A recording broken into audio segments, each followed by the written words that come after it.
Genesis chapter 1. In the beginning God created the heaven and the earth was without form and void, and darkness was upon the face of the deep, and the Spirit of God moved upon the face of the waters. And God said, Let there be light, and there was light. And God saw the light that it was good, and God divided the light from the darkness. And God called the light day, and the darkness he called night, and the evening and the morning were the first day. And God said, Let there be a firmament in the midst of the waters, and let it divide the waters from the waters. And God made the firmament, and divided the waters which were under the firmament from the waters which were above the firmament. And it was so. And God called the firmament heaven. And the evening and the morning were the second day. And God said, Let the waters under the heaven be gathered together unto one place, and let the dry land appear. And it was so. And God called the dry land earth, and the gathering together of the waters called he seas. And God saw that it was good. And God said, Let the earth bring forth grass, the herb yielding seed, and the fruit tree yielding fruit after his kind, whose seed is in itself upon the earth. And it was so. And the earth brought forth grass, and herb yielding seed after his kind, and the tree yielding fruit, whose seed was in itself after his kind. And God saw that it was good. And the evening and the morning were the third day. And God said, Let there be lights in the firmament of the heaven to divide the day from the night, and let them be for signs, and for seasons, and for days and years, and let them be for lights in the firmament of the heaven to give light upon the earth. And it was so. And God made two great lights, the greater light to rule the day, and the lesser light to rule the night. He made the stars also. And God set them in the firmament of the heaven to give light upon the earth, and to rule over the day and over the night, and to divide the light from the darkness. And God saw that it was good. And the evening and the morning were the fourth day. And God said, Let the waters bring forth abundantly the moving creature that hath life, and fowl that may fly above the earth in the open firmament of heaven. And God created great whales, and every living creature that moveth, which the waters brought forth abundantly after their kind, and every winged fowl after his kind. And God saw that it was good. And God blessed them, saying, Be fruitful, and multiply, and fill the waters in the seas, and let fowl multiply in the earth. And the evening and the morning were the fifth day. And God said, Let the earth bring forth the living creature after his kind, cattle, and creeping thing, and beast of the earth after his kind. And it was so. And God made the beast of the earth after his kind, and cattle after their kind, and everything that creepeth upon the earth after his kind. And God saw that it was good. And God said, Let us make man in our image, after our likeness, and let them have dominion over the fish of the sea, and over the fowl of the air, and over the cattle, and over all the earth, and over every creeping thing that creepeth upon the earth. So God created man in his own image. In the image of God created he him, male and female created he them. And God blessed them, and God said unto them, Be fruitful, and multiply, and replenish the earth, and subdue it, and have dominion over the fish of the sea, and over the fowl of the air, and over every living thing that moveth upon the earth. And God said, Behold, I have given you every herb-bearing seed which is upon the face of all the earth, and every tree in which is the fruit of a tree yielding seed, to you it shall be for meat. And to every beast of the earth, and to every fowl of the air, and to everything that creepeth upon the earth wherein there is life, I have given every green herb for meat. And it was so. And God saw everything that he had made, and behold, it was very good. And the evening and the morning were the sixth day. Chapter 2. Thus the heavens and the earth were finished, and all the host of them. And on the seventh day God ended his work which he had made, and he rested on the seventh day from all his work which he had made. And God blessed the seventh day, and sanctified it, because that in it he had rested from all his work which God created and made. These are the generations of the heavens and of the earth when they were created, in the day that the Lord God made the earth and the heavens, and every plant of the field before it was in the earth, and every herb of the field before it grew. For the Lord God had not caused it to rain upon the earth, and there was not a man to till the ground.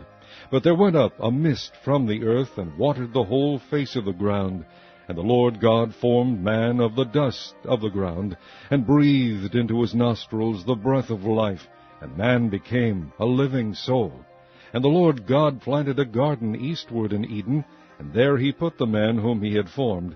And out of the ground made the Lord God to grow every tree that is pleasant to the sight, and good for food, the tree of life also in the midst of the garden, and the tree of knowledge of good and evil. And a river went out of Eden to water the garden, and from thence it was parted, and became into 4 heads. The name of the first is Pison. That is it which compasseth the whole land of Havilah, where there is gold. And the gold of that land is good. There is bdellium, and the onyx stone. And the name of the second river is Gihon. The same is it that compasseth the whole land of Ethiopia. And the name of the third river is Hiddekel. That is it which goeth toward the east of Assyria. And the fourth river is Euphrates. And the Lord God took the man, and put him in the garden of Eden to dress it and to keep it. And the Lord God commanded the man, saying, Of every tree of the garden thou mayest freely eat, but of the tree of the knowledge of good and evil thou shalt not eat of it, for in the day that thou eatest thereof thou shalt surely die. And the Lord God said, It is not good that the man should be alone. I will make him an helpmeet for him. And out of the ground the Lord God formed every beast of the field, and every fowl of the air, and brought them unto Adam, to see what he would call them. And whatsoever Adam called every living creature, that was the name thereof. And Adam gave names to all cattle, and to the fowl of the air, and to every beast of the field. But for Adam there was not found an helpmeet for him. And the Lord God caused a deep sleep to fall upon Adam, and he slept. And he took one of his ribs, and closed up the flesh instead thereof. And the rib which the Lord God had taken from man made he a woman, and brought her unto the man.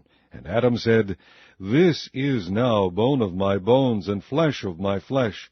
She shall be called woman, because she was taken out of man. Therefore shall a man leave his father and his mother, and shall cleave unto his wife, and they shall be one flesh.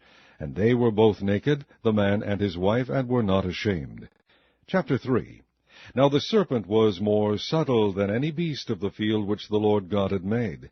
And he said unto the woman, Yea, hath God said, Ye shall not eat of every tree of the garden? And the woman said unto the serpent, We may eat of the fruit of the trees of the garden, but of the fruit of the tree which is in the midst of the garden God hath said, Ye shall not eat of it, neither shall ye touch it, lest ye die. And the serpent said unto the woman, Ye shall not surely die, for God doth know that in the day ye eat thereof, then your eyes shall be opened, and ye shall be as gods, knowing good and evil. And when the woman saw that the tree was good for food, and that it was pleasant to the eyes, and a tree to be desired to make one wise, she took of the fruit thereof, and did eat, and gave also unto her husband with her, and he did eat. And the eyes of them both were opened, and they knew that they were naked, and they sewed fig leaves together, and made themselves aprons. And they heard the voice of the Lord God walking in the garden in the cool of the day. And Adam and his wife hid themselves from the presence of the Lord God amongst the trees of the garden. And the Lord God called unto Adam, and said unto him, Where art thou? And he said, I heard thy voice in the garden, and I was afraid, because I was naked, and I hid myself. And he said, Who told thee that thou wast naked? Hast thou eaten of the tree whereof I commanded thee that thou shouldest not eat? And the man said, The woman whom thou gavest to be with me gave me of the tree, and I did eat. And the Lord God said unto the woman, What is this that thou hast done? And the woman said, The serpent beguiled me, and I did eat. And the Lord God said unto the serpent, Because thou hast done this, thou art cursed above all cattle, and above every beast of the field. Upon thy belly shalt thou go, and dust shalt thou eat all the days of thy life. And I will put enmity between thee and the woman, and between thy seed and her seed. It shall bruise thy head, and thou shalt bruise his heel. Unto the woman he said, I will greatly multiply thy sorrow and thy conception. In sorrow thou shalt bring forth children, and thy desire shall be to thy husband, and he shall rule over thee. And unto Adam he said, Because thou hast hearkened unto the voice of thy wife, and hast eaten of the tree of which I commanded thee, saying, Thou shalt not eat of it, cursed is the ground for thy sake. In sorrow shalt thou eat of it all the days of thy life.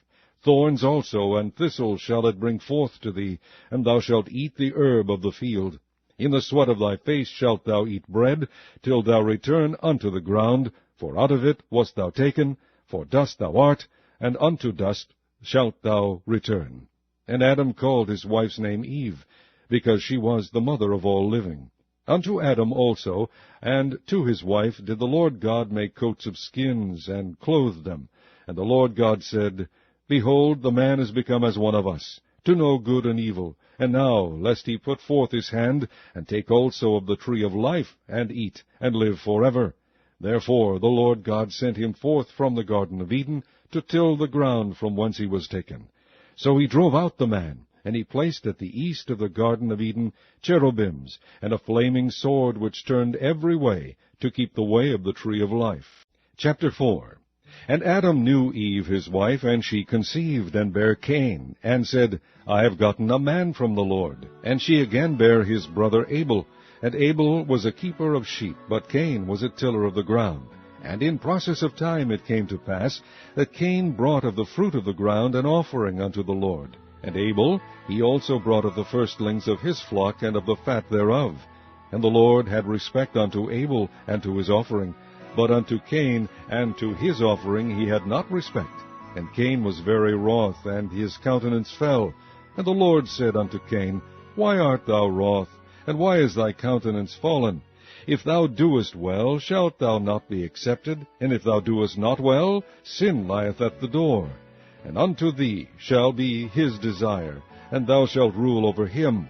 And Cain talked with Abel his brother, and it came to pass, when they were in the field, that Cain rose up against Abel his brother, and slew him. And the Lord said unto Cain, Where is Abel thy brother? And he said, I know not. Am I my brother's keeper?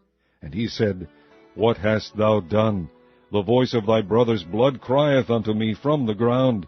And now art thou cursed from the earth, which hath opened her mouth to receive thy brother's blood from thy hand. When thou tillest the ground, it shall not henceforth yield unto thee her strength. A fugitive and a vagabond shalt thou be in the earth. And Cain said unto the Lord, My punishment is greater than I can bear. Behold, thou hast driven me out this day from the face of the earth, and from thy face shall I be hid. And I shall be a fugitive and a vagabond in the earth. And it shall come to pass that every one that findeth me shall slay me. And the Lord said unto him, Therefore, whosoever slayeth Cain, vengeance shall be taken on him sevenfold. And the Lord set a mark upon Cain, lest any finding him should kill him. And Cain went out from the presence of the Lord, and dwelt in the land of Nod, on the east of Eden. And Cain knew his wife, and she conceived, and bare Enoch. And he builded a city, and called the name of the city after the name of his son Enoch. And unto Enoch was born Ired. And Ired begat Mehujael, and Mehujael begat Methusael, and Methusael begat Lamech. And Lamech took unto him 2 wives. The name of one was Ada, and the name of the other Zillah. And Ada bare Jabal. He was the father of such as dwell in tents, and of such as have cattle. And his brother's name was Jubal. He was the father of all such as handle the harp and organ. And Zillah, she also bare Tubal-Cain, an instructor of every artificer in brass and iron. And the sister of Tubal-Cain was Neamah. And Lamech said unto his wives Ada and Zillah, Hear my voice, ye wives of Lamech. Hearken unto my speech, for I have slain a man to my wounding, and a young man to my hurt. If Cain shall be avenged sevenfold, truly Lamech 70 and sevenfold. And Adam knew his wife again, and she bare a son, and called his name Seth. For God, said she, hath appointed me another seed instead of Abel, whom Cain slew. And to Seth, to him also there was born a son, and he called his name Enos. Then began men to call upon the name of the Lord. Chapter 5. This is the book of the generations of Adam. In the day that God created man, in the likeness of God made he him. Male and female created he them, and he blessed them, and called their name Adam, in the day when they were created. And Adam lived 130 years, and begat a son in his own likeness, after his image, and called his name Seth. And the days of Adam, after he had begotten Seth, were 800 years, and he begat sons and daughters. And all the days that Adam lived were 930 years, and he died. And Seth lived 105 years, and begat Enos. And Seth lived after he begat Enos 807 years, and begat sons and daughters. And all the days of Seth were 912 years, and he died. And Enos lived 90 years, and begat Cainan. And Enos lived after he begat Cainan 815 years, and begat sons and daughters. And all the days of Enos were 905 years, and he died. And Cainan lived 70 years, and begat Mahalaleel. And Cainan lived after he begat Mahalaleel 840 years, and begat sons and daughters. And all the days of Cainan were 910 years, and he died. And Mahalaleel lived 65 years, and begat Jared. And Mahalaleel lived after he begat Jared 830 years, and begat sons and daughters. And all the days of Mahalaleel were 895 years, and he died. And Jared lived 162 years, and he begat Enoch. And Jared lived after he begat Enoch 800 years, and begat sons and daughters. And all the days of Jared were 962 years, and he died. And Enoch lived 65 years, and begat Methuselah. And Enoch walked with God after he begat Methuselah 300 years, and begat sons and daughters. And all the days of Enoch were 365 years. And Enoch walked with God, and he was not, for God took him. And Methuselah lived 187 years, and begat Lamech. And Methuselah lived after he begat Lamech 782 years, and begat sons and daughters. And all the days of Methuselah were 969 years, and he died. And Lamech lived 182 years, and begat a son.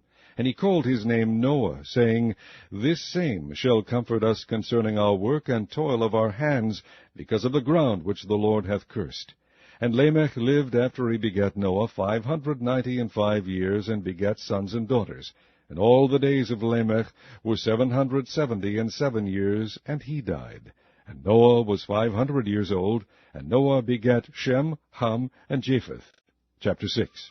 And it came to pass, when men began to multiply on the face of the earth, and daughters were born unto them, that the sons of God saw the daughters of men, that they were fair, and they took them wives of all which they chose.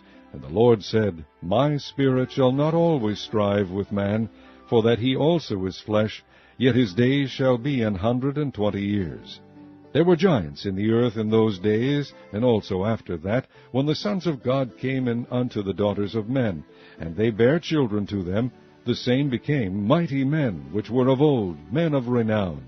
And God saw that the wickedness of man was great in the earth, and that every imagination of the thoughts of his heart was only evil continually.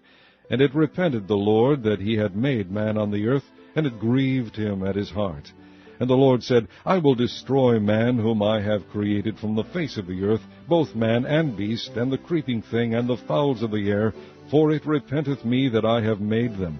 But Noah found grace in the eyes of the Lord. These are the generations of Noah. Noah was a just man, and perfect in his generations, and Noah walked with God. And Noah begat 3 sons, Shem, Ham, and Japheth. The earth also was corrupt before God, and the earth was filled with violence. And God looked upon the earth, and behold, it was corrupt, for all flesh had corrupted his way upon the earth. And God said unto Noah, The end of all flesh is come before me, for the earth is filled with violence through them, and behold, I will destroy them with the earth. Make thee an ark of gopher wood. Room shalt thou make in the ark, and shalt pitch it within and without with pitch. And this is the fashion which thou shalt make of it. The length of the ark shall be 300 cubits, the breadth of it 50 cubits, and the height of it 30 cubits. A window shalt thou make to the ark, and in a cubit shalt thou finish it above. And the door of the ark shalt thou set in the side thereof, with lower, second, and third stories shalt thou make it. And behold, I, even I, do bring a flood of waters upon the earth, to destroy all flesh, wherein is the breath of life, from under heaven, and everything that is in the earth shall die. But with thee will I establish my covenant, and thou shalt come into the ark, thou and thy sons, and thy wife, and thy sons' wives with thee. And of every living thing of all flesh 2 of every sort shalt thou bring into the ark, to keep them alive with thee. They shall be male and female. of fowls after their kind, and of cattle after their kind, of every creeping thing of the earth after his kind. 2 of every sort shall come unto thee, to keep them alive. And take thou unto thee of all food that is eaten, and thou shalt gather it to thee, and it shall be for food for thee and for them. Thus did Noah, according to all that God commanded him, so did he. Chapter 7. And the Lord said unto Noah, Come thou, and all thy house into the ark, for thee have I seen righteous before me in this generation. Of every clean beast thou shalt take to thee by sevens, the male and his female, and of beasts that are not clean by 2, the male and his female. Of fowls also of the air by sevens, the male and the female, to keep seed alive upon the face of all the earth. For yet 7 days, and I will cause it to rain upon the earth 40 days and 40 nights. And every living substance that I have made will I destroy from off the face of the earth. And Noah did according unto all that the Lord commanded him. And Noah was 600 years old when the flood of waters was upon the earth. And Noah went in, and his sons and his wife and his sons' wives with him into the ark, because of the waters of the flood. Of clean beasts, and of beasts that are not clean, and of fowls, and of everything that creepeth upon the earth. There went in 2 and 2 unto Noah into the ark, the male and the female, as God had commanded Noah. And it came to pass after 7 days, that the waters of the flood were upon the earth. In the 600th year of Noah's life, in the 2nd month, the 17th day of the month, the same day were all the fountains of the great deep broken up, and the windows of heaven were opened. And the rain was upon the earth 40 days and 40 nights. In the selfsame day entered Noah, and Shem, and Ham, and Japheth, the sons of Noah, and Noah's wife, and the 3 wives of his sons with them, into the ark. They and every beast after his kind, and all the cattle after their kind, and every creeping thing that creepeth upon the earth after his kind, and every fowl after his kind, every bird of every sort. And they went in unto Noah into the ark, 2 and 2 of all flesh, wherein is the breath of life. And they that went in male and female of all flesh, as God had commanded him, and the Lord shut him in. And the flood was 40 days upon the earth, and the waters increased, and bare up the ark, and it was lift up above the earth. And the waters prevailed, and were increased greatly upon the earth, and the ark went upon the face of the waters. And the waters prevailed exceedingly upon the earth, and all the high hills that were under the whole heaven were covered. 15 cubits upward did the waters prevail, and the mountains were covered, and all flesh died that moved upon the earth, both of fowl and of cattle, and of beast, and of every creeping thing that creepeth upon the earth, and every man. All in whose nostrils was the breath of life, of all that was in the dry land, died. And every living substance was discovered which was upon the face of the ground, both man and cattle, and the creeping things, and the fowl of the heaven, and they were destroyed from the earth. And Noah only remained alive, and they that were with him in the ark. And the waters prevailed upon the earth 150 days. Chapter 8. And God remembered Noah, and every living thing, and all the cattle that was with him in the ark. And God made a wind to pass over the earth, and the waters assuaged. The fountains also of the deep and the windows of heaven were stopped, and the rain from heaven was restrained. And the waters returned from off the earth continually, and after the end of the 150 days the waters were abated. And the ark rested in the 7th month, on the 17th day of the month, upon the mountains of Ararat. And the waters decreased continually until the 10th month. In the 10th month, on the 1st day of the month, were the tops of the mountains seen. And it came to pass at the end of 40 days that Noah opened the window of the ark which he had made. And he sent forth a raven, which went forth to and fro until the waters were dried up from off the earth. Also he sent forth a dove from him to see if the waters were abated from off the face of the ground. But the dove found no rest for the sole of her foot, and she returned unto him into the ark, for the waters were on the face of the whole earth. Then he put forth his hand, and took her, and pulled her in unto him into the ark. And he stayed yet other 7 days, and again he sent forth the dove out of the ark. And the dove came into him in the evening, and lo, in her mouth was an olive leaf plucked off. So Noah knew that the waters were abated from off the earth. And he stayed yet other 7 days, and sent forth the dove, which returned not again unto him any more. And it came to pass in the 601st year, in the first month, the first day of the month, the waters were dried up from off the earth. And Noah removed the covering of the ark, and looked, and behold, the face of the ground was dry. And in the second month, on the 7th and 20th day of the month, was the earth dried. And God spake unto Noah, saying, Go forth of the ark, thou, and thy wife, and thy sons wives with thee. Bring forth with thee every living thing that is with thee, of all flesh, both of fowl, and of cattle, and of every creeping thing that creepeth upon the earth, that they may breed abundantly in the earth, and be fruitful, and multiply upon the earth. And Noah went forth, and his sons, and his wife, and his sons' wives with him, every beast, every creeping thing, and every fowl, and whatsoever creepeth upon the earth, after their kinds, went forth out of the ark.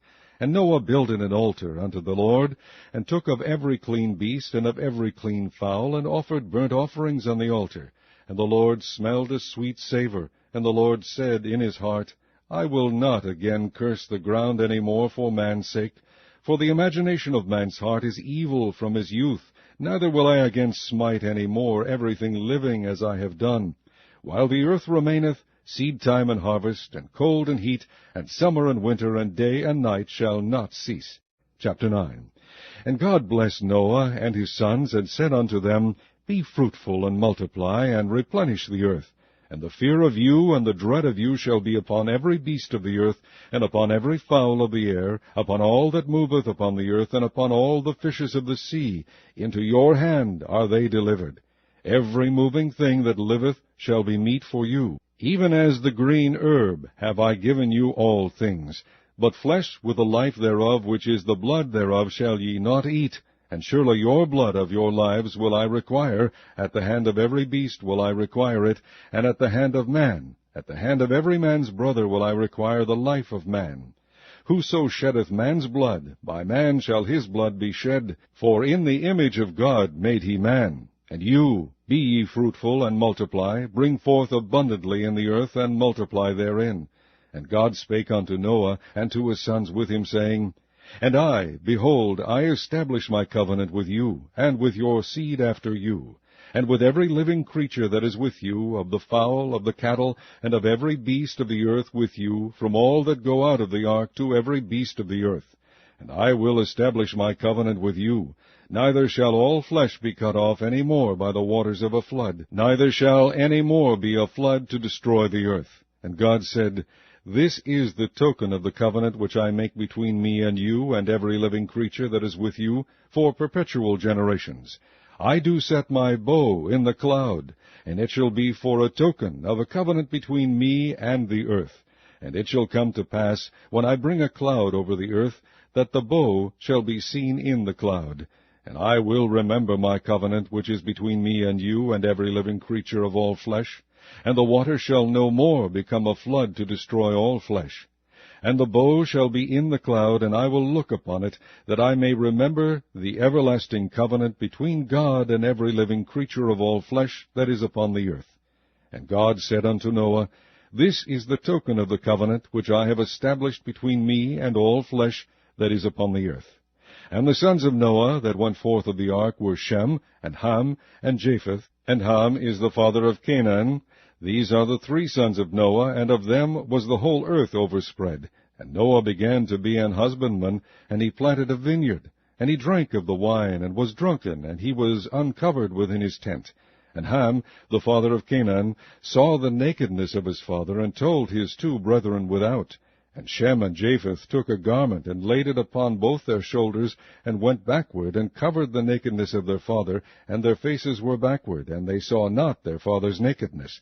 And Noah awoke from his wine, and knew what his younger son had done unto him. And he said, Cursed be Canaan, a servant of servants shall he be unto his brethren.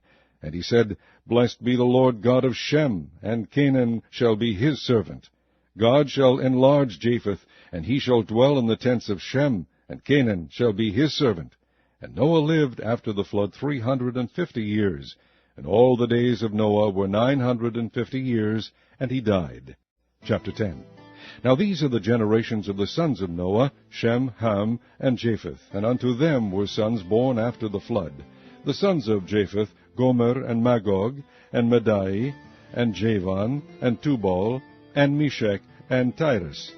And the sons of Gomer, Ashkenaz, Riphath, and Togarmah.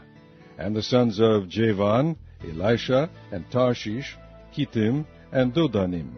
By these were the isles of the Gentiles divided in their lands, every one after his tongue, after their families in their nations. And the sons of Ham, Cush, and Mizraim, and Phut, and Canaan. And the sons of Cush, Seba, and Havilah, Sabta, and Raamah, and Sabteka. And the sons of Raamah, Sheba, and Dedan. And Cush begat Nimrod. He began to be a mighty one in the earth. He was a mighty hunter before the Lord, wherefore it is said, even as Nimrod the mighty hunter before the Lord. And the beginning of his kingdom was Babel, and Erech, and Akkad, and Calneh, in the land of Shinar. Out of that land went forth Ashur, and builded Nineveh, and the city of Rehoboth, and Calah. And Resen, between Nineveh and Calah, the same is a great city. And Mizraim begat Ludim, and Anamim, and Lahabim, and Naphtuhim, and Pathrusim, and Casluhim, out of whom came Philistim, and Caphtorim. And Canaan begat Sidon his firstborn, and Heth, and the Jebusite, and the Amorite, and the Girgashite, and the Hivite, and the Archite, and the Sinite, and the Arvadite, and the Zemarite, and the Hamathite. And afterward were the families of the Canaanites spread abroad. And the border of the Canaanites was from Sidon, as thou comest to Gerar, unto Gaza, as thou goest unto Sodom, and Gomorrah, and Admah, and Zeboim, even unto Lasha. These are the sons of Ham, after their families, after their tongues, in their countries, and in their nations. Unto Shem also, the father of all the children of Eber, the brother of Japheth the elder, even to him were children born. The children of Shem, Elam, and Ashur, and Arphaxad, and Lud, and Aram. And the children of Aram, Uz, and Hul, and Gether, and Mash. And Arphaxad begat Salah, and Salah begat Eber.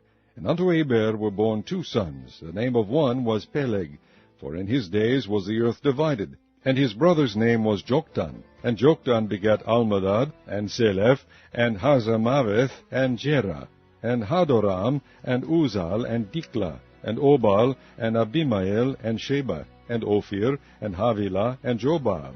And these were the sons of Joktan. And their dwelling was from Mishah, as thou goest unto Sephar, a mount of the east. These are the sons of Shem, after their families, after their tongues, in their lands, after their nations. These are the families of the sons of Noah, after their generations, in their nations, and by these were the nations divided in the earth after the flood. Chapter 11.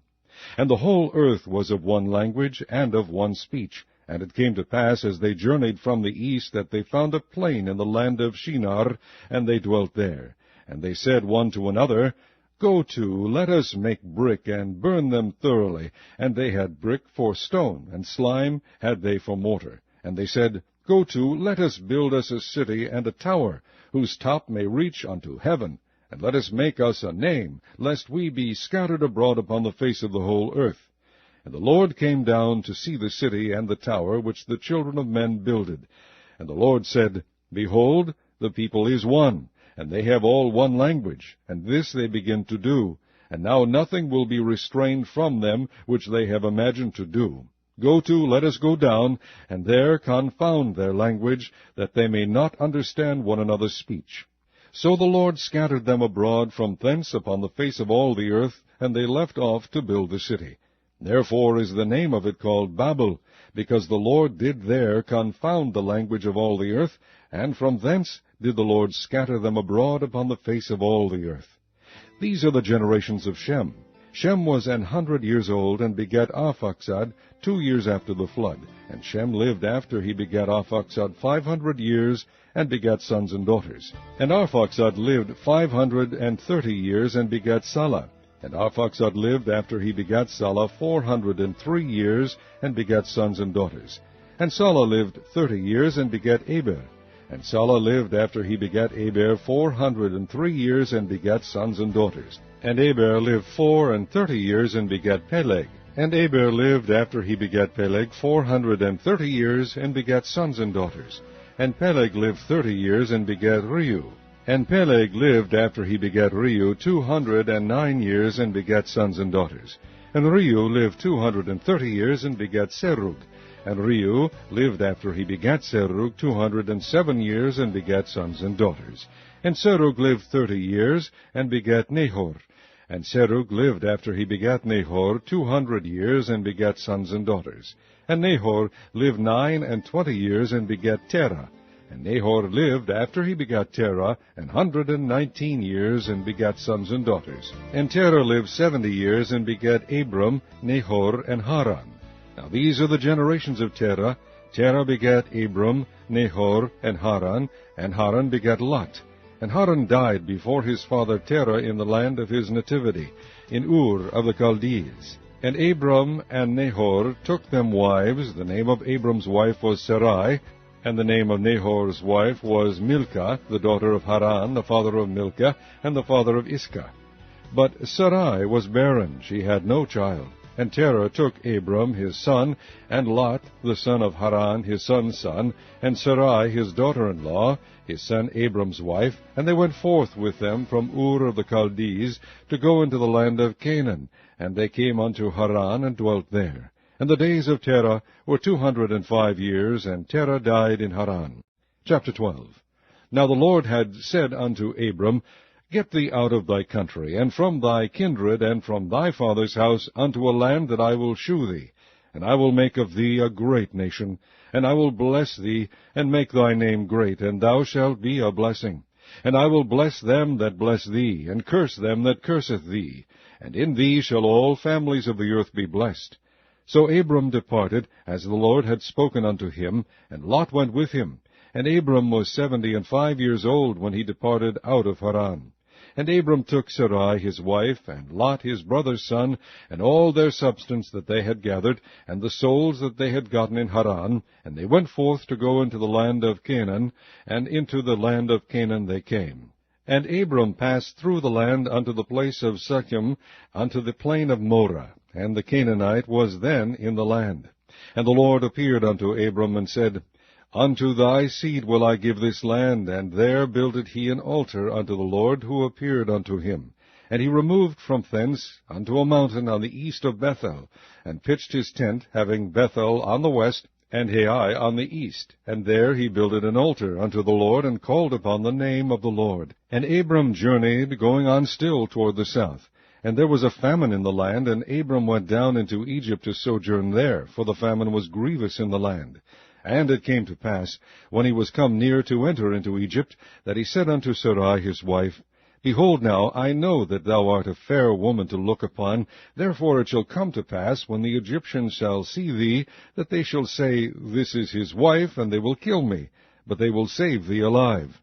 Say, I pray thee, Thou art my sister, that it may be well with me for thy sake, and my soul shall live because of thee. And it came to pass that, when Abram was come into Egypt, the Egyptians beheld the woman, that she was very fair. The princes also of Pharaoh saw her, and commended her before Pharaoh, and the woman was taken into Pharaoh's house. And he entreated Abram well for her sake, and he had sheep and oxen, and he asses, and men servants and maidservants, and she asses and camels. And the Lord plagued Pharaoh and his house with great plagues, because of Sarai Abram's wife. And Pharaoh called Abram, and said, What is this that thou hast done unto me? Why didst thou not tell me that she was thy wife? Why saidst thou, She is my sister, so I might have taken her to me to wife? Now therefore, behold, thy wife, take her, and go thy way. And Pharaoh commanded his men concerning him, and they sent him away, and his wife, and all that he had. Chapter 13. And Abram went up out of Egypt, he and his wife, and all that he had, and Lot with him, into the south. And Abram was very rich in cattle, in silver, and in gold. And he went on his journeys from the south even to Bethel, unto the place where his tent had been at the beginning, between Bethel and Hai, unto the place of the altar, which he had made there at the first. And there Abram called on the name of the Lord. And Lot also, which went with Abram, had flocks, and herds, and tents. And the land was not able to bear them, that they might dwell together, for their substance was great, so that they could not dwell together. And there was a strife between the herdmen of Abram's cattle and the herdmen of Lot's cattle. and the Canaanite and the Perizzite dwelled then in the land. And Abram said unto Lot, Let there be no strife, I pray thee, between me and thee, and between my herdmen and thy herdmen, for we be brethren. Is not the whole land before thee? Separate thyself, I pray thee, from me. If thou wilt take the left hand, then I will go to the right. And if thou depart to the right hand, then I will go to the left. And Lot lifted up his eyes, and beheld all the plain of Jordan, that it was well watered everywhere, before the Lord destroyed Sodom and Gomorrah, even as the garden of the Lord, like the land of Egypt, as thou comest unto Zoar. Then Lot chose him all the plain of Jordan. And Lot journeyed east, and they separated themselves the one from the other. Abram dwelled in the land of Canaan, and Lot dwelled in the cities of the plain, and pitched his tent toward Sodom. But the men of Sodom were wicked and sinners before the Lord exceedingly. And the Lord said unto Abram, after that Lot was separated from him, Lift up now thine eyes, and look from the place where thou art northward, and southward, and eastward, and westward. For all the land which thou seest, to thee will I give it, and to thy seed forever. And I will make thy seed as the dust of the earth, so that if a man can number the dust of the earth, then shall thy seed also be numbered. Arise, walk through the land in the length of it, and in the breadth of it, for I will give it unto thee. Then Abram removed his tent, and came and dwelt in the plain of Mamre, which is in Hebron, and built there an altar unto the Lord. Chapter 14. And it came to pass in the days of Amraphel king of Shinar, and Arioch king of Elasar, Kedorlaomer king of Elam, and Tidal king of nations, that these made war with Bera king of Sodom, and with Birsha king of Gomorrah, Shinab king of Admah, and Shemeber king of Zeboim, and the king of Bela, which is Zoar. All these were joined together in the vale of Siddim, which is the salt sea. 12 years they served Kedorlaomer, and in the 13th year they rebelled. And in the 14th year came Kedorlaomer, and the kings that were with him, and smote the Rephaims in Ashtaroth, Karnaim, and the Zuzims in Ham, and the Emims in Shaveh Kiriathim, and the Horites in the Mount Seir unto El Paran, which is by the wilderness. And they returned and came to En-Mishpat, which is Kadesh, and smote all the country of the Amalekites, and also the Amorites that dwell in Hazazon Tamar. And there went out the king of Sodom, and the king of Gomorrah, and the king of Admah, and the king of Zeboim, and the king of Bela, the same as Zoar. And they joined battle with them in the vale of Siddim, with Kedorlaomer, the king of Elam, and with Tidal, king of nations, and Amraphel, king of Shinar, and Arioch, king of Elasar, 4 kings with 5. And the vale of Siddim was full of slime pits, and the kings of Sodom and Gomorrah fled and fell there. And they that remained fled to the mountain, and they took all the goods of Sodom and Gomorrah, and all their victuals, and went their way. And they took Lot, Abram's brother's son, who dwelt in Sodom, and his goods, and departed. And there came one that had escaped, and told Abram the Hebrew, for he dwelt in the plain of Mamre, the Amorite, brother of Eshcol, and brother of Aner, and these were confederate with Abram. And when Abram heard that his brother was taken captive, he armed his trained servants, born in his own house, 318, and pursued them unto Dan. And he divided himself against them, he and his servants, by night, and smote them, and pursued them unto Hobah, which is on the left hand of Damascus. And he brought back all the goods, and also brought again his brother Lot, and his goods, and the women also, and the people. And the king of Sodom went out to meet him, after his return from the slaughter of Kedorlaomer, and of the kings that were with him, at the valley of Shaveh, which is the king's dale. And Melchizedek, king of Salem, brought forth bread and wine, and he was the priest of the Most High God. And he blessed him, and said, Blessed be Abram of the Most High God, possessor of heaven and earth. And blessed be the Most High God, which hath delivered thine enemies into thy hand. And he gave him tithes of all. And the king of Sodom said unto Abram, Give me the persons, and take the goods to thyself. And Abram said to the king of Sodom, I have lift up mine hand unto the Lord, the Most High God, the possessor of heaven and earth, that I will not take from a thread even to a shoe latchet, and that I will not take anything that is thine, lest thou shouldest say, I have made Abram rich. Save only that which the young men have eaten, and the portion of the men which went with me, Aner, Eshcol, and Mamre, let them take their portion. Chapter 15. After these things the word of the Lord came unto Abram in a vision, saying, Fear not, Abram, I am thy shield and thy exceeding great reward. And Abram said, Lord God, what wilt thou give me, seeing I go childless, and the steward of my house is this Eleazar of Damascus? And Abram said, Behold, to me thou hast given no seed, and lo, one born in my house is mine heir. And behold, the word of the Lord came unto him, saying, This shall not be thine heir, but he that shall come forth out of thine own bowels shall be thine heir. And he brought him forth abroad, and said, Look now toward heaven, and tell the stars, if thou be able to number them. And he said unto him, So shall thy seed be. And he believed in the Lord, and he counted it to him for righteousness. And he said unto him, I am the Lord that brought thee out of Ur of the Chaldees, to give thee this land to inherit it. And he said, Lord God, whereby shall I know that I shall inherit it? And he said unto him, Take me an heifer of 3 years old, and a she-goat of 3 years old, and a ram of 3 years old, and a turtle-dove, and a young pigeon. And he took unto him all these, and divided them in the midst, and laid each piece one against another, but the birds divided he not. And when the fowls came down upon the carcasses, Abram drove them away. And when the sun was going down, a deep sleep fell upon Abram, and lo, an horror of great darkness fell upon him.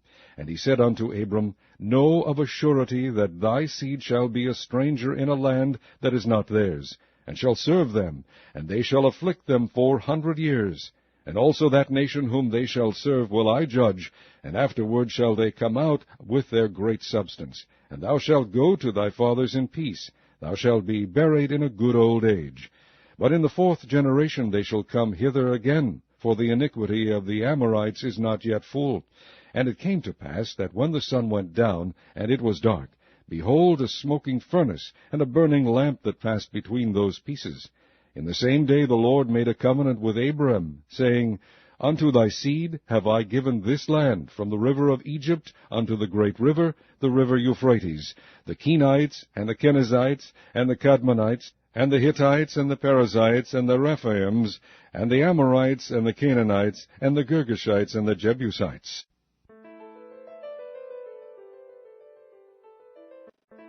Chapter 16.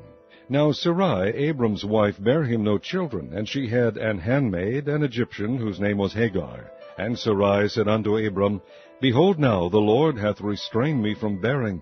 I pray thee, go in unto my maid. It may be that I may obtain children by her. And Abram hearkened to the voice of Sarai. And Sarai, Abram's wife, took Hagar her maid, the Egyptian, after Abram had dwelt 10 years in the land of Canaan, and gave her to her husband Abram to be his wife. And he went in unto Hagar, and she conceived. And when she saw that she had conceived, her mistress was despised in her eyes. And Sarai said unto Abram, My wrong be upon thee. I have given my maid into thy bosom. And when she saw that she had conceived, I was despised in her eyes. The Lord judge between me and thee. But Abram said unto Sarai, Behold, thy maid is in thy hand. Do to her as it pleaseth thee. And when Sarai dealt hardly with her, she fled from her face.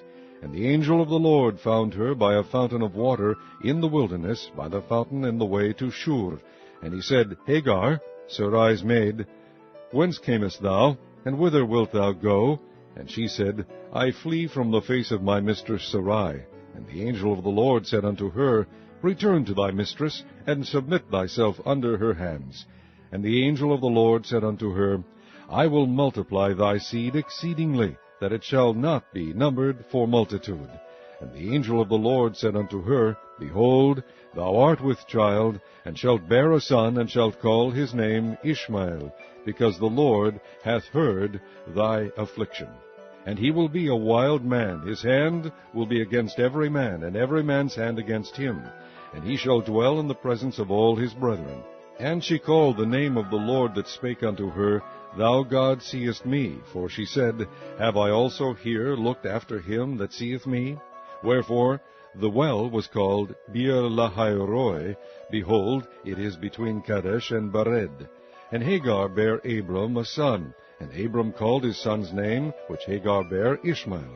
And Abram was 86 years old when Hagar bare Ishmael to Abram. Chapter 17.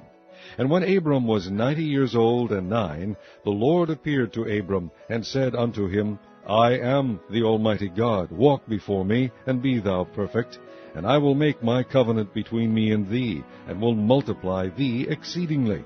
And Abraham fell on his face, and God talked with him, and saying, As for me, behold, my covenant is with thee, and thou shalt be a father of many nations. Neither shall thy name any more be called Abram, but thy name shall be Abraham, for a father of many nations have I made thee. And I will make thee exceeding fruitful, and I will make nations of thee, and kings shall come out of thee. And I will establish my covenant between me and thee, and thy seed after thee and their generations, for an everlasting covenant, to be a God unto thee, and to thy seed after thee. And I will give unto thee, and to thy seed after thee, the land wherein thou art a stranger, all the land of Canaan, for an everlasting possession, and I will be their God. And God said unto Abraham, Thou shalt keep my covenant, therefore, thou and thy seed after thee in their generations. This is my covenant which ye shall keep, between me and you and thy seed after thee. Every man-child among you shall be circumcised, and ye shall circumcise the flesh of your foreskin, and it shall be a token of the covenant betwixt me and you.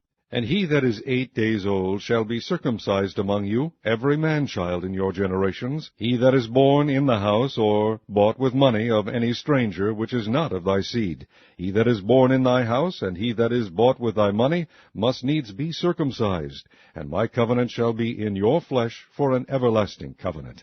And the uncircumcised man-child, whose flesh of his foreskin is not circumcised, that soul shall be cut off from his people.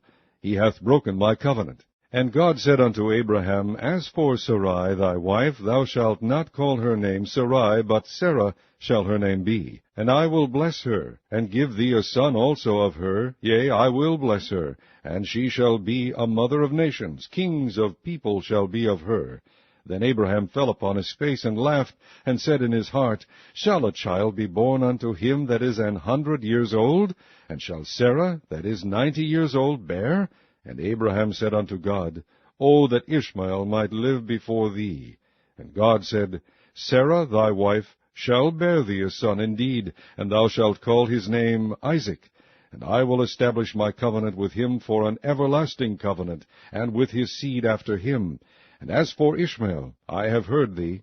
Behold, I have blessed him, and will make him fruitful, and will multiply him exceedingly. 12 princes shall he beget, and I will make him a great nation.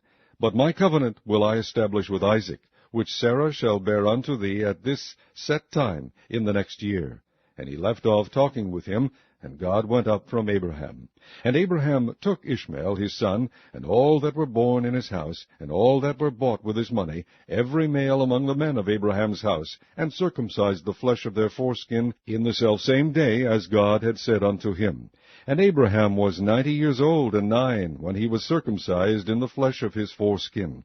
And Ishmael his son was 13 years old, when he was circumcised in the flesh of his foreskin.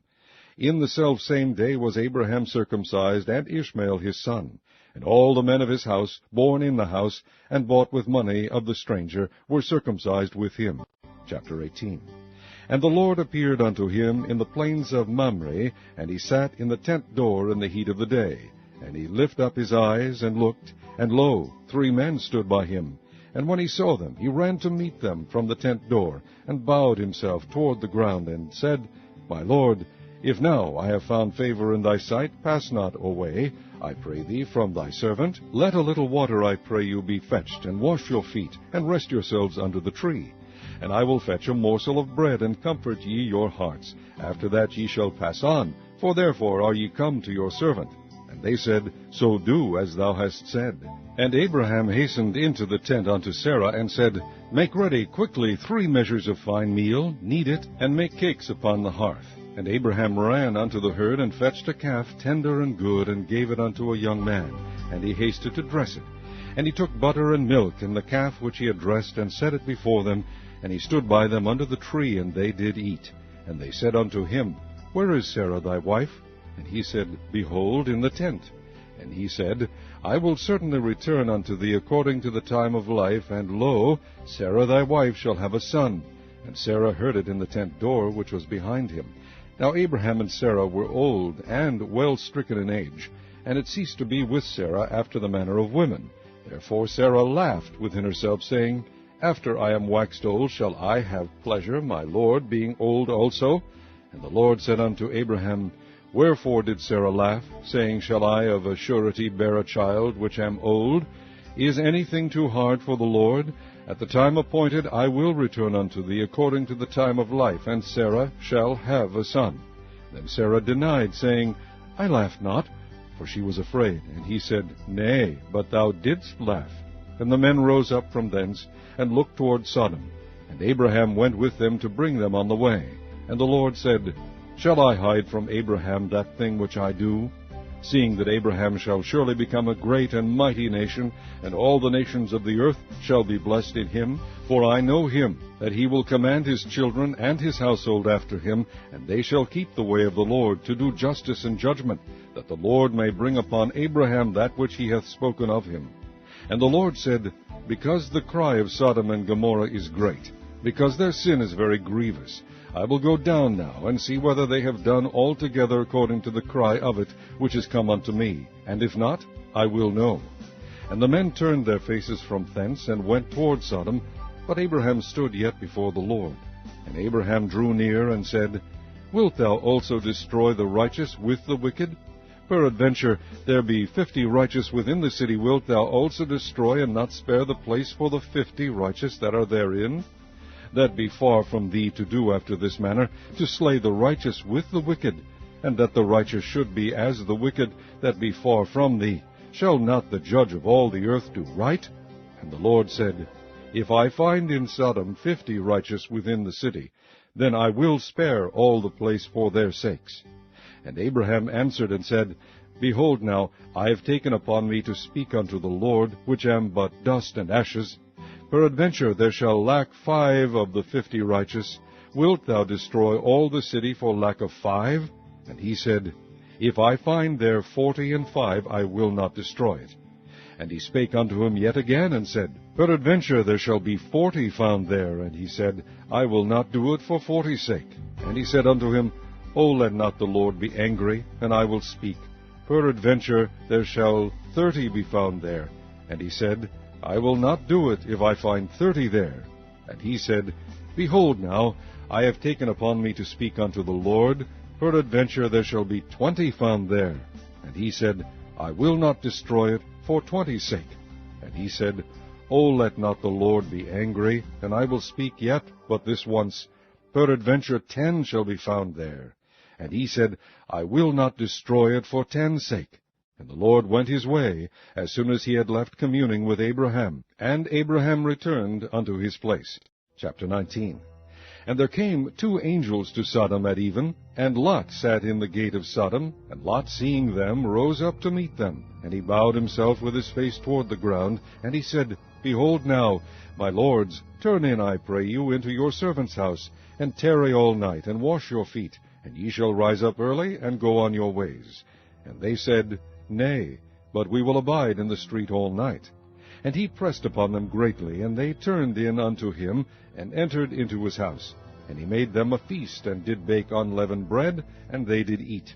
But before they lay down, the men of the city, even the men of Sodom, compassed the house round, both old and young, all the people from every quarter.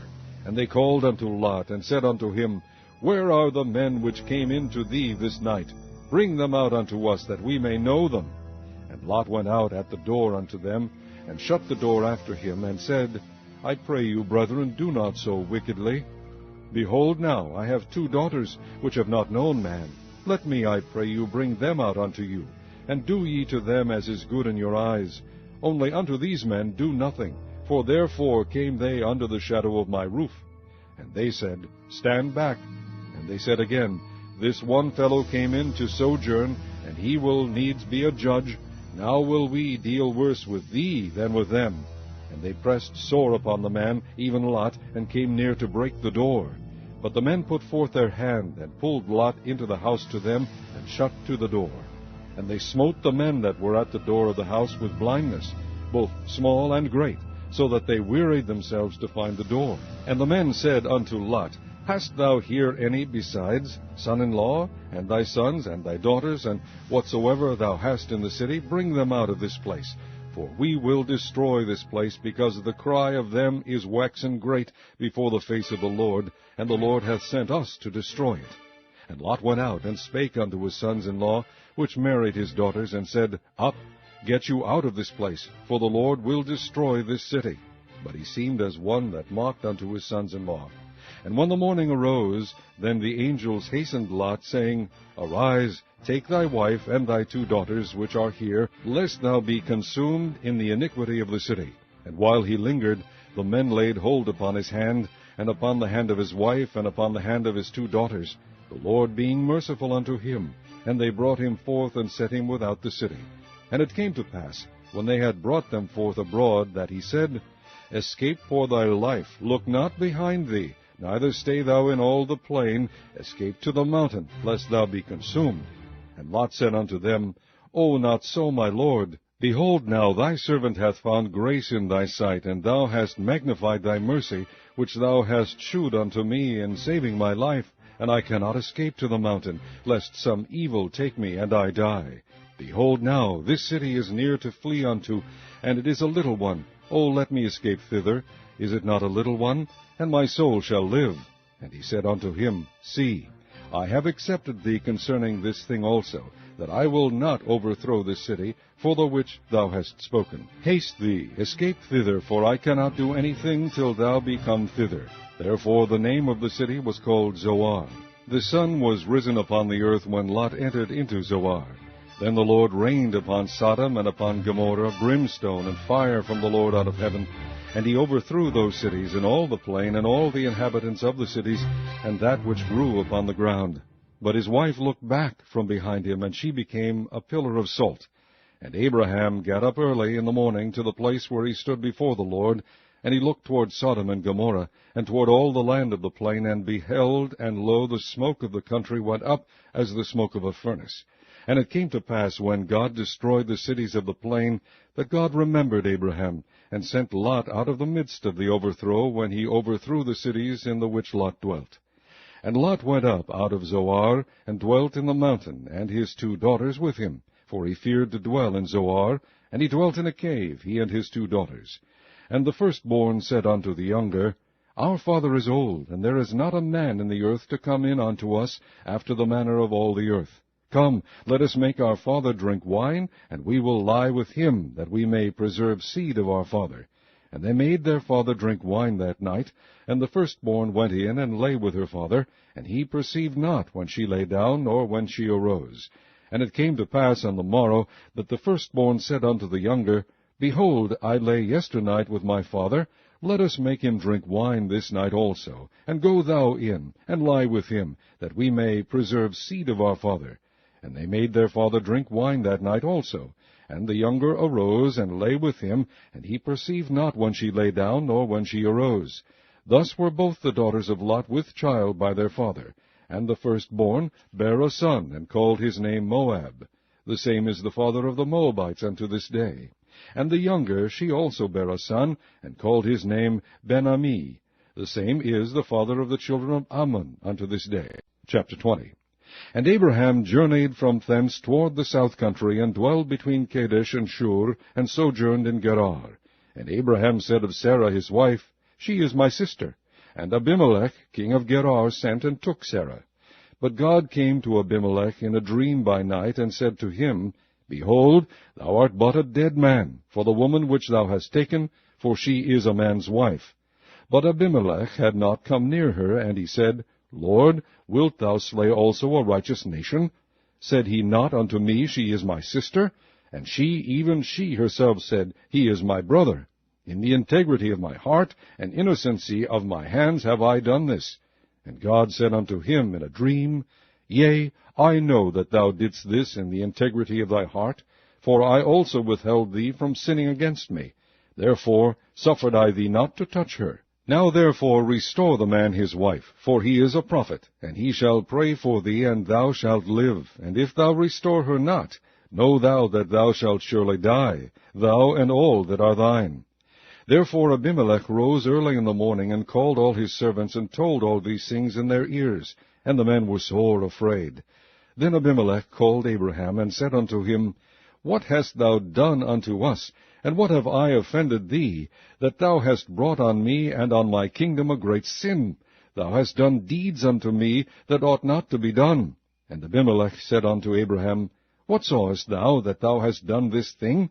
And Abraham said, Because I thought, Surely the fear of God is not in this place, and they will slay me for my wife's sake. And yet indeed she is my sister, she is the daughter of my father, but not the daughter of my mother, and she became my wife. And it came to pass, when God caused me to wander from my father's house, that I said unto her, This is thy kindness which thou shalt shew unto me. At every place whither we shall come, say of me, He is my brother. And Abimelech took sheep and oxen and men servants and women servants, and gave them unto Abraham, and restored him Sarah his wife. And Abimelech said, Behold, my land is before thee, dwell where it pleaseth thee. And unto Sarah he said, Behold, I have given thy brother 1,000 pieces of silver. Behold, he is to thee a covering of the eyes, unto all that are with thee, and with all other. Thus she was reproved. So Abraham prayed unto God, and God healed Abimelech and his wife, and his maidservants, and they bare children. For the Lord had fast closed up all the wombs of the house of Abimelech, because of Sarah Abraham's wife. Chapter 21. And the Lord visited Sarah as he had said, and the Lord did unto Sarah as he had spoken. For Sarah conceived, and bare Abraham a son in his old age, at the set time of which God had spoken to him. And Abraham called the name of his son that was born unto him, whom Sarah bare to him, Isaac. And Abraham circumcised his son Isaac, being 8 days old, as God had commanded him. And Abraham was 100 years old when his son Isaac was born unto him. And Sarah said, God hath made me to laugh, so that all that hear will laugh with me. And she said, Who would have said unto Abraham that Sarah should have given children suck? For I have borne him a son in his old age. And the child grew, and was weaned, and Abraham made a great feast the same day that Isaac was weaned. And Sarah saw the son of Hagar the Egyptian, which she had borne unto Abraham, mocking. Wherefore she said unto Abraham, Cast out this bondwoman and her son, for the son of this bondwoman shall not be heir with my son, even with Isaac. And the thing was very grievous in Abraham's sight because of his son. And God said unto Abraham, Let it not be grievous in thy sight because of the lad, and because of thy bondwoman. In all that Sarah hath said unto thee, hearken unto her voice, for in Isaac shall thy seed be called. And also of the son of the bondwoman will I make a nation, because he is thy seed. And Abraham rose up early in the morning, and took bread and a bottle of water, and gave it unto Hagar, putting it on her shoulder, and the child, and sent her away, and she departed, and wandered in the wilderness of Beersheba. And the water was spent in the bottle, and she cast the child under one of the shrubs, and she went and sat her down over against him a good way off, as it were a bowshot, for she said, Let me not see the death of the child. And she sat over against him, and lifted up her voice, and wept. And God heard the voice of the lad, and the angel of God called to Hagar out of heaven, and said unto her, What aileth thee, Hagar? Fear not, for God hath heard the voice of the lad where he is. Arise, lift up the lad, and hold him in thine hand, for I will make him a great nation. And God opened her eyes, and she saw a well of water, and she went and filled the bottle with water, and gave the lad drink. And God was with the lad, and he grew and dwelt in the wilderness, and became an archer. And he dwelt in the wilderness of Paran, and his mother took him a wife out of the land of Egypt. And it came to pass at that time that Abimelech and Phicol, the chief captain of his host, spake unto Abraham, saying, God is with thee in all that thou doest. Now therefore swear unto me here by God, that thou wilt not deal falsely with me, nor with my son, nor with my son's son, but according to the kindness that I have done unto thee, thou shalt do unto me, and to the land wherein thou hast sojourned. And Abraham said, I will swear. And Abraham reproved Abimelech because of a well of water, which Abimelech's servants had violently taken away. And Abimelech said, I wot not who hath done this thing, neither didst thou tell me, neither yet heard I of it, but today. And Abraham took sheep and oxen, and gave them unto Abimelech, and both of them made a covenant. And Abraham set 7 ewe lambs of the flock by themselves, And Abimelech said unto Abraham, What mean these 7 ewe lambs which thou hast set by themselves? And he said, For these 7 ewe lambs shalt thou take of my hand, that they may be a witness unto me that I have digged this well. Wherefore he called that place Beersheba, because there they sware both of them. Thus they made a covenant at Beersheba. Then Abimelech rose up, and Phicol, the chief captain of his host, and they returned into the land of the Philistines. And Abraham planted a grove in Beersheba, and called there on the name of the Lord, the everlasting God. And Abraham sojourned in the Philistines' land many days. Chapter 22. And it came to pass after these things that God did tempt Abraham, and said unto him, Abraham. And he said, Behold, here I am. And he said, Take now thy son, thine only son Isaac, whom thou lovest, and get thee into the land of Moriah, and offer him there for a burnt offering upon one of the mountains which I will tell thee of. And Abraham rose up early in the morning, and saddled his ass, and took 2 of his young men with him, and Isaac his son, and clave the wood for the burnt offering, and rose up, and went unto the place of which God had told him. Then on the 3rd day Abraham lifted up his eyes, and saw the place afar off. And Abraham said unto his young men, Abide ye here with the ass, and I and the lad will go yonder and worship, and come again to you. And Abraham took the wood of the burnt offering, and laid it upon Isaac his son. And he took the fire in his hand, and a knife, and they went both of them together. And Isaac spake unto Abraham his father, and said, My father. And he said, Here am I, my son. And he said, Behold the fire and the wood, but where is the lamb for a burnt offering? And Abraham said, My son, God will provide himself a lamb for a burnt offering. So they went both of them together. And they came to the place which God had told him of. And Abraham built an altar there, and laid the wood in order, and bound Isaac his son, and laid him on the altar upon the wood. And Abraham stretched forth his hand, and took the knife to slay his son. And the angel of the Lord called unto him out of heaven, and said, Abraham, Abraham. And he said, Here am I. And he said, Lay not thine hand upon the lad, neither do thou anything unto him. For now I know that thou fearest God, seeing thou hast not withheld thy son, thine only son, from me.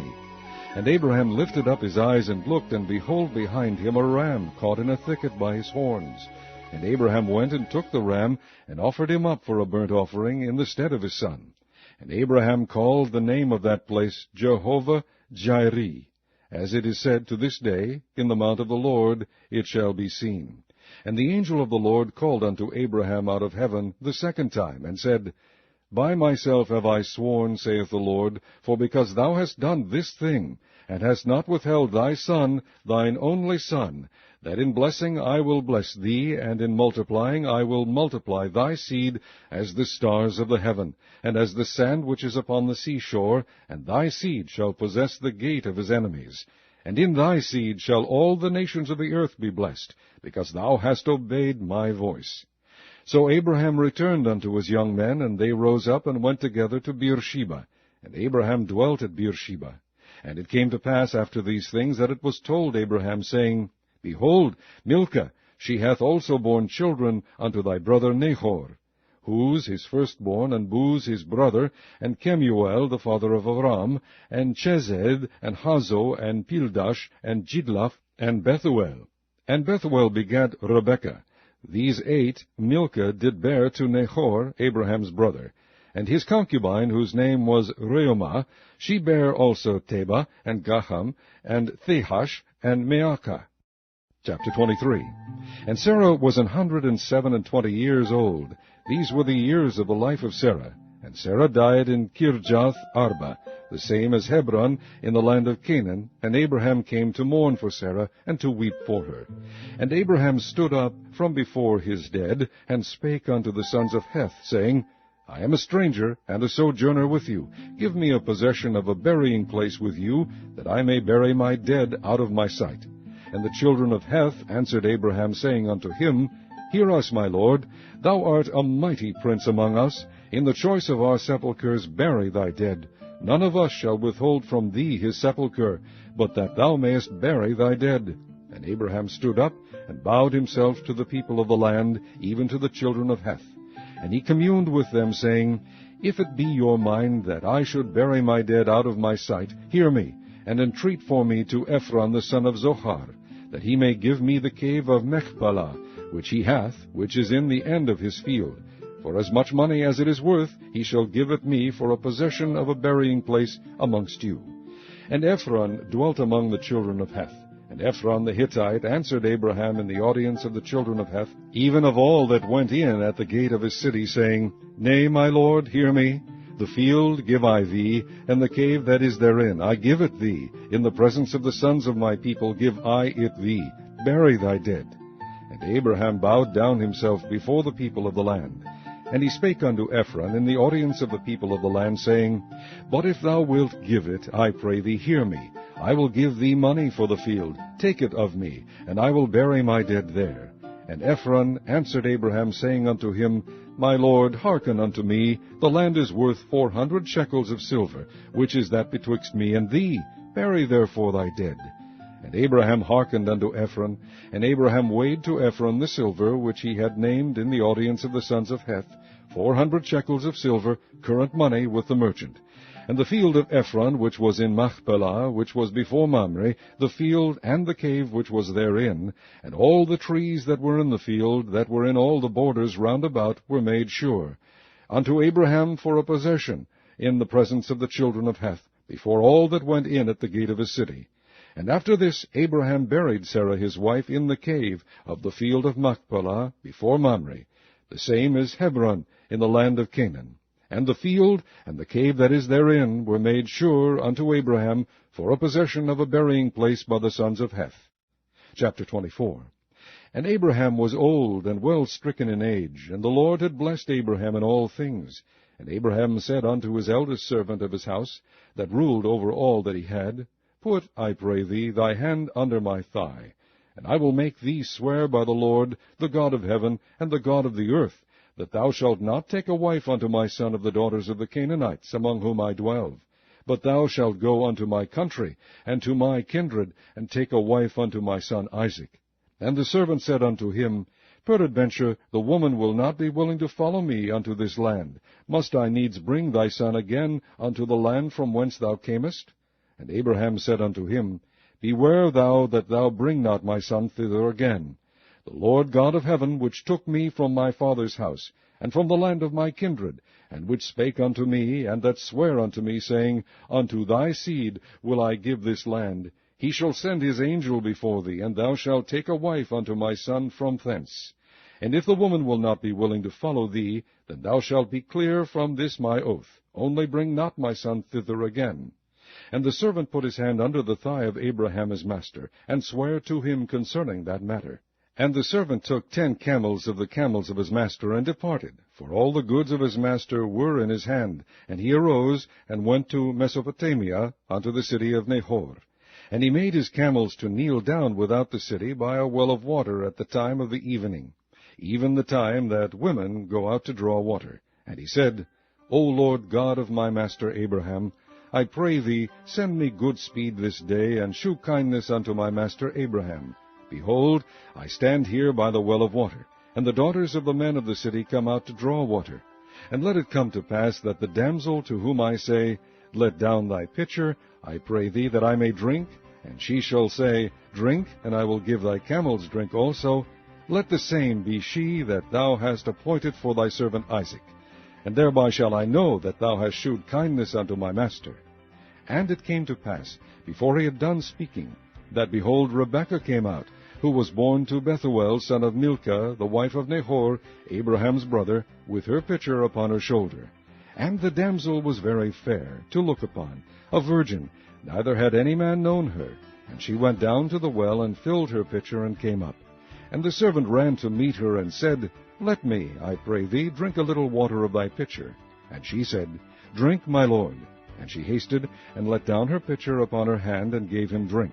And when she had done giving him drink, she said, I will draw water for thy camels also, until they have done drinking. And she hasted, and emptied her pitcher into the trough, and ran again unto the well to draw water, and drew for all his camels. And the man, wondering at her, held his peace, to wit whether the Lord had made his journey prosperous or not. And it came to pass, as the camels had done drinking, that the man took a golden earring of 1/2 shekel weight, and 2 bracelets for her hands of 10 shekels weight of gold, and said, Whose daughter art thou? Tell me, I pray thee. Is there room in thy father's house for us to lodge in? And she said unto him, I am the daughter of Bethuel, the son of Milcah, which she bare unto Nahor. She said moreover unto him, We have both straw and provender enough, and room to lodge in. And the man bowed down his head and worshipped the Lord, and he said, Blessed be the Lord God of my master Abraham, who hath not left destitute my master of his mercy and his truth. I being in the way, the Lord led me to the house of my master's brethren. And the damsel ran and told them of her mother's house these things. And Rebekah had a brother, and his name was Laban. And Laban ran out unto the man unto the well. And it came to pass, when he saw the earring and bracelets upon his sister's hands, and when he heard the words of Rebekah his sister, saying, Thus spake the man unto me, that he came unto the man, and behold, he stood by the camels at the well. And he said, Come in, thou blessed of the Lord. Wherefore standest thou without? For I have prepared the house and room for the camels. And the man came into the house, and he girded his camels, and gave straw and provender for the camels, and water to wash his feet, and the men's feet that were with him. And there was set meat before him to eat. But he said, I will not eat until I have told mine errand. And he said, Speak on. And he said, I am Abraham's servant, and the Lord hath blessed my master greatly, and he is become great, and he hath given him flocks and herds and silver, and gold, and men servants, and maidservants, and camels and asses. And Sarah my master's wife bare a son to my master when she was old, and unto him hath he given all that he hath. And my master made me swear, saying, Thou shalt not take a wife to my son of the daughters of the Canaanites, in whose land I dwell. But thou shalt go unto my father's house, and to my kindred, and take a wife unto my son. And I said unto my master, Peradventure the woman will not follow me. And he said unto me, The Lord before whom I walk will send his angel with thee, and prosper thy way, and thou shalt take a wife for my son of my kindred, and of my father's house.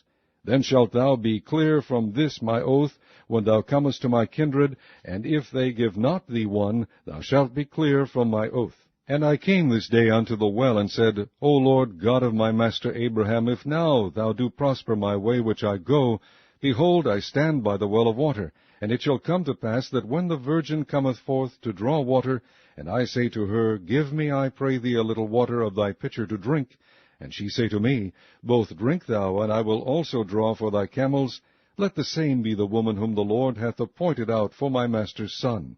And before I had done speaking in mine heart, behold, Rebekah came forth with her pitcher on her shoulder, and she went down unto the well, and drew water. And I said unto her, Let me drink, I pray thee. And she made haste, and let down her pitcher from her shoulder, and said, Drink, and I will give thy camels drink also. So I drank, and she made the camels drink also. And I asked her, and said, Whose daughter art thou? And she said, The daughter of Bethuel, Nahor's son, whom Milcah bare unto him. And I put the earring upon her face, and the bracelets upon her hands. And I bowed down my head, and worshipped the Lord, and blessed the Lord God of my master Abraham, which had led me in the right way to take my master's brother's daughter unto his son. And now if ye will deal kindly and truly with my master, tell me, and if not, tell me, that I may turn to the right hand or to the left. Then Laban and Bethuel answered and said, The thing proceedeth from the Lord. We cannot speak unto thee bad or good. Behold, Rebekah is before thee. Take her and go, and let her be thy master's son's wife, as the Lord hath spoken. And it came to pass that when Abraham's servant heard their words, he worshipped the Lord, bowing himself to the earth. And the servant brought forth jewels of silver, and jewels of gold, and raiment, and gave them to Rebekah. He gave also to her brother and to her mother precious things. And they did eat and drink, he and the men that were with him, and tarried all night. And they rose up in the morning, and he said, Send me away unto my master. And her brother and her mother said, Let the damsel abide with us a few days, at the least 10. After that she shall go. And he said unto them, Hinder me not, seeing the Lord hath prospered my way. Send me away that I may go to my master. And they said, We will call the damsel, and inquire at her mouth. And they called Rebekah, and said unto her, Wilt thou go with this man? And she said, I will go. And they sent away Rebekah their sister, and her nurse, and Abraham's servant, and his men. And they blessed Rebekah, and said unto her, Thou art our sister. Be thou the mother of thousands of millions, and let thy seed possess the gate of those which hate them. And Rebekah arose, and her damsels, and they rode upon the camels, and followed the man. And the servant took Rebekah, and went his way. And Isaac came from the way of the well Lahairoi, for he dwelt in the south country. And Isaac went out to meditate in the field at the eventide. And he lifted up his eyes, and saw, and behold, the camels were coming. And Rebekah lifted up her eyes, and when she saw Isaac, she lighted off the camel. For she had said unto the servant, What man is this that walketh in the field to meet us? And the servant had said, It is my master. Therefore she took a veil, and covered herself. And the servant told Isaac all things that he had done. And Isaac brought her into his mother Sarah's tent, and took Rebekah, and she became his wife, and he loved her. And Isaac was comforted after his mother's death. Chapter 25. Then again Abraham took a wife, and her name was Keturah. And she bare him Zimran, and Jokshan, and Medan, and Midian, and Ishbak, and Shua. And Jokshan begat Sheba and Dedan. And the sons of Dedan were Ashurim, and Letushim, and Leumim. And the sons of Midian, Ephah, and Epher, and Hanoch, and Abidah, and Eldeah. All these were the children of Keturah. And Abraham gave all that he had unto Isaac. But unto the sons of the concubines which Abraham had, Abraham gave gifts, and sent them away from Isaac his son, while he yet lived, eastward unto the east country. And these are the days of the years of Abraham's life which he lived, 160 years. Then Abraham gave up the ghost, and died in a good old age, an old man, and full of years, and was gathered to his people. And his sons, Isaac and Ishmael, buried him in the cave of Machpelah, in the field of Ephron, the son of Zohar the Hittite, which is before Mamre, the field which Abraham purchased of the sons of Heth. There was Abraham buried, and Sarah his wife. And it came to pass after the death of Abraham that God blessed his son Isaac, and Isaac dwelt by the well Lahairoi. Now these are the generations of Ishmael, Abraham's son, whom Hagar the Egyptian, Sarah's handmaid, bare unto Abraham. And these are the names of the sons of Ishmael, by their names according to their generations, the firstborn of Ishmael, Nebajoth, and Kedar, and Adbeel, and Mibsam, and Mishma, and Duma, and Massa, Hadar, and Tema, Jetur, Nephish, and Kedemah. These are the sons of Ishmael, and these are their names by their towns and by their castles, 12 princes according to their nations. And these are the years of the life of Ishmael, 137 years. And he gave up the ghost, and died, and was gathered unto his people. And they dwelt from Havilah unto Shur, that is before Egypt, as thou goest toward Assyria. And he died in the presence of all his brethren. And these are the generations of Isaac, Abraham's son. Abraham begat Isaac, and Isaac was 40 years old when he took Rebekah to wife, the daughter of Bethuel, the Syrian of Padan Aram, the sister of Laban the Syrian. And Isaac entreated the Lord for his wife, because she was barren. And the Lord was entreated of him, and Rebekah his wife conceived. And the children struggled together within her, and she said, If it be so, why am I thus? And she went to inquire of the Lord. And the Lord said unto her, 2 nations are in thy womb, and 2 manner of people shall be separated from thy bowels, and the one people shall be stronger than the other people, and the elder shall serve the younger. And when her days to be delivered were fulfilled, behold, there were twins in her womb. And the first came out red all over like an hairy garment, and they called his name Esau. And after that came his brother out, and his hand took hold on Esau's heel, and his name was called Jacob. And Isaac was 80 years old when she bare them. And the boys grew, and Esau was a cunning hunter, a man of the field, and Jacob was a plain man dwelling in tents. And Isaac loved Esau, because he did eat of his venison, but Rebekah loved Jacob. And Jacob sawed pottage, and Esau came from the field, and he was faint. And Esau said to Jacob, Feed me, I pray thee, with that same red pottage, for I am faint. Therefore was his name called Edom. And Jacob said, Sell me this day thy birthright. And Esau said, Behold, I am at the point to die, and what profit shall this birthright do to me? And Jacob said, Swear to me this day. And he sware unto him, and he sold his birthright unto Jacob. Then Jacob gave Esau bread and pottage of lentils, and he did eat and drink, and rose up and went his way. Thus Esau despised his birthright. Chapter 26. And there was a famine in the land, beside the first famine that was in the days of Abraham. And Isaac went unto Abimelech, king of the Philistines, unto Gerar. And the Lord appeared unto him, and said, Go not down into Egypt, dwell in the land which I shall tell thee of. Sojourn in this land, and I will be with thee, and will bless thee, for unto thee and unto thy seed I will give all these countries, and I will perform the oath which I sware unto Abraham thy father. And I will make thy seed to multiply as the stars of heaven, and will give unto thy seed all these countries, and in thy seed shall all the nations of the earth be blessed. Because that Abraham obeyed my voice, and kept my charge, my commandments, my statutes, and my laws. And Isaac dwelt in Gerar. And the men of the place asked him of his wife. And he said, She is my sister. For he feared to say, She is my wife, lest, said he, the men of the place should kill me for Rebekah, because she was fair to look upon.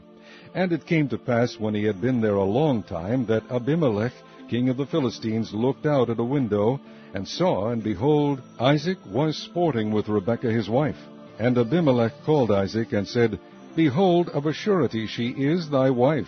And how saidst thou, She is my sister? And Isaac said unto him, Because I said, Lest I die for her. And Abimelech said, What is this thou hast done unto us? One of the people might lightly have lain with thy wife, and thou shouldest have brought guiltness upon us.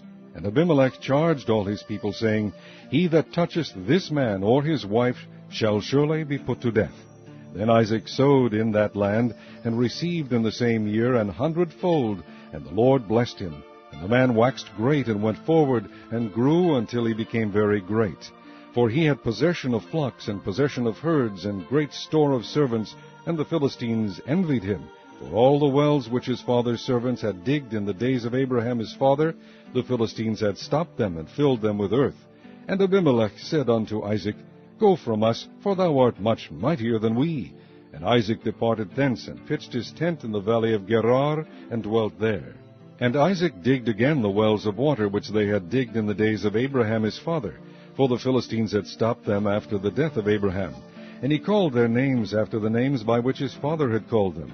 And Isaac's servants digged in the valley, and found there a well of springing water. And the herdmen of Gerar did strive with Isaac's herdmen, saying, The water is ours. And he called the name of the well Esek, because they strove with him. And they digged another well, and strove for that also. And he called the name of it Sitnah. And he removed from thence, and digged another well, and for that they strove not. And he called the name of it Rehoboth. And he said, For now the Lord hath made room for us, and we shall be fruitful in the land.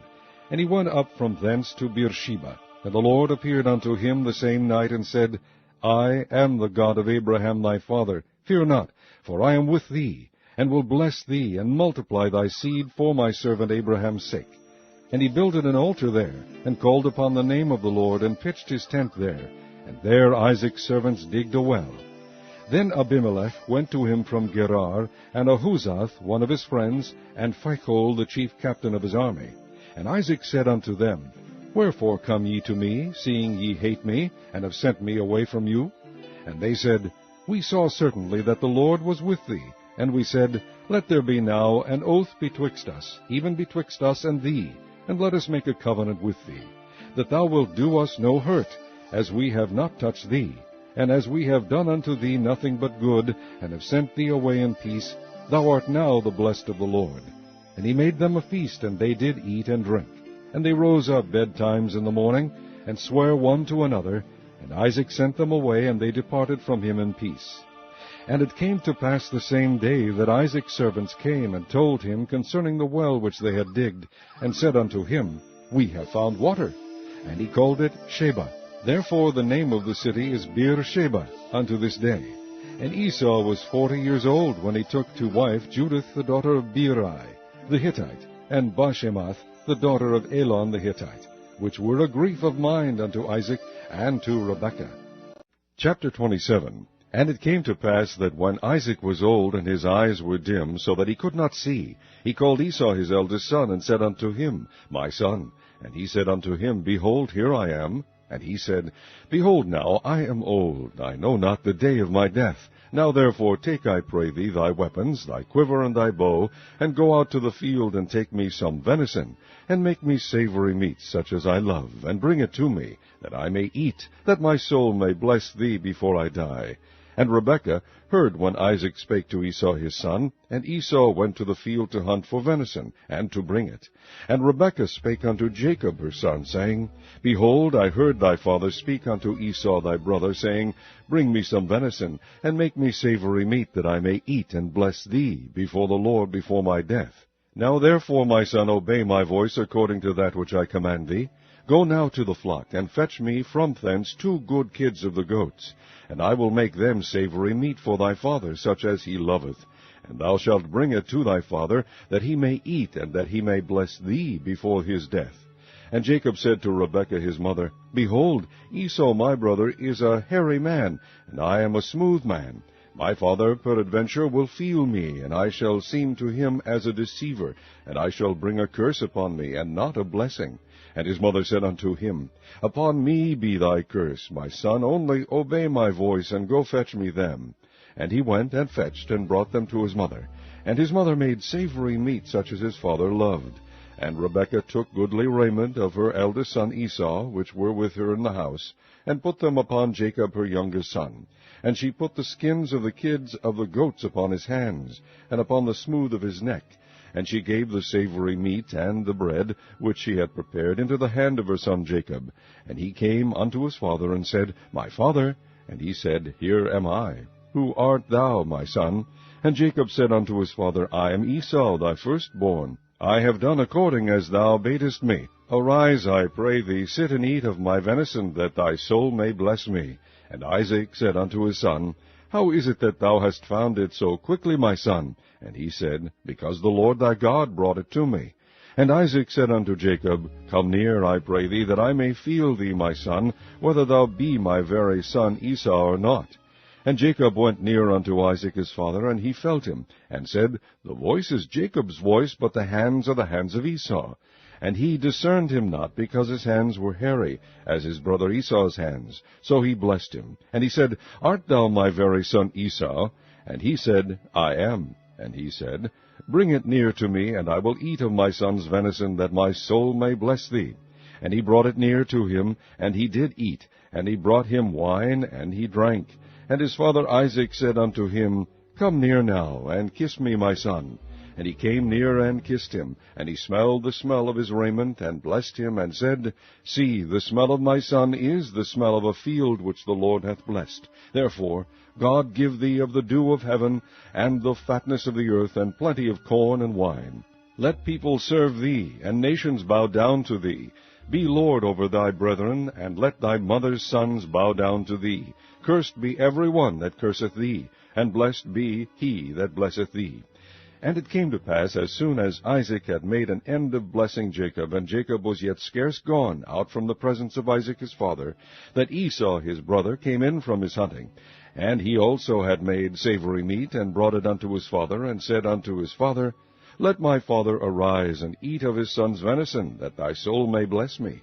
And Isaac his father said unto him, Who art thou? And he said, I am thy son, thy firstborn Esau. And Isaac trembled very exceedingly, and said, Who? Where is he that hath taken venison, and brought it me? And I have eaten of all before thou camest, and have blessed him, yea, and he shall be blessed. And when Esau heard the words of his father, he cried with a great and exceeding bitter cry, and said unto his father, Bless me, even me also, O my father. And he said, Thy brother came with subtlety, and hath taken away thy blessing. And he said, Is not he rightly named Jacob? For he hath supplanted me these 2 times. He took away my birthright, and behold, now he hath taken away my blessing. And he said, Hast thou not reserved a blessing for me? And Isaac answered and said unto Esau, Behold, I have made him thy lord, and all his brethren have I given to him for servants, and with corn and wine have I sustained him. And what shall I do now unto thee, my son? And Esau said unto his father, Hast thou but one blessing, my father? Bless me, even me also, O my father. And Esau lifted up his voice and wept. And Isaac his father answered and said unto him, Behold, thy dwelling shall be the fatness of the earth, and of the dew of heaven from above. And by thy sword shalt thou live, and shalt serve thy brother. And it shall come to pass, when thou shalt have the dominion, that thou shalt break his yoke from off thy neck. And Esau hated Jacob because of the blessing wherewith his father blessed him. And Esau said in his heart, The days of mourning for my father are at hand. Then will I slay my brother Jacob. And these words of Esau her elder son were told to Rebekah. And she sent and called Jacob her younger son, and said unto him, Behold, thy brother Esau, as touching thee, doth comfort himself, purposing to kill thee. Now therefore, my son, obey my voice, and arise, flee thou to Laban my brother to Haran, and tarry with him a few days, until thy brother's fury turn away, until thy brother's anger turn away from thee, and he forget that which thou hast done to him. Then I will send and fetch thee from thence. Why should I be deprived also of you both in one day? And Rebekah said to Isaac, I am weary of my life because of the daughters of Heth. If Jacob take a wife of the daughters of Heth, such as these, which are of the daughters of the land, what good shall my life do me? Chapter 28. And Isaac called Jacob, and blessed him, and charged him, and said unto him, Thou shalt not take a wife of the daughters of Canaan. Arise, go to Padan Aram, to the house of Bethuel, thy mother's father, and take thee a wife from thence of the daughters of Laban, thy mother's brother. And God Almighty bless thee, and make thee fruitful, and multiply thee, that thou mayest be a multitude of people, and give thee the blessing of Abraham to thee, and to thy seed with thee, that thou mayest inherit the land wherein thou art a stranger, which God gave unto Abraham. And Isaac sent away Jacob, and he went to Padan Aram unto Laban, son of Bethuel the Syrian, the brother of Rebekah, Jacob's and Esau's mother. When Esau saw that Isaac had blessed Jacob, and sent him away to Padan Aram, to take him a wife from thence, and that as he blessed him he gave him a charge, saying, Thou shalt not take a wife of the daughters of Canaan, and that Jacob obeyed his father and his mother, and was gone to Padan Aram, and Esau, seeing that the daughters of Canaan pleased not Isaac his father, then went Esau unto Ishmael, and took unto the wives which he had Mahalath, the daughter of Ishmael, Abraham's son, the sister of Nebajoth, to be his wife. And Jacob went out from Beersheba, and went toward Haran. And he lighted upon a certain place, and tarried there all night, because the sun was set. And he took of the stones of that place, and put them for his pillows, and lay down in that place to sleep. And he dreamed, and behold, a ladder set up on the earth, and the top of it reached to heaven. And behold, the angels of God ascended and descended on it. And behold, the Lord stood above it, and said, I am the Lord God of Abraham thy father, and the God of Isaac. The land whereon thou liest, to thee will I give it, and to thy seed, and thy seed shall be as the dust of the earth. And thou shalt spread abroad to the west, and to the east, and to the north, and to the south. And in thee and in thy seed shall all the families of the earth be blessed. And behold, I am with thee, and will keep thee in all places whither thou goest, and will bring thee again into this land, for I will not leave thee until I have done that which I have spoken to thee of. And Jacob awaked out of his sleep, and he said, Surely the Lord is in this place, and I knew it not. And he was afraid, and said, How dreadful is this place! This is none other but the house of God, and this is the gate of heaven. And Jacob rose up early in the morning, and took the stone that he had put for his pillows, and set it up for a pillar, and poured oil upon the top of it. And he called the name of that place Bethel, but the name of that city was called Luz at the first. And Jacob vowed a vow, saying, If God will be with me, and will keep me in this way that I go, and will give me bread to eat, and raiment to put on, so that I come again to my father's house in peace, then shall the Lord be my God. And this stone which I have set for a pillar shall be God's house. And of all that thou shalt give me, I will surely give the tenth unto thee. Chapter 29. Then Jacob went on his journey, and came into the land of the people of the east. And he looked, and behold, a well in the field, and lo, there were 3 flocks of sheep lying by it, for out of that well they watered the flocks. And a great stone was upon the well's mouth, and thither were all the flocks gathered. And they rolled the stone from the well's mouth, and watered the sheep, and put the stone again upon the well's mouth in his place. And Jacob said unto them, My brethren, whence be ye? And they said, Of Haran are we. And he said unto them, Know ye Laban the son of Nahor? And they said, We know him. And he said unto them, Is he well? And they said, He is well. And behold, Rachel his daughter cometh with the sheep. And he said, Lo, it is yet high day, neither is it time that the cattle should be gathered together. Water ye the sheep, and go and feed them. And they said, We cannot, until all the flocks be gathered together, until they roll the stone from the well's mouth. Then we water the sheep. And while he yet spake with them, Rachel came with her father's sheep, for she kept them. And it came to pass, when Jacob saw Rachel, the daughter of Laban his mother's brother, and the sheep of Laban his mother's brother, that Jacob went near, and rolled the stone from the well's mouth, and watered the flock of Laban his mother's brother. And Jacob kissed Rachel, and lifted up his voice, and wept. And Jacob told Rachel that he was her father's brother, and that he was Rebekah's son. And she ran and told her father. And it came to pass, when Laban heard the tidings of Jacob his sister's son, that he ran to meet him, and embraced him, and kissed him, and brought him to his house. And he told Laban all these things. And Laban said to him, Surely thou art my bone and my flesh. And he abode with him the space of a month. And Laban said unto Jacob, Because thou art my brother, shouldest thou therefore serve me for naught? Tell me, what shall thy wages be? And Laban had 2 daughters. The name of the elder was Leah, and the name of the younger was Rachel. Leah was tender-eyed, but Rachel was beautiful and well-favored. And Jacob loved Rachel, and said, I will serve thee 7 years for Rachel, thy younger daughter. And Laban said, It is better that I give her to thee than that I should give her to another man. Abide with me. And Jacob served 7 years for Rachel, and they seemed unto him but a few days, for the love he had to her. And Jacob said unto Laban, Give me my wife, for my days are fulfilled, that I may go in unto her. And Laban gathered together all the men of the place, and made a feast. And it came to pass in the evening that he took Leah his daughter, and brought her to him, and he went in unto her.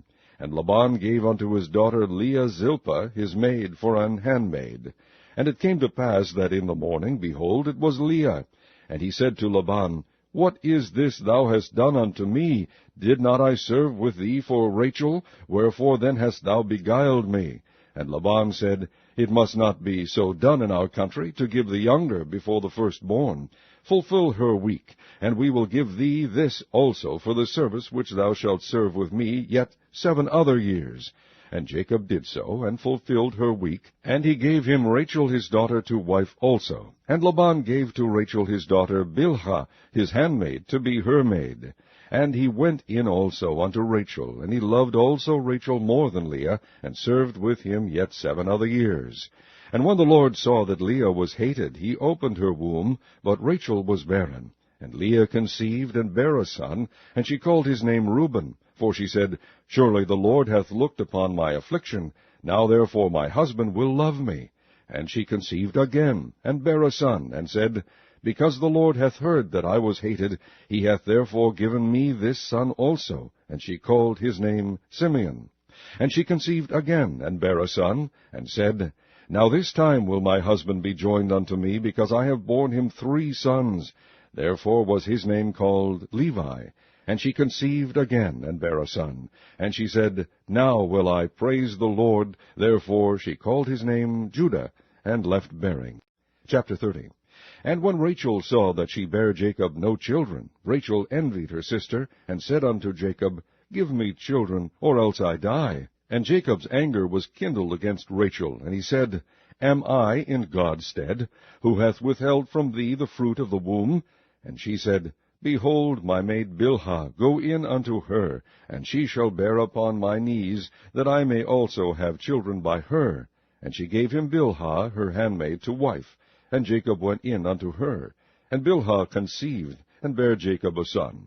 And Rachel said, God hath judged me, and hath also heard my voice, and hath given me a son. Therefore called she his name Dan. And Bilhah, Rachel's maid, conceived again, and bare Jacob a second son. And Rachel said, With great wrestlings have I wrestled with my sister, and I have prevailed. And she called his name Naphtali. When Leah saw that she had left bearing, she took Zilpah her maid, and gave her Jacob to wife. And Zilpah, Leah's maid, bare Jacob a son. And Leah said, A troop cometh, and she called his name Gad. And Zilpah, Leah's maid, bare Jacob a second son. And Leah said, Happy am I, for the daughters will call me blessed. And she called his name Asher. And Reuben went in the days of wheat harvest, and found mandrakes in the field, and brought them unto his mother Leah. Then Rachel said to Leah, Give me, I pray thee, of thy son's mandrakes. And she said unto her, Is it a small matter that thou hast taken my husband? And wouldest thou take away my son's mandrakes also? And Rachel said, Therefore he shall lie with thee tonight for thy son's mandrakes. And Jacob came out of the field in the evening, and Leah went out to meet him, and said, Thou must come in unto me, for surely I have hired thee with my son's mandrakes. And he lay with her that night. And God hearkened unto Leah, and she conceived, and bare Jacob the fifth son. And Leah said, God hath given me my hire, because I have given my maiden to my husband. And she called his name Issachar. And Leah conceived again, and bare Jacob the sixth son. And Leah said, God hath endued me with a good dowry. Now will my husband dwell with me, because I have borne him 6 sons. And she called his name Zebulun. And afterward she bare a daughter, and called her name Dinah. And God remembered Rachel, and God hearkened to her, and opened her womb. And she conceived, and bare a son, and said, God hath taken away my reproach. And she called his name Joseph, and said, The Lord shall add to me another son. And it came to pass, when Rachel had borne Joseph, that Jacob said unto Laban, Send me away, that I may go unto mine own place, and to my country. Give me my wives and my children, for whom I have served thee, and let me go. For thou knowest my service which I have done thee. And Laban said unto him, I pray thee, if I have found favor in thine eyes, tarry, for I have learned by experience that the Lord hath blessed me for thy sake. And he said, Appoint me thy wages, and I will give it. And he said unto him, Thou knowest how I have served thee, and how thy cattle was with me. For it was little which thou hadst before I came, and it is now increased unto a multitude. And the Lord hath blessed thee since my coming. And now when shall I provide for mine own house also? And he said, What shall I give thee? And Jacob said, Thou shalt not give me anything. If thou wilt do this thing for me, I will again feed and keep thy flock. And I will pass through all thy flock today, removing from thence all the speckled and spotted cattle, and all the brown cattle among the sheep, and the spotted and speckled among the goats, and of such shall be my hire. So shall my righteousness answer for me in time to come, when it shall come for my hire before thy face. Every one that is not speckled and spotted among the goats, and brown among the sheep, that shall be counted stolen with me. And Laban said, Behold, I would it might be according to thy word. And he removed that day the he-goats that were ring-straked and spotted, and all the she-goats that were speckled and spotted, and every one that had some white in it, and all the brown among the sheep, and gave them into the hand of his sons. And he set 3 days' journey betwixt himself and Jacob fed the rest of Laban's flocks. And Jacob took him rods of green poplar, and of the hazel and chestnut tree, and pilled white strakes in them, and made the white appear which was in the rods. And he set the rods which he had pilled before the flocks in the gutters in the watering troughs, when the flocks came to drink, that they should conceive when they came to drink. And the flocks conceived before the rods, and brought forth cattle, ring-straked, speckled, and spotted. And Jacob did separate the lambs, and set the faces of the flocks toward the ring-straked, and all the brown in the flock of Laban. And he put his own flocks by themselves, and put them not unto Laban's cattle. And it came to pass, whensoever the stronger cattle did conceive, that Jacob laid the rods before the eyes of the cattle in the gutters, that they might conceive among the rods. But when the cattle were feeble, he put them not in. So the feebler were Laban's, and the stronger Jacob's. And the man increased exceedingly, and had much cattle, and maidservants, and menservants, and camels, and asses. Chapter 31. And he heard the words of Laban's son, saying, Jacob hath taken away all that was our father's, and of that which was our father's hath he gotten all this glory. And Jacob beheld the countenance of Laban, and behold, it was not toward him as before. And the Lord said unto Jacob, Return unto the land of thy fathers, and to thy kindred, and I will be with thee. And Jacob sent and called Rachel and Leah to the field unto his flock, and said unto them, I see your father's countenance, that it is not toward me as before, but the God of my father hath been with me. And ye know that with all my power I have served your father. And your father hath deceived me, and changed my wages 10 times. But God suffered him not to hurt me. If he said thus, The speckled shall be thy wages, then all the cattle bear speckled. And if he said thus, The ring-straked shall be thy hire, then bear all the cattle ring-straked. Thus God hath taken away the cattle of your father, and given them to me. And it came to pass at the time that the cattle conceived, that I lifted up mine eyes, and saw in a dream, and behold, the rams which leaped upon the cattle were ring-straked, speckled, and grizzled. And the angel of God spake unto me in a dream, saying, Jacob. And I said, Here am I. And he said, Lift up now thine eyes, and see. All the rams which leap upon the cattle are ring-straked, speckled, and grizzled. For I have seen all that Laban doeth unto thee. I am the God of Bethel, where thou anointest the pillar, and where thou vowedest a vow unto me. Now arise, get thee out from this land, and return unto the land of thy kindred.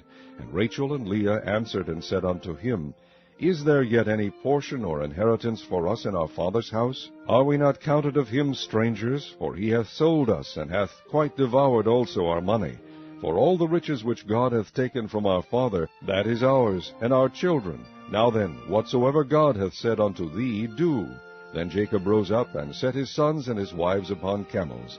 And he carried away all his cattle, and all his goods which he had gotten, the cattle of his getting, which he had gotten in Padan Aram, for to go to Isaac his father in the land of Canaan. And Laban went to shear his sheep, and Rachel had stolen the images that were her father's. And Jacob stole away unawares to Laban the Syrian, in that he told him not that he fled. So he fled with all that he had, and he rose up and passed over the river, and set his face toward the Mount Gilead. And it was told Laban on the 3rd day that Jacob was fled. And he took his brethren with him, and pursued after him 7 days' journey, and they overtook him in the Mount Gilead. And God came to Laban the Syrian in a dream by night, and said unto him, Take heed that thou speak not to Jacob, either good or bad. Then Laban overtook Jacob. Now Jacob had pitched his tent in the mount, and Laban with his brethren pitched in the mount of Gilead. And Laban said to Jacob, What hast thou done, that thou hast stolen away unawares to me, and carried away my daughters, as captives taken with the sword? Wherefore didst thou flee away secretly, and steal away from me, and didst not tell me, that I might have sent thee away with mirth, and with songs, with tabret, and with harp? And hast not suffered me to kiss my sons and my daughters? Thou hast now done foolishly in so doing. It is in the power of my hand to do you hurt.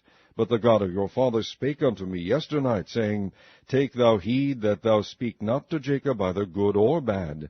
And now, though thou wouldest needs be gone, because thou sore longest after thy father's house, yet wherefore hast thou stolen my gods? And Jacob answered and said to Laban, Because I was afraid, for I said, Peradventure thou wouldest take by force thy daughters from me. With whomsoever thou findest thy gods, let him not live. Before our brethren discern thou what is thine with me, and take it to thee. For Jacob knew not that Rachel had stolen them. And Laban went into Jacob's tent, and into Leah's tent, and into the 2 maidservants' tents, but he found them not. Then went he out of Leah's tent, and entered into Rachel's tent. Now Rachel had taken the images, and put them in the camel's furniture, and sat upon them. And Laban searched all the tent, but found them not. And she said to her father, Let it not displease my lord, that I cannot rise up before thee, for the custom of women is upon me. And he searched, but found not the images. And Jacob was wroth, and chode with Laban. And Jacob answered and said to Laban, What is my trespass? What is my sin, that thou hast so hotly pursued after me? Whereas thou hast searched all my stuff, what hast thou found of all thy household stuff? Set it here before my brethren and thy brethren, that they may judge betwixt us both. This 20 years have I been with thee. Thy ewes and thy she-goats have not cast their young, and the rams of thy flock have I not eaten. That which was torn of beasts I brought not unto thee, I bear the loss of it. Of my hand didst thou require it, whether stolen by day or stolen by night. Thus I was, in the day the drought consumed me, and the frost by night, and my sleep departed from mine eyes. Thus have I been 20 years in thy house. I served thee 14 years for thy 2 daughters, and 6 years for thy cattle, and thou hast changed my wages 10 times. Except the God of my father, the God of Abraham, and the fear of Isaac, had been with me, surely thou hadst sent me away now empty. God hath seen my affliction, and the labor of my hands, and rebuked thee yesternight. And Laban answered and said unto Jacob, These daughters are my daughters, and these children are my children, and these cattle are my cattle, and all that thou seest is mine. And what can I do this day unto these my daughters, or unto their children which they have borne? Now therefore come now, let us make a covenant, I and thou, and let it be for a witness between me and thee. And Jacob took a stone, and set it up for a pillar.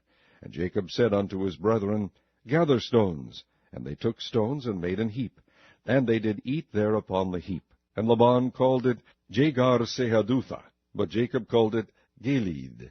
And Laban said, This heap is a witness between me and thee this day. Therefore was the name of it called Gilead. And Mizpah, for he said, The Lord watch between me and thee, when we are absent one from another. If thou shalt afflict my daughters, or if thou shalt take other wives beside my daughters, no man is with us. See, God is witness betwixt me and thee. And Laban said to Jacob, Behold this heap, and behold this pillar which I have cast betwixt me and thee. This heap be witness, and this pillar be witness, that I will not pass over this heap to thee, and that thou shalt not pass over this heap and this pillar unto me for harm. The God of Abraham, and the God of Nahor, the God of their father, judge betwixt us. And Jacob sware by the fear of his father Isaac. Then Jacob offered sacrifice upon the mount, and called his brethren to eat bread, and they did eat bread, and tarried all night in the mount. And early in the morning Laban rose up, and kissed his sons and his daughters, and blessed them. And Laban departed, and returned unto his place. Chapter 32. And Jacob went on his way, and the angels of God met him. And when Jacob saw them, he said, This is God's host. And he called the name of that place Mahanaim. And Jacob sent messengers before him to Esau his brother unto the land of Seir, the country of Edom. And he commanded them, saying, Thus shall ye speak unto my lord Esau. Thy servant Jacob saith thus, I have sojourned with Laban, and stayed there until now. And I have oxen and asses, flocks and men servants, and women servants, and I have sent to tell my lord, that I may find grace in thy sight. And the messengers returned to Jacob, saying, We came to thy brother Esau, and also he cometh to meet thee, and 400 men with him. Then Jacob was greatly afraid and distressed, and he divided the people that was with him, and the flocks and herds and the camels, into 2 bands. And he said, If Esau come to the one company, and smite it, then the other company which is left shall escape. And Jacob said, O God of my father Abraham, and God of my father Isaac, the Lord which saidst unto me, Return unto thy country and to thy kindred, and I will deal well with thee. I am not worthy of the least of all the mercies, and of all the truth which thou hast shewed unto thy servant, for with my staff I passed over this Jordan, and now I am become 2 bands. Deliver me, I pray thee, from the hand of my brother, from the hand of Esau, for I fear him, lest he will come and smite me, and the mother with the children. And thou saidst, I will surely do thee good, and make thy seed as the sand of the sea, which cannot be numbered for multitude. And he lodged there that same night, and took of that which came to his hand a present for Esau his brother, 200 she-goats, and 20 he-goats, 200 ewes, and 20 rams, 30 milch camels, with their colts, 40 kine, and 10 bulls, 20 she-asses, and 10 foals. And he delivered them into the hand of his servants, every drove by themselves, and said unto his servants, Pass over before me, and put a space betwixt drove and drove. And he commanded the foremost, saying, When Esau my brother meeteth thee, and asketh thee, saying, Whose art thou? And whither goest thou? And whose are these before thee? Then thou shalt say, They be thy servant Jacob's. It is a present sent unto my lord Esau. And behold, also he is behind us. And so commanded he the second and the third, and all that followed the drove, saying, On this manner shall ye speak unto Esau, when ye find him. And say ye moreover, Behold, thy servant Jacob is behind us. For he said, I will appease him with the present that goeth before me, and afterward I will see his face. Peradventure he will accept of me. So went the present over before him, and himself lodged that night in the company. And he rose up that night, and took his 2 wives, and his 2 women servants, and his 11 sons, and passed over the ford Jabbok. And he took them, and sent them over the brook, and sent over that he had. And Jacob was left alone, and there wrestled a man with him until the breaking of the day. And when he saw that he prevailed not against him, he touched the hollow of his thigh, and the hollow of Jacob's thigh was out of joint, as he wrestled with him. And he said, Let me go, for the day breaketh. And he said, I will not let thee go, except thou bless me. And he said unto him, What is thy name? And he said, Jacob. And he said, Thy name shall be called no more Jacob, but Israel. For as a prince hast thou power with God and with men, and hast prevailed. And Jacob asked him, and said, Tell me, I pray thee, thy name. And he said, Wherefore is it that thou dost ask after my name? And he blessed him there. And Jacob called the name of the place Peniel, for I have seen God face to face, and my life is preserved. And as he passed over Peniel, the sun rose upon him, and he halted upon his thigh. Therefore the children of Israel eat not of the sinew which shrank, which is upon the hollow of the thigh unto this day, because he touched the hollow of Jacob's thigh in the sinew that shrank. Chapter 33. And Jacob lifted up his eyes, and looked, and behold, Esau came, and with him 400 men. And he divided the children unto Leah, and unto Rachel, and unto the 2 handmaids. And he put the handmaids and their children foremost, and Leah and her children after, and Rachel and Joseph hindermost. And he passed over before them, and bowed himself to the ground 7 times, until he came near to his brother. And Esau ran to meet him, and embraced him, and fell on his neck, and kissed him, and they wept. And he lifted up his eyes, and saw the women and the children, and said, Who are those with thee? And he said, The children which God hath graciously given thy servant. Then the handmaidens came near, they and their children, and they bowed themselves. And Leah also with her children came near, and bowed themselves. And after came Joseph near, and Rachel, and they bowed themselves. And he said, What meanest thou by all this drove which I met? And he said, These are to find grace in thy sight of my Lord. And Esau said, I have enough, my brother, keep that thou hast unto thyself. And Jacob said, Nay, I pray thee, if now I have found grace in thy sight, then receive my present at my hand. For therefore I have seen thy face, as though I had seen the face of God, and thou wast pleased with me. Take, I pray thee, my blessing that is brought to thee, because God hath dealt graciously with me, and because I have enough. And he urged him, and he took it. And he said, Let us take our journey, and let us go, and I will go before thee. And he said unto him, My Lord knoweth that the children are tender, and the flocks and herds with young are with me.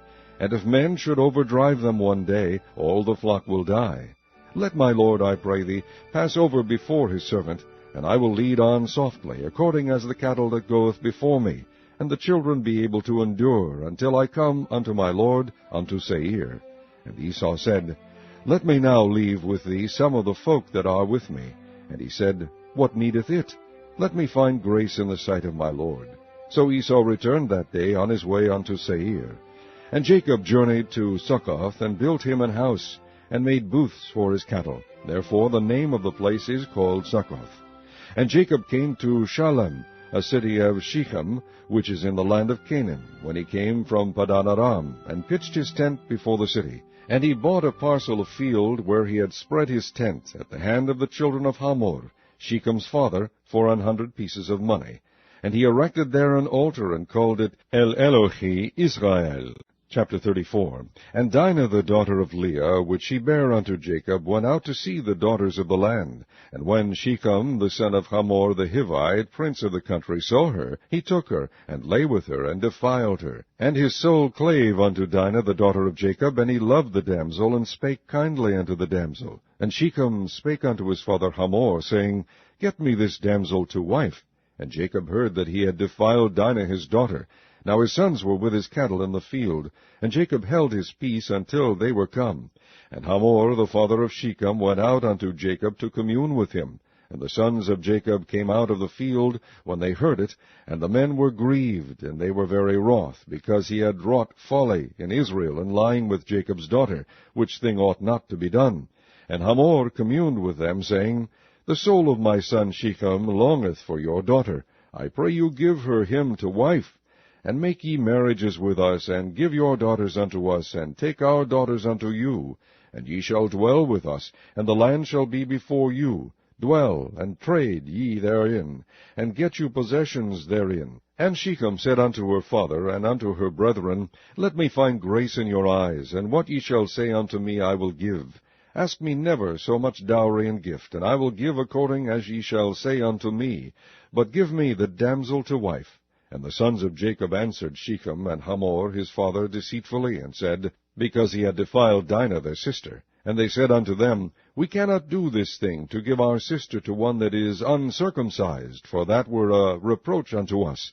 But in this will we consent unto you, if ye will be as we be, that every male of you be circumcised, then will we give our daughters unto you, and we will take your daughters to us, and we will dwell with you, and we will become one people. But if ye will not hearken unto us to be circumcised, then will we take our daughter, and we will be gone.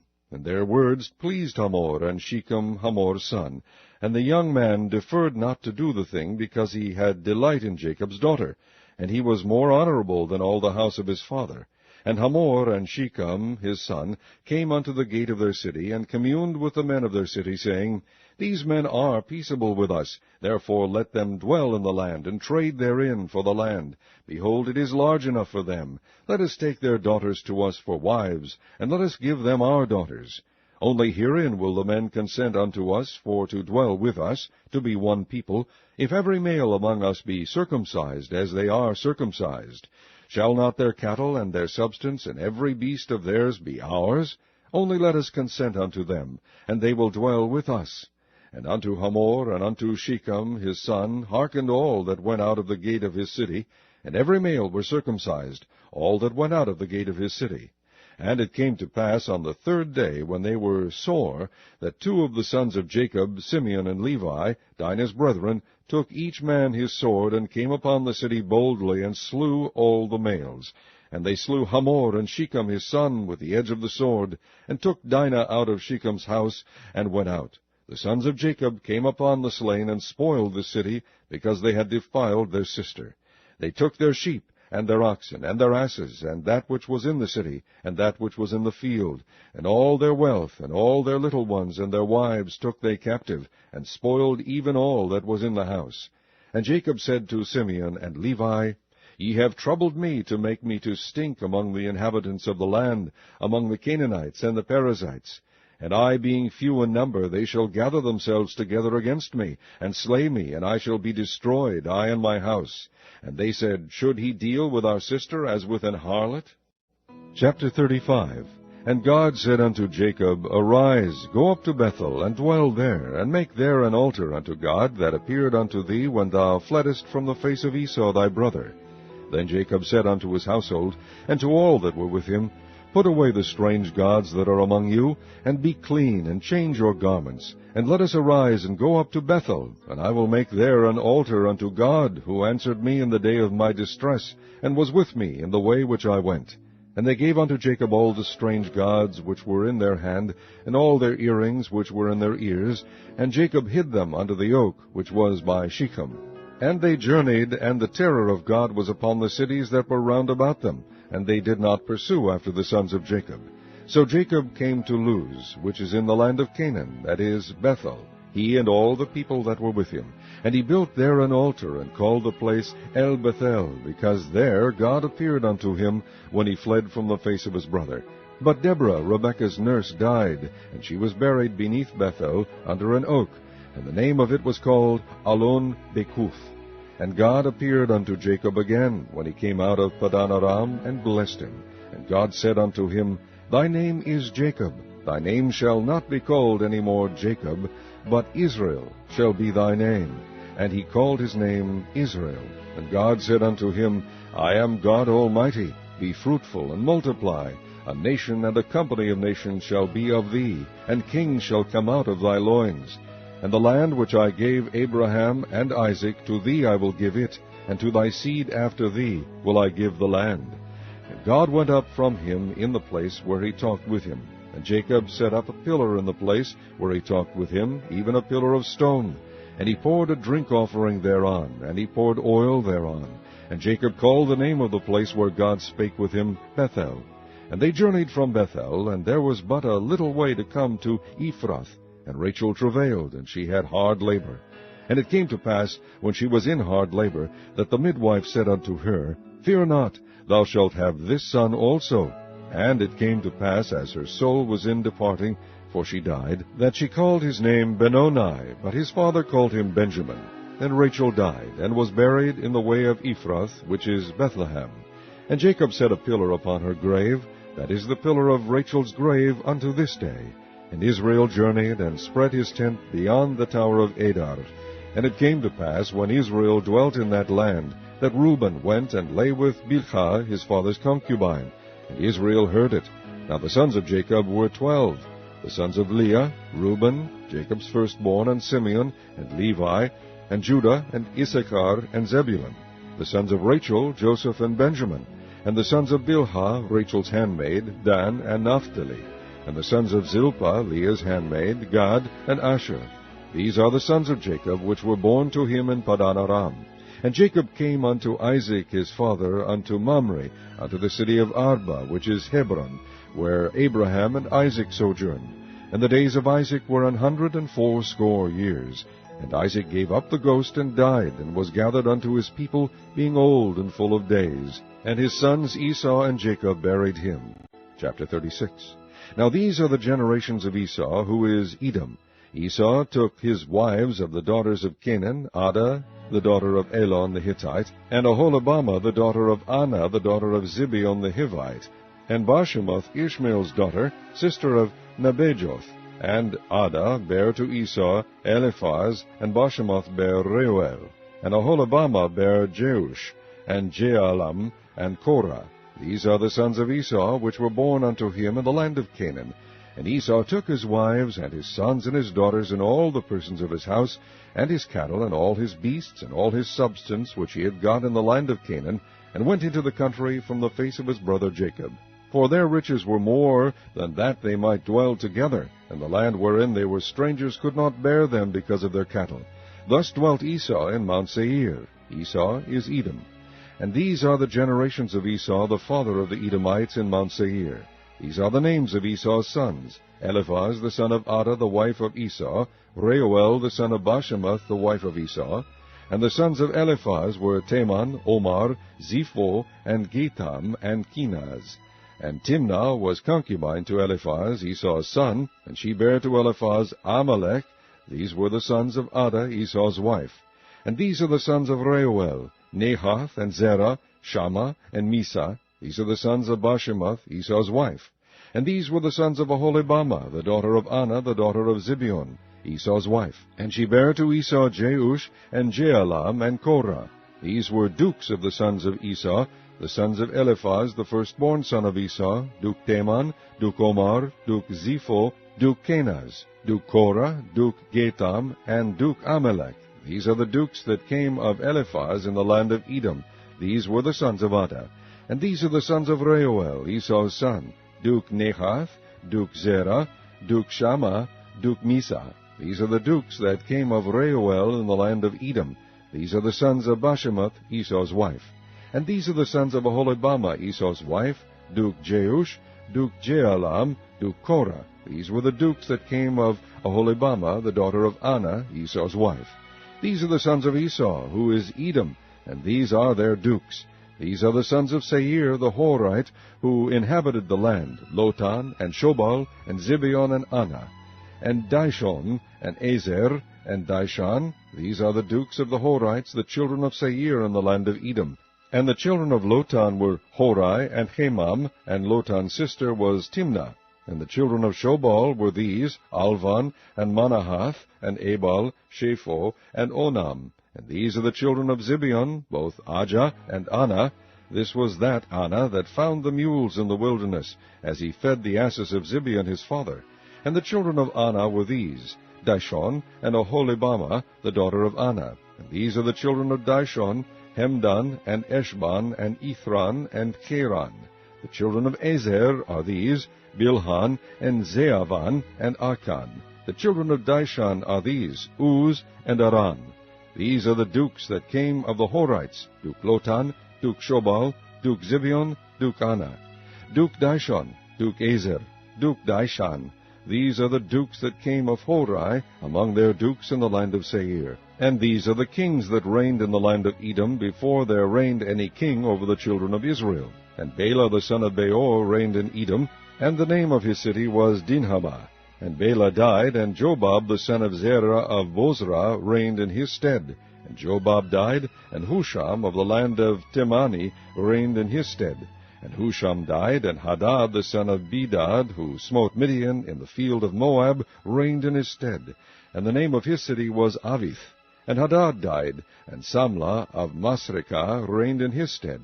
And Samlah died, and Saul of Rehoboth by the river reigned in his stead. And Saul died, and Baal-Hanan the son of Achbor reigned in his stead. And Baal-Hanan the son of Achbor died, and Hadar reigned in his stead. And the name of his city was Peu, and his wife's name was Mehetabel, the daughter of Mathred, the daughter of Mesahab. And these are the names of the dukes that come of Esau, according to their families, after their places, by their names: Duke Timnah, Duke Alva, Duke Japheth, Duke Aholibama, Duke Elah, Duke Pinon, Duke Kenaz, Duke Teman, Duke Mibzar, Duke Magdiel, Duke Iram. These be the dukes of Edom, according to their habitations, in the land of their possession. He is Esau, the father of the Edomites. Chapter 37. And Jacob dwelt in the land wherein his father was a stranger, in the land of Canaan. These are the generations of Jacob. Joseph, being 17 years old, was feeding the flock with his brethren. And the lad was with the sons of Bilhah, and with the sons of Zilpah, his father's wives, and Joseph brought unto his father their evil report. Now Israel loved Joseph more than all his children, because he was the son of his old age, and he made him a coat of many colors. And when his brethren saw that their father loved him more than all his brethren, they hated him, and could not speak peaceably unto him. And Joseph dreamed a dream, and he told it his brethren, and they hated him yet the more. And he said unto them, Hear, I pray you, this dream which I have dreamed. For behold, we were binding sheaves in the field, and lo, my sheaf arose, and also stood upright, and behold, your sheaves stood round about, and made obeisance to my sheaf. And his brethren said to him, Shalt thou indeed reign over us, or shalt thou indeed have dominion over us? And they hated him yet the more for his dreams and for his words. And he dreamed yet another dream, and told it his brethren, and said, Behold, I have dreamed a dream more. And behold, the sun and the moon and the 11 stars made obeisance to me. And he told it to his father and to his brethren. And his father rebuked him, and said unto him, What is this dream that thou hast dreamed? Shall I and thy mother and thy brethren indeed come to bow down ourselves to thee to the earth? And his brethren envied him, but his father observed the saying. This ends side A. And his brethren went to feed their father's flocks in Shechem. And Israel said unto Joseph, Do not thy brethren feed the flock in Shechem? Come, and I will send thee unto them. And he said to him, Here am I. And he said to him, Go, I pray thee, see whether it be well with thy brethren, and well with the flocks, and bring me word again. So he sent him out of the vale of Hebron, and he came to Shechem. And a certain man found him, and behold, he was wandering in the field. And the man asked him, saying, What seekest thou? And he said, I seek my brethren. Tell me, I pray thee, where they feed their flocks. And the man said, They are departed hence, for I heard them say, Let us go to Dothan. And Joseph went after his brethren, and found them in Dothan. And when they saw him afar off, even before he came near unto them, they conspired against him to slay him. And they said one to another, Behold, this dreamer cometh. Come now, therefore, and let us slay him, and cast him into some pit, and we will say, Some evil beast hath devoured him, and we shall see what will become of his dreams. And Reuben heard it, and he delivered him out of their hands, and said, Let us not kill him. And Reuben said unto them, Shed no blood, but cast him into this pit that is in the wilderness, and lay no hand upon him, that he might rid him out of their hands, to deliver him to his father again. And it came to pass, when Joseph was come unto his brethren, that they stripped Joseph out of his coat of many colors that was on him. And they took him, and cast him into a pit. And the pit was empty, there was no water in it. And they sat down to eat bread, and they lifted up their eyes and looked. And behold, a company of Ishmaelites came from Gilead with their camels, bearing spicery and balm of myrrh, going to carry it down to Egypt. And Judah said unto his brethren, What profit is it if we slay our brother, and conceal his blood? Come, and let us sell him to the Ishmaelites, and let not our hand be upon him, for he is our brother, and our flesh. And his brethren were content. Then there passed by Midianites merchantmen, and they drew and lifted up Joseph out of the pit, and sold Joseph to the Ishmaelites for 20 pieces of silver. And they brought Joseph into Egypt.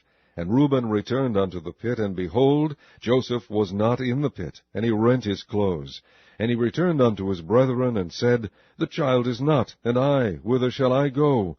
And they took Joseph's coat, and killed a kid of the goats, and dipped the coat in the blood. And they sent the coat of many colors, and they brought it to their father, and said, This have we found. Know now whether it be thy son's coat or no? And he knew it, and said, It is my son's coat. An evil beast hath devoured him. Joseph is without doubt rent in pieces. And Jacob rent his clothes, and put sackcloth upon his loins, and mourned for his son many days. And all his sons and all his daughters rose up to comfort him, but he refused to be comforted. And he said, For I will go down into the grave unto my son mourning. Thus his father wept for him. And the Midianites sold him into Egypt unto Potiphar, an officer of Pharaoh's, and captain of the guard. Chapter 38. And it came to pass at that time that Judah went down from his brethren, and turned into a certain Adullamite, whose name was Hira. And Judah saw there a daughter of a certain Canaanite, whose name was Shua. And he took her, and went in unto her. And she conceived, and bare a son, and he called his name And she conceived again, and bare a son, and she called his name Onan. And she yet again conceived, and bare a son, and called his name Shelah. And he was Achizib, when she bare him. And Judah took a wife for his firstborn, whose name was Tamar. And Judah's firstborn, was wicked in the sight of the Lord, and the Lord slew him. And Judah said unto Onan, Go in unto thy brother's wife, and marry her, and raise up seed to thy brother. And Onan knew that the seed should not be his, and it came to pass, when he went in unto his brother's wife, that he spilled it on the ground, lest that he should give seed to his brother. And the thing which he did displeased the Lord, wherefore he slew him also. Then said Judah to Tamar his daughter-in-law, Remain a widow at thy father's house, till Shelah my son be grown. For he said, Lest peradventure he die also, as his brethren did. And Tamar went and dwelt in her father's house. And in process of time the daughter of Shua, Judah's wife, died. And Judah was comforted, and went up unto his sheep-shearers to Timnath, he and his friend Hira, the Adullamite. And it was told Tamar, saying, Behold, thy father-in-law goeth up to Timnah to shear his sheep. And she put her widow's garments off from her, and covered her with a veil, and wrapped herself, and sat in an open place, which is by the way of Timnath, for she saw that Shelah was grown, and she was not given unto him to wife. When Judah saw her, he thought her to be an harlot, because she had covered her face. And he turned unto her by the way, and said, Go to, I pray thee, let me come in unto thee. For he knew not that she was his daughter-in-law. And she said, What wilt thou give me, that thou mayest come in unto me? And he said, I will send thee a kid from the flock. And she said, Wilt thou give me a pledge till thou send it? And he said, What pledge shall I give thee? And she said, Thy signet, and thy bracelets, and thy staff that is in thine hand. And he gave it her, and came in unto her, and she conceived by him. And she arose, and went away, and laid by her veil from her, and put on the garments of her widowhood. And Judah sent the kid by the hand of his friend the Adullamite to receive his pledge from the woman's hand, but he found her not. Then he asked the men of that place, saying, Where is the harlot that was openly by the wayside? And they said, There was no harlot in this place. And he returned to Judah, and said, I cannot find her. And also the men of the place said, that there was no harlot in this place. And Judah said, Let her take it to her, lest we be shamed. Behold, I sent this kid, and thou hast not found her. And it came to pass about 3 months after, that it was told Judah, saying, Tamar, thy daughter-in-law, hath played the harlot. And also, behold, she is with child by whoredom. And Judah said, Bring her forth, and let her be burnt. When she was brought forth, she sent to her father-in-law, saying, By the man whose these are am I with child. And she said, Discern, I pray thee, whose are these, the signet, and bracelets, and staff. And Judah acknowledged them, and said, She hath been more righteous than I, because that I gave her not to Shelah my son, and he knew her again no more. And it came to pass in the time of her travail, that, behold, twins were in her womb. And it came to pass, when she travailed, that the one put out his hand, and the midwife took and bound upon his hand a scarlet thread, saying, This came out first. And it came to pass, as he drew back his hand, that, behold, his brother came out. And she said, How hast thou broken forth? This breach be upon thee. Therefore his name was called Pharez. And afterward came out his brother, that had the scarlet thread upon his hand, and his name was called Zerah. Chapter 39. And Joseph was brought down to Egypt, and Potiphar, an officer of Pharaoh, captain of the guard, an Egyptian, bought him of the hands of the Ishmaelites, which had brought him down thither. And the Lord was with Joseph, and he was a prosperous man, and he was in the house of his master the Egyptian. And his master saw that the Lord was with him, and that the Lord made all that he did to prosper in his hand. And Joseph found grace in his sight, and he served him. And he made him overseer over his house, and all that he had he put into his hand. And it came to pass from the time that he had made him overseer in his house, and over all that he had, that the Lord blessed the Egyptian's house for Joseph's sake. And the blessing of the Lord was upon all that he had in the house and in the field. And he left all that he had in Joseph's hand, and he knew not aught he had, save the bread which he did eat. And Joseph was a goodly person, and well favored. And it came to pass after these things, that his master's wife cast her eyes upon Joseph. And she said, Lie with me. But he refused, and said unto his master's wife, Behold, my master wotteth not what is with me in the house, and he hath committed all that he hath to my hand. There is none greater in his house than I. Neither hath he kept back anything from me but thee, because thou art his wife. How then can I do this great wickedness, and sin against God? And it came to pass, as she spake to Joseph day by day, that he hearkened not unto her to lie by her, or to be with her. And it came to pass about this time, that Joseph went into the house to do his business, and there was none of the men of the house there within. And she caught him by his garment, saying, Lie with me. And he left his garment in her hand, and fled, and got him out. And it came to pass, when she saw that he had left his garment in her hand, and was fled forth, that she called unto the men of her house, and spake unto them, saying, See, he hath brought in an Hebrew unto us, to mock us. He came in unto me to lie with me, and I cried with a loud voice. And it came to pass, when he heard that I lifted up my voice and cried, that he left his garment with me, and fled, and got him out. And she laid up his garment by her, until his lord came home. And she spake unto him according to these words, saying, The Hebrew servant which thou hast brought unto us came in unto me to mock me. And it came to pass, as I lifted up my voice and cried, that he left his garment with me, and fled out.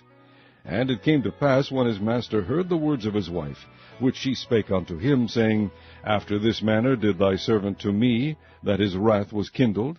And Joseph's master took him, and put him into the prison, a place where the king's prisoners were bound. And he was there in the prison. But the Lord was with Joseph, and shewed him mercy, and gave him favor in the sight of the keeper of the prison. And the keeper of the prison committed to Joseph's hand all the prisoners that were in the prison. And whatsoever they did there, he was the doer of it. The keeper of the prison looked not to anything that was under his hand, because the Lord was with him, and that which he did, the Lord made it to prosper. Chapter 40. And it came to pass after these things, that the butler of the king of Egypt and his baker had offended their lord the king of Egypt. And Pharaoh was wroth against two of his officers, against the chief of the butlers, and against the chief of the bakers. And he put them in ward in the house of the captain of the guard, into the prison, the place where Joseph was bound. And the captain of the guard charged Joseph with them, and he served them, and they continued a season in ward. And they dreamed a dream, both of them, each man his dream in one night, each man according to the interpretation of his dream, the butler and the baker of the king of Egypt, which were bound in the prison. And Joseph came in unto them in the morning, and looked upon them, and behold, they were sad. And he asked Pharaoh's officers that were with him in the ward of his lord's house, saying, Wherefore look ye so sadly today? And they said unto him, We have dreamed a dream, and there is no interpreter of it. And Joseph said unto them, Do not interpretations belong to God? Tell me them, I pray you. And the chief butler told his dream to Joseph, and said to him, In my dream, behold, a vine was before me, and in the vine were 3 branches, and it was as though it budded, and her blossoms shot forth, and the clusters thereof brought forth ripe grapes. And Pharaoh's cup was in my hand, and I took the grapes, and pressed them into Pharaoh's cup, and I gave the cup into Pharaoh's hand. And Joseph said unto him, This is the interpretation of it. The 3 branches are 3 days. Yet within 3 days shall Pharaoh lift up thine head, and restore thee unto thy place. And thou shalt deliver Pharaoh's cup into his hand, after the former manner when thou wast his butler. But think on me, when it shall be well with thee, and shew kindness, I pray thee, unto me, and make mention of me unto Pharaoh, and bring me out of this house. For indeed I was stolen away out of the land of the Hebrews, and here also have I done nothing that they should put me into the dungeon. When the chief baker saw that the interpretation was good, he said unto Joseph, I also was in my dream, and behold, I had 3 white baskets on my head, and in the uppermost basket there was of all manner of baked meats for Pharaoh, and the birds did eat them out of the basket upon my head. And Joseph answered and said, This is the interpretation thereof. The 3 baskets are 3 days. Yet within 3 days shall Pharaoh lift up thy head from off thee, and shall hang thee on a tree, and the birds shall eat thy flesh from off thee. And it came to pass the 3rd day, which was Pharaoh's birthday, that he made a feast unto all his servants, and he lifted up the head of the chief butler, and of the chief baker among his servants. And he restored the chief butler unto his butlership again, and he gave the cup into Pharaoh's hand. But he hanged the chief baker, as Joseph had interpreted to them. Yet did not the chief butler remember Joseph, but forgat him. Chapter 41. And it came to pass at the end of 2 full years that Pharaoh dreamed, and behold, he stood by the river.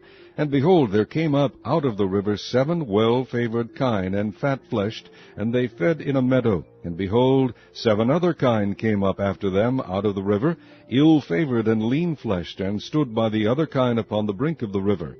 And the ill-favored and lean-fleshed kine did eat up the 7 well-favored and fat kine.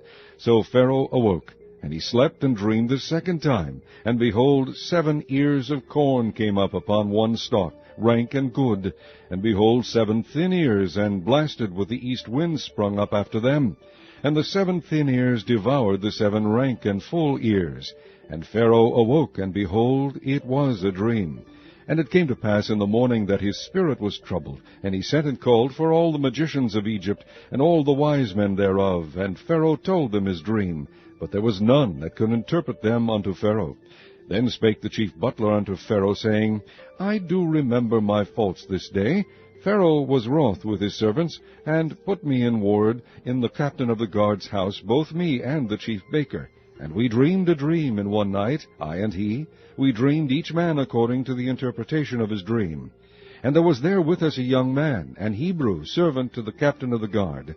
And we told him, and he interpreted to us our dreams. To each man according to his dream he did interpret.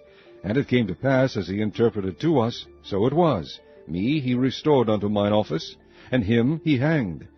Then Pharaoh sent and called Joseph, and they brought him hastily out of the dungeon. And he shaved himself, and changed his raiment, and came in unto Pharaoh. And Pharaoh said unto Joseph, I have dreamed a dream, and there is none that can interpret it. And I have heard say of thee, that thou canst understand a dream to interpret it. And Joseph answered Pharaoh, saying, It is not in me. God shall give Pharaoh an answer of peace. And Pharaoh said unto Joseph, In my dream, behold, I stood upon the bank of the river. And behold, there came up out of the river 7 kine, fat-fleshed and well-favored, and they fed in a meadow. And behold, 7 other kine came up after them, poor and very ill-favored and lean-fleshed, such as I never saw in all the land of Egypt for badness. And the lean and the ill-favored kine did eat up the first 7 fat kine. And when they had eaten them up, it could not be known that they had eaten them, but they were still ill-favored as at the beginning. So I awoke. And I saw in my dream, and behold, 7 ears came up in one stalk, full and good.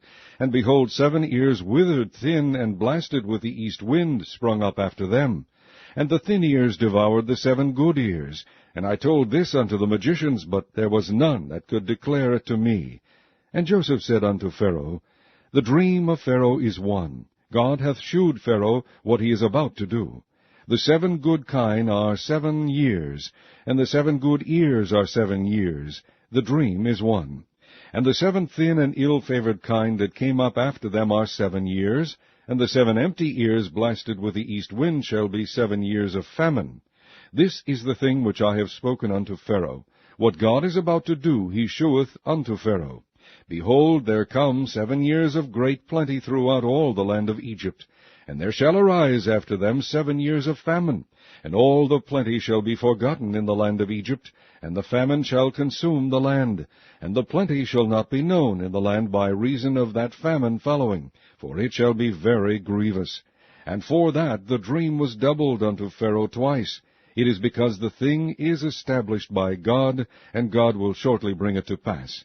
Now therefore let Pharaoh look out a man discreet and wise, and set him over the land of Egypt.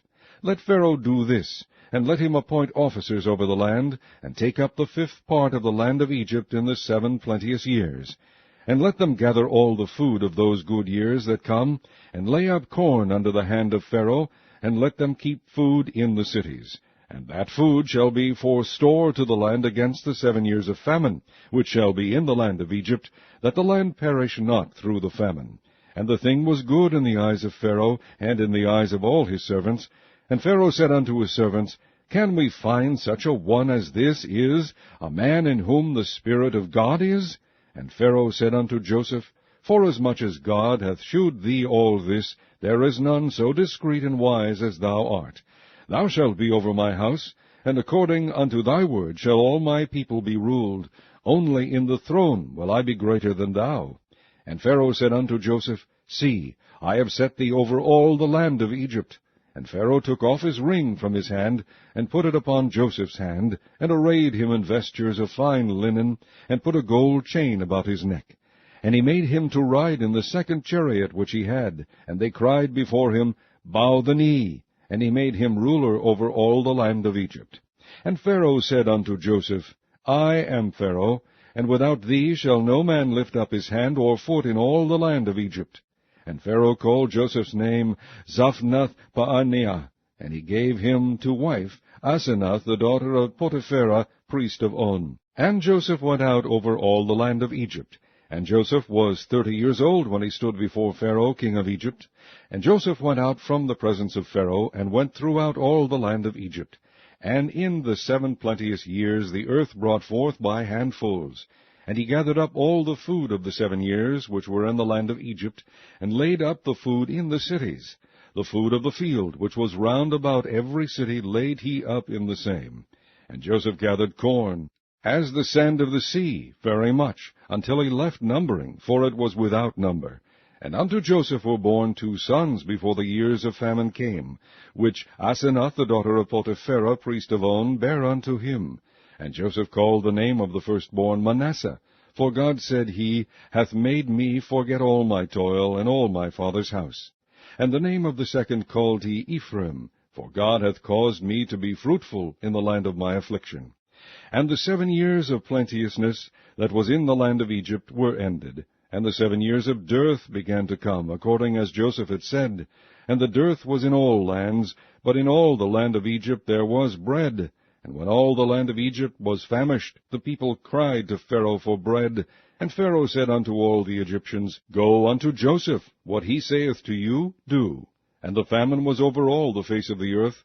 And Joseph opened all the storehouses, and sold unto the Egyptians, and the famine waxed sore in the land of Egypt. And all countries came into Egypt to Joseph for to buy corn, because that the famine was so sore in all lands. Chapter 42. Now when Jacob saw that there was corn in Egypt, Jacob said unto his sons, Why do ye look one upon another? And he said, Behold, I have heard that there is corn in Egypt. Get you down thither, and buy for us from thence, that we may live and not die. And Joseph's 10 brethren went down to buy corn in Egypt. But Benjamin, Joseph's brother, Jacob sat not with his brethren, for he said, Lest peradventure mischief befall him. And the sons of Israel came to buy corn among those that came, for the famine was in the land of Canaan. And Joseph was the governor over the land, and he it was that sold to all the people of the land. And Joseph's brethren came and bowed down themselves before him with their faces to the earth. And Joseph saw his brethren, and he knew them, but made himself strange unto them, and spake roughly unto them. And he said unto them, Whence come ye? And they said, From the land of Canaan, to buy food. And Joseph knew his brethren, but they knew not him. And Joseph remembered the dreams which he dreamed of them, and said unto them, Ye are spies, to see the nakedness of the land ye are come. And they said unto him, Nay, my lord, but to buy food are thy servants come. We are all one man's sons, we are true men, thy servants are no spies. And he said unto them, Nay, but to see the nakedness of the land ye are come. And they said, Thy servants are 12 brethren, the sons of one man in the land of Canaan, and behold, the youngest is this day with our father, and one is not. And Joseph said unto them, That is it that I spake unto you, saying, Ye are spies. Hereby ye shall be proved. By the life of Pharaoh ye shall not go forth hence, except your youngest brother come hither. Send one of you, and let him fetch your brother, and ye shall be kept in prison, that your words may be proved, whether there be any truth in you, or else by the life of Pharaoh surely ye are spies. And he put them all together into ward 3 days. And Joseph said unto them the 3rd day, This do, and live, for I fear God. If ye be true men, let one of your brethren be bound in the house of your prison. Go ye, carry corn for the famine of your houses, but bring your youngest brother unto me, so shall your words be verified, and ye shall not die. And they did so. And they said one to another, We are verily guilty concerning our brother, in that we saw the anguish of his soul when he besought us, and we would not hear. Therefore is this distress come upon us. And Reuben answered them, saying, Spake I not unto you, saying, Do not sin against the child? And ye would not hear. Therefore, behold, also his blood is required. And they knew not that Joseph understood them, for he spake unto them by an interpreter. And he turned himself about from them, and wept, and returned to them again, and communed with them, and took from them Simeon, and bound him before their eyes. Then Joseph commanded to fill their sacks with corn, and to restore every man's money into his sack, and to give them provision for the way, and thus did he unto them. And they laded their asses with the corn, and departed thence. And as one of them opened his sack, and give his ass provender in the inn, he spied his money, for behold, it was in his sack's mouth. And he said unto his brethren, My money is restored, and lo, it is even in my sack. And their heart failed them, and they were afraid, saying one to another, What is this that God hath done unto us? And they came unto Jacob their father, unto the land of Canaan, and told him all that befell unto them, saying, The man who is the Lord of the land spake roughly to us, and took us for spies of the country. And we said unto him, We are true men, we are no spies. We be 12 brethren, sons of our father. One is not, and the youngest is this day with our father in the land of Canaan. And the man, the lord of the country, said unto us, Hereby shall I know that ye are true men. Leave one of your brethren here with me, and take food for the famine of your households, and be gone. And bring your youngest brother unto me. Then shall I know that ye are no spies, but that ye are true men. So will I deliver you your brother, and ye shall traffic in the land. And it came to pass, as they emptied their sacks, that, behold, every man's bundle of money was in his sack. And when both they and their father saw the bundles of money, they were afraid. And Jacob their father said unto them, Me have ye bereaved of my children. Joseph is not, and Simeon is not, and ye will take Benjamin away. All these things are against me. And Reuben spake unto his father, saying, Slay my 2 sons, if I bring him not to thee. Deliver him into my hand, and I will bring him to thee again. And he said, My son shall not go down with you, for his brother is dead, and he is left alone. If mischief befall him by the way in the which ye go, then shall ye bring down my gray hairs with sorrow to the grave. Chapter 43. And the famine was sore in the land, and it came to pass, when they had eaten up the corn which they had brought out of Egypt, their father said unto them, Go again, buy us a little food. And Judah spake unto him, saying, The man did solemnly protest unto us, saying, Ye shall not see my face, except your brother be with you. If thou wilt send our brother with us, we will go down and buy thee food. But if thou wilt not send him, we will not go down. For the man said unto us, Ye shall not see my face, except your brother be with you. And Israel said, Wherefore dealt ye so ill with me, as to tell the man whether ye had yet a brother? And they said, The man asked us straitly of our state, and of our kindred, saying, Is your father yet alive? Have ye another brother? And we told him according to the tenor of these words. Could we certainly know that he would say, Bring your brother down? And Judah said unto Israel his father, Send the lad with me, and we will arise and go, that we may live and not die, both we and thou, and also our little ones. I will be surety for him, of my hand shalt thou require him. If I bring him not unto thee, and set him before thee, then let me bear the blame forever. For except we had lingered, surely now we had returned this second time. And their father Israel said unto them, If it must be so now, do this. Take of the best fruits in the land in your vessels, and carry down the man a present, a little balm, and a little honey, spices and myrrh, nuts and almonds. And take double money in your hand, and the money that was brought again in the mouth of your sacks, carry it again in your hand. Peradventure it was an oversight. Take also your brother, and arise, go again unto the man. And God Almighty give you mercy before the man, that he may send away your other brother and Benjamin. If I be bereaved of my children, I am bereaved. And the men took that present, and they took double money in their hand, and Benjamin, and rose up and went down to Egypt, and stood before Joseph.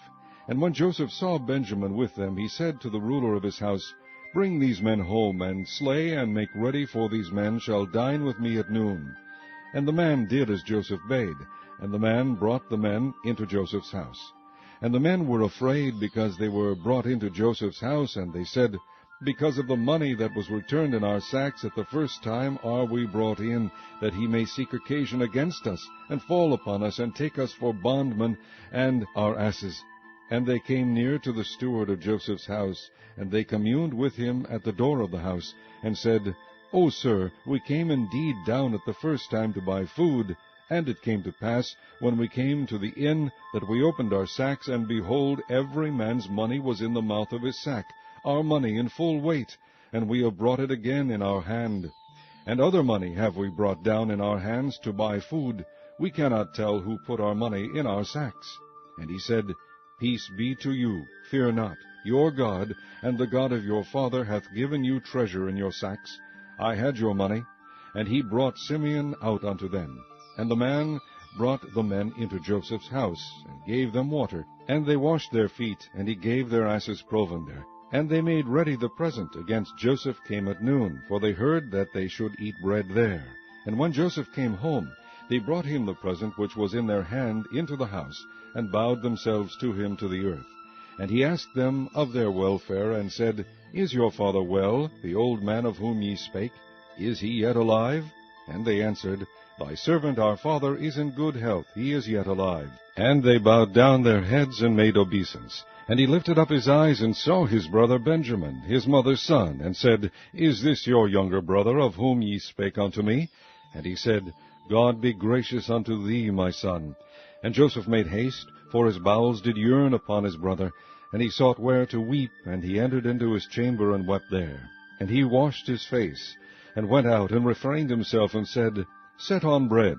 And they set on for him by himself, and for them by themselves, and for the Egyptians which did eat with him by themselves, because the Egyptians might not eat bread with the Hebrews, for that is an abomination unto the Egyptians. And they sat before him, the firstborn according to his birthright, and the youngest according to his youth. And the men marveled one at another.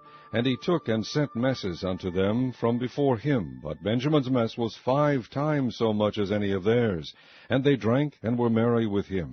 Chapter 44. And he commanded the steward of his house, saying, Fill the men's sacks with food, as much as they can carry, and put every man's money in his sack's mouth. And put my cup, the silver cup, in the sack's mouth of the youngest, and his corn money. And he did according to the word that Joseph had spoken.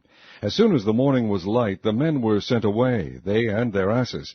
And when they were gone out of the city, and not yet far off, Joseph said unto his steward, Up, follow after the men, and when thou dost overtake them, say unto them, Wherefore have ye rewarded evil for good? Is not this it in which my Lord drinketh, and whereby indeed he divineth? Ye have done evil in so doing. And he overtook them, and he spake unto them these same words. And they said unto him, Wherefore saith my Lord these words? God forbid that thy servant should do according to this thing. Behold the money which we found in our sacks' mouths. We brought again unto thee out of the land of Canaan. How then should we steal out of thy Lord's house silver or gold? With whomsoever of thy servants it be found, both let him die, and we also will be my Lord's bondmen. And he said, Now also let it be according unto your words. He with whom it is found shall be my servant, and ye shall be blameless.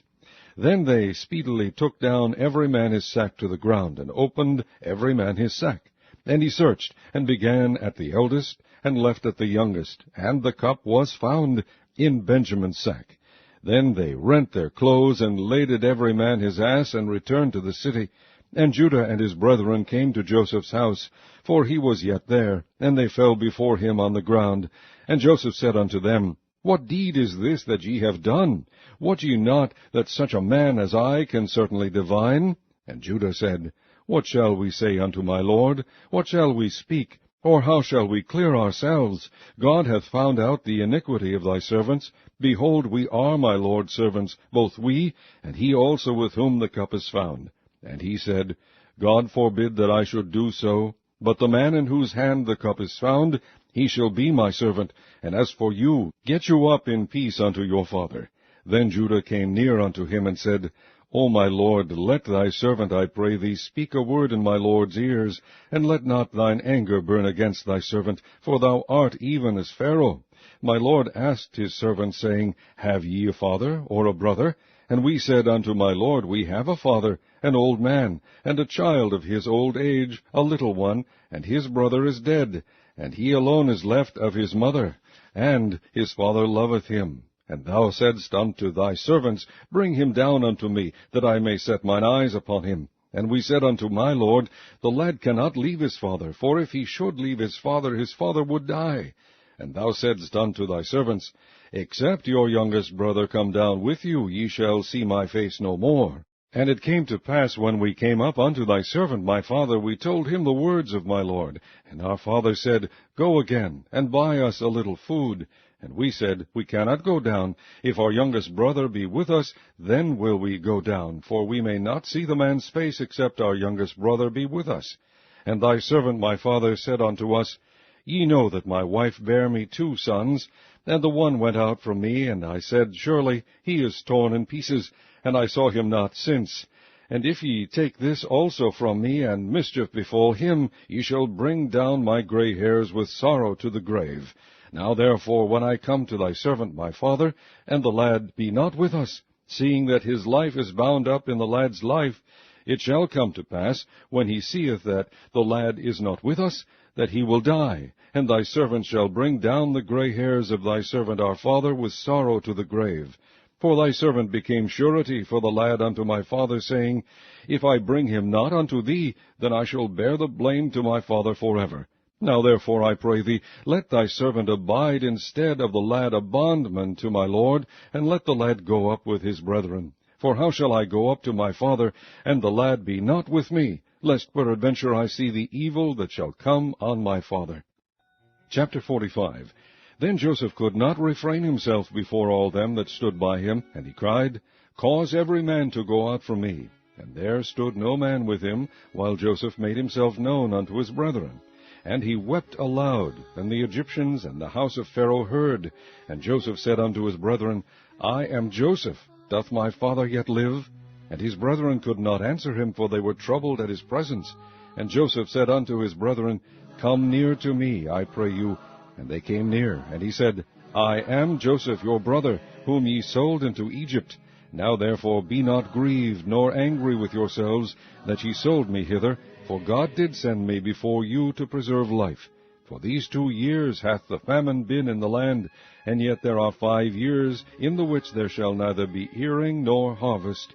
And God sent me before you to preserve you a posterity in the earth, and to save your lives by a great deliverance. So now it was not you that sent me hither, but God, and he hath made me a father to Pharaoh, and lord of all his house, and a ruler throughout all the land of Egypt. Haste ye, and go up to my father, and say unto him, Thus saith thy son Joseph, God hath made me lord of all Egypt. Come down unto me, tarry not, and thou shalt dwell in the land of Goshen, and thou shalt be near unto me, thou and thy children, and thy children's children, and thy flocks, and thy herds, and all that thou hast. And there will I nourish thee, for yet there are 5 years of famine, lest thou and thy household, and all that thou hast come to poverty. And behold, your eyes see, and the eyes of my brother Benjamin, that it is my mouth that speaketh unto you. And ye shall tell my father of all my glory in Egypt, and of all that ye have seen, and ye shall haste, and bring down my father hither. And he fell upon his brother Benjamin's neck, and wept, and Benjamin wept upon his neck. Moreover, he kissed all his brethren, and wept upon them, and after that his brethren talked with him. And the fame thereof was heard in Pharaoh's house, saying, Joseph's brethren are come. And it pleased Pharaoh well, and his servants. And Pharaoh said unto Joseph, Say unto thy brethren, This do ye, lade your beasts, and go, get you unto the land of Canaan, and take your father and your households, and come unto me, and I will give you the good of the land of Egypt, and ye shall eat the fat of the land. Now thou art commanded, this do ye, take you wagons out of the land of Egypt for your little ones, and for your wives, and bring your father, and come. Also regard not your stuff, for the good of all the land of Egypt is yours. And the children of Israel did so, and Joseph gave them wagons according to the commandment of Pharaoh, and gave them provision for the way. To all of them he gave each man changes of raiment, but to Benjamin he gave 300 pieces of silver and 5 changes of raiment. And to his father he sent after this manner, 10 asses laden with the good things of Egypt, and 10 she-asses laden with corn and bread and meat for his father by the way. So he sent his brethren away, and they departed. And he said unto them, See that ye fall not out by the way. And they went up out of Egypt, and came into the land of Canaan unto Jacob their father, and told him, saying, Joseph is yet alive, and he is governor over all the land of Egypt. And Jacob's heart fainted, for he believed them not. And they told him all the words of Joseph, which he had said unto them. And when he saw the wagons which Joseph had sent to carry him, the spirit of Jacob their father revived. And Israel said, It is enough. Joseph my son is yet alive. I will go and see him before I die. Chapter 46. And Israel took his journey with all that he had, and came to Beersheba, and offered sacrifices unto the God of his father Isaac. And God spake unto Israel in the visions of the night, and said, Jacob, Jacob. And he said, Here am I. And he said, I am God, the God of thy father.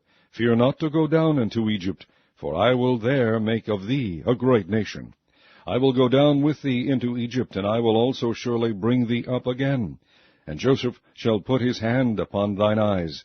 And Jacob rose up from Beersheba, and the sons of Israel carried Jacob their father, and their little ones, and their wives, in the wagons which Pharaoh had sent to carry him. And they took their cattle and their goods, which they had gotten in the land of Canaan, and came into Egypt, Jacob and all his seed with him. His sons and his sons' sons with him, his daughters, and his sons' daughters, and all his seed brought he with him into Egypt. And these are the names of the children of Israel, which came into Egypt, Jacob and his sons, Reuben, Jacob's firstborn, and the sons of Reuben, Hanoch, and Phalu, and Hezron, and Carmi. And the sons of Simeon, Jemuel, and Jamin, and Ohad, and Jachin, and Zohar, and Sheuel, the son of a Canaanitish woman. And the sons of Levi, Gershon, Kohath, and Merari. And the sons of Judah, and Onan, and Shelah, and Pharez, and Zerah. But and Onan died in the land of Canaan. And the sons of Pharez were Hezron and Hamul. And the sons of Issachar, Tola, and Phuvah, and Job, and Shimron. And the sons of Zebulun, Sered, and Elon, and Jarleel. These be the sons of Leah, which he bare unto Jacob in Padan Aram, with his daughter Dinah. All the sons of his sons and his daughters were 33. And the sons of Gad, Ziphion, and Haggai, Shuni, and Esbon, Eri, and Arodi, and Arilai. And the sons of Asher, Jimnah, and Ishua, and Isui, and Beriah, and Serah their sister. And the sons of Beriah, Heber, and Malchiel. These are the sons of Zilpah, whom Laban gave to Leah his daughter, and these she bare unto Jacob, even 16 souls. The sons of Rachel, Jacob's wife, Joseph and Benjamin. And unto Joseph in the land of Egypt were born Manasseh and Ephraim, which Asenath, the daughter of Potipherah, priest of On, bare unto him. And the sons of Benjamin were Bela, and Becher, and Ashbel, Gera, and Naaman, Ehai, and Rosh, Mupim, and Hupim, and Ard. These are the sons of Rachel, which were born to Jacob. All the souls were 14.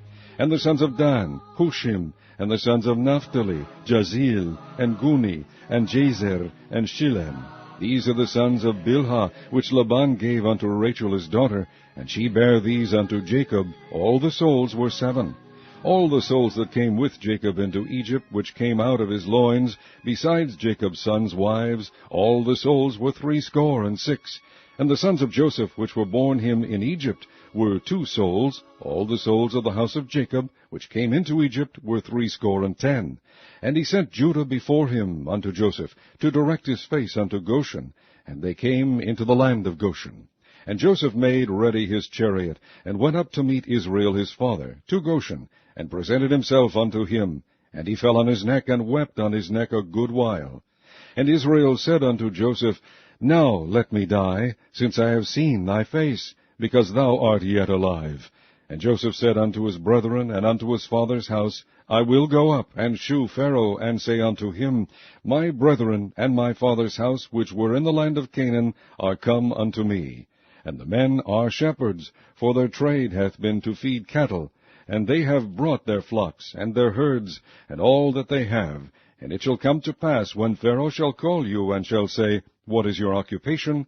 That ye shall say, Thy servant's trade hath been about cattle from our youth even until now, both we, and also our fathers, that ye may dwell in the land of Goshen, for every shepherd is an abomination unto the Egyptians. Chapter 47. Then Joseph came and told Pharaoh, and said, My father and my brethren, and their flocks, and their herds, and all that they have, are come out of the land of Canaan, and behold, they are in the land of Goshen. And he took some of his brethren, even 5 men, and presented them unto Pharaoh. And Pharaoh said unto his brethren, What is your occupation? And they said unto Pharaoh, Thy servants are shepherds, both we, and also our fathers. They said moreover unto Pharaoh, For to sojourn in the land are we come, for thy servants have no pasture for their flocks, for the famine is sore in the land of Canaan. Now therefore, we pray thee, let thy servants dwell in the land of Goshen. And Pharaoh spake unto Joseph, saying, Thy father and thy brethren are come unto thee. The land of Egypt is before thee. In the best of the land make thy father and brethren to dwell. In the land of Goshen let them dwell. And if thou knowest any men of activity among them, then make them rulers over my cattle. And Joseph brought in Jacob his father, and set him before Pharaoh. And Jacob blessed Pharaoh. And Pharaoh said unto Jacob, How old art thou? And Jacob said unto Pharaoh, The days of the years of my pilgrimage are 130 years. Few and evil have the days of the years of my life been, and have not attained unto the days of the years of the life of my fathers in the days of their pilgrimage. And Jacob blessed Pharaoh, and went out from before Pharaoh. And Joseph placed his father and his brethren, and gave them a possession in the land of Egypt, in the best of the land, in the land of Ramses, as Pharaoh had commanded. And Joseph nourished his father and his brethren, and all his father's household, with bread according to their families. And there was no bread in all the land, for the famine was very sore, so that the land of Egypt and all the land of Canaan fainted by reason of the famine. And Joseph gathered up all the money that was found in the land of Egypt, and in the land of Canaan, for the corn which they bought, and Joseph brought the money into Pharaoh's house. And when money failed in the land of Egypt and in the land of Canaan, all the Egyptians came unto Joseph, and said, Give us bread, for why should we die in thy presence, for the money faileth? And Joseph said, Give your cattle, and I will give you for your cattle, if money fail. And they brought their cattle unto Joseph, and Joseph gave them bread in exchange for horses, and for the flocks, and for the cattle of the herds, and for the asses. And he fed them with bread for all their cattle for that year.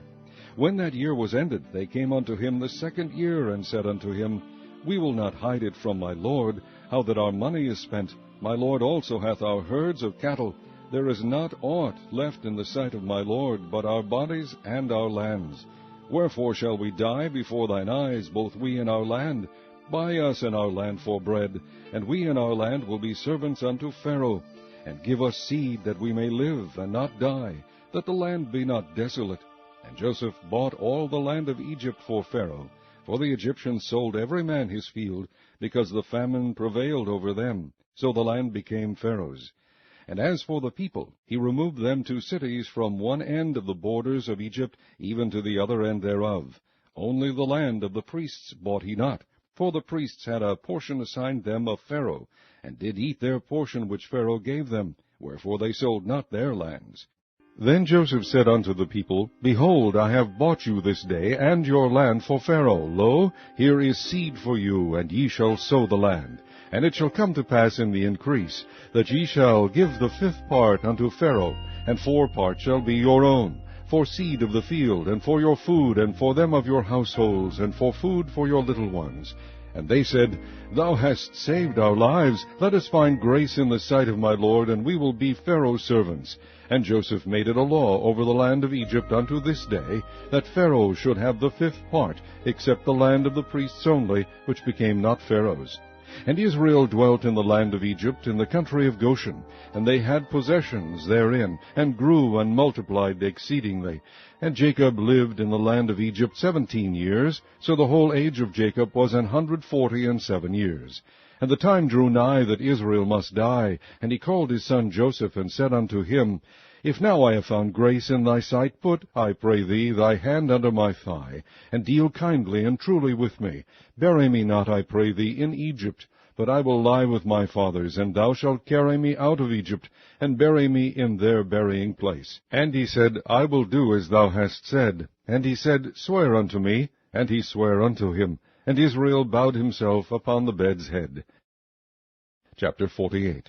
And it came to pass after these things, that one told Joseph, Behold, thy father is sick.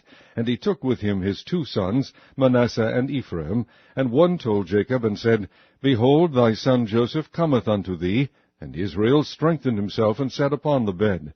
And Jacob said unto Joseph, God Almighty appeared unto me at Luz in the land of Canaan, and blessed me, and said unto me, Behold, I will make thee fruitful, and multiply thee, and I will make of thee a multitude of people, and will give this land to thy seed after thee for an everlasting possession.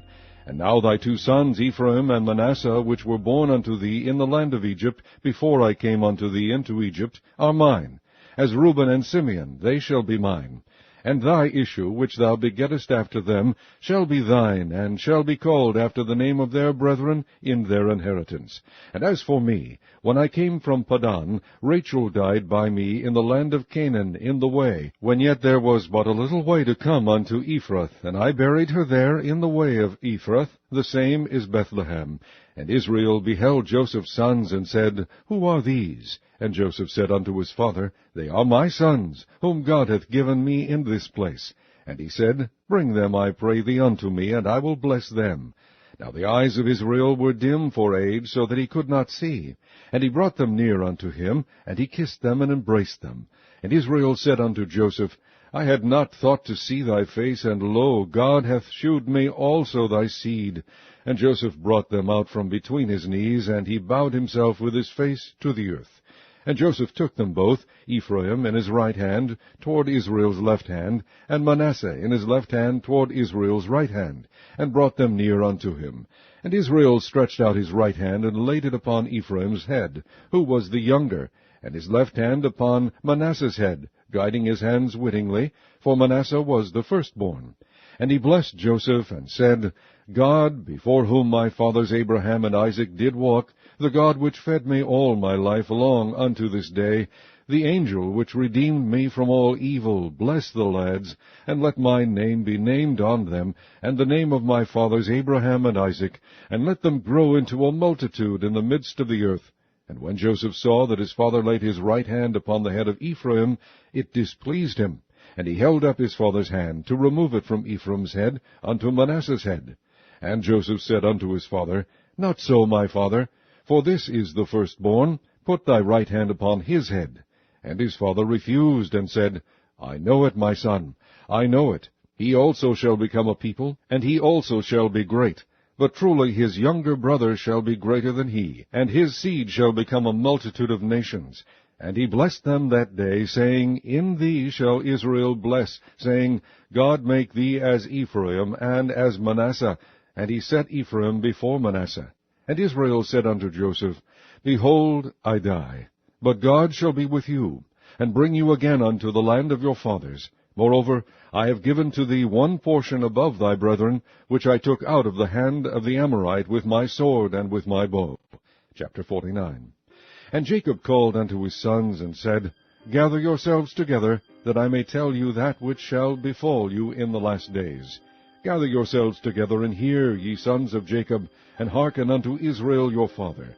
Reuben, thou art my firstborn, my might, and the beginning of my strength, the excellency of dignity, and the excellency of power. Unstable as water, thou shalt not excel, because thou wentest up to thy father's bed. Then defilest thou it. He went up to my couch. Simeon and Levi are brethren. Instruments of cruelty are in their habitations. O my soul, come not thou into their secret, unto their assembly, mine honor. Be not thou united, for in their anger they slew a man, and in their self-will they digged down a wall. Cursed be their anger, for it was fierce, and their wrath, for it was cruel. I will divide them in Jacob, and scatter them in Israel. Judah, thou art he whom thy brethren shall praise. Thy hand shall be in the neck of thine enemies. Thy father's children shall bow down before thee. Judah is a lion's whelp. From the prey, my son, thou art gone up. He stooped down, he couched as a lion, and as an old lion, who shall rouse him up?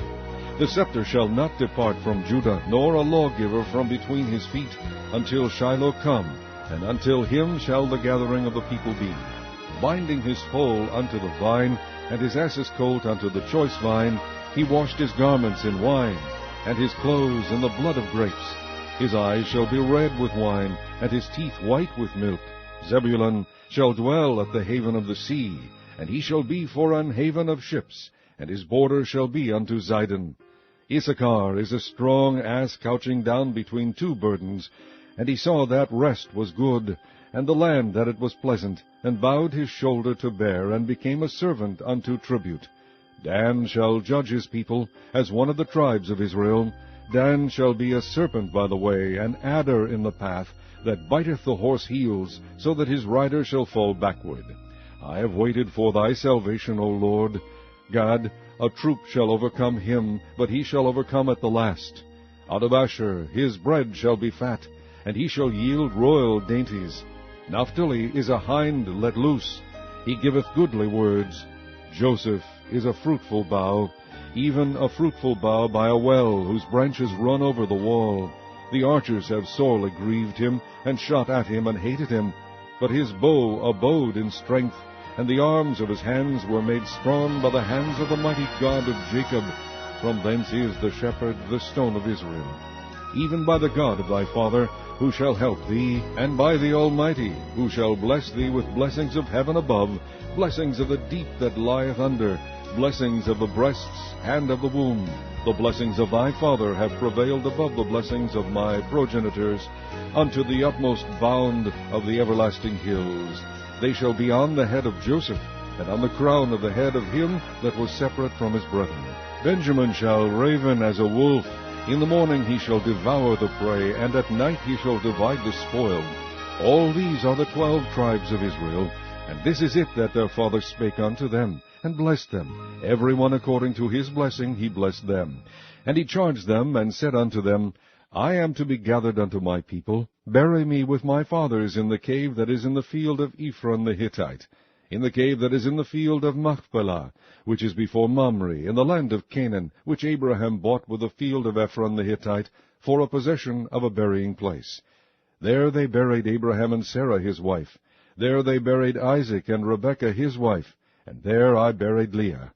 The purchase of the field and of the cave that is therein was from the children of Heth. And when Jacob had made an end of commanding his sons, he gathered up his feet into the bed, and yielded up the ghost, and was gathered unto his people. Chapter 50. And Joseph fell upon his father's face, and wept upon him, and kissed him. And Joseph commanded his servants, the physicians, to embalm his father, and the physicians embalmed Israel. And 40 days were fulfilled for him, for so are fulfilled the days of those which are embalmed. And the Egyptians mourned for him 60 days. And when the days of his mourning were past, Joseph spake unto the house of Pharaoh, saying, If now I have found grace in your eyes, speak, I pray you, in the ears of Pharaoh, saying, My father made me swear, saying, Lo, I die. In my grave which I have digged for me in the land of Canaan, there shalt thou bury me. Now therefore let me go up, I pray thee, and bury my father, and I will come again. And Pharaoh said, Go up and bury thy father, according as he made thee swear. And Joseph went up to bury his father, and with him went up all the servants of Pharaoh, the elders of his house, and all the elders of the land of Egypt, and all the house of Joseph, and his brethren, and his father's house. Only their little ones and their flocks and their herds they left in the land of Goshen. And there went up with him both chariots and horsemen, and it was a very great company. And they came to the threshing floor of Atad, which is beyond Jordan. And there they mourned with a great and very sore lamentation, and he made a mourning for his father 7 days. And when the inhabitants of the land, the Canaanites, saw the mourning in the floor of Atad, they said, This is a grievous mourning to the Egyptians, wherefore the name of it was called Abel Mizraim, which is beyond Jordan. And his sons did unto him according as he commanded them. For his sons carried him into the land of Canaan, and buried him in the cave of the field of Machpelah, which Abraham bought with a field for a possession of a burying place of Ephron the Hittite before Mamre. And Joseph returned into Egypt, he and his brethren, and all that went up with him to bury his father, after he had buried his father. And when Joseph's brethren saw that their father was dead, they said, Joseph will peradventure hate us, and will certainly requite us all the evil which we did unto him. And they sent a messenger unto Joseph, saying, Thy father did command before he died, saying, So shall ye say unto Joseph, Forgive, I pray thee now, the trespass of thy brethren, and their sin, for they did unto thee evil. And now we pray thee, forgive the trespass of the servants of the God of thy father. And Joseph wept when they spake unto him. And his brethren also went and fell down before his face. And they said, Behold, we be thy servants. And Joseph said unto them, Fear not, for am I in the place of God? But as for you, ye thought evil against me, but God meant it unto good, to bring to pass, as it is this day, to save much people alive. Now therefore fear ye not, I will nourish you, and your little ones. And he comforted them, and spake kindly unto them. And Joseph dwelt in Egypt, he and his father's house, and Joseph lived 110 years. And Joseph saw Ephraim's children of the 3rd generation. The children also of Machir, the son of Manasseh, were brought up upon Joseph's knees. And Joseph said unto his brethren, I die, and God will surely visit you, and bring you out of this land unto the land which he sware to Abraham, to Isaac, and to Jacob. And Joseph took an oath of the children of Israel, saying, God will surely visit you, and ye shall carry up my bones from hence. So Joseph died, being 110 years old. And they embalmed him, and he was put in a coffin in Egypt. The second book of Moses, called Exodus, chapter 1. Now these are the names of the children of Israel which came into Egypt. Every man in his household came with Jacob: Reuben, Simeon, Levi, and Judah, Issachar, Zebulun, and Benjamin, Dan, and Naphtali, Gad, and Asher. And all the souls that came out of the lions of Jacob were 70 souls, for Joseph was in Egypt already. And Joseph died, and all his brethren, and all that generation. And the children of Israel were fruitful, and increased abundantly, and multiplied, and waxed exceedingly mighty, and the land was filled with them. Now there arose up a new king over Egypt, which knew not Joseph. And he said unto his people, Behold, the people of the children of Israel are more and mightier than we. Come on, let us deal wisely with them, lest they multiply. And it come to pass that, when there falleth out any war, they join also unto our enemies, and fight against us, and so get them up out of the land. Therefore they did set over them taskmasters, to afflict them with their burdens. And they built for Pharaoh treasure cities, Pithom and Ramses. But the more they afflicted them, the more they multiplied and grew, and they were grieved because of the children of Israel. And the Egyptians made the children of Israel to serve with rigor, and they made their lives bitter with hard bondage in mortar and in brick, and in all manner of service in the field. All their service wherein they made them serve was with rigor. And the king of Egypt spake to the Hebrew midwives, of which the name of the one was Shiphrah, and the name of the other Puah. And he said, When ye do the office of a midwife to the Hebrew women, and see them upon the stools, if it be a son, then ye shall kill him, but if it be a daughter, then she shall live. But the midwives feared God, and did not as the king of Egypt commanded them, but saved the men children alive. And the king of Egypt called for the midwives, and said unto them, Why have ye done this thing, and have saved the men children alive? And the midwives said unto Pharaoh, Because the Hebrew women are not as the Egyptian women, for they are lively, and are delivered ere the midwives come in unto them. Therefore God dealt well with the midwives, and the people multiplied and waxed very mighty. And it came to pass, because the midwives feared God, that he made them houses. And Pharaoh charged all his people, saying, Every son that is born ye shall cast into the river, and every daughter ye shall save alive. Chapter 2. And there went a man of the house of Levi, and took to wife a daughter of Levi. And the woman conceived, and bare a son. And when she saw him that he was a goodly child, she hid him 3 months. And when she could not longer hide him, she took for him an ark of bulrushes, and daubed it with slime, and with pitch, and put the child therein. And she laid it in the flags by the river's brink. And his sister stood afar off, to wit what would be done to him. And the daughter of Pharaoh came down to wash herself at the river, and her maidens walked along by the river's side. And when she saw the ark among the flags, she sent her maid to fetch it. And when she had opened it, she saw the child, and behold, the babe wept. And she had compassion on him, and said, This is one of the Hebrews' children.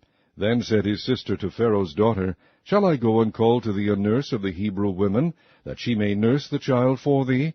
And Pharaoh's daughter said to her, Go. And the maid went and called the child's mother.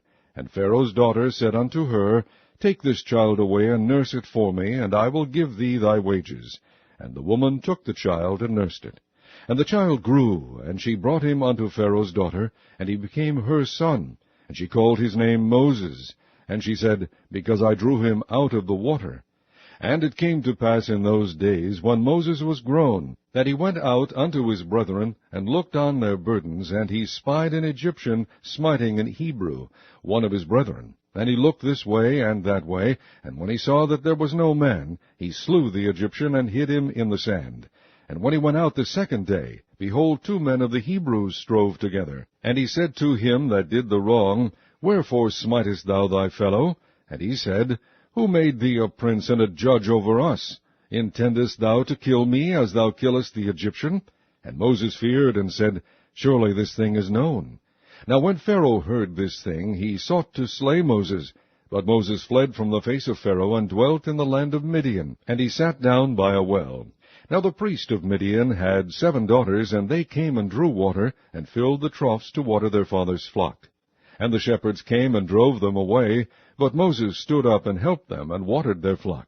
And when they came to Reuel their father, he said, How is it that ye are come so soon today? And they said, An Egyptian delivered us out of the hand of the shepherds, and also drew water enough for us, and watered the flock. And he said unto his daughters, And where is he? Why is it that ye have left the man? Call him, that he may eat bread. And Moses was content to dwell with the man. And he gave Moses Zipporah his daughter. And she bare him a son, and he called his name Gershom, for he said, I have been a stranger in a strange land. And it came to pass in process of time that the king of Egypt died, and the children of Israel sighted by reason of the bondage, and they cried, and their cry came up unto God by reason of the bondage.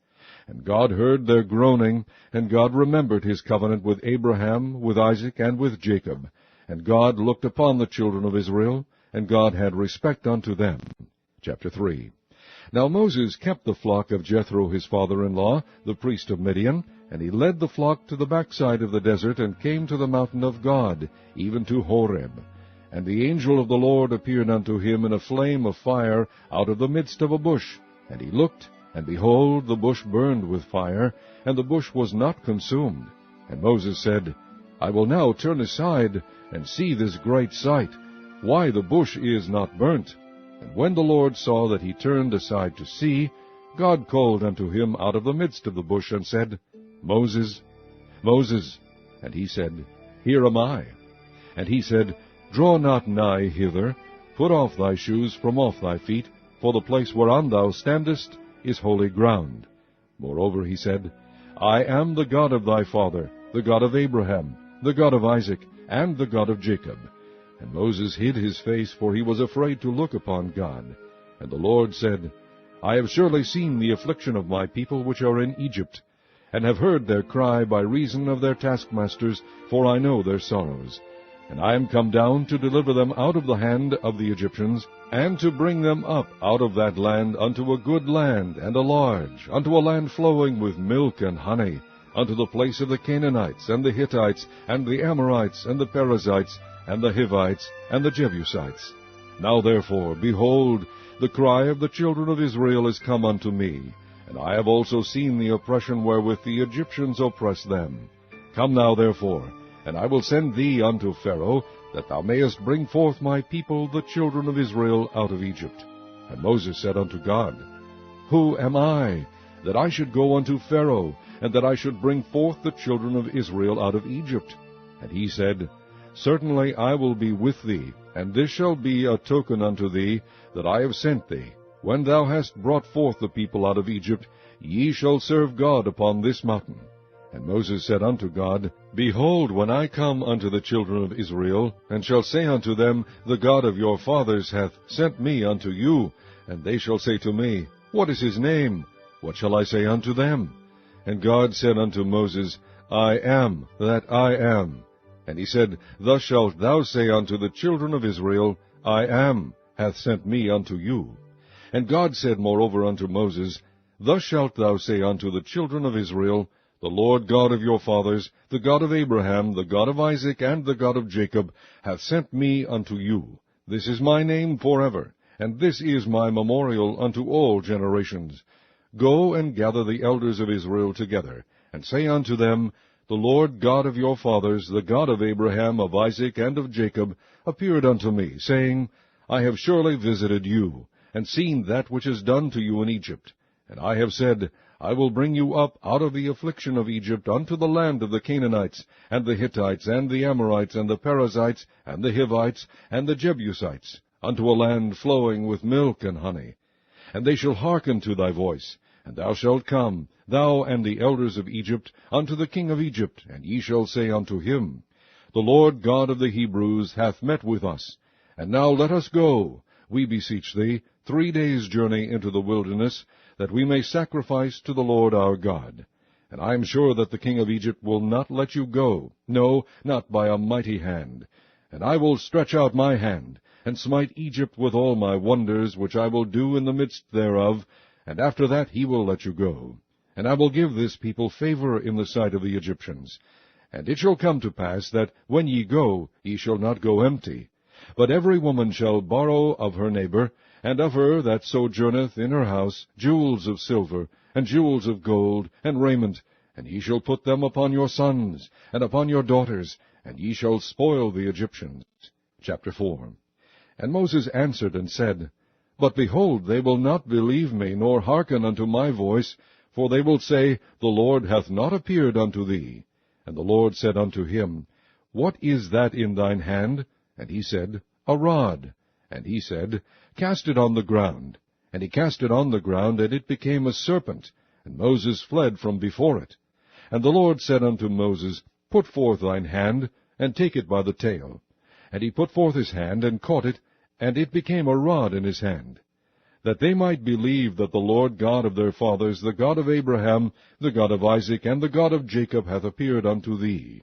And the Lord said furthermore unto him, Put now thine hand into thy bosom.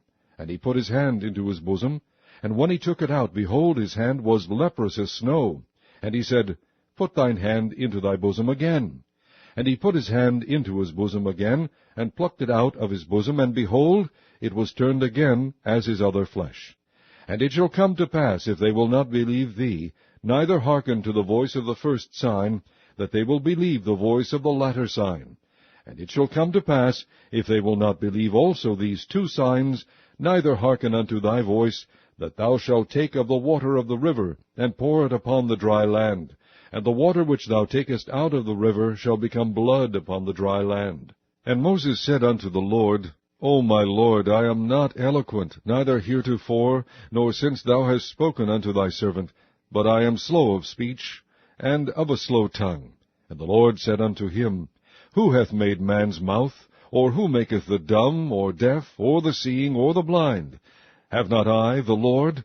Now therefore go, and I will be with thy mouth, and teach thee what thou shalt say.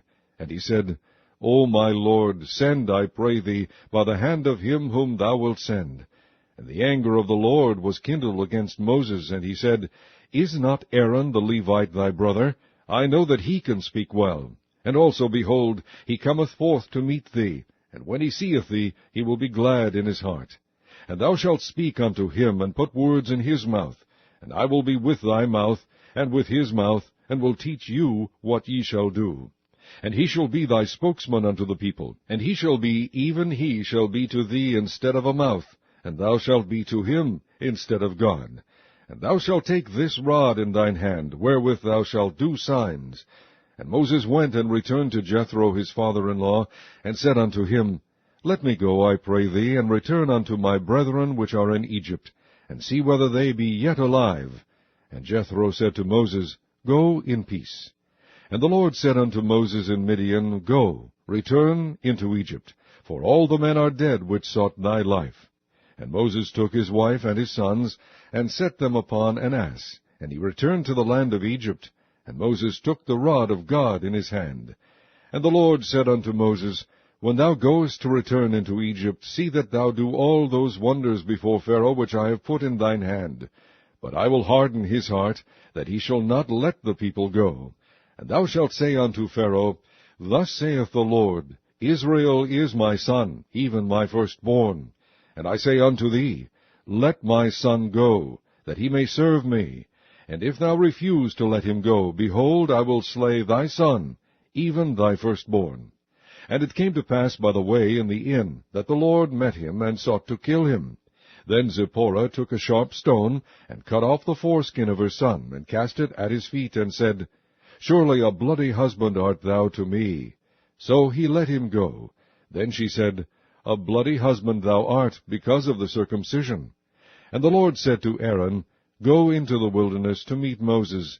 And he went and met him in the mount of God, and kissed him. Then Moses told Aaron all the words of the Lord who had sent him, and all the signs which he had commanded him. And Moses and Aaron went and gathered together all the elders of the children of Israel. And Aaron spake all the words which the Lord had spoken unto Moses, and did the signs in the sight of the people. And the people believed. And when they heard that the Lord had visited the children of Israel, and that he had looked upon their affliction, then they bowed their heads and worshipped. Chapter 5. And after Moses and Aaron went in and told Pharaoh, Thus saith the Lord God of Israel, Let my people go, that they may hold a feast unto me in the wilderness. And Pharaoh said, Who is the Lord, that I should obey his voice to let Israel go? I know not the Lord, neither will I let Israel go. And they said, The God of the Hebrews hath met with us. Let us go, we pray thee, 3 days' journey into the desert, and sacrifice unto the Lord our God, lest he fall upon us with pestilence, or with the sword. And the king of Egypt said unto them, Wherefore do ye, Moses and Aaron, let the people from their works get you unto your burdens? And Pharaoh said, Behold, the people of the land now are many, and ye make them rest from their burdens. And Pharaoh commanded the same day the taskmasters of the people and their officers, saying, Ye shall no more give the people straw to make brick, as heretofore. Let them go and gather straw for themselves. And the tale of the bricks, which they did make heretofore, ye shall lay upon them. Ye shall not diminish aught thereof, for they be idle. Therefore they cry, saying, Let us go and sacrifice to our God. Let there be more work be laid upon the men, that they may labor therein, and let them not regard vain words. And the taskmasters of the people went out, and their officers, and they spake to the people, saying, Thus saith Pharaoh, I will not give you straw. Go ye, get you straw where ye can find it, yet not aught of your work shall be diminished. So the people were scattered abroad throughout the land of Egypt, to gather stubble instead of straw. And the taskmasters hasted them, saying, Fulfill your works, your daily tasks, as when there was straw. And the officers of the children of Israel, which Pharaoh's taskmasters had set over them, were beaten, and demanded, Wherefore have ye not fulfilled your task in making brick both yesterday and today, as heretofore? Then the officers of the children of Israel came and cried unto Pharaoh, saying, Wherefore dealest thou thus with thy servants? There is no straw given unto thy servants, and they say to us, Make brick. And behold, thy servants are beaten, but the fault is in thine own people. But he said, Ye are idle, ye are idle. Therefore ye say, Let us go and do sacrifice to the Lord. Go therefore now and work, for there shall no straw be given you, yet shall ye deliver the tale of bricks. And the officers of the children of Israel did see that they were in evil case, after it was said, Ye shall not minish aught from your bricks of your daily task. And they met Moses and Aaron, who stood in the way, as they came forth from Pharaoh. And they said unto them, The Lord look upon you, and judge, because ye have made our savour to be abhorred in the eyes of Pharaoh, and in the eyes of his servants, to put a sword in their hand to slay us. And Moses returned unto the Lord, and said, Lord, wherefore hast thou so evil entreated this people? Why is it that thou hast sent me? For since I came to Pharaoh to speak in thy name, he hath done evil to this people, neither hast thou delivered thy people at all. Chapter 6. Then the Lord said unto Moses, Now shalt thou see what I will do to Pharaoh. For with a strong hand shall he let them go, and with a strong hand shall he drive them out of his land. And God spake unto Moses, and said unto him, I am the Lord. And I appeared unto Abraham, unto Isaac, and unto Jacob, by the name of God Almighty. But by my name, Jehovah, was I not known to them. And I have also established my covenant with them, to give them the land of Canaan, the land of their pilgrimage, wherein they were strangers. And I have also heard the groaning of the children of Israel, whom the Egyptians keep in bondage, and I have remembered my covenant. Wherefore say unto the children of Israel, I am the Lord, and I will bring you out from under the burdens of the Egyptians, and I will rid you out of their bondage, and I will redeem you with a stretched out arm, and with great judgments. And I will take you to me for a people, and I will be to you a God.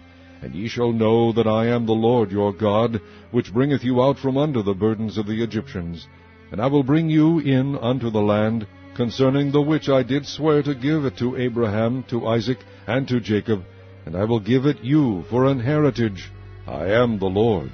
And Moses spake so unto the children of Israel, but they hearkened not unto Moses for anguish of spirit, and for cruel bondage. And the Lord spake unto Moses, saying, Go in, speak unto Pharaoh king of Egypt, that he let the children of Israel go out of his land. And Moses spake before the Lord, saying, Behold, the children of Israel have not hearkened unto me. How then shall Pharaoh hear me, who am of uncircumcised lips? And the Lord spake unto Moses and unto Aaron, and gave them a charge unto the children of Israel, and unto Pharaoh king of Egypt, to bring the children of Israel out of the land of Egypt.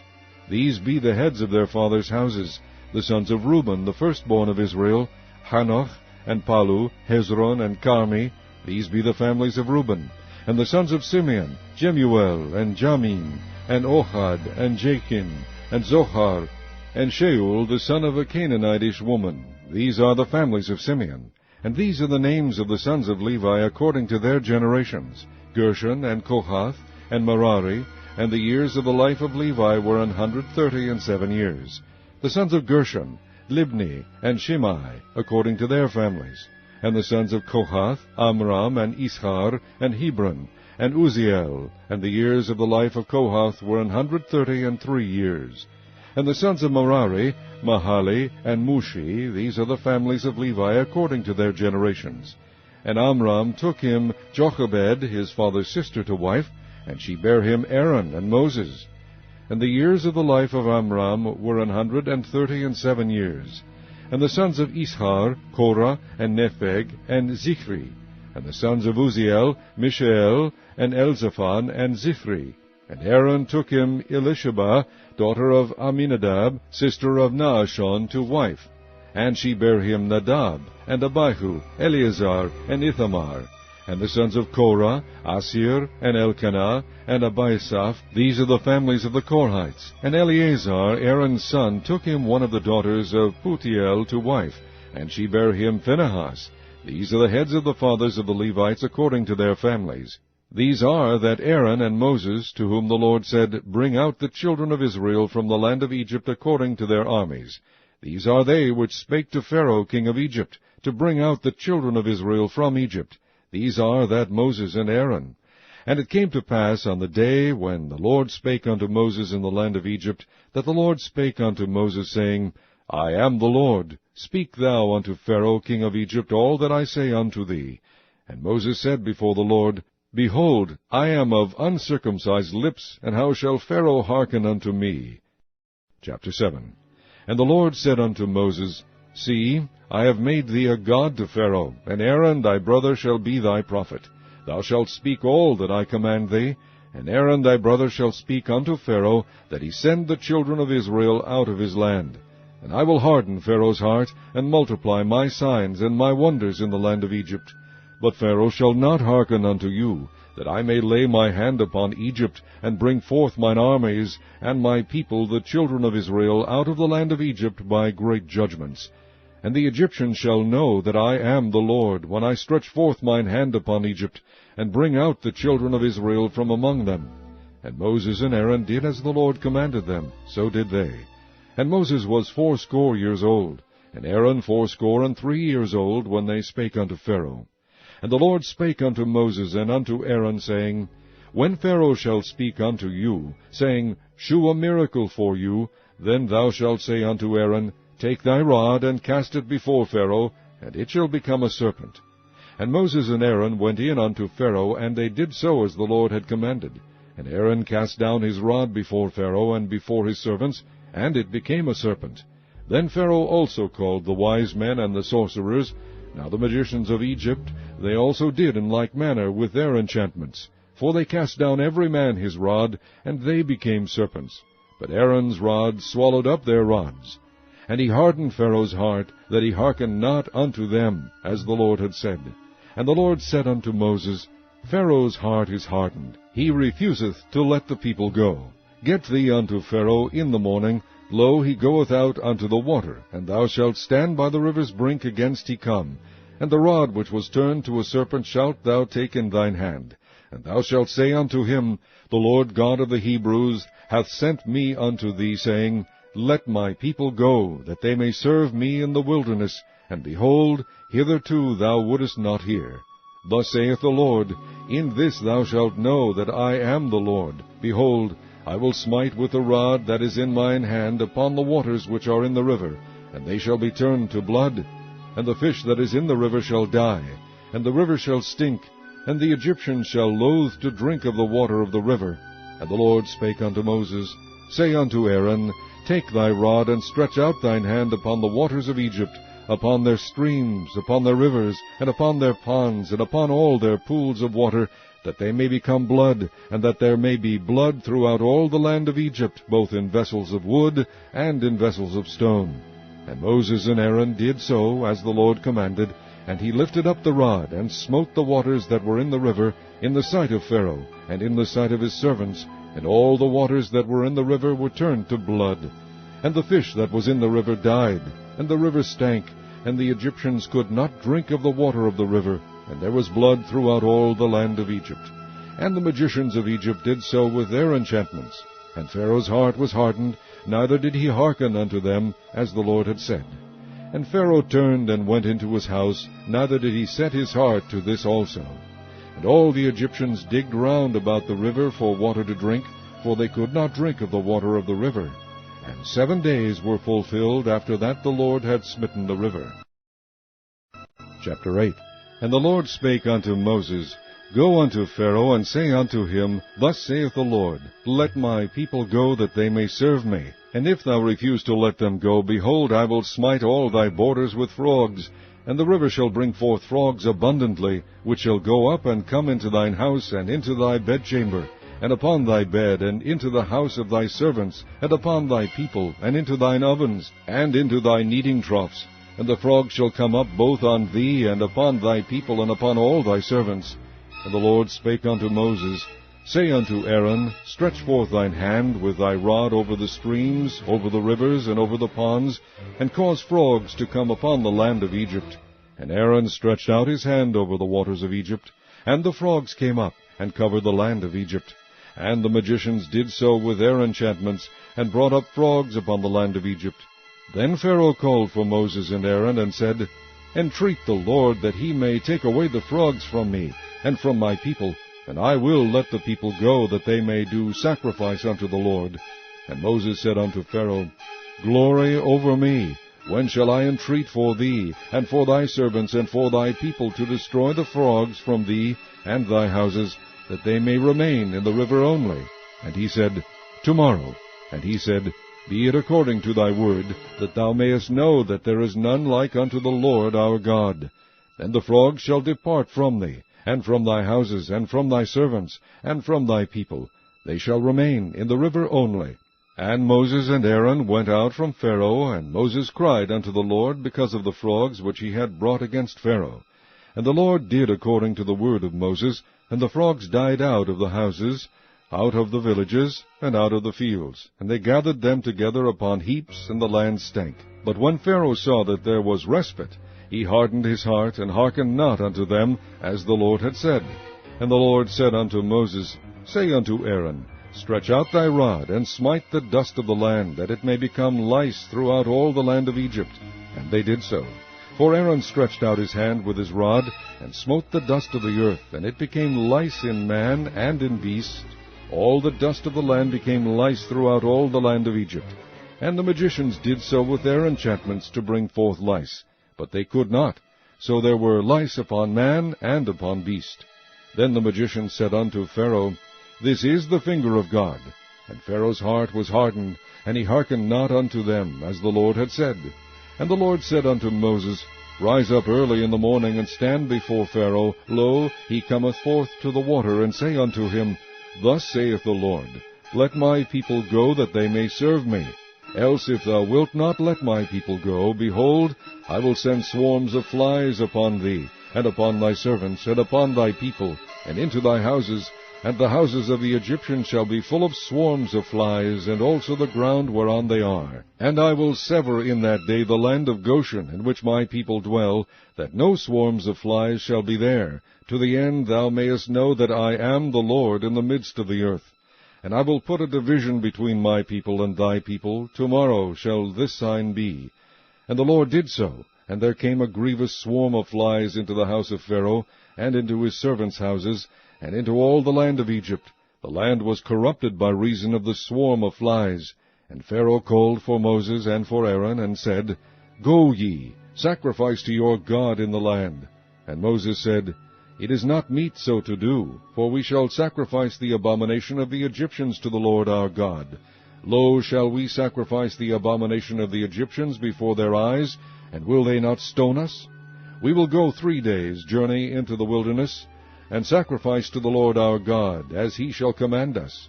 And Pharaoh said, I will let you go, that ye may sacrifice to the Lord your God in the wilderness. Only ye shall not go very far away, entreat for me. And Moses said, Behold, I go out from thee, and I will entreat the Lord that the swarms of flies may depart from Pharaoh, from his servants, and from his people tomorrow. But let not Pharaoh deal deceitfully any more in not letting the people go to sacrifice to the Lord. And Moses went out from Pharaoh, and entreated the Lord. And the Lord did according to the word of Moses, and he removed the swarms of flies from Pharaoh, from his servants, and from his people. There remained not one. And Pharaoh hardened his heart at this time also, neither would he let the people go. Chapter 9. Then the Lord said unto Moses, Go in unto Pharaoh, and tell him, Thus saith the Lord God of the Hebrews, Let my people go, that they may serve me. For if thou refuse to let them go, and wilt hold them still, behold, the hand of the Lord is upon thy cattle which is in the field, upon the horses, upon the asses, upon the camels, upon the oxen, and upon the sheep. There shall be a very grievous murrain. And the Lord shall sever between the cattle of Israel and the cattle of Egypt, and there shall nothing die of all that is the children's of Israel. And the Lord appointed a set time, saying, Tomorrow the Lord shall do this thing in the land. And the Lord did that thing on the morrow, and all the cattle of Egypt died, but of the cattle of the children of Israel died not one. And Pharaoh sent, and behold, there was not one of the cattle of the Israelites dead. And the heart of Pharaoh was hardened, and he did not let the people go. And the Lord said unto Moses and unto Aaron, Take to you handfuls of ashes of the furnace, and let Moses sprinkle it toward the heaven in the sight of Pharaoh, and it shall become small dust in all the land of Egypt, and shall be a boil breaking forth with blains upon man and upon beast throughout all the land of Egypt. And they took ashes of the furnace, and stood before Pharaoh, and Moses sprinkled it up toward heaven, and it became a boil breaking forth with blains upon man and upon beast. And the magicians could not stand before Moses because of the boils, for the boil was upon the magicians and upon all the Egyptians. And the Lord hardened the heart of Pharaoh, and he hearkened not unto them, as the Lord had spoken unto Moses. And the Lord said unto Moses, Rise up early in the morning, and stand before Pharaoh, and say unto him, Thus saith the Lord God of the Hebrews, Let my people go, that they may serve me.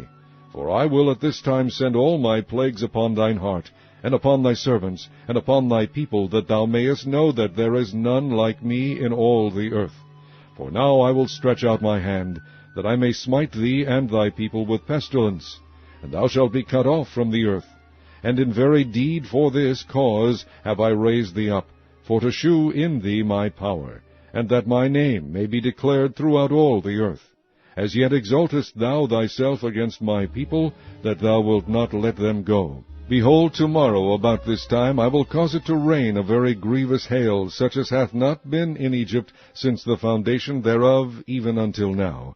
Send therefore now, and gather thy cattle, and all that thou hast in the field, for upon every man and beast which shall be found in the field, and shall not be brought home, the hail shall come down upon them, and they shall die. He that feared the word of the Lord among the servants of Pharaoh made his servants and his cattle flee into the houses. And he that regarded not the word of the Lord left his servants and his cattle in the field. And the Lord said unto Moses, Stretch forth thine hand toward heaven, that there may be hail in all the land of Egypt, upon man, and upon beast, and upon every herb of the field, throughout the land of Egypt. And Moses stretched forth his rod toward heaven, and the Lord sent thunder and hail, and the fire ran along upon the ground, and the Lord rained hail upon the land of Egypt. So there was hail, and fire mingled with the hail, very grievous, such as there was none like it in all the land of Egypt since it became a nation. And the hail smote throughout all the land of Egypt all that was in the field, both man and beast. And the hail smote every herb of the field, and brake every tree of the field. Only in the land of Goshen, where the children of Israel were, was there no hail.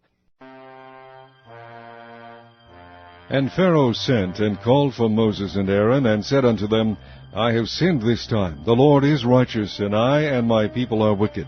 Entreat the Lord, for it is enough, that there be no more mighty thunderings and hail, and I will let you go, and ye shall stay no longer. And Moses said unto him, As soon as I am gone out of the city, I will spread abroad my hands unto the Lord, and the thunder shall cease, neither shall there be any more hail, that thou mayest know how that the earth is the Lord's. But as for thee and thy servants, I know that ye will not yet fear the Lord God. And the flax and the barley were smitten, for the barley was in the ear, and the flax was bold. But the wheat and the rye were not smitten, for they were not grown up. And Moses went out of the city from Pharaoh, and spread abroad his hands unto the Lord. And the thunders and hail ceased, and the rain was not poured upon the earth. And when Pharaoh saw that the rain and the hail and the thunders were ceased, he sinned yet more, and hardened his heart, he and his servants. And the heart of Pharaoh was hardened, neither would he let the children of Israel go, as the Lord had spoken by Moses. Chapter 10.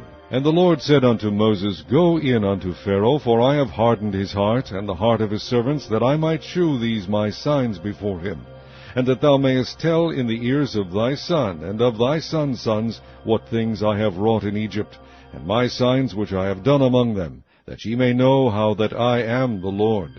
And Moses and Aaron came in unto Pharaoh, and said unto him, Thus saith the Lord God of the Hebrews, How long wilt thou refuse to humble thyself before me? Let my people go, that they may serve me. Else if thou refuse to let my people go, behold, tomorrow will I bring the locusts into thy coast, and they shall cover the face of the earth, that one cannot be able to see the earth, and they shall eat the residue of that which is escaped, which remaineth unto you from the hail, and shall eat every tree which groweth for you out of the field. And they shall fill thy houses, and the houses of all thy servants, and the houses of all the Egyptians, which neither thy fathers nor thy fathers' fathers have seen, since the day that they were upon the earth unto this day. And he turned himself and went out from Pharaoh. And Pharaoh's servants said unto him, How long shall this man be a snare unto us? Let the men go, that they may serve the Lord their God. Knowest thou not yet that Egypt is destroyed? And Moses and Aaron were brought again unto Pharaoh, and he said unto them, Go, serve the Lord your God. But who are they that shall go? And Moses said, We will go with our young and with our old, with our sons and with our daughters, with our flocks and with our herds we will go, for we must hold a feast unto the Lord. And he said unto them, Let the Lord be so with you, as I will let you go, and your little ones, look to it, for evil is before you. Not so. Go now ye that are men, and serve the Lord, for that ye did desire. And they were driven out from Pharaoh's presence. And the Lord said unto Moses, Stretch out thine hand over the land of Egypt for the locusts, that they may come up upon the land of Egypt, and eat every herb of the land, even all that the hail hath left. And Moses stretched forth his rod over the land of Egypt, and the Lord brought an east wind upon the land all that day, and all that night, and when it was morning, the east wind brought the locusts. And the locusts went up over all the land of Egypt, and rested in all the coasts of Egypt. Very grievous were they. Before them there were no such locusts as they, neither after them shall be such. For they covered the face of the whole earth, so that the land was darkened. And they did eat every herb of the land, and all the fruit of the trees which the hail had left. And there remained not any green thing in the trees, or in the herbs of the field, through all the land of Egypt. Then Pharaoh called for Moses and Aaron in haste, and he said, I have sinned against the Lord your God, and against you. Now therefore forgive, I pray thee, my sin only this once, and entreat the Lord your God, that he may take away from me this death only. And he went out from Pharaoh, and entreated the Lord. And the Lord turned a mighty strong west wind, which took away the locusts, and cast them into the Red Sea. There remained not one locust in all the coasts of Egypt. But the Lord hardened Pharaoh's heart, so that he would not let the children of Israel go. And the Lord said unto Moses, Stretch out thine hand toward heaven, that there may be darkness over the land of Egypt, even darkness which may be felt. And Moses stretched forth his hand toward heaven, and there was a thick darkness in all the land of Egypt 3 days. They saw not one another, neither rose any from his place for 3 days. But all the children of Israel had light in their dwellings. And Pharaoh called unto Moses, and said, Go ye, serve the Lord, only let your flocks and your herds be stayed, let your little ones also go with you. And Moses said, Thou must give us also sacrifices and burnt offerings, that we may sacrifice unto the Lord our God. Our cattle also shall go with us. There shall not be an hoof be left behind. For thereof must we take to serve the Lord our God, and we know not with what we must serve the Lord until we come thither. But the Lord hardened Pharaoh's heart, and he would not let them go. And Pharaoh said unto him, Get thee from me, take heed to thyself, see my face no more, for in that day thou seest my face, thou shalt die. And Moses said, Thou hast spoken well, I will see thy face again no more. Chapter 11. And the Lord said unto Moses, Yet will I bring one plague more upon Pharaoh and upon Egypt. Afterwards he will let you go hence. When he shall let you go, he shall surely thrust you out hence altogether. Speak now in the ears of the people, and let every man borrow of his neighbor, and every woman of her neighbor, jewels of silver and jewels of gold. And the Lord gave the people favor in the sight of the Egyptians. Moreover, the man Moses was very great in the land of Egypt, in the sight of Pharaoh's servants, and in the sight of the people. And Moses said, Thus saith the Lord, About midnight will I go out into the midst of Egypt, and all the firstborn in the land of Egypt shall die, from the firstborn of Pharaoh that sitteth upon his throne, even unto the firstborn of the maidservant that is behind the mill, and all the firstborn of beasts. And there shall be a great cry throughout all the land of Egypt, such as there was none like it, nor shall be like it any more. But against any of the children of Israel shall not a dog move his tongue, against man or beast, that ye may know how that the Lord doth put a difference between the Egyptians and Israel. And all these thy servants shall come down unto me, and bow down themselves unto me, saying, Get thee out, and all the people that follow thee. And after that I will go out. And he went out from Pharaoh in a great anger. And the Lord said unto Moses, Pharaoh shall not hearken unto you, that my wonders may be multiplied in the land of Egypt. And Moses and Aaron did all these wonders before Pharaoh, and the Lord hardened Pharaoh's heart, so that he would not let the children of Israel go out of his land. Chapter 12. And the Lord spake unto Moses and Aaron in the land of Egypt, saying, This month shall be unto you the beginning of months. It shall be the first month of the year to you. Speak ye unto all the congregation of Israel, saying, In the 10th day of this month they shall take to them every man a lamb, according to the house of their fathers, a lamb for an house. And if the household be too little for the lamb, let him and his neighbor next unto his house take it according to the number of the souls. Every man according to his eating shall make your count for the lamb. Your lamb shall be without blemish. A male of the first year. Ye shall take it out from the sheep, or from the goats. And ye shall keep it up until the 14th day of the same month. And the whole assembly of the congregation of Israel shall kill it in the evening. And they shall take of the blood, and strike it on the 2 side posts, and on the upper door post of the houses wherein they shall eat it. And they shall eat the flesh in that night, roast with fire, and unleavened bread, and with bitter herbs they shall eat it. Eat not of it raw, nor sodden at all with water, but roast with fire, his head with his legs, and with the purtenance thereof. And ye shall let nothing of it remain until the morning. And that which remaineth of it until the morning ye shall burn with fire. And thus shall ye eat of it, with your loins girded, your shoes on your feet, and your staff in your hand, and ye shall eat it in haste. It is the Lord's Passover. For I will pass through the land of Egypt this night, and will smite all the firstborn in the land of Egypt, both man and beast. And against all the gods of Egypt I will execute judgment. I am the Lord. And the blood shall be to you for a token upon the houses where ye are. And when I see the blood, I will pass over you, and the plague shall not be upon you to destroy you, when I smite the land of Egypt. And this day shall be unto you for a memorial, and ye shall keep it a feast to the Lord throughout your generations. Ye shall keep it a feast by an ordinance forever. 7 days shall ye eat unleavened bread. Even the first day ye shall put away leaven out of your houses. For whosoever eateth leavened bread from the first day until the 7th day, that soul shall be cut off from Israel. And in the first day there shall be an holy convocation, and in the 7th day there shall be an holy convocation to you. No manner of work shall be done in them, save that which every man must eat, that only may be done of you. And ye shall observe the feast of unleavened bread, for in this selfsame day have I brought your armies out of the land of Egypt. Therefore shall ye observe this day in your generations by an ordinance forever. In the 1st month, on the 14th day of the month at even, ye shall eat unleavened bread, until the 21st day of the month at even. 7 days shall there be no leaven found in your houses. For whosoever eateth that which is leavened, even that soul shall be cut off from the congregation of Israel, whether he be a stranger or born in the land. Ye shall eat nothing leavened. In all your habitations shall ye eat unleavened bread. Then Moses called for all the elders of Israel, and said unto them, Draw out, and take you a lamb according to your families, and kill the Passover. And ye shall take a bunch of hyssop, and dip it in the blood that is in the basin, and strike the lintel and the 2 side posts with the blood that is in the basin. And none of you shall go out at the door of his house until the morning. For the Lord will pass through to smite the Egyptians. And when he seeth the blood upon the lintel, and on the 2 side posts, the Lord will pass over the door, and will not suffer the destroyer to come in unto your houses to smite you.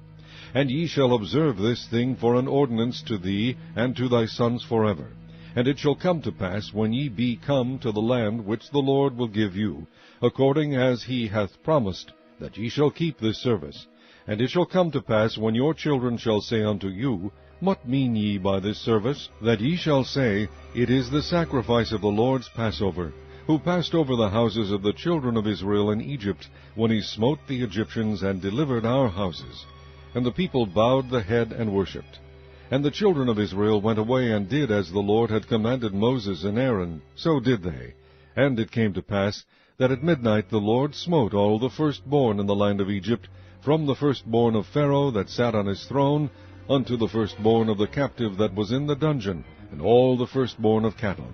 And Pharaoh rose up in the night, he and all his servants, and all the Egyptians, and there was a great cry in Egypt, for there was not a house where there was not one dead. And he called for Moses and Aaron by night, and said, Rise up, and get you forth from among my people, both ye and the children of Israel, and go, serve the Lord, as ye have said. Also take your flocks and your herds, as ye have said, and be gone, and bless me also. And the Egyptians were urgent upon the people, that they might send them out of the land in haste, for they said, We be all dead men. And the people took their dough before it was leavened, their kneading troughs being bound up in their clothes upon their shoulders. And the children of Israel did according to the word of Moses, and they borrowed of the Egyptians jewels of silver, and jewels of gold, and raiment. And the Lord gave the people favor in the sight of the Egyptians, so that they lent unto them such things as they required. And they spoiled the Egyptians. And the children of Israel journeyed from Ramses to Succoth, about 600,000 on foot that were men, beside children. And a mixed multitude went up also with them, and flocks and herds, even very much cattle. And they baked unleavened cakes of the dough which they brought forth out of Egypt, for it was not leavened, because they were thrust out of Egypt, and could not tarry, neither had they prepared for themselves any victual. Now the sojourning of the children of Israel who dwelt in Egypt was 430 years. And it came to pass at the end of the 430 years, even the selfsame day it came to pass, that all the hosts of the Lord went out from the land of Egypt. It is a night to be much observed unto the Lord for bringing them out from the land of Egypt. This is that night of the Lord to be observed of all the children of Israel in their generations. And the Lord said unto Moses and Aaron, This is the ordinance of the Passover. There shall no stranger eat thereof, but every man's servant that is bought for money, when thou hast circumcised him, then shall he eat thereof. A foreigner and an hired servant shall not eat thereof. In one house shall it be eaten. Thou shalt not carry forth aught of the fresh abroad out of the house, neither shall ye break a bone thereof. All the congregation of Israel shall keep it. And when a stranger shall sojourn with thee, and will keep the Passover to the Lord, let all his males be circumcised, and then let him come near and keep it. And he shall be as one that is born in the land, for no uncircumcised person shall eat thereof. One law shall be to him that is homeborn, and unto the stranger that sojourneth among you. Thus did all the children of Israel, as the Lord commanded Moses and Aaron, so did they. And it came to pass, the selfsame day, that the Lord did bring the children of Israel out of the land of Egypt by their armies. Chapter 13. And the Lord spake unto Moses, saying, Sanctify unto me all the firstborn, whatsoever openeth the womb among the children of Israel, both of man and of beast, it is mine. And Moses said unto the people, Remember this day, in which ye came out from Egypt, out of the house of bondage. For by strength of hand the Lord brought you out from this place. There shall no leavened bread be eaten. This day came ye out in the month Abib. And it shall be, when the Lord shall bring thee into the land of the Canaanites, and the Hittites, and the Amorites, and the Hivites, and the Jebusites, which he sware unto thy fathers to give thee, a land flowing with milk and honey, that thou shalt keep this service in this month. 7 days thou shalt eat unleavened bread, and in the 7th day shall be a feast to the Lord. Unleavened bread shall be eaten 7 days, and there shall no leavened bread be seen with thee, neither shall there be leaven seen with thee in all thy quarters. And thou shalt shew thy son in that day, saying, This is done because of that which the Lord did unto me when I came forth out of Egypt. And it shall be for a sign unto thee upon thine hand, and for a memorial between thine eyes, that the Lord's law may be in thy mouth. For with a strong hand hath the Lord brought thee out of Egypt. Thou shalt therefore keep this ordinance in his season from year to year. And it shall be, when the Lord shall bring thee into the land of the Canaanites, as he sware unto thee and to thy fathers, and shall give it thee, that thou shalt set apart unto the Lord all that openeth the matrix, and every firstling that cometh of a beast which thou hast. The male shall be the Lord's. And every firstling of an ass thou shalt redeem with a lamb.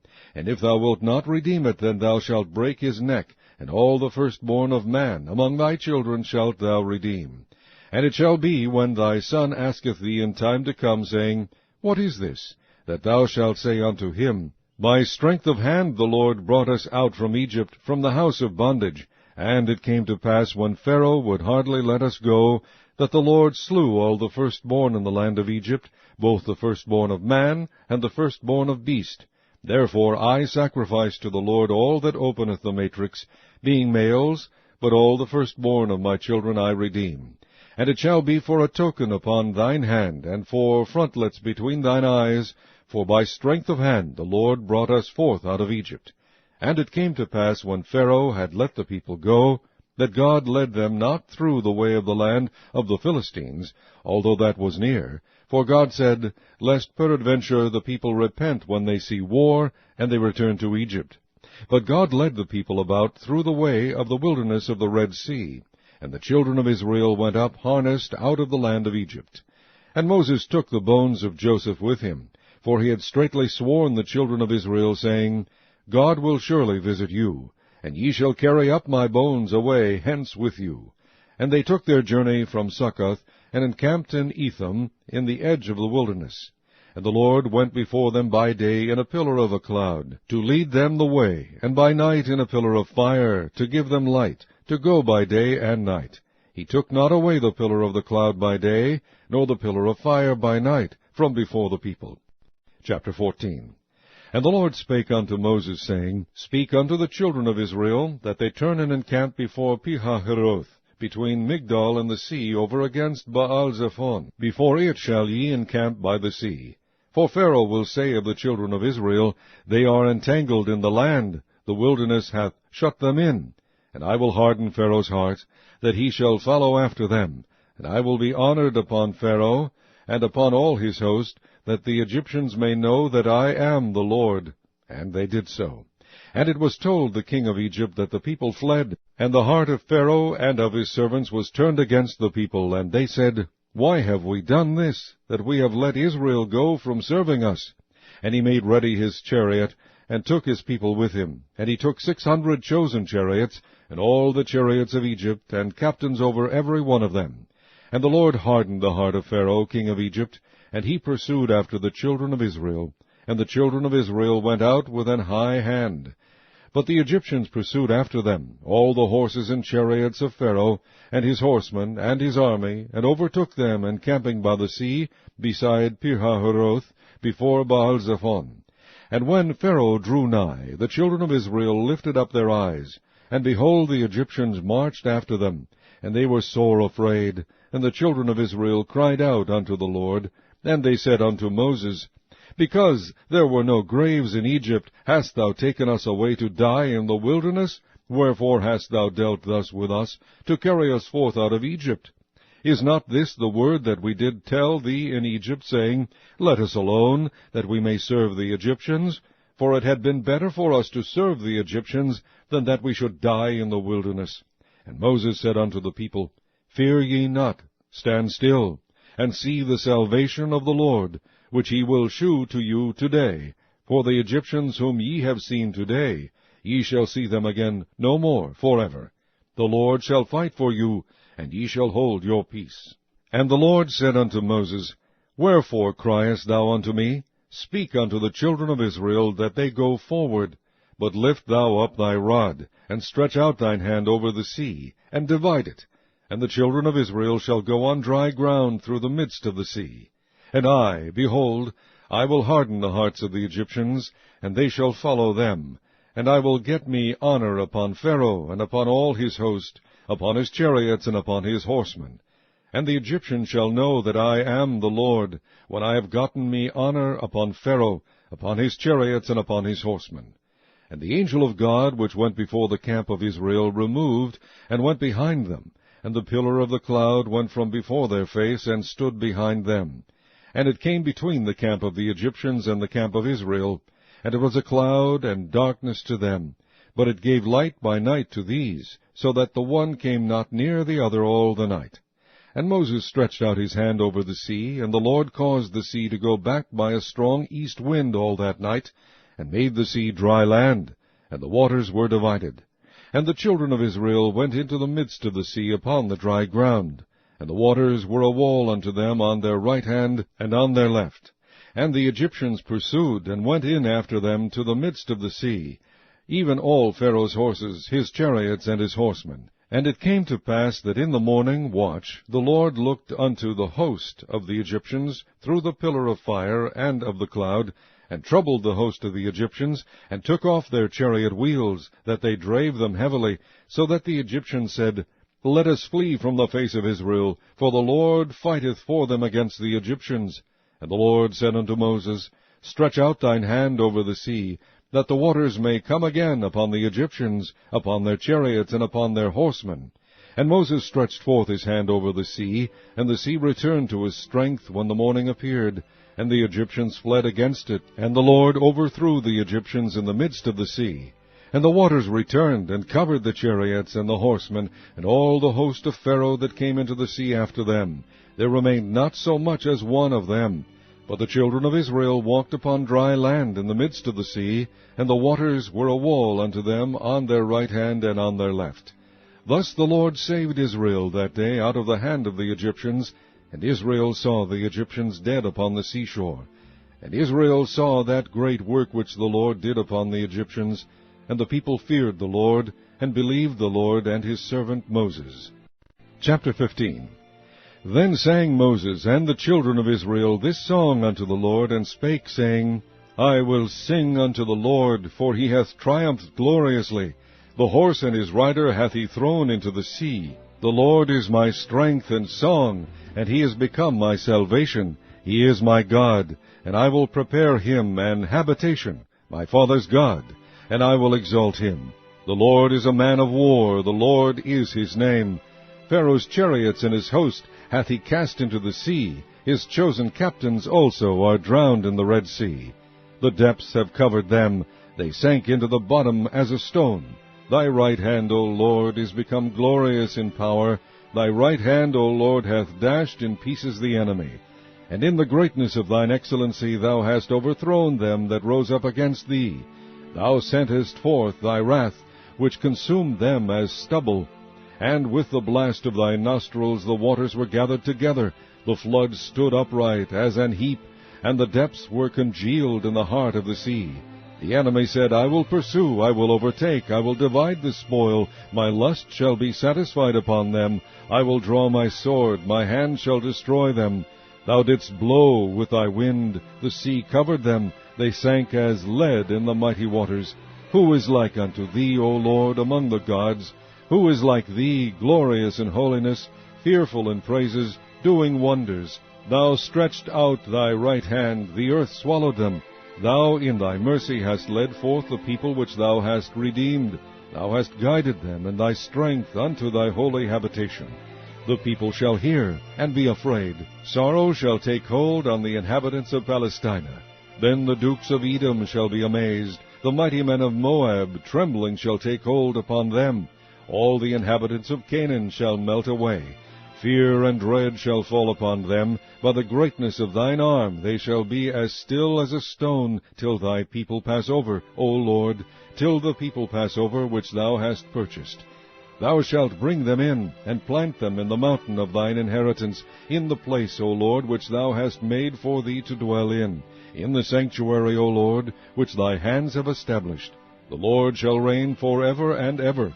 For the horse of Pharaoh went in with his chariots and with his horsemen into the sea, and the Lord brought again the waters of the sea upon them. But the children of Israel went on dry land in the midst of the sea. And Miriam the prophetess, the sister of Aaron, took a timbrel in her hand, and all the women went out after her with timbrels and with dances. And Miriam answered them, Sing ye to the Lord, for he hath triumphed gloriously. The horse and his rider hath he thrown into the sea.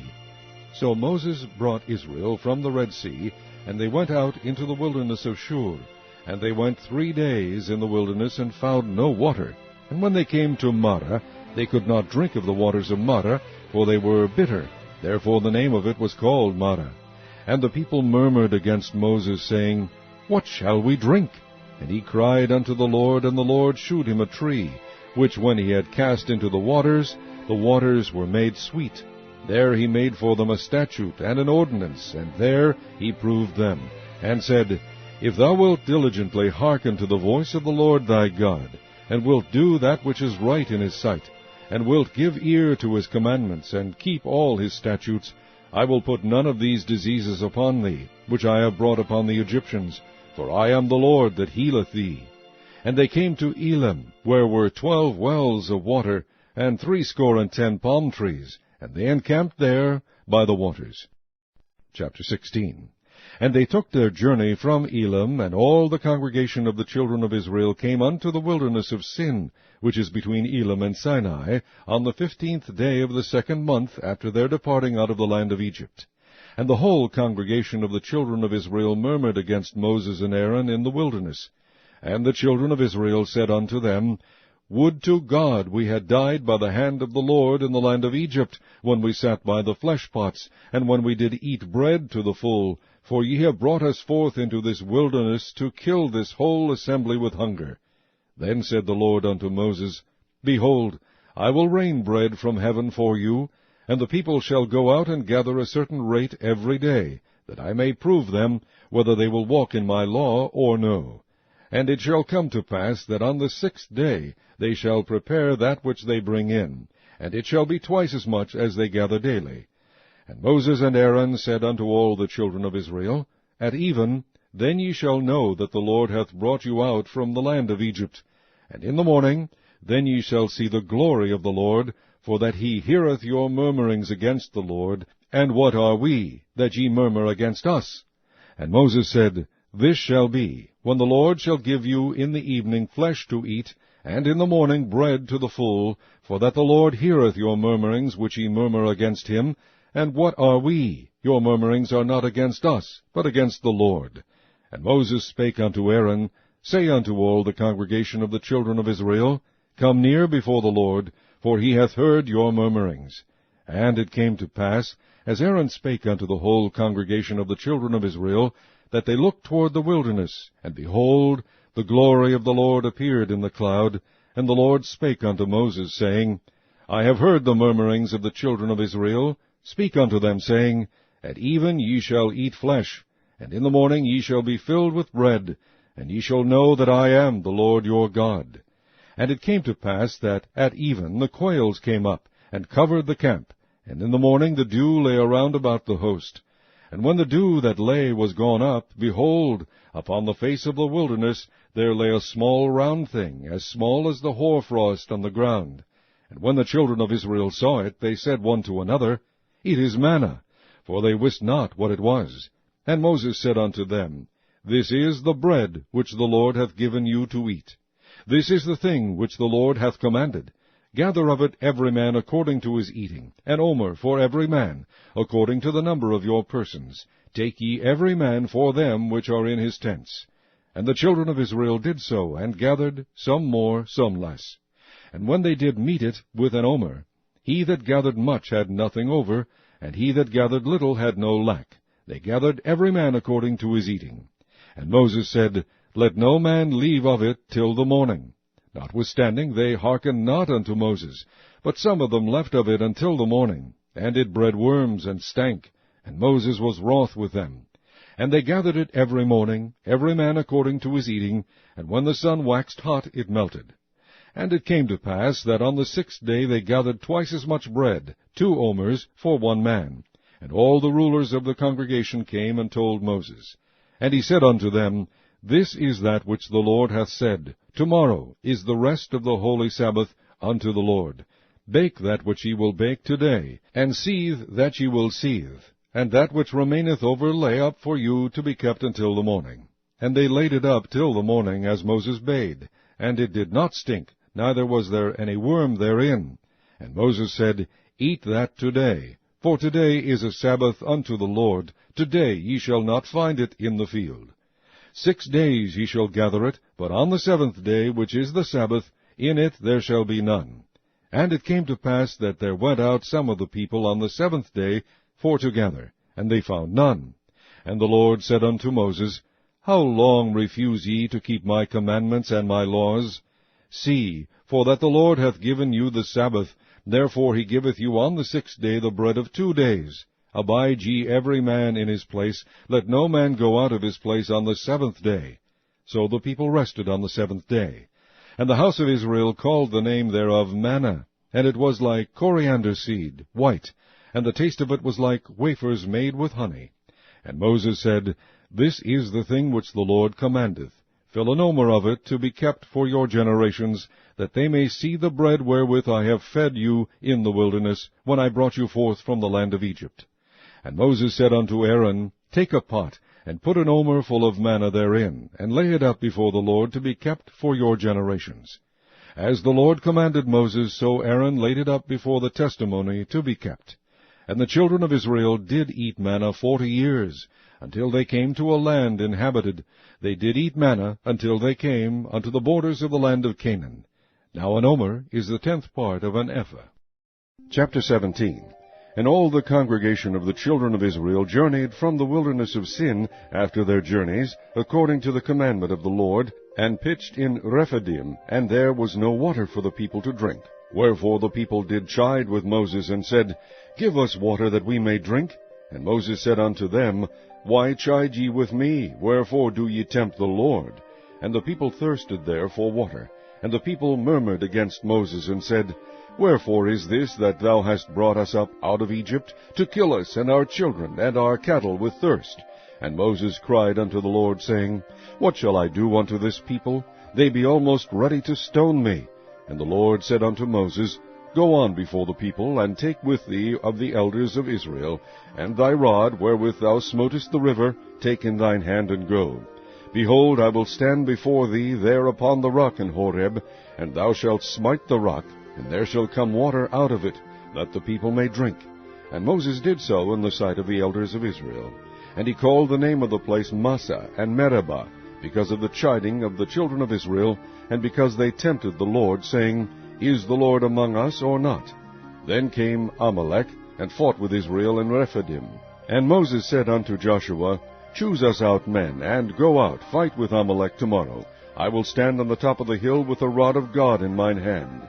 So Joshua did as Moses had said to him, and fought with Amalek, and Moses, Aaron, and Hur went up to the top of the hill. And it came to pass, when Moses held up his hand, that Israel prevailed. And when he let down his hand, Amalek prevailed. But Moses' hands were heavy, and they took a stone, and put it under him, and he sat thereon. And Aaron and Hur stayed up his hands, the one on the one side, and the other on the other side, and his hands were steady until the going down of the sun. And Joshua discomfited Amalek and his people with the edge of the sword. And the Lord said unto Moses, Write this for a memorial in a book, and rehearse it in the ears of Joshua, for I will utterly put out the remembrance of Amalek from under heaven. And Moses built an altar, and called the name of it Jehovah Nissi. For he said, Because the Lord hath sworn that the Lord will have war with Amalek from generation to generation. Chapter 18. When Jethro, the priest of Midian, Moses' father-in-law, heard of all that God had done for Moses and for Israel his people, and that the Lord had brought Israel out of Egypt, then Jethro, Moses' father-in-law, took up Zipporah, Moses' wife, after he had sent her back, and her 2 sons, of which the name of the one was Gershom, for he said, I have been an alien in a strange land. And the same of the other was Eleazar, for the God of my father, said he, was mine help, and delivered me from the sword of Pharaoh. And Jethro, Moses' father-in-law, came with his sons and his wife unto Moses into the wilderness, where he encamped at the mount of God. And he said unto Moses, I, thy father-in-law Jethro, am come unto thee, and thy wife, and her 2 sons with her. And Moses went out to meet his father-in-law, and did obeisance, and kissed him, and they asked each other of their welfare, and they came into the tent. And Moses told his father-in-law all that the Lord had done unto Pharaoh and to the Egyptians for Israel's sake, and all the travail that had come upon them by the way, and how the Lord delivered them. And Jethro rejoiced for all the goodness which the Lord had done to Israel, whom he had delivered out of the hand of the Egyptians. And Jethro said, Blessed be the Lord, who hath delivered you out of the hand of the Egyptians, and out of the hand of Pharaoh, who hath delivered the people from under the hand of the Egyptians. Now I know that the Lord is greater than all gods, for in the thing wherein they dealt proudly he was above them. And Jethro, Moses' father-in-law, took a burnt offering and sacrifices for God, and Aaron came, and all the elders of Israel, to eat bread with Moses' father-in-law before God. And it came to pass on the morrow that Moses sat to judge the people, and the people stood by Moses from the morning unto the evening. And when Moses' father-in-law saw all that he did to the people, he said, What is this thing that thou doest to the people? Why sittest thou thyself alone, and all the people stand by thee from morning unto even? And Moses said unto his father-in-law, Because the people come unto me to inquire of God. When they have a matter, they come unto me, and I judge between one and another, and I do make them know the statutes of God and his laws. And Moses' father-in-law said unto him, The thing that thou doest is not good. Thou wilt surely wear away, both thou and this people that is with thee, for this thing is too heavy for thee. Thou art not able to perform it thyself alone. Hearken now unto my voice. I will give thee counsel, and God shall be with thee. Be thou for the people to Godward, that thou mayest bring the causes unto God. And thou shalt teach them ordinances and laws, and shalt shew them the way wherein they must walk, and the work that they must do. Moreover, thou shalt provide out of all the people able men, such as fear God, men of truth, hating covetousness, and place such over them, to be rulers of thousands, and rulers of hundreds, rulers of 50s, and rulers of 10s. And let them judge the people at all seasons. And it shall be that every great matter they shall bring unto thee, but every small matter they shall judge. So shall it be easier for thyself, and they shall bear the burden with thee. If thou shalt do this thing, and God command thee so, then thou shalt be able to endure, and all this people shall also go to their place in peace. So Moses hearkened to the voice of his father-in-law, and did all that he had said. And Moses chose able men out of all Israel, and made them heads over the people, rulers of thousands, rulers of hundreds, rulers of 50s, and rulers of 10s. And they judged the people at all seasons. The hard causes they brought unto Moses, but every small matter they judged themselves. And Moses let his father-in-law depart, and he went his way into his own land. Chapter 19. In the 3rd month, when the children of Israel were gone forth out of the land of Egypt, the same day came they into the wilderness of Sinai. For they were departed from Rephidim, and were come to the desert of Sinai, and had pitched in the wilderness. And there Israel camped before the mount. And Moses went up unto God, and the Lord called unto him out of the mountain, saying, Thus shalt thou say to the house of Jacob, and tell the children of Israel, Ye have seen what I did unto the Egyptians, and how I bare you on eagle's wings, and brought you unto myself. Now therefore, if ye will obey my voice indeed, and keep my covenant, then ye shall be a peculiar treasure unto me above all people, for all the earth is mine. And ye shall be unto me a kingdom of priests, and an holy nation. These are the words which thou shalt speak unto the children of Israel. And Moses came and called for the elders of the people, and laid before their faces all these words which the Lord commanded him. And all the people answered together, and said, All that the Lord hath spoken we will do. And Moses returned the words of the people unto the Lord. And the Lord said unto Moses, Lo, I come unto thee in a thick cloud, that the people may hear when I speak with thee, and believe thee forever. And Moses told the words of the people unto the Lord. And the Lord said unto Moses, Go unto the people, and sanctify them today and tomorrow, and let them wash their clothes, and be ready against the 3rd day. For the 3rd day the Lord will come down in the sight of all the people upon Mount Sinai. And thou shalt set bounds unto the people round about, saying, Take heed to yourselves that ye go not up into the mount, or touch the border of it. Whosoever toucheth the mount shall be surely put to death. There shall not an hand touch it, but he shall surely be stoned, or shot through. Whether it be beast or man, it shall not live. When the trumpet soundeth long, they shall come up to the mount. And Moses went down from the mount unto the people, and sanctified the people, and they washed their clothes. And he said unto the people, Be ready against the 3rd day, come not at your wives. And it came to pass on the 3rd day in the morning, that there were thunders and lightnings, and a thick cloud upon the mount, and the voice of the trumpet exceeding loud, so that all the people that was in the camp trembled. And Moses brought forth the people out of the camp to meet with God, and they stood at the nether part of the mount. And Mount Sinai was altogether on a smoke, because the Lord descended upon it in fire, and the smoke thereof ascended as the smoke of a furnace, and the whole mount quaked greatly.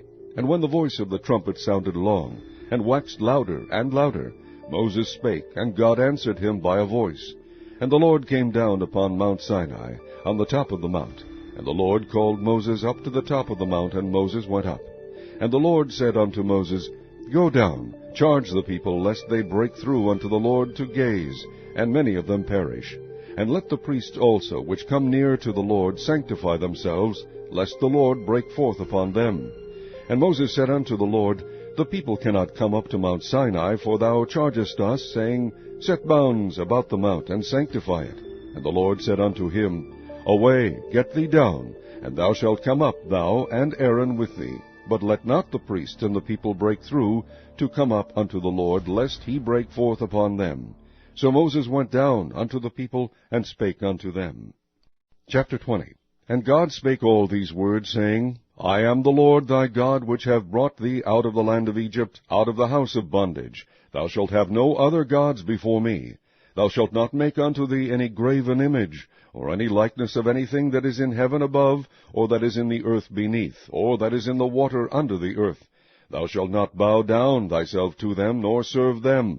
For I, the Lord thy God, am a jealous God, visiting the iniquity of the fathers upon the children unto the third and fourth generation of them that hate me, and shewing mercy unto thousands of them that love me, and keep my commandments.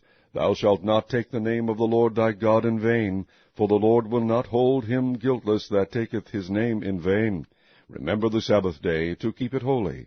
6 days shalt thou labor, and do all thy work. But the seventh day is the Sabbath of the Lord thy God. In it thou shalt not do any work, thou, nor thy son, nor thy daughter, thy manservant, nor thy maidservant, nor thy cattle, nor thy stranger that is within thy gates. For in 6 days the Lord made heaven and earth, the sea, and all that in them is, and rested the seventh day. Wherefore the Lord blessed the Sabbath day, and hallowed it.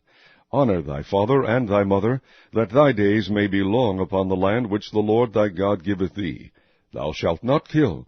Thou shalt not commit adultery. Thou shalt not steal. Thou shalt not bear false witness against thy neighbor. Thou shalt not covet thy neighbor's house. Thou shalt not covet thy neighbor's wife, nor his manservant, nor his maidservant, nor his ox, nor his ass, nor anything that is thy neighbor's. And all the people saw the thunderings, and the lightnings, and the noise of the trumpet, and the mountain smoking. And when the people saw it, they removed, and stood afar off. And they said unto Moses, Speak thou with us, and we will hear. But let not God speak with us, lest we die. And Moses said unto the people, Fear not, for God is come to prove you, and that his fear may be before your faces, that ye sin not. And the people stood afar off, and Moses drew near unto the thick darkness where God was. And the Lord said unto Moses, Thus thou shalt say unto the children of Israel, Ye have seen that I have talked with you from heaven. Ye shall not make with me gods of silver, neither shall ye make unto you gods of gold. An altar of earth thou shalt make unto me, and shalt sacrifice thereon thy burnt offerings, and thy peace offerings, thy sheep and thine oxen. In all places where I record my name I will come unto thee, and I will bless thee. And if thou wilt make me an altar of stone, thou shalt not build it of hewn stone, for if thou lift up thy tool upon it, thou hast polluted it. Neither shalt thou go up by steps unto mine altar, that thy nakedness be not discovered thereon. Chapter 21. Now these are the judgments which thou shalt set before them. If thou buy an Hebrew servant, 6 years he shall serve, and in the 7th he shall go out free for nothing. If he came in by himself, he shall go out by himself. If he were married, then his wife shall go out with him. If his master have given him a wife, and she have borne him sons or daughters, the wife and her children shall be her master's, and he shall go out by himself. And if the servant shall plainly say, I love my master, my wife, and my children, I will not go out free, then his master shall bring him unto the judges. He shall also bring him to the door, or unto the door post. And his master shall bore his ear through with an awl, and he shall serve him forever. And if a man sell his daughter to be a maidservant, she shall not go out, as the menservants do. If she please not her master, who hath betrothed her to himself, then shall he let her be redeemed. To sell her unto a strange nation he shall have no power, seeing he hath dealt deceitfully with her. And if he have betrothed her unto his son, he shall deal with her after the manner of daughters. If he take him another wife, her food, her raiment, and her duty of marriage shall be not diminished. And if he do not these three unto her, then shall she go out free without money. He that smiteth a man so that he die shall be surely put to death. And if a man lie not in wait, but God deliver him into his hand, then I will appoint thee a place whither he shall flee. But if a man come presumptuously upon his neighbor to slay him with guile, thou shalt take him from mine altar, that he may die. And he that smiteth his father or his mother shall be surely put to death. And he that stealeth a man and selleth him, or if he be found in his hand, he shall surely be put to death. And he that curseth his father or his mother shall surely be put to death. And if men strive together, and one smite another with a stone or with his fist, and he die not, but keepeth his bed, if he rise again, and walk abroad upon his staff, then shall he that smote him be quit. Only he shall pay for the loss of his time, and shall cause him to be thoroughly healed. And if a man smite his servant or his maid with a rod, and he die under his hand, he shall be surely punished. Notwithstanding, if he continue a day or two, he shall not be punished, for he is his money. If men strive and hurt a woman with child, so that her fruit depart from her, and yet no mischief follow, he shall be surely punished, according as the woman's husband will lay upon him, and he shall pay as the judges determine. And if any mischief follow, then thou shalt give life for life, eye for eye, tooth for tooth, hand for hand, foot for foot, burning for burning, wound for wound, stripe for stripe. And if a man smite the eye of his servant, or the eye of his maid, that it perish, he shall let him go free for his eye's sake. And if he smite out his manservant's tooth, or his maidservant's tooth, he shall let him go free for his tooth's sake. If an ox gore a man or a woman, that they die, then the ox shall be surely stoned, and his flesh shall not be eaten, but the owner of the ox shall be quit. But if the ox were wont to push with his horn in time past, and it hath been testified to his owner, and he hath not kept him in, but that he hath killed a man or a woman, the ox shall be stoned, and his owner also shall be put to death.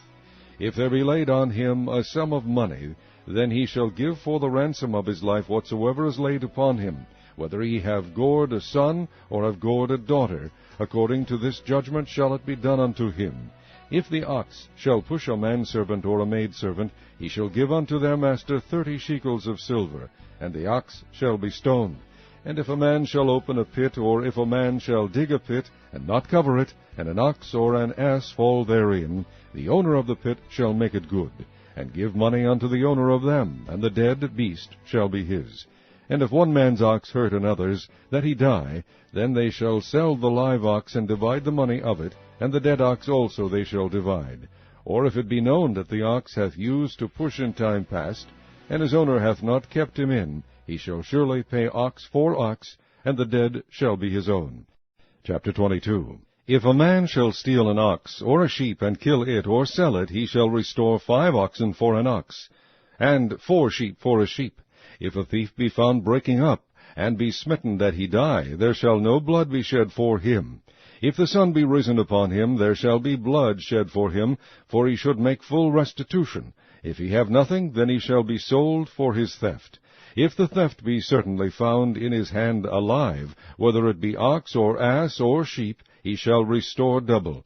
If a man shall cause a field or vineyard to be eaten, and shall put in his beast, and shall feed in another man's field, of the best of his own field, and of the best of his own vineyard shall he make restitution. If fire break out and catch in thorns, so that the stacks of corn, or the standing corn, or the field, be consumed therewith, he that kindled the fire shall surely make restitution. If a man shall deliver unto his neighbor money or stuff to keep, and it be stolen out of the man's house, if the thief be found, let him pay double. If the thief be not found, then the master of the house shall be brought unto the judges, to see whether he have put his hand unto his neighbor's goods. For all manner of trespass, whether it be for ox, for ass, for sheep, for raiment, or for any manner of lost thing, which another challengeth to be his, the cause of both parties shall come before the judges, and whom the judges shall condemn, he shall pay double unto his neighbor. If a man deliver unto his neighbor an ass, or an ox, or a sheep, or any beast to keep, and it die, or be hurt, or driven away, no man seeing it, then shall an oath of the Lord be between them both, that he hath not put his hand unto his neighbor's goods, and the owner of it shall accept thereof, and he shall not make it good. And if it be stolen from him, he shall make restitution unto the owner thereof. If it be torn in pieces, then let him bring it for witness, and he shall not make good that which was torn. And if a man borrow aught of his neighbor, and it be hurt, or die, the owner thereof being not with it, he shall surely make it good. But if the owner thereof be with it, he shall not make it good, if it be an hired thing, it came for his hire. And if a man entice a maid that is not betrothed, and lie with her, he shall surely endow her to be his wife. And if her father utterly refuse to give her unto him, he shall pay money according to the dowry of virgins. Thou shalt not suffer a witch to live. Whosoever lieth with a beast shall surely be put to death. He that sacrificeth unto any god, save unto the Lord only, he shall be utterly destroyed. Thou shalt neither vex a stranger, nor oppress him, for ye were strangers in the land of Egypt. Ye shall not afflict any widow or fatherless child. If thou afflict them in any wise, and they cry at all unto me, I will surely hear their cry, and my wrath shall wax hot. And I will kill you with the sword, and your wives shall be widows, and your children fatherless. If thou lend money to any of my people that is poor by thee, thou shalt not be to him as an usurer, neither shalt thou lay upon him usury. If thou at all take thy neighbor's raiment to pledge, thou shalt deliver it unto him by that the sun goeth down. For that is his covering only. It is his raiment for his skin, wherein shall he sleep. And it shall come to pass, when he crieth unto me, that I will hear, for I am gracious. Thou shalt not revile the gods, nor curse the ruler of thy people. Thou shalt not delay to offer the first of thy ripe fruits, and of thy liquors, the firstborn of thy sons shalt thou give unto me.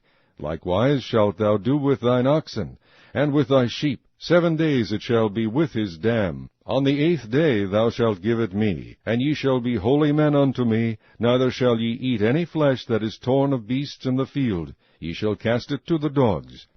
Chapter 23. Thou shalt not raise a false report.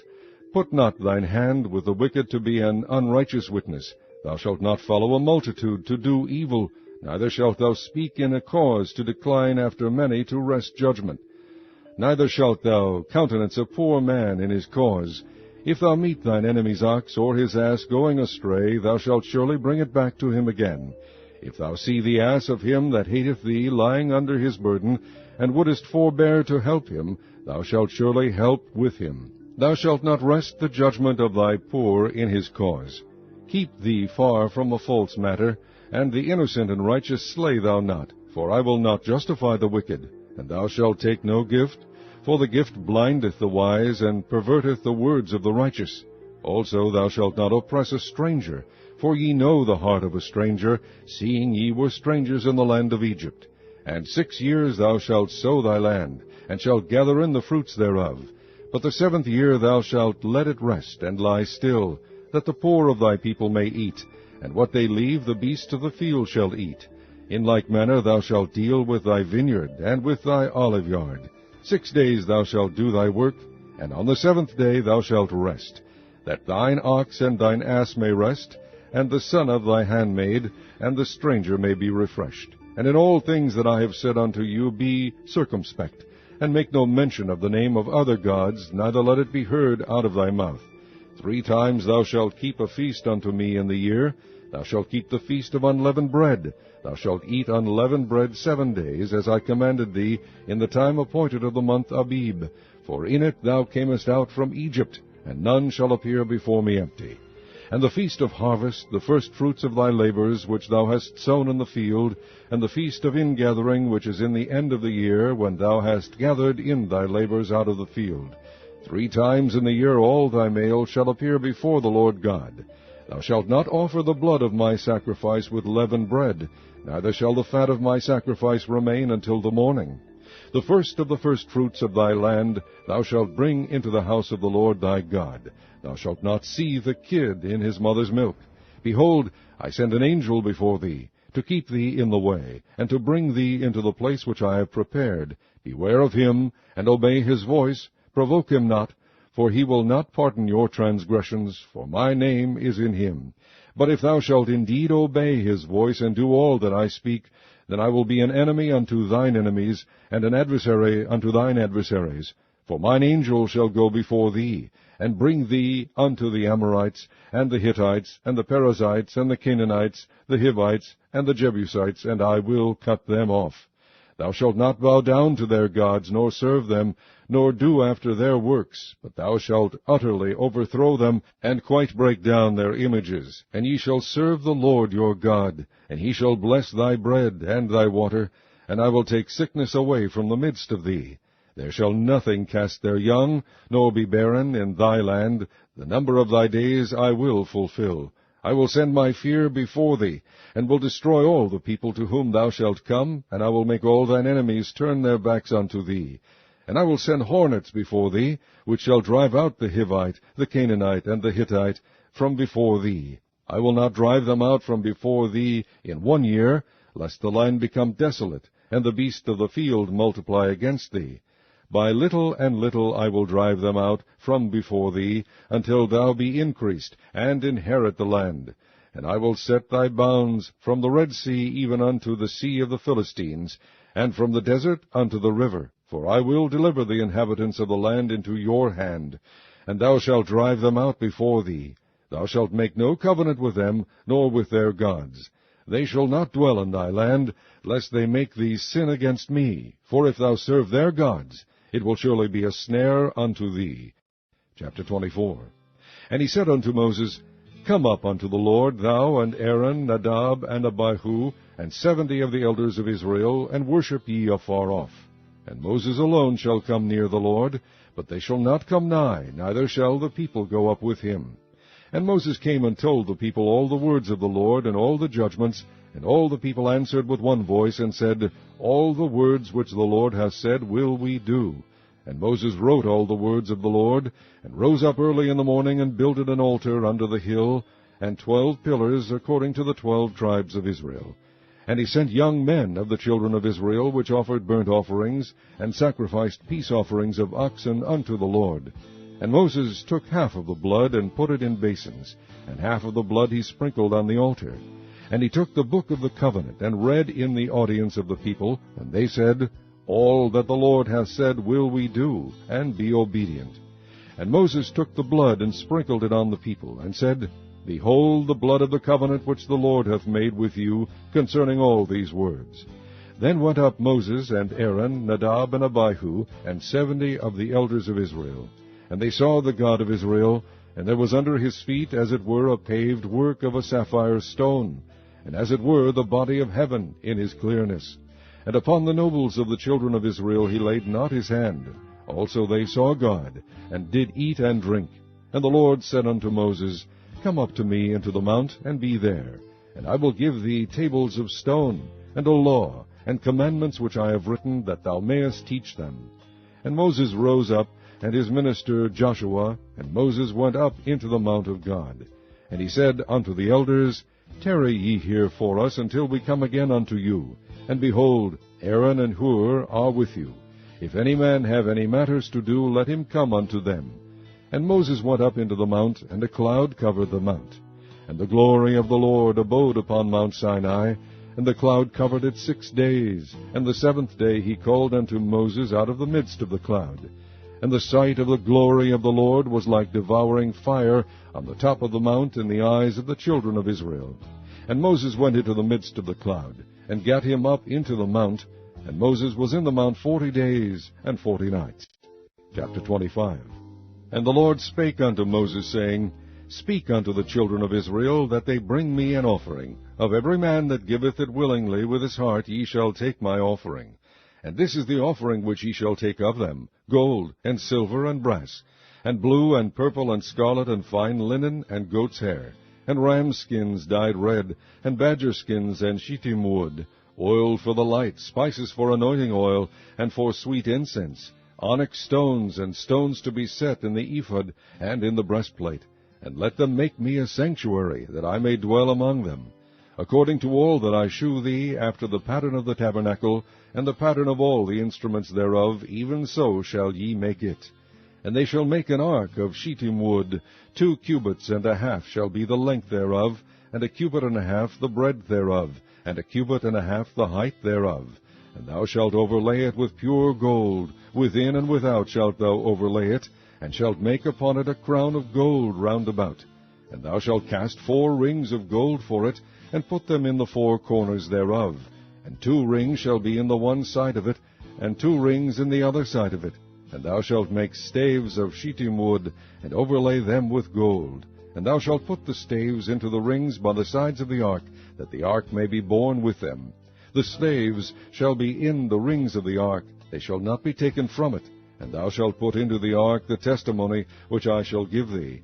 And thou shalt make a mercy seat of pure gold. 2 cubits and a half shall be the length thereof, and 1 cubit and a half the breadth thereof. And thou shalt make 2 cherubims of gold, of beaten work shalt thou make them, in the 2 ends of the mercy seat. And make 1 cherub on the one end, and the other cherub on the other end. Even of the mercy seat shall ye make the cherubims on the 2 ends thereof. And the cherubims shall stretch forth their wings on high, covering the mercy seat with their wings. And their faces shall look one to another, toward the mercy seat shall the faces of the cherubims be. And thou shalt put the mercy seat above upon the ark. And in the ark thou shalt put the testimony that I shall give thee. And there I will meet with thee, and I will commune with thee from above the mercy seat, from between the 2 cherubims which are upon the ark of the testimony, of all things which I will give thee in commandment unto the children of Israel. Thou shalt also make a table of shittim wood. 2 cubits shall be the length thereof, and 1 cubit the breadth thereof, and 1 cubit and a half the height thereof. And thou shalt overlay it with pure gold, and make thereto a crown of gold round about. And thou shalt make unto it a border of an handbreadth round about. And thou shalt make a golden crown to the border thereof round about. And thou shalt make for it 4 rings of gold, and put the rings in the 4 corners that are on the 4 feet thereof. Over against the border shall the rings be for places of the staves to bear the table. And thou shalt make the staves of shittim wood, and overlay them with gold, that the table may be borne with them. And thou shalt make the dishes thereof, and spoons thereof, and covers thereof, and bowls thereof, to cover withal. Of pure gold shalt thou make them. And thou shalt set upon the table shewbread before me alway. And thou shalt make a candlestick of pure gold, of beaten work shall the candlestick be made. His shaft, and his branches, his bowls, his knobs, and his flowers shall be of the same. And 6 branches shall come out of the sides of it, 3 branches of the candlestick out of the one side, and 3 branches of the candlestick out of the other side. 3 bowls made like unto almonds, with a knop and a flower in one branch, and 3 bowls made like almonds in the other branch, with a knop and a flower. So in the 6 branches that come out of the candlestick.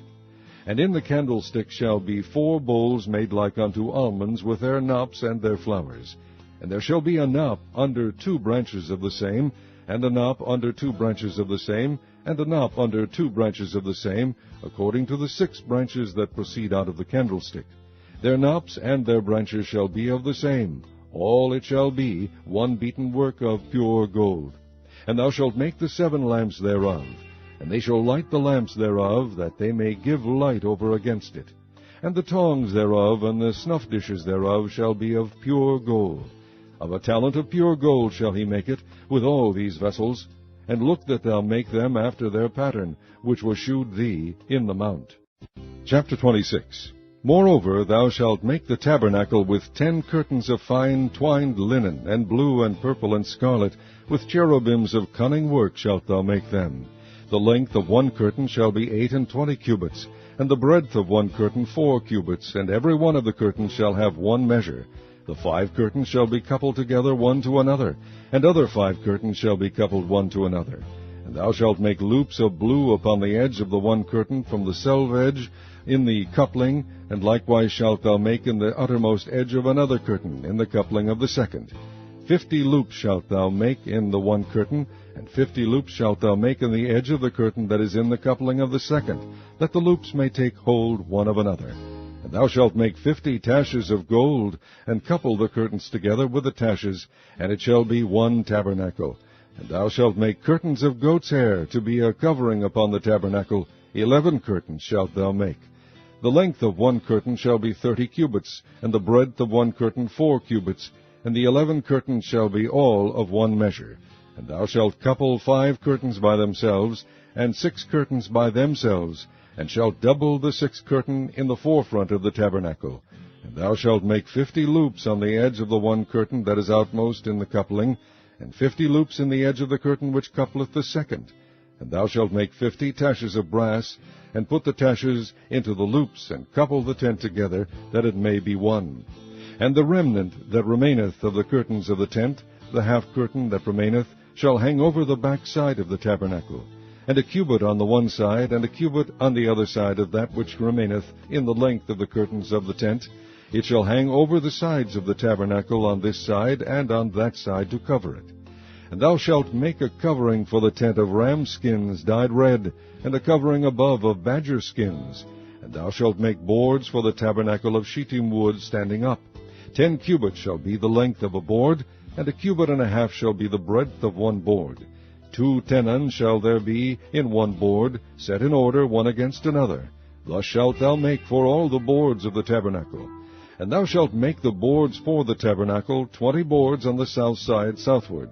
And thou shalt make 40 sockets of silver under the 20 boards, 2 sockets under one board for his 2 tenons, and 2 sockets under another board for his 2 tenons.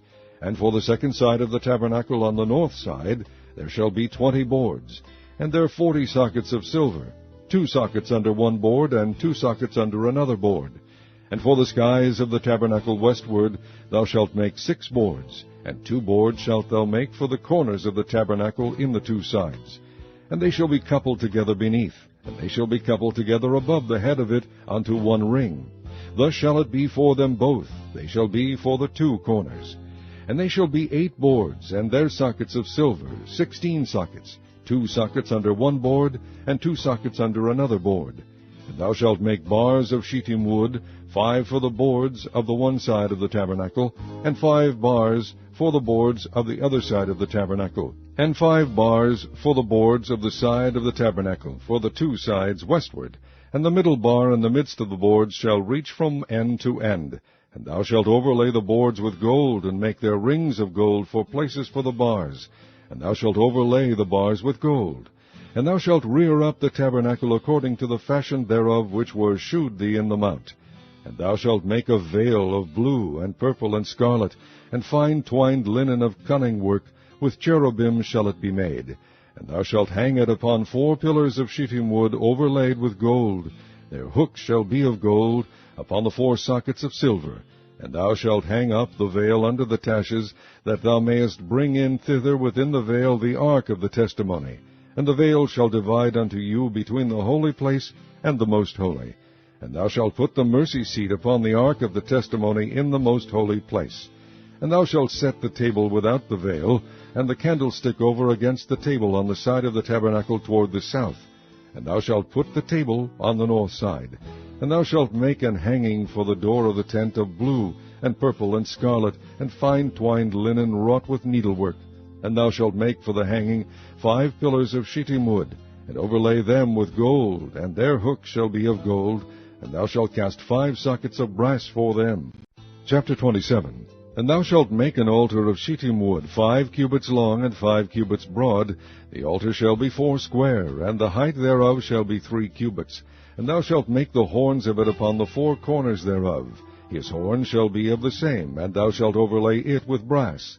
And thou shalt make his pans to receive his ashes, and his shovels, and his basins, and his flesh hooks, and his fire pans. All the vessels thereof thou shalt make of brass. And thou shalt make for it a grate of network of brass. And upon the net shalt thou make 4 brazen rings in the 4 corners thereof. And thou shalt put it under the compass of the altar beneath, that the net may be even to the midst of the altar. And thou shalt make staves for the altar, staves of shittim wood, and overlay them with brass. And the stave shall be put into the rings, and the stave shall be upon the 2 sides of the altar to bear it. Hollow with boards shalt thou make it, as it was shewed thee in the mount, so shall they make it. And thou shalt make the court of the tabernacle for the south side. Southward there shall be hangings for the court of fine twined linen of 100 cubits long for one side. And the 20 pillars thereof, and their 20 sockets, shall be of brass. The hooks of the pillars and their fillets shall be of silver. And likewise for the north side in length there shall be hangings of 100 cubits long. And his 20 pillars and their 20 sockets of brass, the hooks of the pillars and their fillets of silver. And for the breadth of the court on the west side shall be hangings of 50 cubits, their pillars 10, and their sockets 10. And the breadth of the court on the east side eastward shall be 50 cubits. The hangings of one side of the gate shall be 15 cubits, their pillars 3, and their sockets 3. And on the other side shall be hangings 15 cubits, their pillars 3, and their sockets 3. And for the gate of the court shall be an hanging of 20 cubits of blue and purple and scarlet, and fine twined linen wrought with needlework, and their pillars shall be 4, and their sockets 4. All the pillars round about the court shall be filleted with silver. Their hooks shall be of silver, and their sockets of brass. The length of the court shall be 100 cubits, and the breadth 50 everywhere, and the height 5 cubits of fine twined linen, and their sockets of brass.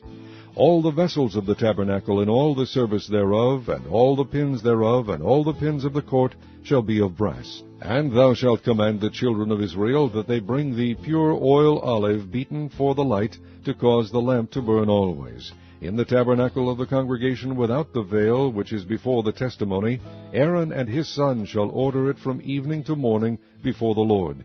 It shall be a statute forever unto their generations on the behalf of the children of Israel. Chapter 28.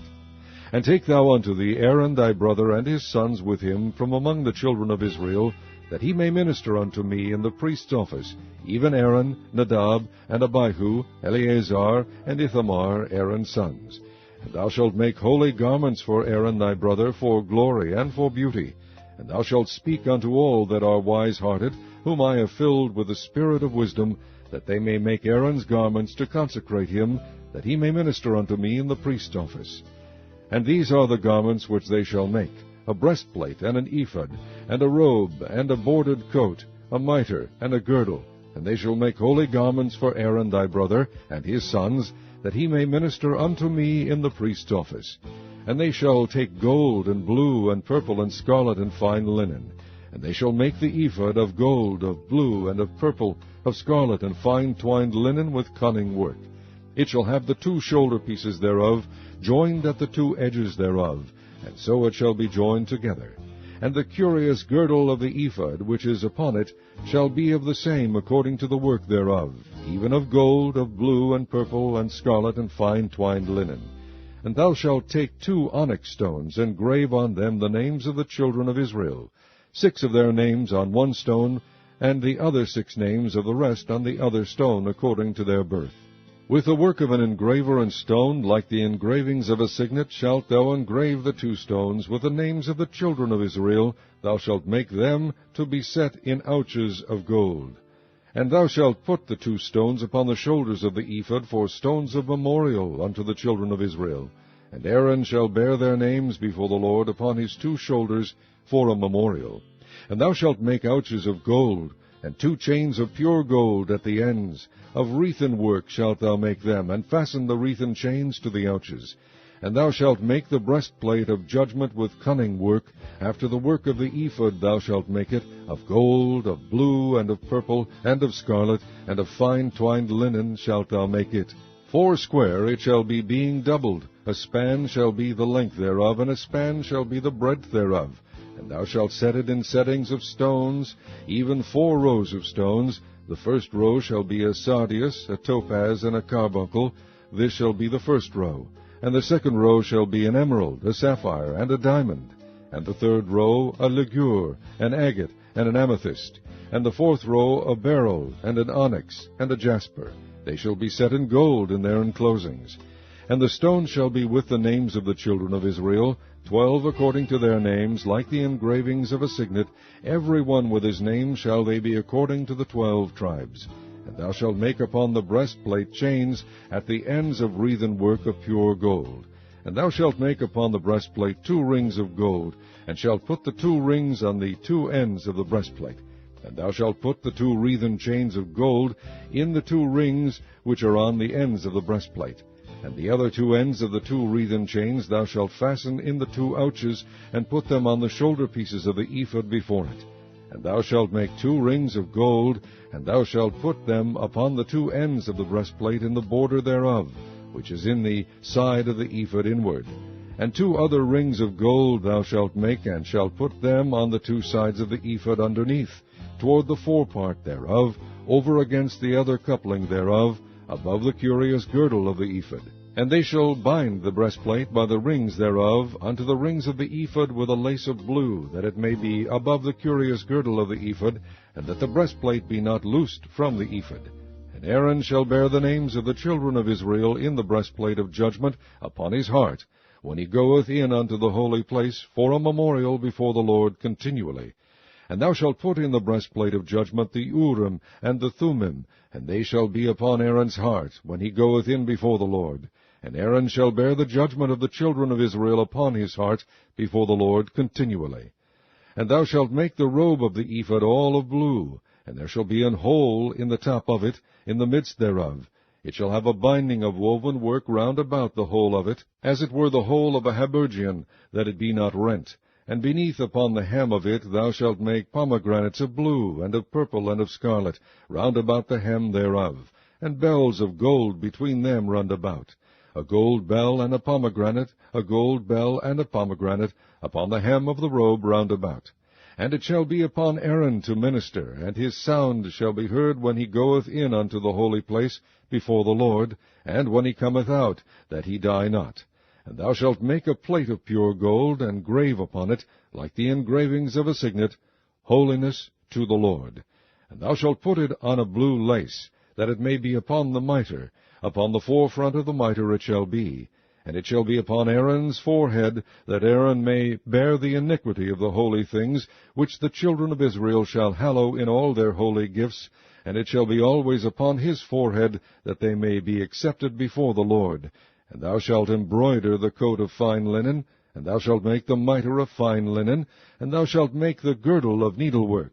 And for Aaron's sons thou shalt make coats, and thou shalt make for them girdles, and bonnets shalt thou make for them, for glory and for beauty. And thou shalt put them upon Aaron thy brother, and his sons with him, and shalt anoint them, and consecrate them, and sanctify them, that they may minister unto me in the priest's office.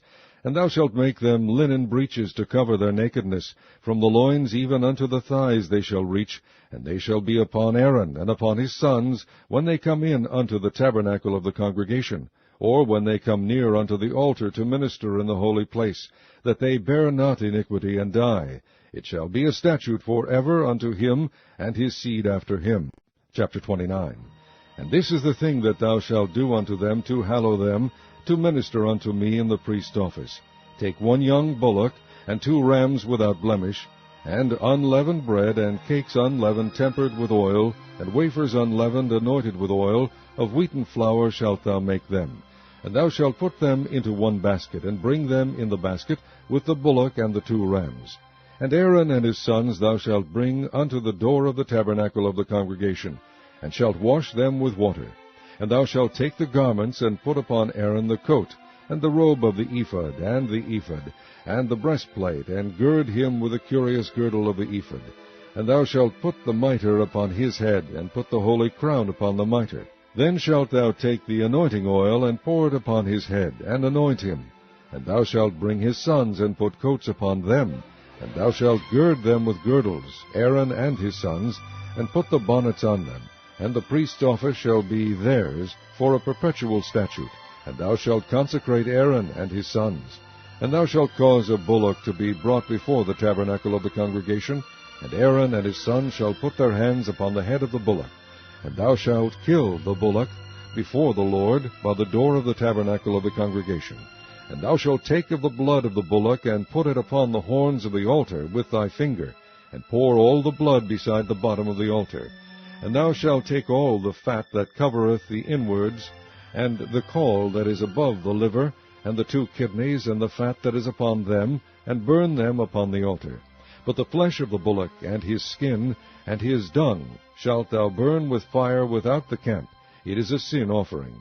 Thou shalt also take 1 ram, and Aaron and his sons shall put their hands upon the head of the ram.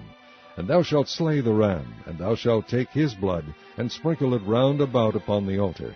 And thou shalt cut the ram in pieces, and wash the inwards of him, and his legs, and put them unto his pieces, and unto his head. And thou shalt burn the whole ram upon the altar. It is a burnt offering unto the Lord. It is a sweet savour, an offering made by fire unto the Lord. And thou shalt take the other ram, and Aaron and his sons shall put their hands upon the head of the ram. Then shalt thou kill the ram, and take of his blood, and put it upon the tip of the right ear of Aaron, and upon the tip of the right ear of his sons, and upon the thumb of their right hand, and upon the great toe of their right foot, and sprinkle the blood upon the altar round about. And thou shalt take of the blood that is upon the altar, and of the anointing oil, and sprinkle it upon Aaron, and upon his garments, and upon his sons, and upon the garments of his sons with him. And he shall be hallowed, and his garments, and his sons' garments with him. Also thou shalt take of the ram the fat of the rump, and the fat that covereth the inwards, and the caul above the liver, and the 2 kidneys, and the fat that is upon them, and the right shoulder, for it is a ram of consecration. And 1 loaf of bread, and 1 cake of oiled bread, and 1 wafer out of the basket of the unleavened bread that is before the Lord. And thou shalt put all in the hands of Aaron, and in the hands of his sons, and shalt wave them for a wave offering before the Lord. And thou shalt receive them in their hands, and burn them upon the altar for a burnt offering, for a sweet savour before the Lord. It is an offering made by fire unto the Lord. And thou shalt take the breast of the ram of Aaron's consecration, and wave it for a wave offering before the Lord, and it shall be thy part. And thou shalt sanctify the breast of the wave offering, and the shoulder of the heave offering, which is waved, and which is heaved up, of the ram of the consecration, even of that which is for Aaron, and of that which is for his sons. And it shall be Aaron's and his sons by a statute forever from the children of Israel. For it is an heave offering, and it shall be an heave offering from the children of Israel of the sacrifice of their peace offerings, even their heave offering unto the Lord. And the holy garments of Aaron shall be his sons after him, to be anointed therein, and to be consecrated in them. And that son that is priest in his stead shall put them on 7 days, when he cometh into the tabernacle of the congregation, to minister in the holy place. And thou shalt take the ram of the consecration, and seethe his flesh in the holy place. And Aaron and his sons shall eat the flesh of the ram, and the bread that is in the basket, by the door of the tabernacle of the congregation. And they shall eat those things wherewith the atonement was made, to consecrate and to sanctify them. But a stranger shall not eat thereof, because they are holy. And if aught of the flesh of the consecrations or of the bread remain unto the morning, then thou shalt burn the remainder with fire. It shall not be eaten, because it is holy. And thus shalt thou do unto Aaron and to his sons, according to all things which I have commanded thee. 7 days shalt thou consecrate them. And thou shalt offer every day a bullock for a sin offering for atonement. And thou shalt cleanse the altar, when thou hast made an atonement for it, and thou shalt anoint it to sanctify it. 7 days thou shalt make an atonement for the altar, and sanctify it, and it shall be an altar most holy. Whatsoever toucheth the altar shall be holy. Now this is that which thou shalt offer upon the altar, 2 lambs of the first year, day by day continually. The 1 lamb thou shalt offer in the morning, and the other lamb thou shalt offer at even. And with the 1 lamb 1/10 deal of flour mingled with the 4th part of an hin of beaten oil, and the 4th part of an hin of wine for a drink offering. And the other lamb thou shalt offer at even, and shalt do thereto according to the meat offering of the morning, and according to the drink offering thereof, for a sweet savour, an offering made by fire unto the Lord. This shall be a continual burnt offering throughout your generations, at the door of the tabernacle of the congregation before the Lord, where I will meet you to speak there unto thee. And there I will meet with the children of Israel, and the tabernacle shall be sanctified by my glory. And I will sanctify the tabernacle of the congregation, and the altar. I will sanctify also both Aaron and his sons, to minister to me in the priest's office. And I will dwell among the children of Israel, and will be their God. And they shall know that I am the Lord their God, that brought them forth out of the land of Egypt, that I may dwell among them. I am the Lord their God. Chapter 30. And thou shalt make an altar to burn incense upon, of shittim wood shalt thou make it. A cubit shall be the length thereof, and a cubit the breadth thereof. foursquare shall it be, and 2 cubits shall be the height thereof. The horns thereof shall be of the same. And thou shalt overlay it with pure gold, the top thereof, and the sides thereof round about, and the horns thereof. And thou shalt make unto it a crown of gold round about. And 2 golden rings shalt thou make to it unto the crown of it. By the 2 corners thereof, upon the 2 sides of it shalt thou make it. And they shall be for places for the slaves to bear it withal. And thou shalt make the staves of shittim wood, and overlay them with gold. And thou shalt put it before the veil that is by the ark of the testimony, before the mercy seat that is over the testimony, where I will meet with thee. And Aaron shall burn thereon sweet incense every morning when he dresseth the lamps. He shall burn incense upon it. And when Aaron lighteth the lamps at even, he shall burn incense upon it, a perpetual incense before the Lord throughout your generations.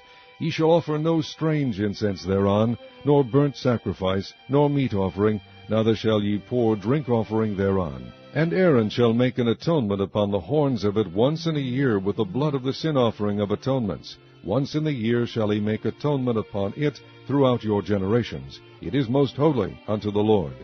And the Lord spake unto Moses, saying, When thou takest the sum of the children of Israel after their number, then shall they give every man a ransom for his soul unto the Lord, when thou numberest them, that there be no plague among them when thou numberest them.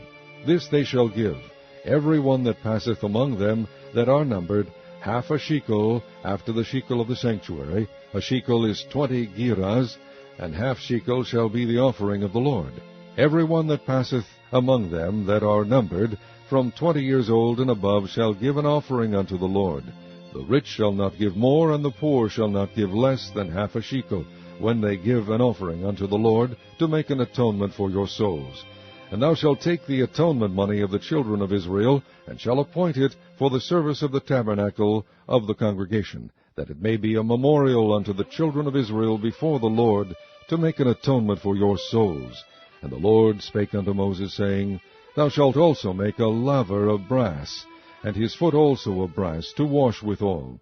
And thou shalt put it between the tabernacle of the congregation and the altar, and thou shalt put water therein. For Aaron and his sons shall wash their hands and their feet thereat. When they go into the tabernacle of the congregation, they shall wash with water, that they die not. And when they come near to the altar to minister, to burn offering made by fire unto the Lord, so they shall wash their hands and their feet, that they die not. And it shall be a statute forever to them, even to him and to his seed throughout their generations. Moreover the Lord spake unto Moses, saying, Take thou also unto thee principal spices, of pure myrrh 500 shekels, and of sweet cinnamon half so much, even 250 shekels, and of sweet calamus 250 shekels, and of cassia 500 shekels, after the shekel of the sanctuary, and of oil, olive, and hin. And thou shalt make it an oil of holy ointment, an ointment compound after the art of the apothecary. It shall be an holy anointing oil. And thou shalt anoint the tabernacle of the congregation therewith, and the ark of the testimony, and the table and all his vessels, and the candlestick and his vessels, and the altar of incense, and the altar of burnt offering with all his vessels, and the laver and his foot. And thou shalt sanctify them, that they may be most holy. Whatsoever toucheth them shall be holy. And thou shalt anoint Aaron and his sons, and consecrate them, that they may minister unto me in the priest's office. And thou shalt speak unto the children of Israel, saying, This shall be an holy anointing oil unto me throughout your generations.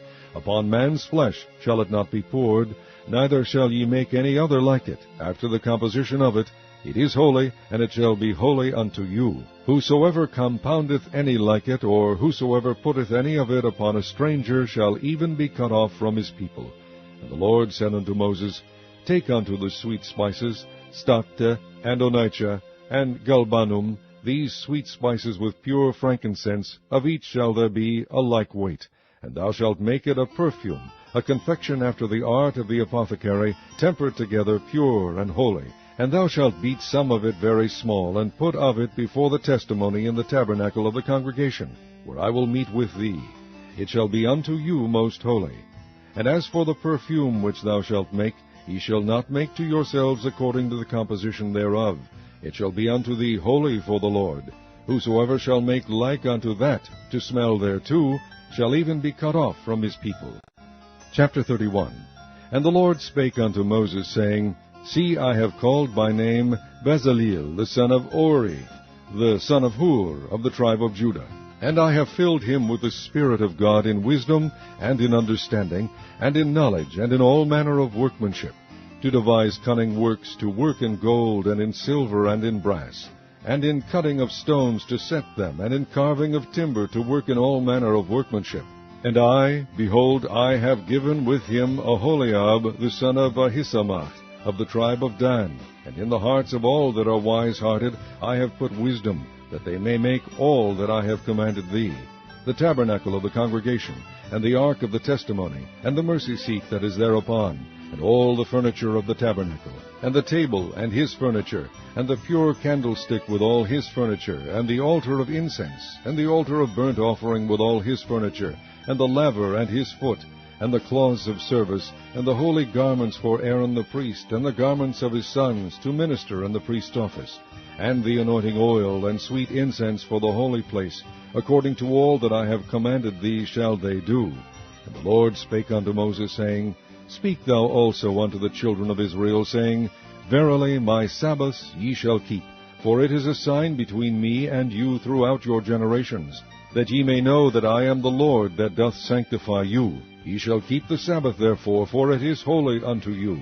Every one that defileth it shall surely be put to death. For whosoever doeth any work therein, that soul shall be cut off from among his people. 6 days may work be done, but in the 7th is the Sabbath of rest, holy to the Lord. Whosoever doeth any work in the Sabbath day, he shall surely be put to death. Wherefore the children of Israel shall keep the Sabbath, to observe the Sabbath throughout their generations for a perpetual covenant. It is a sign between me and the children of Israel forever. For in 6 days the Lord made heaven and earth, and on the 7th day he rested and was refreshed. And he gave unto Moses, when he had made an end of communing with him upon Mount Sinai, 2 tables of testimony, tables of stone, written with a finger of God. Chapter 32. And when the people saw that Moses delayed to come down out of the mount, the people gathered themselves together unto Aaron, and said unto him, Up, make us gods, which shall go before us. For as for this Moses, the man that brought us up out of the land of Egypt, we wot not what is become of him. And Aaron said unto them, Break off the golden earrings which are in the ears of your wives, of your sons, and of your daughters, and bring them unto me. And all the people brake off the golden earrings which were in their ears, and brought them unto Aaron. And he received them at their hand, and fashioned it with a graving tool, after he had made it a molten calf. And they said, These be thy gods, O Israel, which brought thee up out of the land of Egypt. And when Aaron saw it, he built an altar before it, and Aaron made proclamation, and said, Tomorrow is a feast to the Lord. And they rose up early on the morrow, and offered burnt offerings, and brought peace offerings. And the people sat down to eat and to drink, and rose up to play. And the Lord said unto Moses, Go, get thee down, for thy people which thou broughtest out of the land of Egypt have corrupted themselves. They have turned aside quickly out of the way which I commanded them. They have made them a molten calf, and have worshipped it, and have sacrificed thereunto, and said, These be thy gods, O Israel, which have brought thee up out of the land of Egypt. And the Lord said unto Moses, I have seen this people, and behold, it is a stiff-necked people. Now therefore let me alone, that my wrath may wax hot against them, and that I may consume them, and I will make of thee a great nation. And Moses besought the Lord his God, and said, Lord, why doth thy wrath wax hot against thy people, which thou hast brought forth out of the land of Egypt with great power and with a mighty hand? Wherefore should the Egyptians speak and say, For mischief did he bring them out, to slay them in the mountains, and to consume them from the face of the earth? Turn from thy fierce wrath, and repent of this evil against thy people. Remember Abraham, Isaac, and Israel, thy servants, to whom thou swarest by thine own self, and saidst unto them, I will multiply your seed as the stars of heaven, and all this land that I have spoken of will I give unto your seed, and they shall inherit it forever. And the Lord repented of the evil which he thought to do unto his people. And Moses turned and went down from the mount, and the 2 tables of the testimony were in his hand, and the tables were written on both their sides, on the one side and on the other were they written. And the tables were the work of God, and the writing was the writing of God, graven upon the tables. And when Joshua heard the noise of the people as they shouted, he said unto Moses, There is a noise of war in the camp. And he said, It is not the voice of them that shout for mastery, neither is it the voice of them that cry for being overcome, but the noise of them that sing do I hear. And it came to pass, as soon as he came nigh unto the camp, that he saw the calf and the dancing. And Moses' anger waxed hot, and he cast the tables out of his hands, and brake them beneath the mount. And he took the calf which they had made, and burnt it in the fire, and ground it to powder, and strawed it upon the water, and made the children of Israel drink of it. And Moses said unto Aaron, What did this people unto thee, that thou hast brought so great a sin upon them? And Aaron said, Let not the anger of my Lord wax hot. Thou knowest the people, that they are set on mischief.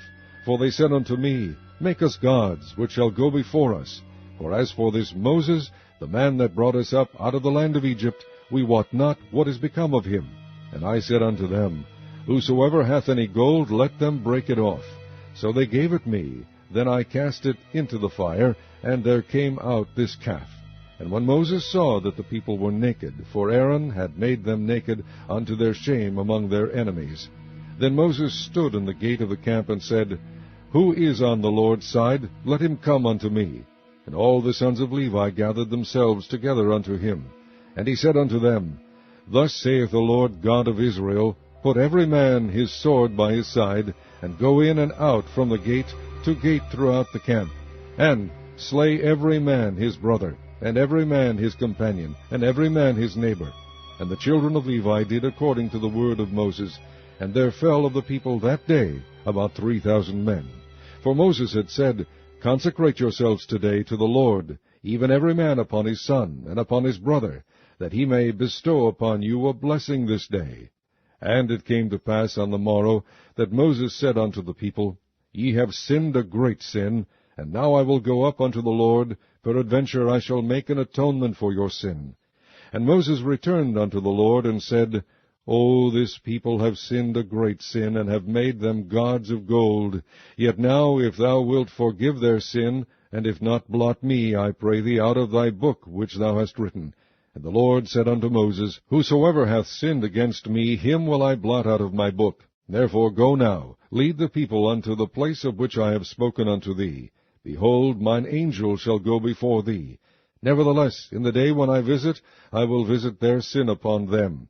And the Lord plagued the people, because they made the calf which Aaron made. Chapter 33.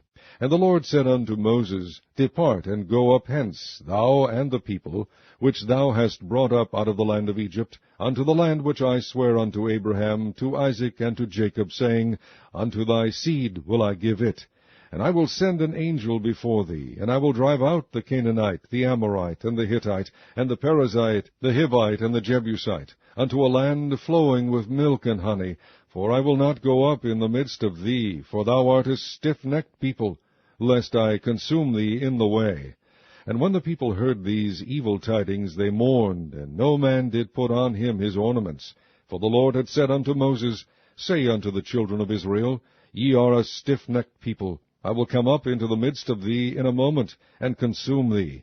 Therefore now put off thy ornaments from thee, that I may know what to do unto thee. And the children of Israel stripped themselves of their ornaments by the mount of Horeb. And Moses took the tabernacle, and pitched it without the camp, afar off from the camp, and called it the tabernacle of the congregation. And it came to pass, that every one which sought the Lord went out unto the tabernacle of the congregation, which was without the camp. And it came to pass, when Moses went out unto the tabernacle, that all the people rose up, and stood every man at his tent door, and looked after Moses until he was gone into the tabernacle. And it came to pass, as Moses entered into the tabernacle, the cloudy pillar descended, and stood at the door of the tabernacle, and the Lord talked with Moses. And all the people saw the cloudy pillar stand at the tabernacle door.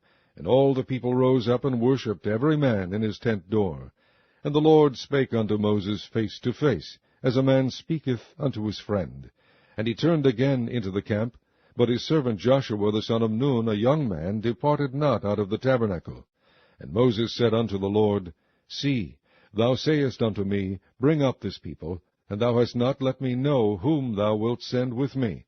Yet thou hast said, I know thee by name, and thou hast also found grace in my sight. Now therefore, I pray thee, if I have found grace in thy sight, shew me now thy way, that I may know thee, that I may find grace in thy sight, and consider that this nation is thy people. And he said, My presence shall go with thee, and I will give thee rest.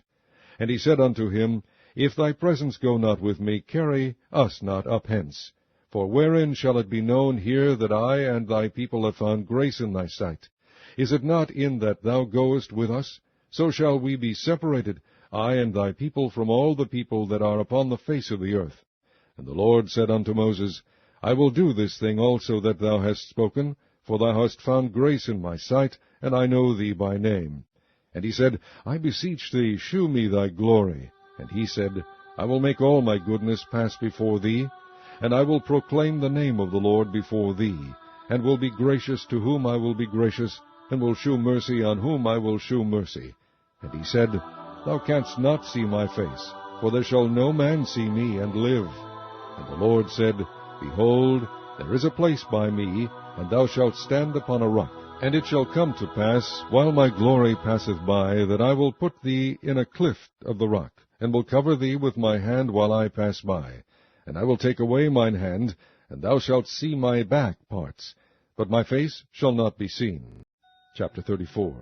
And the Lord said unto Moses, Hew thee 2 tables of stone like unto the first, and I will write upon these tables the words that were in the first tables, which thou breakest. And be ready in the morning, and come up in the morning unto Mount Sinai, and present thyself there to me in the top of the mount. And no man shall come up with thee, neither let any man be seen throughout all the mount, neither let the flocks nor herds feed before that mount. And he hewed 2 tables of stone like unto the first. And Moses rose up early in the morning, and went up unto Mount Sinai, as the Lord had commanded him, and took in his hand the 2 tables of stone. And the Lord descended in the cloud, and stood with him there, and proclaimed the name of the Lord. And the Lord passed by before him, and proclaimed, the Lord God, merciful and gracious, long-suffering, and abundant in goodness and truth, keeping mercy for thousands, forgiving iniquity and transgression and sin, and that will by no means clear the guilty, visiting the iniquity of the fathers upon the children, and upon the children's children unto the 3rd and to the 4th generation. And Moses made haste, and bowed his head toward the earth, and worshipped. And he said, If now I have found grace in thy sight, O Lord, let my Lord, I pray thee, go among us. For it is a stiff-necked people, and pardon our iniquity and our sin, and take us for thine inheritance. And he said, Behold, I make a covenant. Before all thy people I will do marvels, such as have not been done in all the earth, nor in any nation. And all the people among which thou art shall see the work of the Lord, for it is a terrible thing that I will do with thee. Observe thou that which I command thee this day. Behold, I drive out before thee the Amorite, and the Canaanite, and the Hittite, and the Perizzite, and the Hivite, and the Jebusite. Take heed to thyself, lest thou make a covenant with the inhabitants of the land whither thou goest, lest it be for a snare in the midst of thee. But ye shall destroy their altars, break their images, and cut down their groves. For thou shalt worship no other God, for the Lord, whose name is jealous, is a jealous God. Lest thou make a covenant with the inhabitants of the land, and they go a-whoring after their gods, and do sacrifice unto their gods, and one call thee, and thou eat of his sacrifice. And thou take of their daughters unto thy sons, and their daughters go a-whoring after their gods, and make thy sons go a-whoring after their gods. Thou shalt make thee no molten gods. The feast of unleavened bread shalt thou keep. 7 days thou shalt eat unleavened bread, as I commanded thee, in the time of the month Abib, for in the month Abib thou camest out from Egypt. All that openeth the matrix is mine, and every firstling among thy cattle, whether ox or sheep, that is male. But the firstling of an ass thou shalt redeem with a lamb, and if thou redeem him not, then shalt thou break his neck. All the firstborn of thy sons thou shalt redeem, and none shall appear before me empty. 6 days thou shalt work, but on the 7th day thou shalt rest. In earing time and in harvest thou shalt rest. And thou shalt observe the feast of weeks, of the first fruits of wheat harvest, and the feast of ingathering at the year's end. Thrice in the year shall all your men children appear before the Lord God, the God of Israel. For I will cast out the nations before thee, And enlarge thy borders, neither shall any man desire thy land, when thou shalt go up to appear before the Lord thy God thrice in the year. Thou shalt not offer the blood of my sacrifice with leaven, neither shall the sacrifice of the feast of the Passover be left unto the morning. The first of the firstfruits of thy land thou shalt bring unto the house of the Lord thy God. Thou shalt not see the kid in his mother's milk. And the Lord said unto Moses, Write thou these words, for after the tenor of these words I have made a covenant with thee and with Israel. And he was there with the Lord 40 days and 40 nights. He did neither eat bread nor drink water. And he wrote upon the tables the words of the covenant, the 10 commandments. And it came to pass, when Moses came down from Mount Sinai, with the 2 tables of testimony in Moses' hand, when he came down from the mount, that Moses wist not that the skin of his face shone while he talked with him. And when Aaron and all the children of Israel saw Moses, behold, the skin of his face shone, and they were afraid to come nigh him. And Moses called unto them, and Aaron and all the rulers of the congregation returned unto him.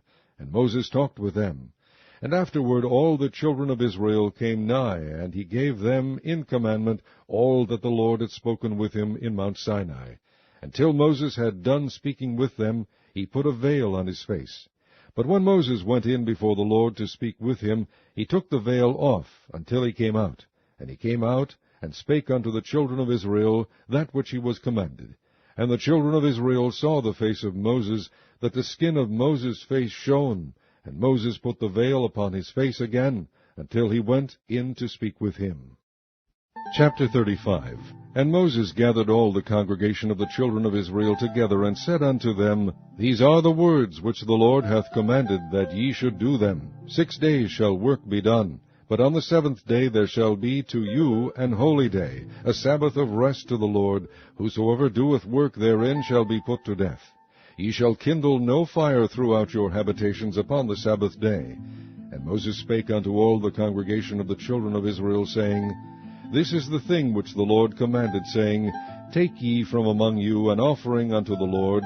Whosoever is of a willing heart, let him bring it, an offering of the Lord, gold, and silver, and brass, and blue, and purple, and scarlet, and fine linen, and goat's hair, and ram skins dyed red, and badger skins, and shittim wood, and oil for the light, and spices for anointing oil, and for the sweet incense, and onyx stones, and stones to be set for the ephod, and for the breastplate. And every wise-hearted among you shall come, and make all that the Lord hath commanded, the tabernacle, his tent, and his covering, his taches, and his boards, his bars, his pillars, and his sockets, the ark, and the staves thereof, with the mercy seat, and the veil of the covering, the table, and his staves, and all his vessels, and the shewbread, the candlestick also for the light, and his furniture, and his lamps, with the oil for the light, and the incense altar, and his staves, and the anointing oil, and the sweet incense, and the hanging for the door at the entering in of the tabernacle, the altar of burnt offering,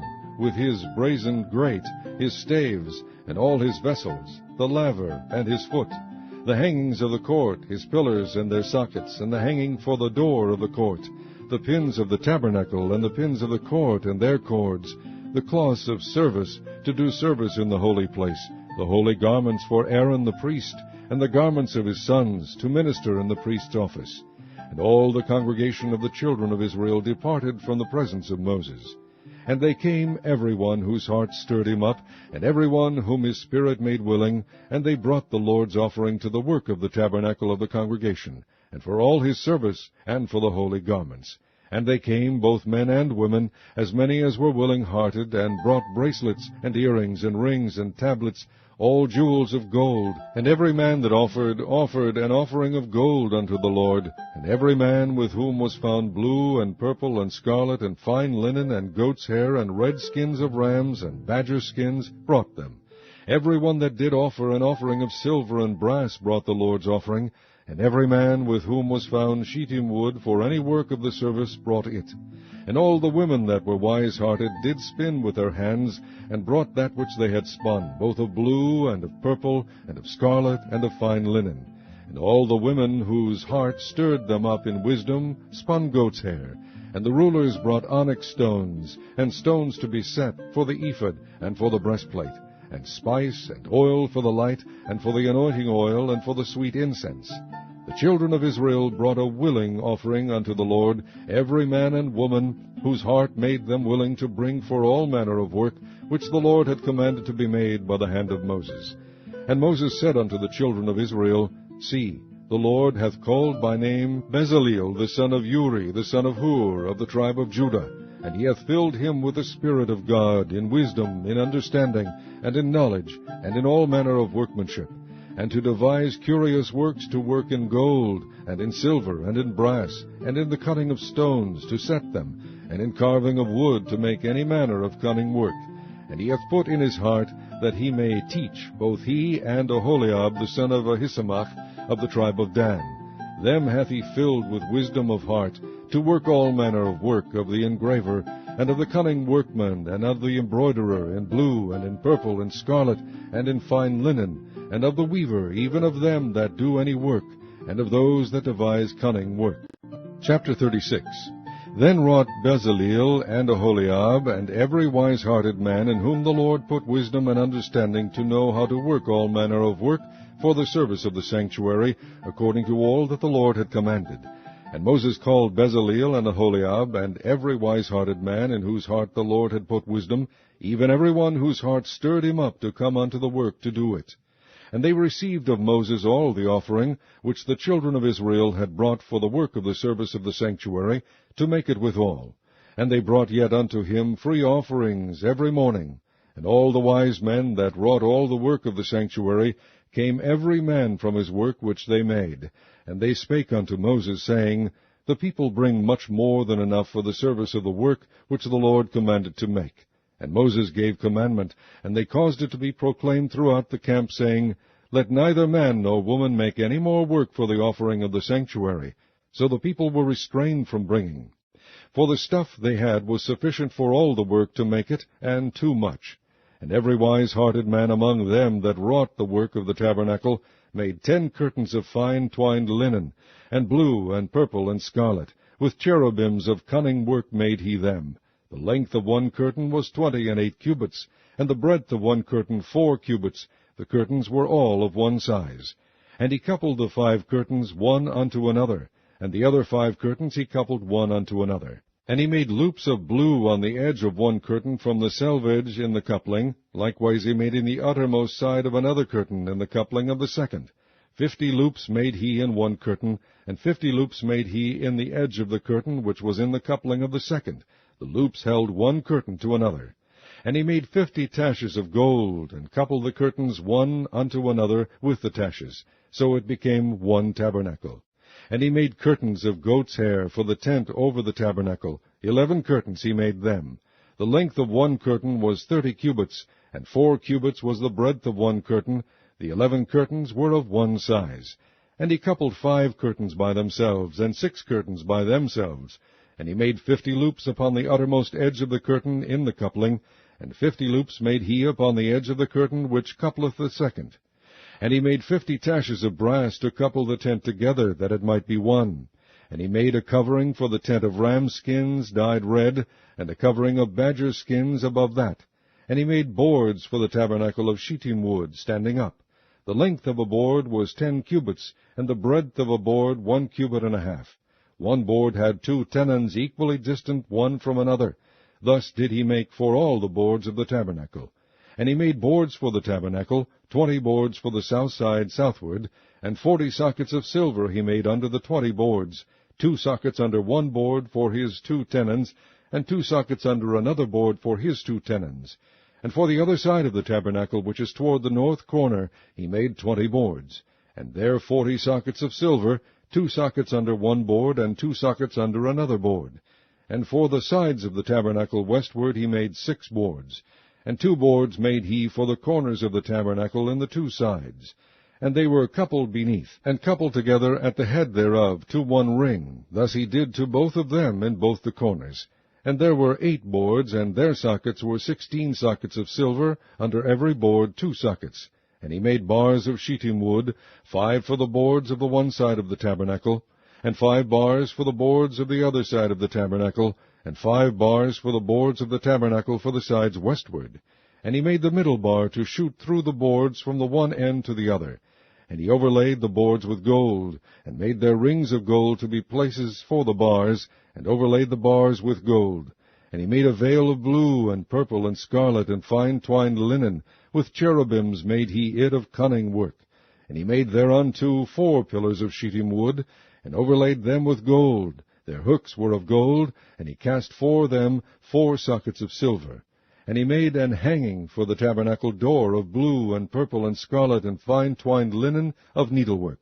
And the 5 pillars of it with their hooks, and he overlaid their chapiters and their fillets with gold, but their 5 sockets were of brass. Chapter 37. And Bezaleel made the ark of shittim wood. 2 cubits and a half was the length of it, and 1 cubit and a half the breadth of it, and 1 cubit and a half the height of it. And he overlaid it with pure gold within and without, and made a crown of gold to it round about. And he cast for it 4 rings of gold to be set by the 4 corners of it, even 2 rings upon the one side of it, and 2 rings upon the other side of it. And he made staves of shittim wood, and overlaid them with gold. And he put the staves into the rings by the sides of the ark to bear the ark. And he made the mercy seat of pure gold. 2 cubits and a half was the length thereof, and 1 cubit and a half the breadth thereof. And he made 2 cherubims of gold, beaten out of 1 piece made he them, on the 2 ends of the mercy seat, 1 cherub on the end on this side, and another cherub on the other end on that side. Out of the mercy seat made he the cherubims on the 2 ends thereof. And the cherubims spread out their wings on high, and covered with their wings over the mercy seat, with their faces one to another, even to the mercy seat ward were the faces of the cherubims. And he made the table of shittim wood. 2 cubits was the length thereof, and 1 cubit the breadth thereof, and 1 cubit and a half the height thereof. And he overlaid it with pure gold, and made thereunto a crown of gold round about. Also he made thereunto a border of an handbreadth round about, and made a crown of gold for the border thereof round about. And he cast for it 4 rings of gold, and put the rings upon the 4 corners that were in the 4 feet thereof. Over against the border were the rings, and the places for the staves to bear the table. And he made the staves of shittim wood, and overlaid them with gold to bear the table. And he made the vessels which were upon the table, his dishes, and his spoons, and his bowls, and his covers to cover withal, of pure gold.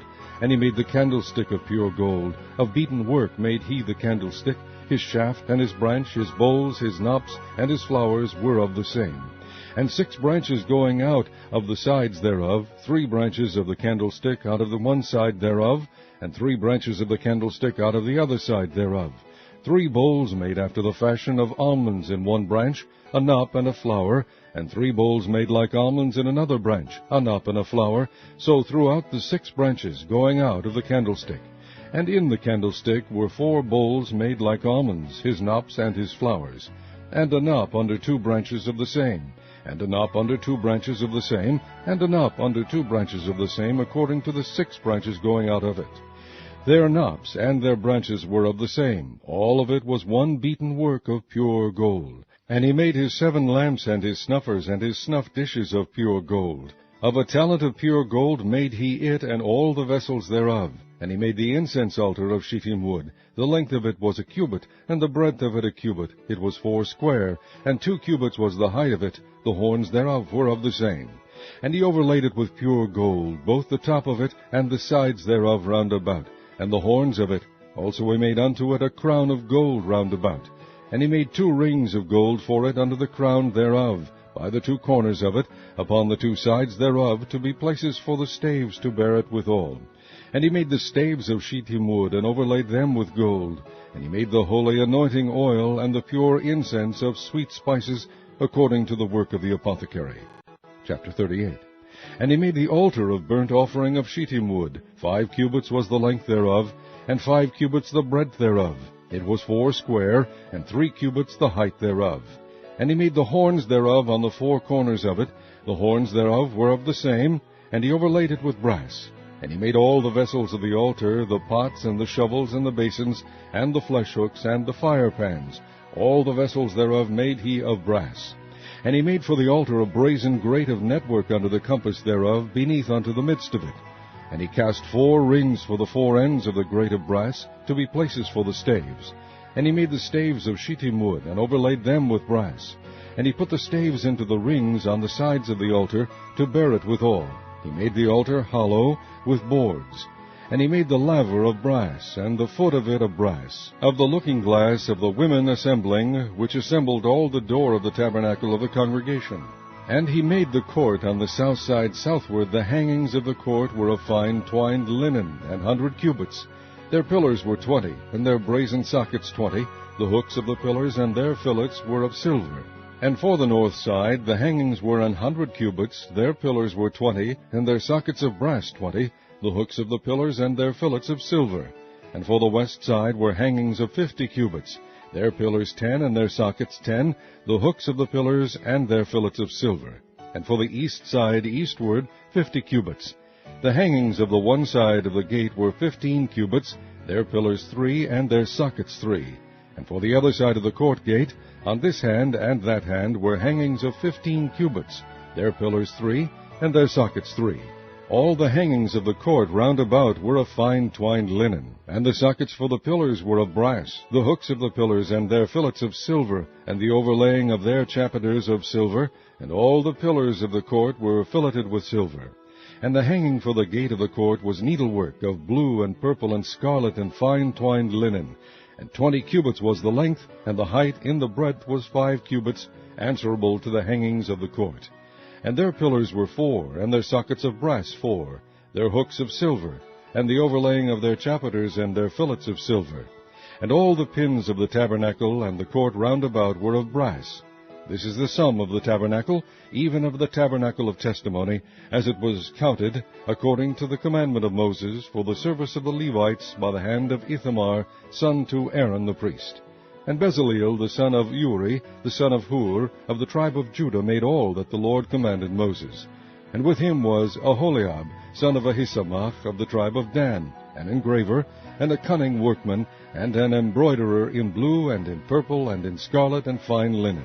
All the gold that was occupied for the work in all the work of the holy place, even the gold of the offering, was 29 talents, and 730 shekels, after the shekel of the sanctuary. And the silver of them that were numbered of the congregation was 100 talents, and 1,760 shekels, after the shekel of the sanctuary. A bekah for every man, that is, half a shekel, after the shekel of the sanctuary, for every one that went to be numbered, from 20 years old and upward, for 600,000 and 3,550 men. And of the 100 talents of silver were cast the sockets of the sanctuary, and the sockets of the veil, 100 sockets of the 100 talents, a talent for a socket.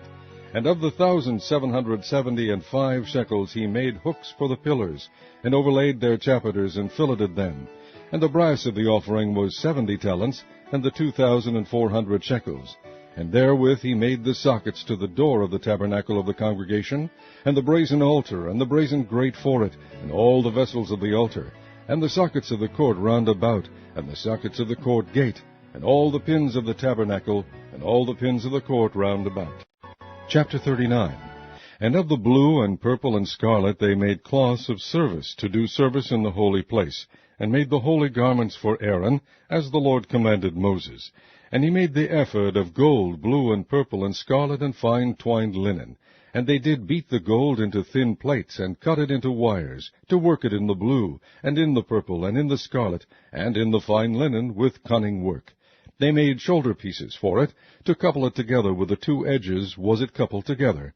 And the curious girdle of his ephod that was upon it was of the same according to the work thereof, of gold, blue, and purple, and scarlet, and fine twined linen, as the Lord commanded Moses. And they wrought onyx stones enclosed in ouches of gold, graven, as signets are graven, with the names of the children of Israel. And he put them on the shoulders of the ephod, that they should be stones for a memorial to the children of Israel, as the Lord commanded Moses. And he made the breastplate of cunning work, like the work of the ephod, of gold, blue, and purple, and scarlet, and fine twined linen.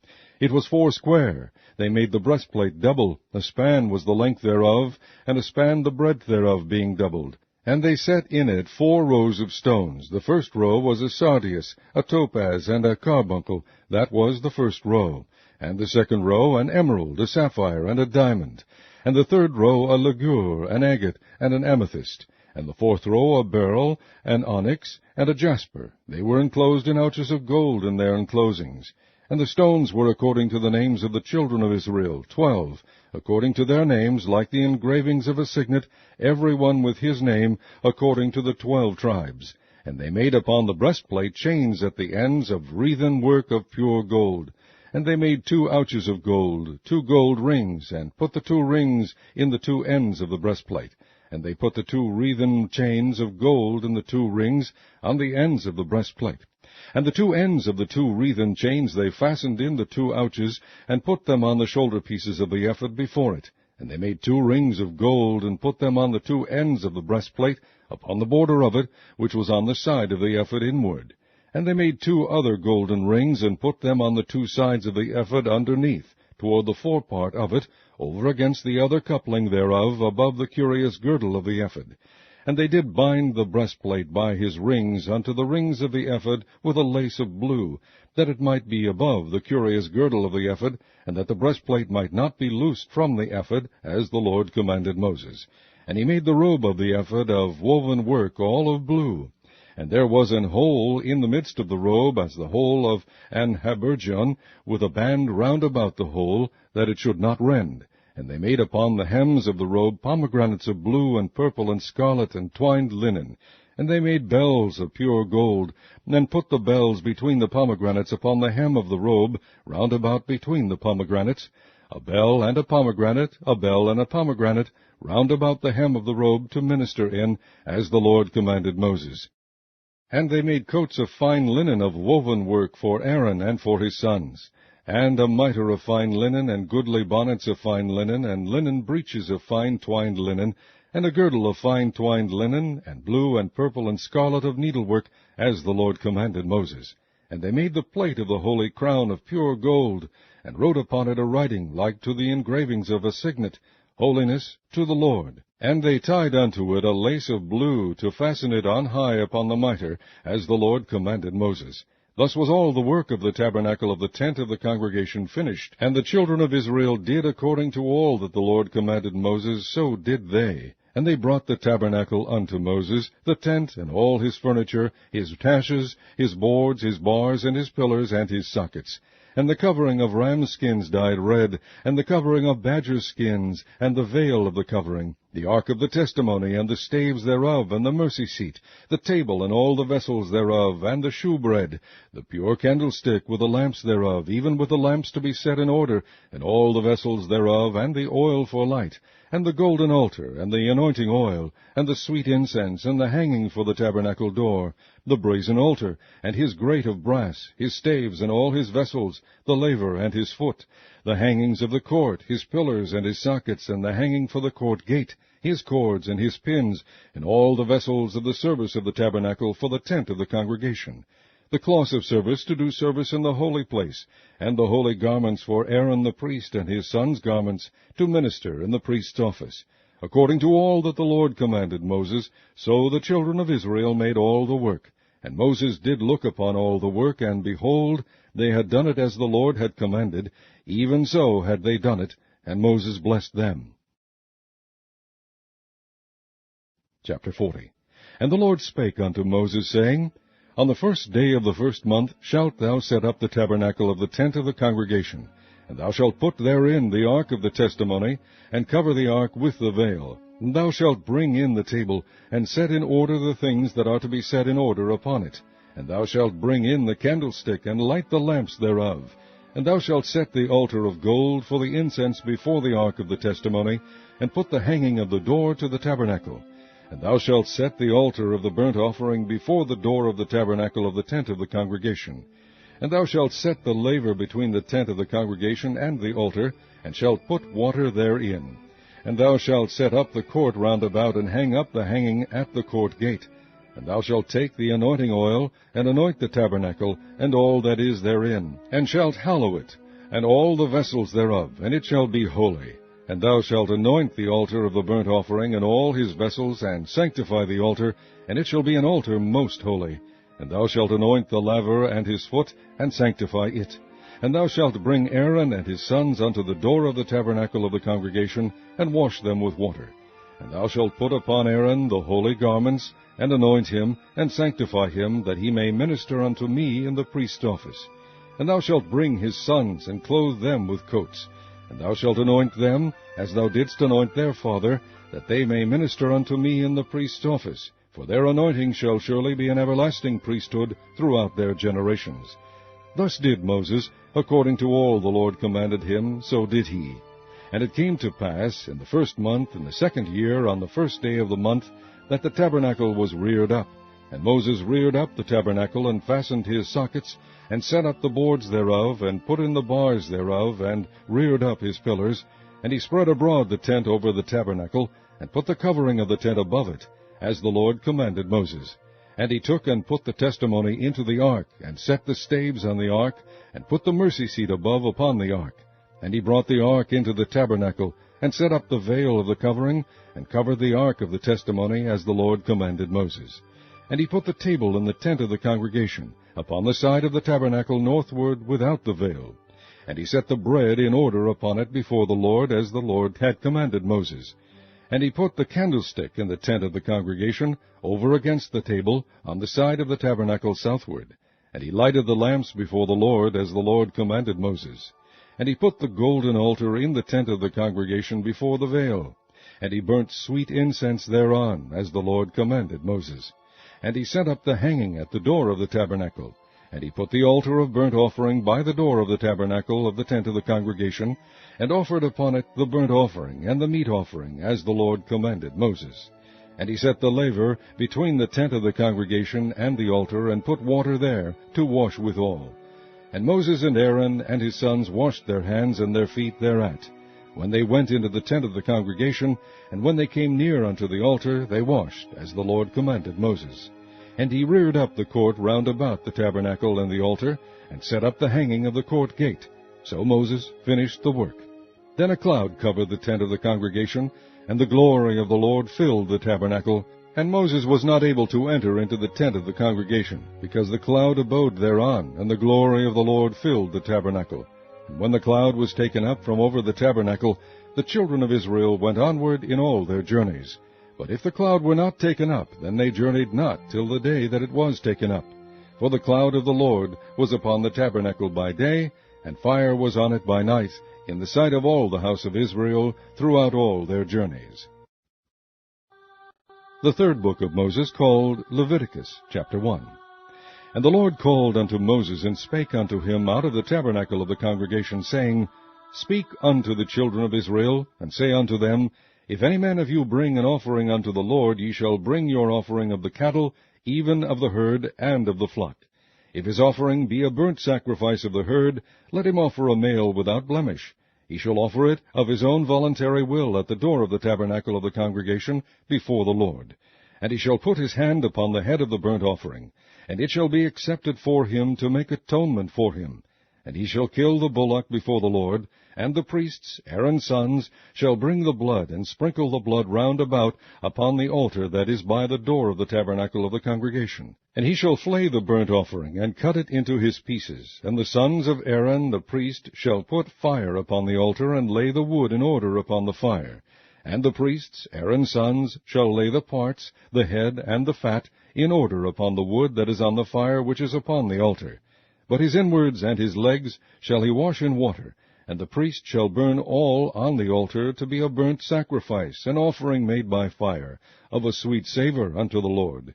And if his offering be of the flocks, namely, of the sheep, or of the goats, for a burnt sacrifice, he shall bring it a male without blemish. And he shall kill it on the side of the altar northward before the Lord. And the priests, Aaron's sons, shall sprinkle his blood round about upon the altar. And he shall cut it into his pieces, with his head and his fat, and the priest shall lay them in order on the wood that is on the fire which is upon the altar. But he shall wash the inwards and the legs with water, and the priest shall bring it all, and burn it upon the altar. It is a burnt sacrifice, an offering made by fire, of a sweet savour unto the Lord. And if the burnt sacrifice for his offering to the Lord be of fowls, then he shall bring his offering of turtle-doves, or of young pigeons. And the priest shall bring it unto the altar, and wring off his head, and burn it on the altar, and the blood thereof shall be wrung out at the side of the altar. And he shall pluck away his crop with his feathers, and cast it beside the altar on the east part by the place of the ashes. And he shall cleave it with the wings thereof, but shall not divide it asunder. And the priest shall burn it upon the altar, upon the wood that is upon the fire. It is a burnt sacrifice, an offering made by fire, of a sweet savour unto the Lord. Chapter 2. And when any will offer a meat offering unto the Lord, his offering shall be of fine flour, and he shall pour oil upon it, and put frankincense thereon.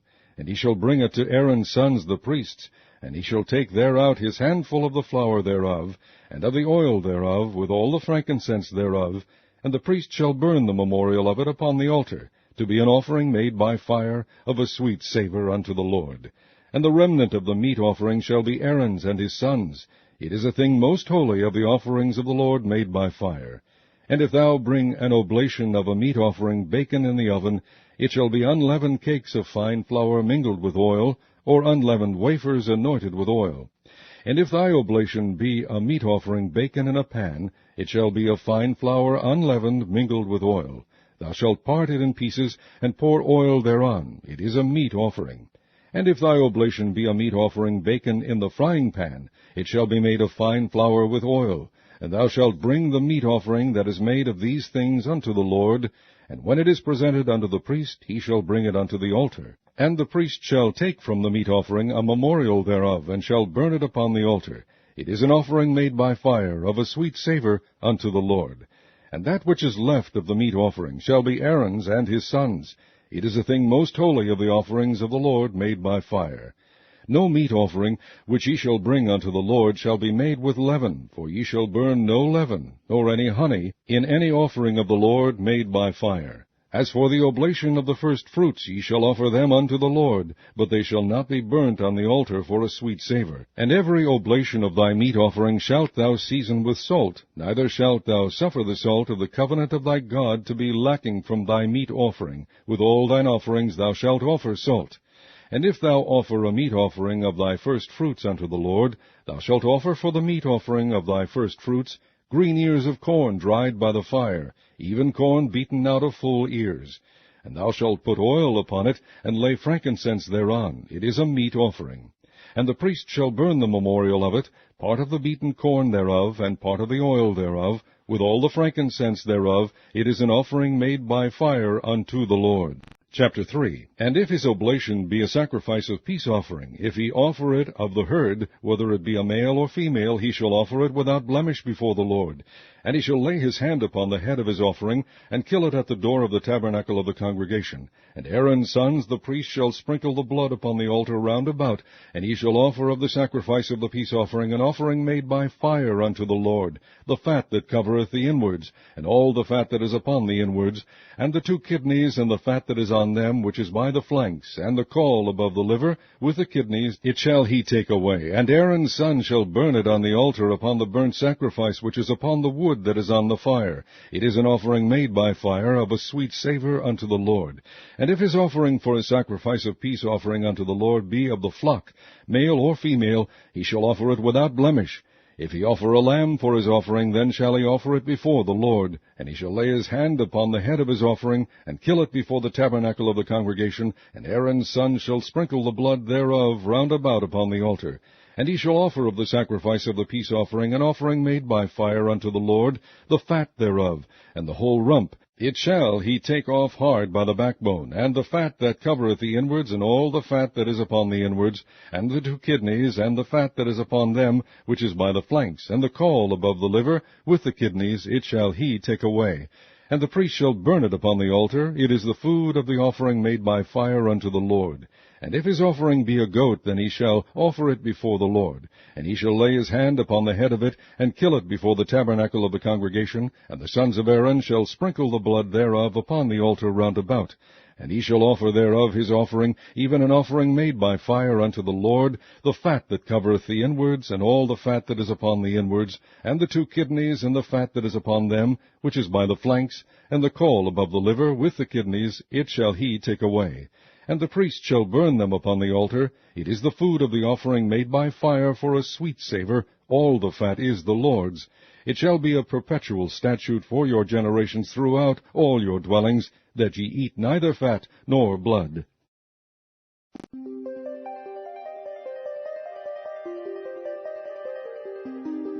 Chapter 4.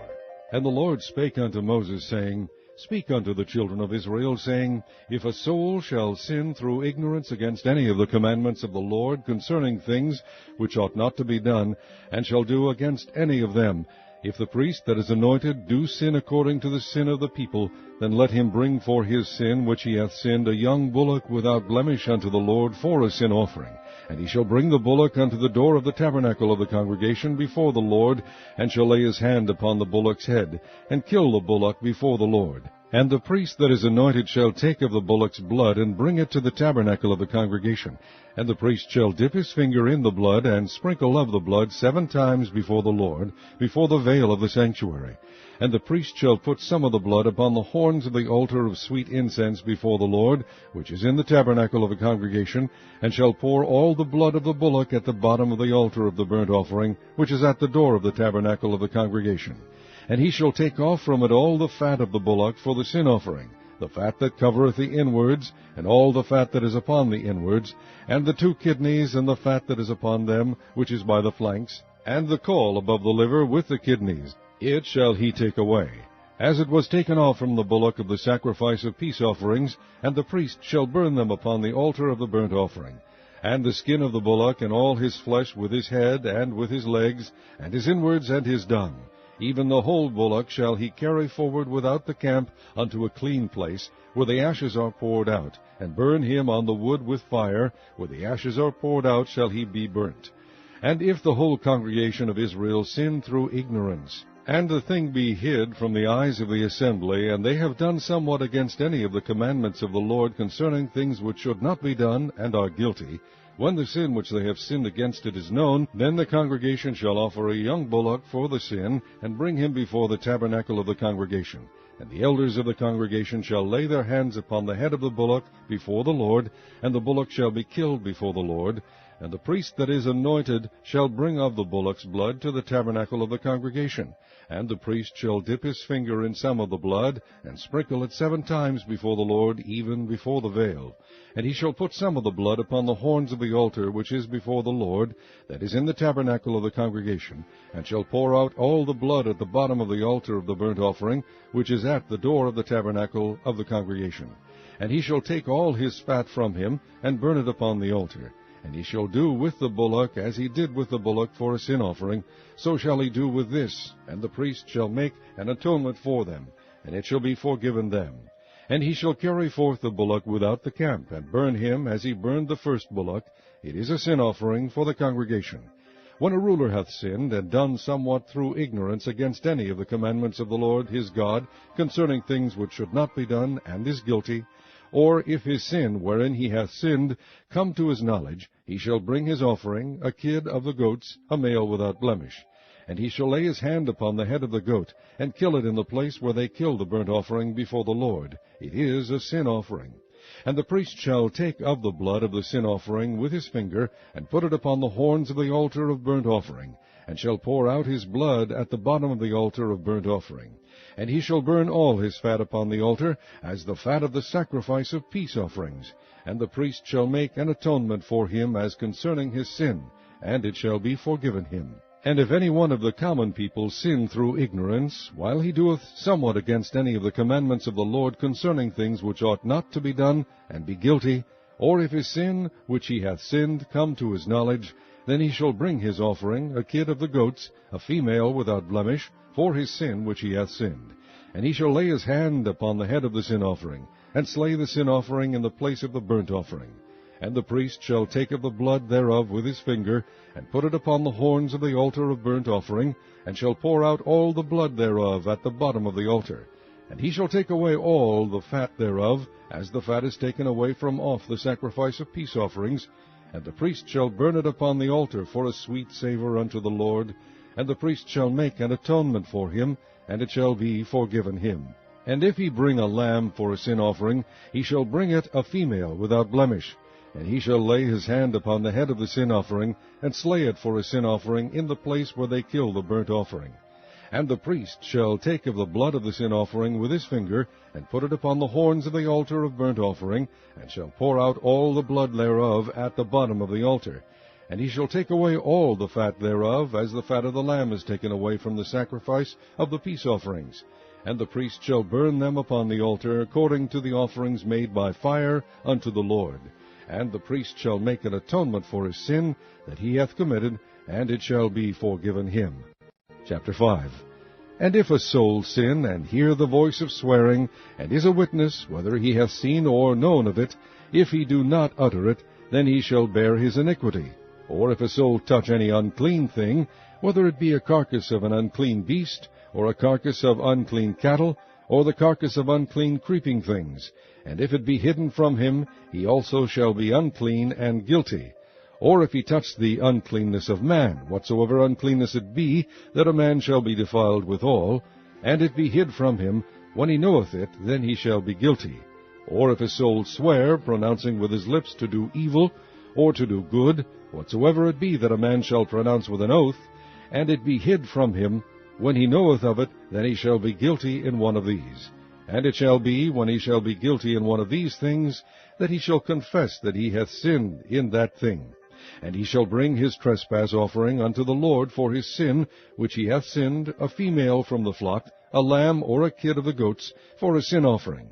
And the priest shall make an atonement for him concerning his sin.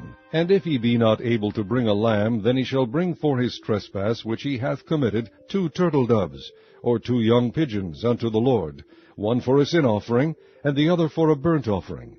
And he shall bring them unto the priest, who shall offer that which is for the sin offering first, and wring off his head from his neck, but shall not divide it asunder. And he shall sprinkle of the blood of the sin offering upon the side of the altar, and the rest of the blood shall be wrung out at the bottom of the altar. It is a sin offering.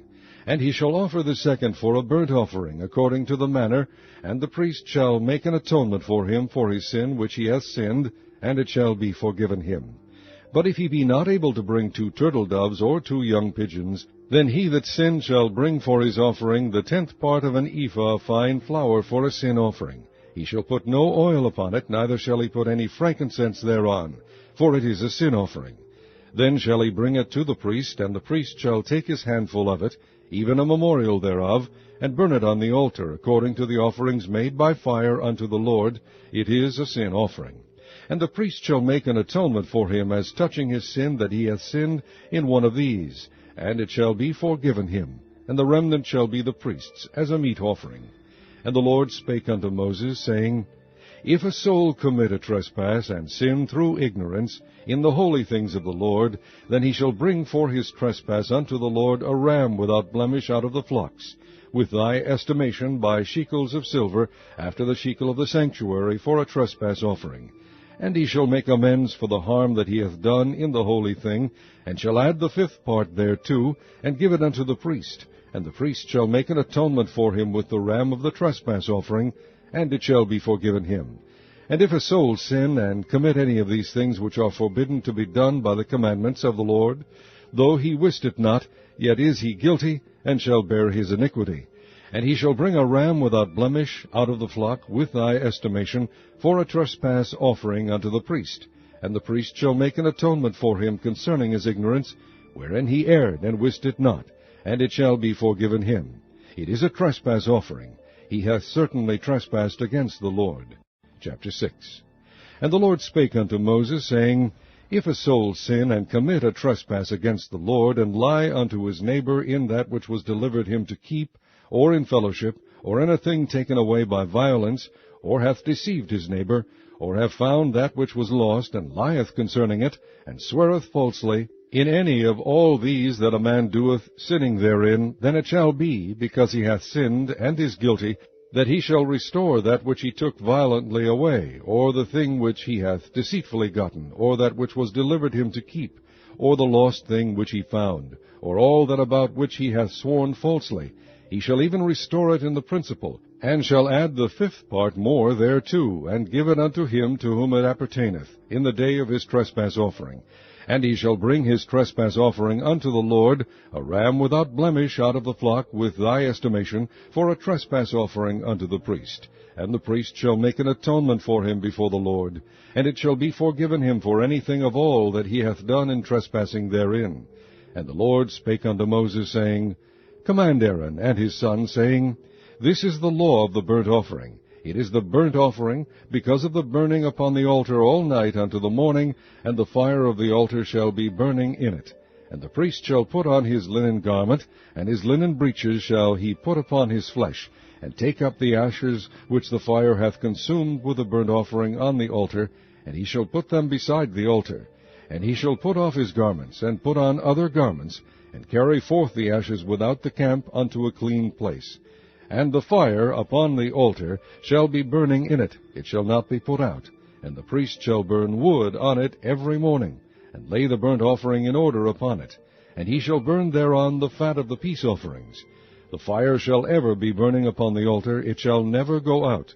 And this is the law of the meat offering. The sons of Aaron shall offer it before the Lord, before the altar.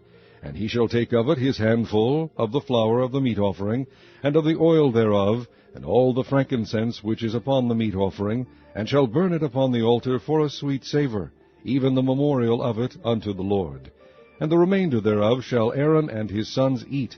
With unleavened bread shall it be eaten in the holy place. In the court of the tabernacle of the congregation they shall eat it. It shall not be baken with leaven.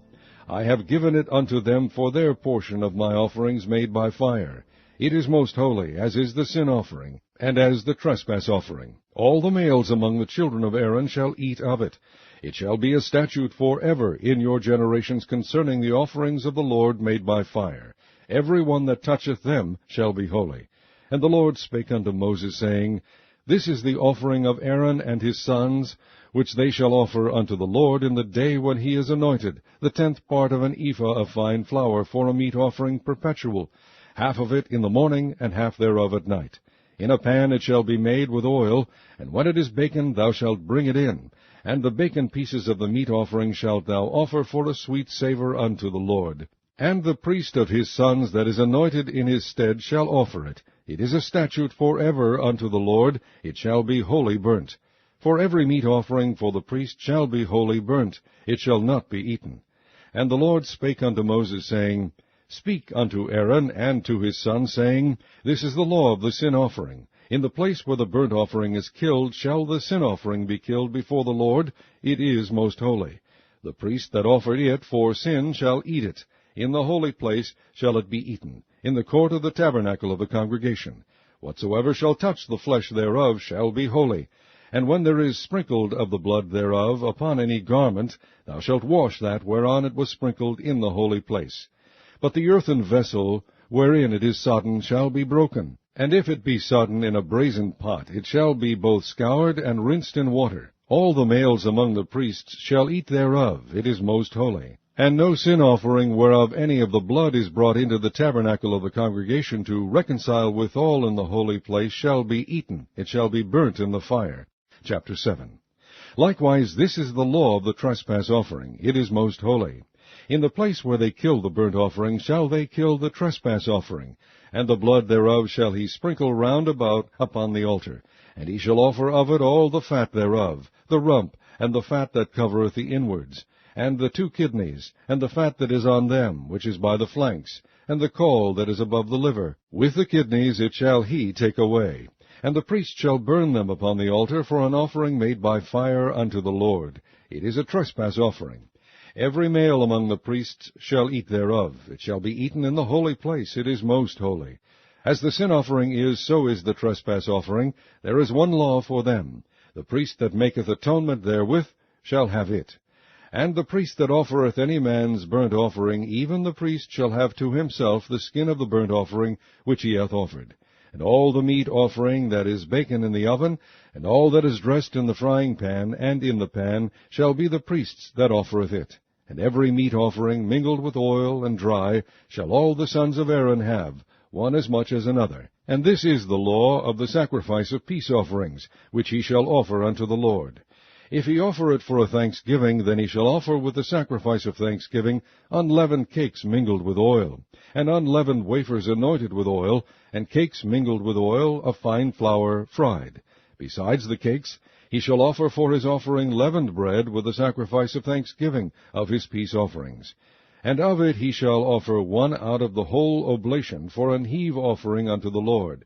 and it shall be the priest's that sprinkleth the blood of the peace offerings. And the flesh of the sacrifice of his peace offerings for thanksgiving shall be eaten the same day that it is offered. He shall not leave any of it until the morning. But if the sacrifice of his offering be a vow, or a voluntary offering, it shall be eaten the same day that he offereth his sacrifice, and on the morrow also the remainder of it shall be eaten. But the remainder of the flesh of the sacrifice on the third day shall be burnt with fire. And if any of the flesh of the sacrifice of his peace offerings be eaten at all on the third day, it shall not be accepted, neither shall it be inputted unto him that offereth it. It shall be an abomination, and the soul that eateth of it shall bear his iniquity. And the flesh that toucheth any unclean thing shall not be eaten. It shall be burnt with fire. And as for the flesh, all that be clean shall eat thereof. But the soul that eateth of the flesh of the sacrifice of peace offerings, that pertain unto the Lord, having his uncleanness upon him, even that soul shall be cut off from his people. Moreover, the soul that shall touch any unclean thing, as the uncleanness of man, or any unclean beast, or any abominable unclean thing, and eat of the flesh of the sacrifice of peace offerings which pertain unto the Lord, even that soul shall be cut off from his people. And the Lord spake unto Moses, saying, Speak unto the children of Israel, saying, Ye shall eat no manner of fat of ox, or of sheep, or of goat, and the fat of the beast that dieth of itself, and the fat of that which is torn with beasts, may be used in any other use, but ye shall in no wise eat of it. For whosoever eateth the fat of the beast, of which men offer an offering made by fire unto the Lord, even the soul that eateth it shall be cut off from his people. Moreover, ye shall eat no manner of blood, whether it be of fowl or of beast, in any of your dwellings. Whatsoever soul it be that eateth any manner of blood, even that soul shall be cut off from his people. And the Lord spake unto Moses, saying, Speak unto the children of Israel, saying, He that offereth the sacrifice of his peace offerings unto the Lord shall bring his oblation unto the Lord of the sacrifice of his peace offerings. His own hand shall bring the offerings of the Lord made by fire, the fat with the breast, it shall he bring, that the breast may be waved for a wave offering before the Lord. And the priest shall burn the fat upon the altar, but the breast shall be Aaron's and his sons'. And the right shoulder shall ye give unto the priest for an heave offering of the sacrifices of your peace offerings. He among the sons of Aaron that offereth the blood of the peace offerings, and the fat, shall have the right shoulder for his part. For the wave breast and the heave shoulder have I taken of the children of Israel from off the sacrifices of their peace offerings, and have given them unto Aaron the priest and unto his sons by a statute forever from among the children of Israel.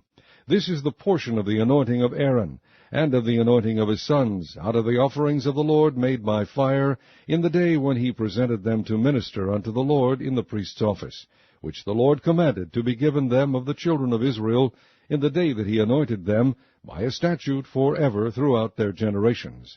This is the law of the burnt offering, of the meat offering, and of the sin offering, and of the trespass offering, and of the consecrations, and of the sacrifice of the peace offerings, which the Lord commanded Moses in Mount Sinai, in the day that he commanded the children of Israel to offer their oblations unto the Lord in the wilderness of Sinai. Chapter 8.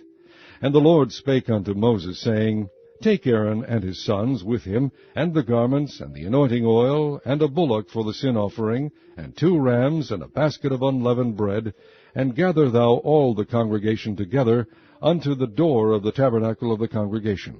And Moses did as the Lord commanded him, and the assembly was gathered together unto the door of the tabernacle of the congregation. And Moses said unto the congregation, This is the thing which the Lord commanded to be done. And Moses brought Aaron and his sons, and washed them with water. And he put upon him the coat, and girded him with the girdle, and clothed him with the robe, and put the ephod upon him. And he girded him with the curious girdle of the ephod, and bound it unto him therewith. And he put the breastplate upon him. Also he put in the breastplate the Urim and the Thummim. And he put the mitre upon his head. Also upon the mitre, even upon his forefront, did he put the golden plate, the holy crown, as the Lord commanded Moses. And Moses took the anointing oil, and anointed the tabernacle and all that was therein, and sanctified them. And he sprinkled thereof upon the altar 7 times, and anointed the altar and all his vessels, both the laver and his foot, to sanctify them.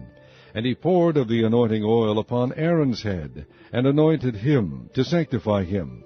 And Moses brought Aaron's sons, and put coats upon them, and girded them with girdles, and put bonnets upon them, as the Lord commanded Moses.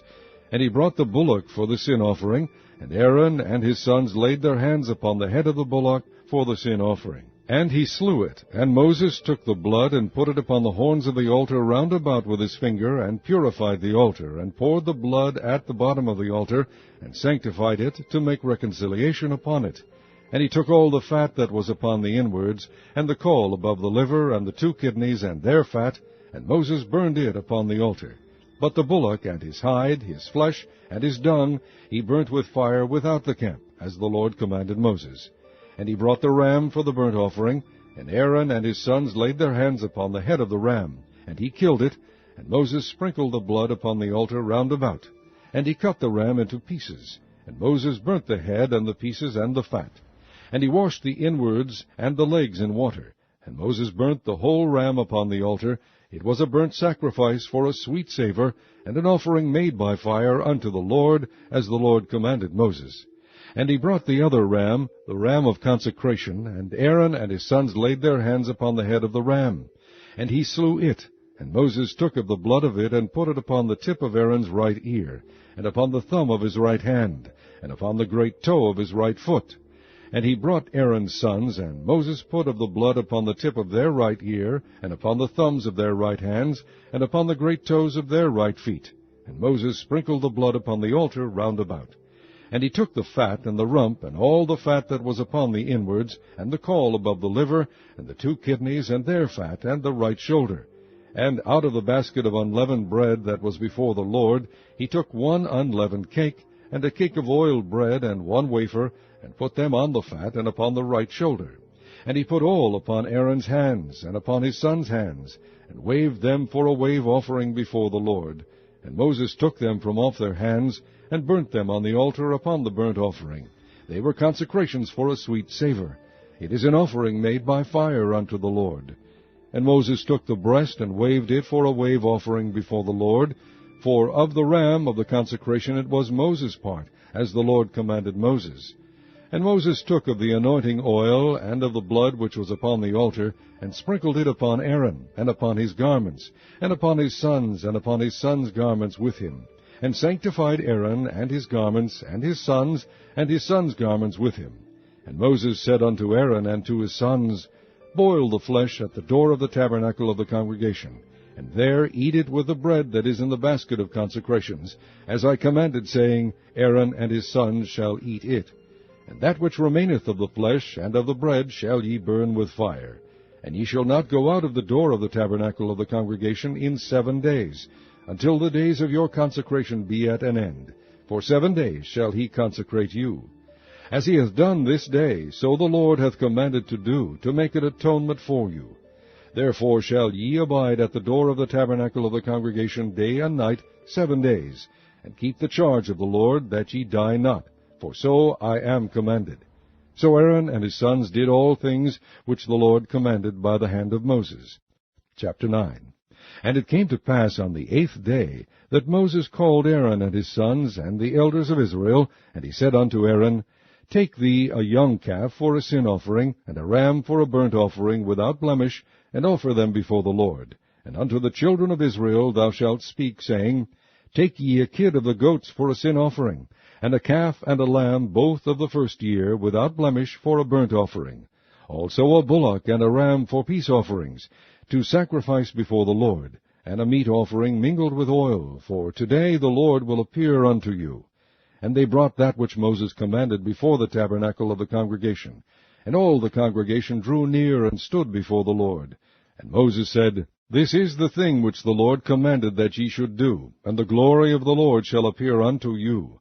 And Moses said unto Aaron, Go unto the altar, and offer thy sin offering, and thy burnt offering, and make an atonement for thyself and for the people, and offer the offering of the people, and make an atonement for them, as the Lord commanded.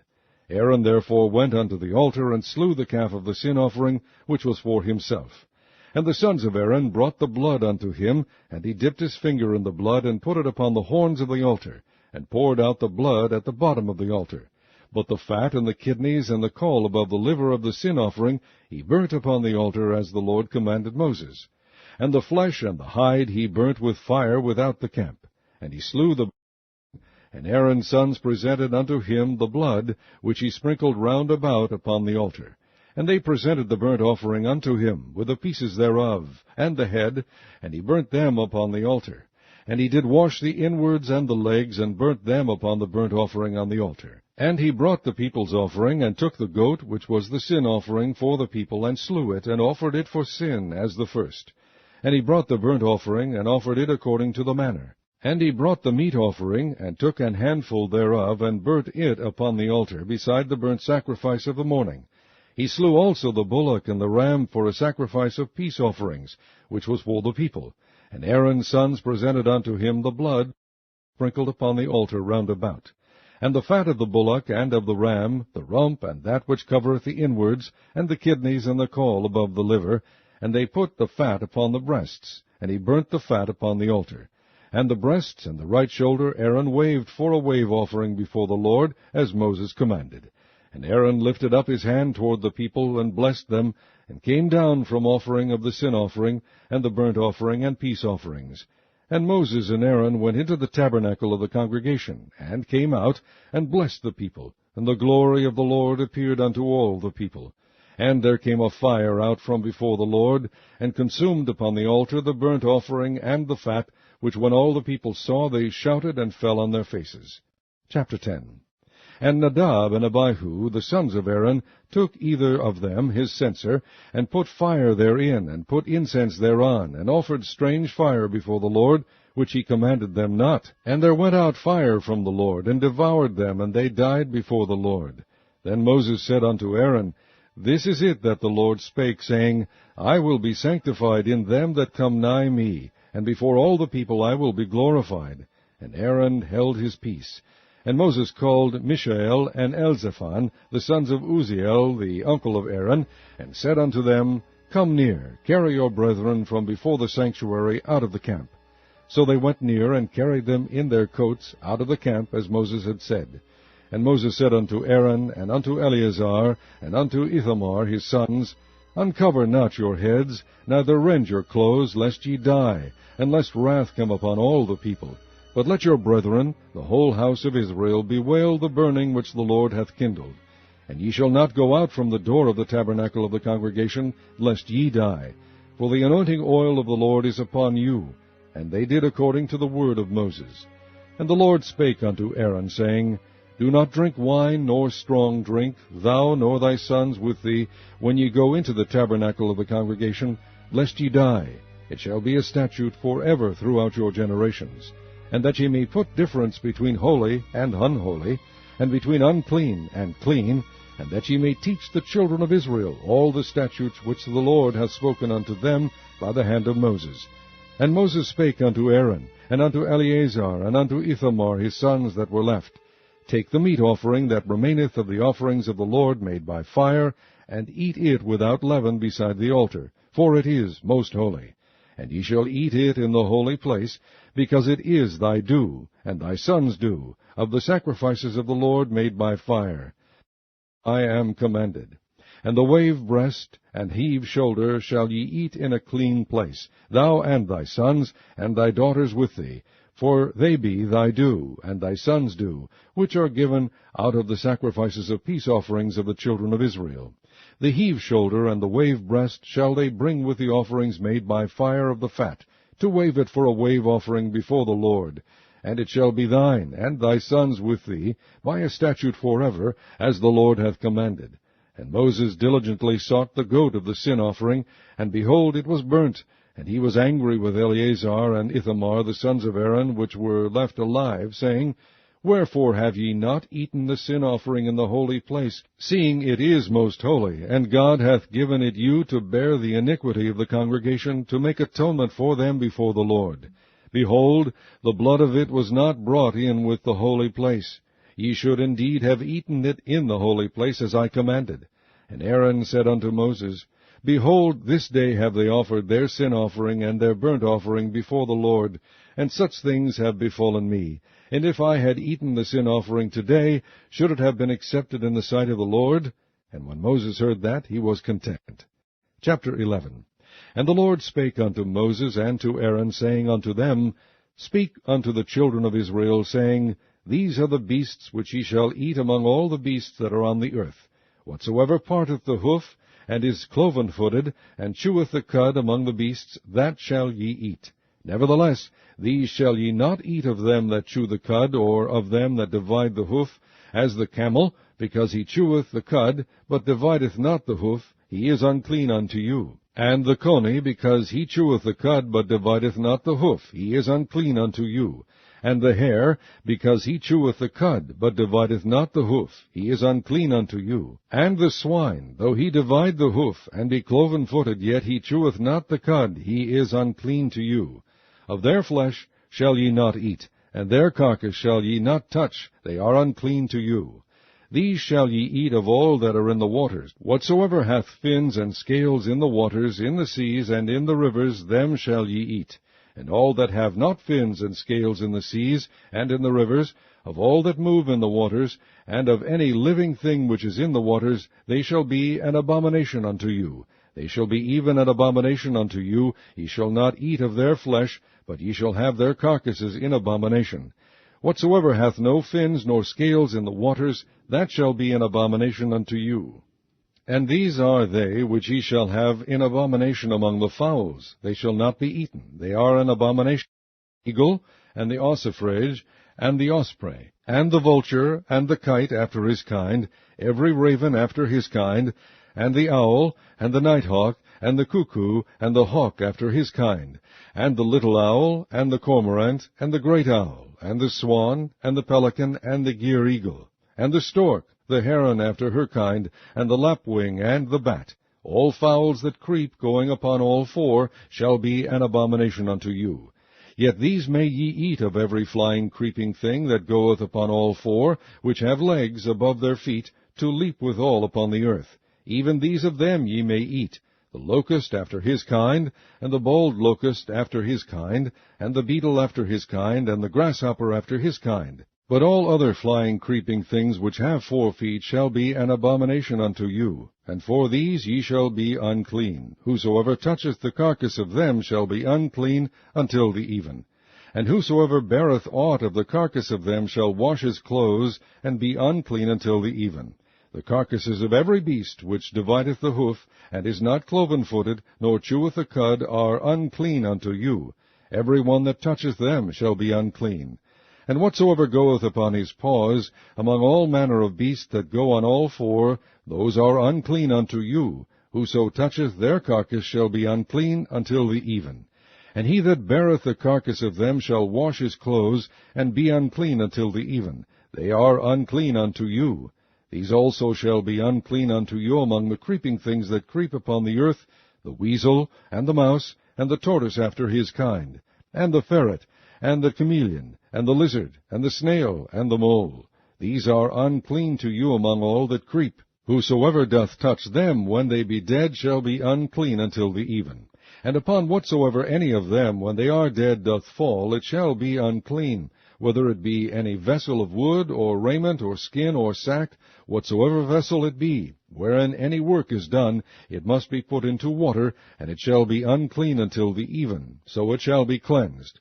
And every earthen vessel whereinto any of them falleth, whatsoever is in it shall be unclean, and ye shall break it. Of all meat which may be eaten, that on which such water cometh shall be unclean, and all drink that may be drunk in every such vessel shall be unclean. And everything whereupon any part of their carcass falleth shall be unclean. Whether it be oven, or ranges for pots, they shall be broken down, for they are unclean, and shall be unclean unto you. Nevertheless a fountain or pit, wherein there is plenty of water, shall be clean, but that which toucheth their carcass shall be unclean. And if any part of their carcass fall upon any sowing seed which is to be sown, it shall be clean. But if any water be put upon the seed, and any part of their carcass fall thereon, it shall be unclean unto you. And if any beast, of which ye may eat, die, he that toucheth the carcass thereof shall be unclean until the even. And he that eateth of the carcass of it shall wash his clothes, and be unclean until the even. He also that beareth the carcass of it shall wash his clothes, and be unclean until the even. And every creeping thing that creepeth upon the earth shall be an abomination, it shall not be eaten. Whatsoever goeth upon the belly, and whatsoever goeth upon all four, or whatsoever hath more feet among all creeping things that creep upon the earth, them ye shall not eat, for they are an abomination. Ye shall not make yourselves abominable with any creeping thing that creepeth, neither shall ye make yourselves unclean with them, that ye should be defiled thereby. For I am the Lord your God. Ye shall therefore sanctify yourselves, and ye shall be holy, for I am holy. Neither shall ye defile yourselves with any manner of creeping thing that creepeth upon the earth. For I am the Lord that bringeth you up out of the land of Egypt, to be your God. Ye shall therefore be holy, for I am holy. This is the law of the beasts, and of the fowl, and of every living creature that moveth in the waters, and of every creature that creepeth upon the earth, to make a difference between the unclean and the clean, and between the beast that may be eaten, and the beast that may not be eaten. Chapter 12. And the Lord spake unto Moses, saying, Speak unto the children of Israel, saying, If a woman have conceived seed, and born a man-child, then she shall be unclean 7 days, according to the days of the separation for her infirmity shall she be unclean. And in the 8th day the flesh of his foreskin shall be circumcised, and she shall then continue in the blood of her purifying 33 days. She shall touch no hallowed thing, nor come into the sanctuary, until the days of her purifying be fulfilled. But if she bear a maid child, then she shall be unclean 2 weeks, as in her separation, and she shall continue in the blood of her purifying 66 days.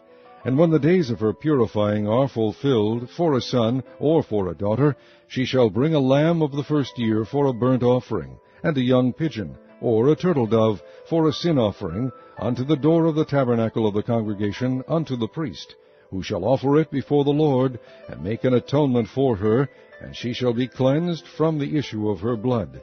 This is the law for her that hath borne a male or a female. And if she be not able to bring a lamb, then she shall bring 2 turtles, or 2 young pigeons, the one for the burnt offering, and the other for a sin offering. And the priest shall make an atonement for her, and she shall be clean. Chapter 13. And the Lord spake unto Moses and Aaron, saying, When a man shall have in the skin of his flesh a rising, a scab, or a bright spot, and it be in the skin of his flesh like the plague of leprosy, then he shall be brought unto Aaron the priest, or unto one of his sons the priests. And the priest shall look on the plague in the skin of the flesh. And when the hair in the plague is turned white, and the plague in sight be deeper than the skin of his flesh, it is a plague of leprosy, and the priest shall look on him, and pronounce him unclean. If the bright spot be white in the skin of his flesh, and in sight be not deeper than the skin, and the hair thereof be not turned white, then the priest shall shut up him that hath the plague 7 days. And the priest shall look on him the 7th day, and behold, if the plague in his sight be at a stay, and the plague spread not in the skin, then the priest shall shut him up 7 days more. And the priest shall look on him again the 7th day, and behold, if the plague be somewhat dark, and the plague spread not in the skin, the priest shall pronounce him clean. It is but a scab, and he shall wash his clothes and be clean. But if the scab spread much abroad in the skin, after that he hath been seen of the priest for his cleansing, he shall be seen of the priest again. And if the priest see that, behold, the scab spreadeth in the skin, then the priest shall pronounce him unclean. It is a leprosy. When the plague of leprosy is in a man, then he shall be brought unto the priest. And the priest shall see him, and behold, if the rising be white in the skin, and it have turned the hair white, and there be quick raw flesh in the rising, it is an old leprosy in the skin of his flesh, and the priest shall pronounce him unclean, and shall not shut him up, for he is unclean. And if a leprosy break out abroad in the skin, and the leprosy cover all the skin of him that hath the plague from his head even to his foot, wheresoever the priest looketh, then the priest shall consider, and behold, if the leprosy have covered all his flesh, he shall pronounce him clean that hath the plague. It is all turned white, he is clean. But when raw flesh appeareth in him, he shall be unclean. And the priest shall see the raw flesh, and pronounce him to be unclean For the raw flesh is unclean, it is a leprosy. Or if the raw flesh turn again, and be changed unto white, he shall come unto the priest, and the priest shall see him, and behold, if the plague be turned into white, then the priest shall pronounce him clean that hath the plague. He is clean.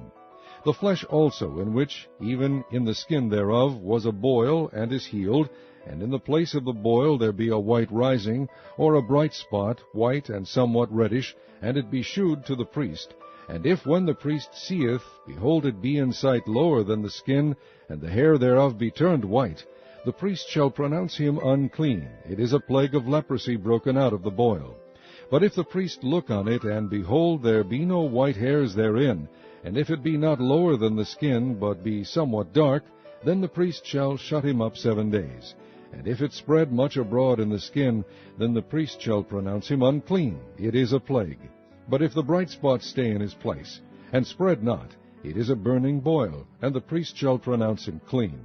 Or if there be any flesh in the skin whereof there is a hot burning, and the quick flesh that burneth have a white bright spot, somewhat reddish or white, then the priest shall look upon it, and behold, if the hair in the bright spot be turned white, and it be in sight deeper than the skin, it is a leprosy broken out of the burning.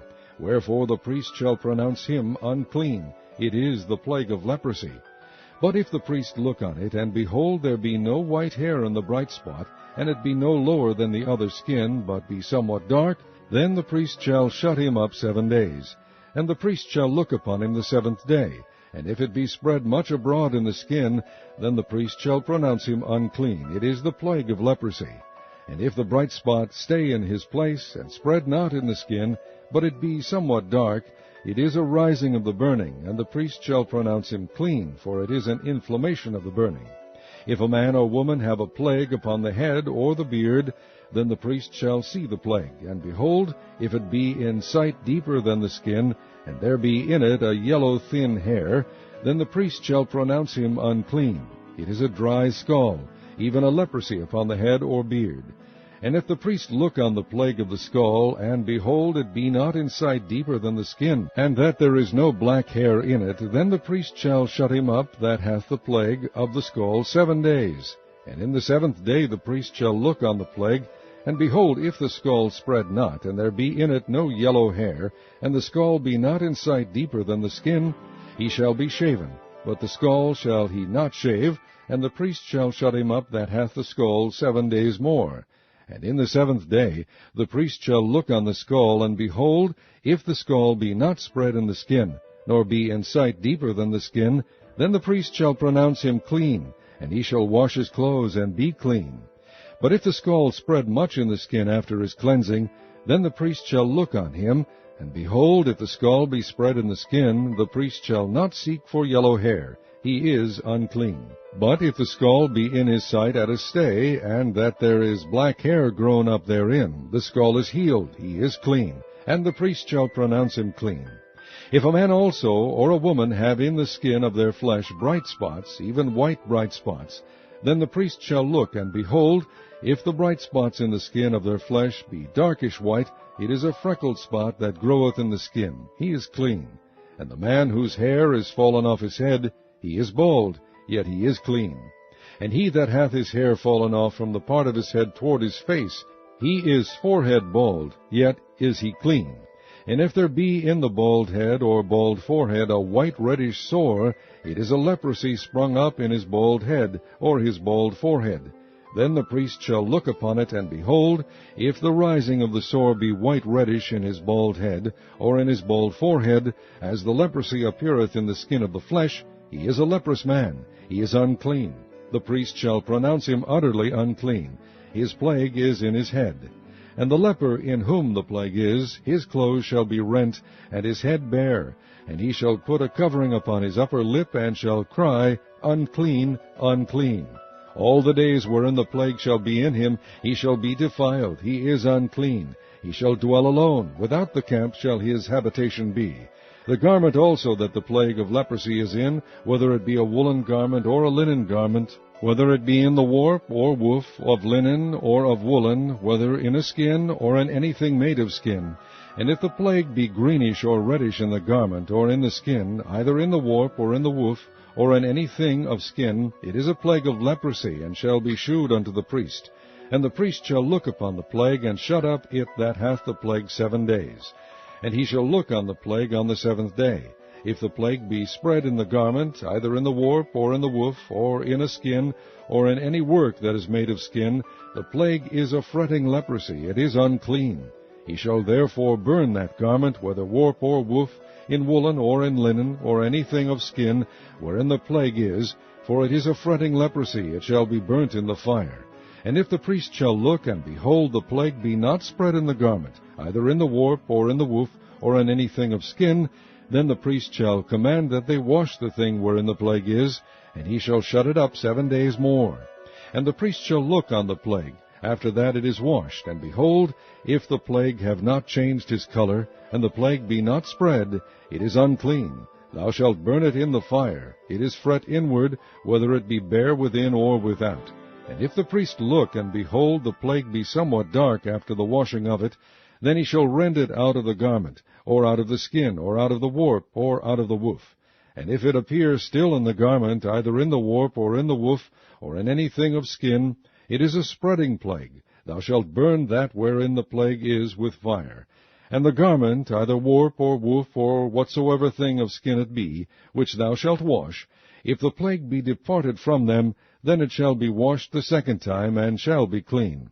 This is the law of the plague of leprosy in a garment of woolen or linen, either in the warp or woof, or anything of skins, to pronounce it clean, and to pronounce it unclean. Chapter 14. And the Lord spake unto Moses, saying, This shall be the law of the leper in the day of his cleansing. He shall be brought unto the priest. And the priest shall go forth out of the camp, and the priest shall look, and behold, if the plague of leprosy be healed in the leper, then shall the priest command to take for him that is to be cleansed 2 birds alive and clean, and cedar wood, and scarlet, and hyssop. And the priest shall command that one of the birds be killed in an earthen vessel over running water. As for the living bird, he shall take it, and the cedar wood, and the scarlet, and the hyssop, and shall dip them and the living bird in the blood of the bird that was killed over the running water. And he shall sprinkle upon him that is to be cleansed from the leprosy 7 times, and shall pronounce him clean, and shall let the living bird loose into the open field.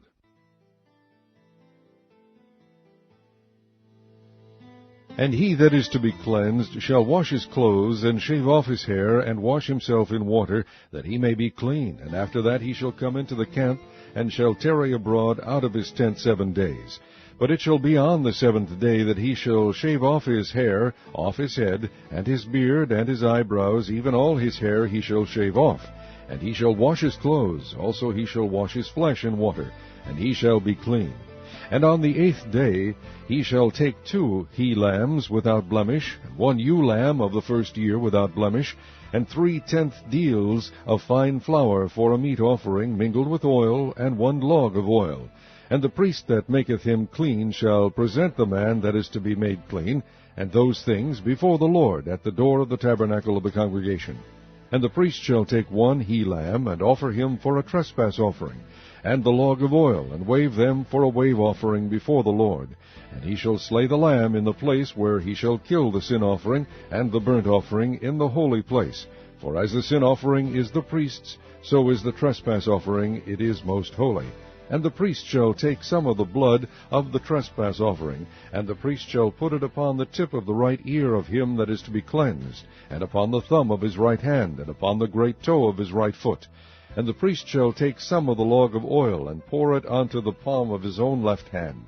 And the priest shall dip his right finger in the oil that is in his left hand, and shall sprinkle of the oil with his finger 7 times before the Lord. And of the rest of the oil that is in his hand shall the priest put upon the tip of the right ear of him that is to be cleansed, and upon the thumb of his right hand, and upon the great toe of his right foot, upon the blood of the trespass offering. And the remnant of the oil that is in the priest's hand he shall pour upon the head of him that is to be cleansed. And the priest shall make an atonement for him before the Lord. And the priest shall offer the sin offering, and make an atonement for him that is to be cleansed from his uncleanness, and afterward he shall kill the burnt offering. And the priest shall offer the burnt offering and the meat offering upon the altar. And the priest shall make an atonement for him, and he shall be clean. And if he be poor, and cannot get so much, then he shall take 1 lamb for a trespass offering to be waved, to make an atonement for him, and 1/10 deal of fine flour mingled with oil for a meat offering, and a log of oil, and 2 turtle doves, or 2 young pigeons, such as he is able to get, and the one shall be a sin offering, and the other a burnt offering. And he shall bring them on the 8th day for his cleansing unto the priest, unto the door of the tabernacle of the congregation before the Lord. And the priest shall take the lamb of the trespass offering, and the log of oil, and the priest shall wave them for a wave offering before the Lord. And he shall kill the lamb of the trespass offering, and the priest shall take some of the blood of the trespass offering, and put it upon the tip of the right ear of him that is to be cleansed, and upon the thumb of his right hand, and upon the great toe of his right foot.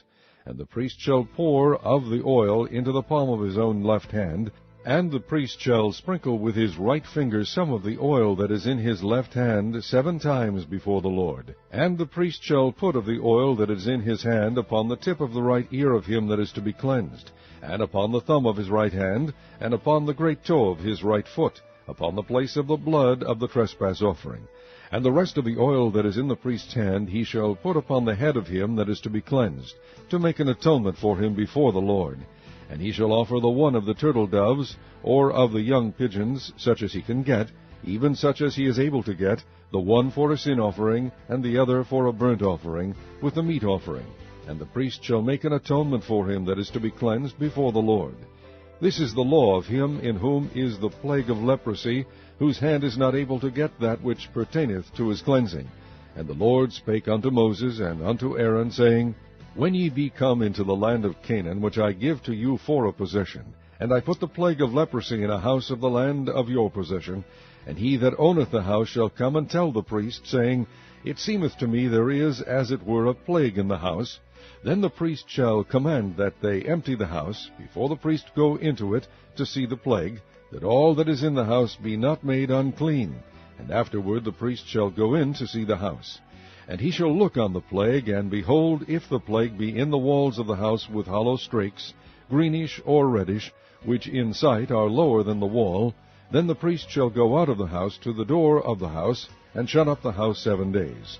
And the priest shall come again the 7th day, and shall look, and behold, if the plague be spread in the walls of the house, then the priest shall command that they take away the stones in which the plague is, and they shall cast them into an unclean place without the city. And he shall cause the house to be scraped within round about, and they shall pour out the dust that they scrape off without the city into an unclean place. And they shall take other stones, and put them in the place of those stones, and he shall take other mortar, and shall plaster the house. And if the plague come again, and break out in the house, after that he hath taken away the stones, and after he hath scraped the house, and after it is plastered, then the priest shall come and look, and behold, if the plague be spread in the house, it is a fretting leprosy in the house, it is unclean. And he shall break down the house, the stones of it, and the timber thereof, and all the mortar of the house, and he shall carry them forth out of the city into an unclean place. Moreover, he that goeth into the house, all the while that it is shut up, shall be unclean until the even. And he that lieth in the house shall wash his clothes, and he that eateth in the house shall wash his clothes. And if the priest shall come in, and look upon it, and behold, the plague hath not spread in the house, after the house was plastered, then the priest shall pronounce the house clean, because the plague is healed. And he shall take to cleanse the house 2 birds, and cedar wood, and scarlet, and hyssop. And he shall kill the one of the birds in an earthen vessel over running water. And he shall take the cedar wood, and the hyssop, and the scarlet, and the living bird, and dip them in the blood of the slain bird, and in the running water, and sprinkle the house 7 times.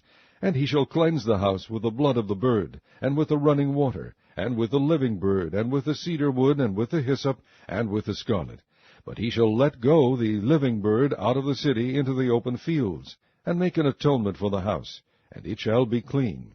This is the law for all manner of plague of leprosy and scall, and for the leprosy of a garment and of a house, and for a rising, and for a scab, and for a bright spot, to teach when it is unclean, and when it is clean. This is the law of leprosy. Chapter 15. And the Lord spake unto Moses and to Aaron, saying, Speak unto the children of Israel, and say unto them, When any man hath a running issue out of his flesh, because of his issue he is unclean. And this shall be his uncleanness in his issue. Whether his flesh run with his issue, or his flesh be stopped from his issue, it is his uncleanness. Every bed whereon he lieth that hath the issue is unclean, and everything whereon he sitteth shall be unclean. And whosoever toucheth his bed shall wash his clothes, and bathe himself in water, and be unclean until the even. And he that sitteth on anything whereon he sat that hath the issue shall wash his clothes, and bathe himself in water, and be unclean until the even. And he that toucheth the flesh of him that hath the issue shall wash his clothes, and bathe himself in water, and be unclean until the even. And if he that hath the issue spit upon him that is clean, then he shall wash his clothes, and bathe himself in water, and be unclean until the even. And what saddle soever he rideth upon that hath the issue shall be unclean. And whosoever toucheth anything that was under him shall be unclean until the even. And he that beareth any of those things shall wash his clothes, and bathe himself in water, and be unclean until the even. And whomsoever he toucheth that hath the issue, and hath not rinsed his hands in water, he shall wash his clothes, and bathe himself in water, and be unclean until the even. And the vessel of earth that he toucheth, which hath the issue, shall be broken, and every vessel of wood shall be rinsed in water. And when he that hath an issue is cleansed of his issue, then he shall number to himself 7 days for his cleansing, and wash his clothes, and bathe his flesh in running water, and shall be clean. And on the 8th day he shall take to him 2 turtle doves, or 2 young pigeons, and come before the Lord unto the door of the tabernacle of the congregation, and give them unto the priest. And the priest shall offer them, the one for a sin offering, and the one for a burnt offering, and the priest shall make an atonement for him before the Lord for his issue. And if any man's seed of copulation go out from him, then he shall wash all his flesh in water, and be unclean until the even. And every garment and every skin whereon is the seed of copulation shall be washed with water, and be unclean until the even. The woman also with whom man shall lie with seed of copulation, they shall both bathe themselves in water, and be unclean until the even. And if a woman have an issue, and her issue in her flesh be blood, she shall be put apart 7 days, and whosoever toucheth her shall be unclean until the even. And everything that she lieth upon in her separation shall be unclean. Everything also that she sitteth upon shall be unclean. And whosoever toucheth her bed shall wash his clothes, and bathe himself in water, and be unclean until the even. And whosoever toucheth anything that she sat upon shall wash his clothes, and bathe himself in water, and be unclean until the even. And if it be on her bed, or on anything whereon she sitteth, when he toucheth it, he shall be unclean until the even. And if any man lie with her at all, and her flowers be upon him, he shall be unclean 7 days, and all the bed whereon he lieth shall be unclean. And if a woman have an issue of her blood many days out of the time of her separation, or if it run beyond the time of her separation, all the days of the issue of her uncleanness shall be as the days of her separation. She shall be unclean. Every bed whereon she lieth all the days of her issue shall be unto her as the bed of her separation. And whatsoever she sitteth upon shall be unclean, as the uncleanness of her separation. And whosoever toucheth those things shall be unclean, and shall wash his clothes, and bathe himself in water, and be unclean until the even. But if she be cleansed of her issue, then she shall number to herself 7 days, and after that she shall be clean. And on the 8th day she shall take unto her 2 turtles, or 2 young pigeons, and bring them unto the priest to the door of the tabernacle of the congregation. And the priest shall offer the one for a sin offering, and the other for a burnt offering, and the priest shall make an atonement for her before the Lord for the issue of her uncleanness. Thus shall ye separate the children of Israel from their uncleanness, that they die not in their uncleanness, when they defile my tabernacle that is among them. This is the law of him that hath an issue, and of him whose seed goeth from him, and is defiled wherewith, and of her that is sick of her flowers, and of him that hath an issue, of the man, and of the woman, and of him that lieth with her that is unclean. Chapter 16. And the Lord spake unto Moses after the death of the two sons of Aaron, when they offered before the Lord, and died. And the Lord said unto Moses, Speak unto Aaron thy brother, that he come not at all times into the holy place within the veil, before the mercy seat, which is upon the ark, that he die not, for I will appear in the cloud upon the mercy seat. Thus shall Aaron come into the holy place, with a young bullock for a sin offering, and a ram for a burnt offering. He shall put on the holy linen coat, and he shall have the linen breeches upon his flesh, and shall be girded with a linen girdle, and with the linen mitre shall he be attired. These are holy garments, therefore shall he wash his flesh in water, and so put them on. And he shall take of the congregation of the children of Israel 2 kids of the goats for a sin offering, and 1 ram for a burnt offering.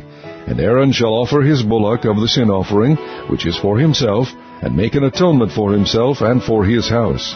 And he shall take the 2 goats, and present them before the Lord at the door of the tabernacle of the congregation. And Aaron shall cast lots upon the 2 goats, 1 lot for the Lord, and the other lot for the scapegoat. And Aaron shall bring the goat upon which the Lord's lot fell, and offer him for a sin offering. But the goat on which the lot fell to be the scapegoat shall be presented alive before the Lord, to make an atonement with him, and to let him go for a scapegoat into the wilderness. And Aaron shall bring the bullock of the sin offering, which is for himself, and shall make an atonement for himself and for his house, and shall kill the bullock of the sin offering, which is for himself. And he shall take a censer full of burning coals of fire from off the altar before the Lord, and his hands full of sweet incense beaten small, and bring it within the veil. And he shall put the incense upon the fire before the Lord, that the cloud of the incense may cover the mercy seat that is upon the testimony, that he die not. And he shall take of the blood of the bullock, and sprinkle it with his finger upon the mercy seat eastward, and before the mercy seat shall he sprinkle of the blood with his finger 7 times. Then shall he kill the goat of the sin offering that is for the people, and bring his blood within the veil, and do with that blood as he did with the blood of the bullock, and sprinkle it upon the mercy seat, and before the mercy seat.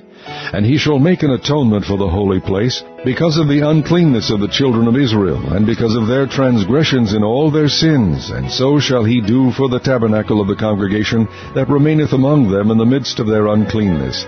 And there shall be no man in the tabernacle of the congregation when he goeth in to make an atonement in the holy place, until he come out, and have made an atonement for himself, and for his household, and for all the congregation of Israel. And he shall go out unto the altar that is before the Lord, and make an atonement for it, and shall take of the blood of the bullock, and of the blood of the goat, and put it upon the horns of the altar round about. And he shall sprinkle of the blood upon it with his finger 7 times, and cleanse it, and hallow it from the uncleanness of the children of Israel. And when he hath made an end of reconciling the holy place, and the tabernacle of the congregation, and the altar, he shall bring the live goat, and Aaron shall lay both his hands upon the head of the live goat, and confess over him all the iniquities of the children of Israel, and all their transgressions in all their sins, putting them upon the head of the goat, and shall send him away by the hand of a fit man into the wilderness. And the goat shall bear upon him all their iniquities unto a land not inhabited, and he shall let go the goat in the wilderness. And Aaron shall come into the tabernacle of the congregation, and shall put off the linen garments which he put on when he went into the holy place, and shall leave them there.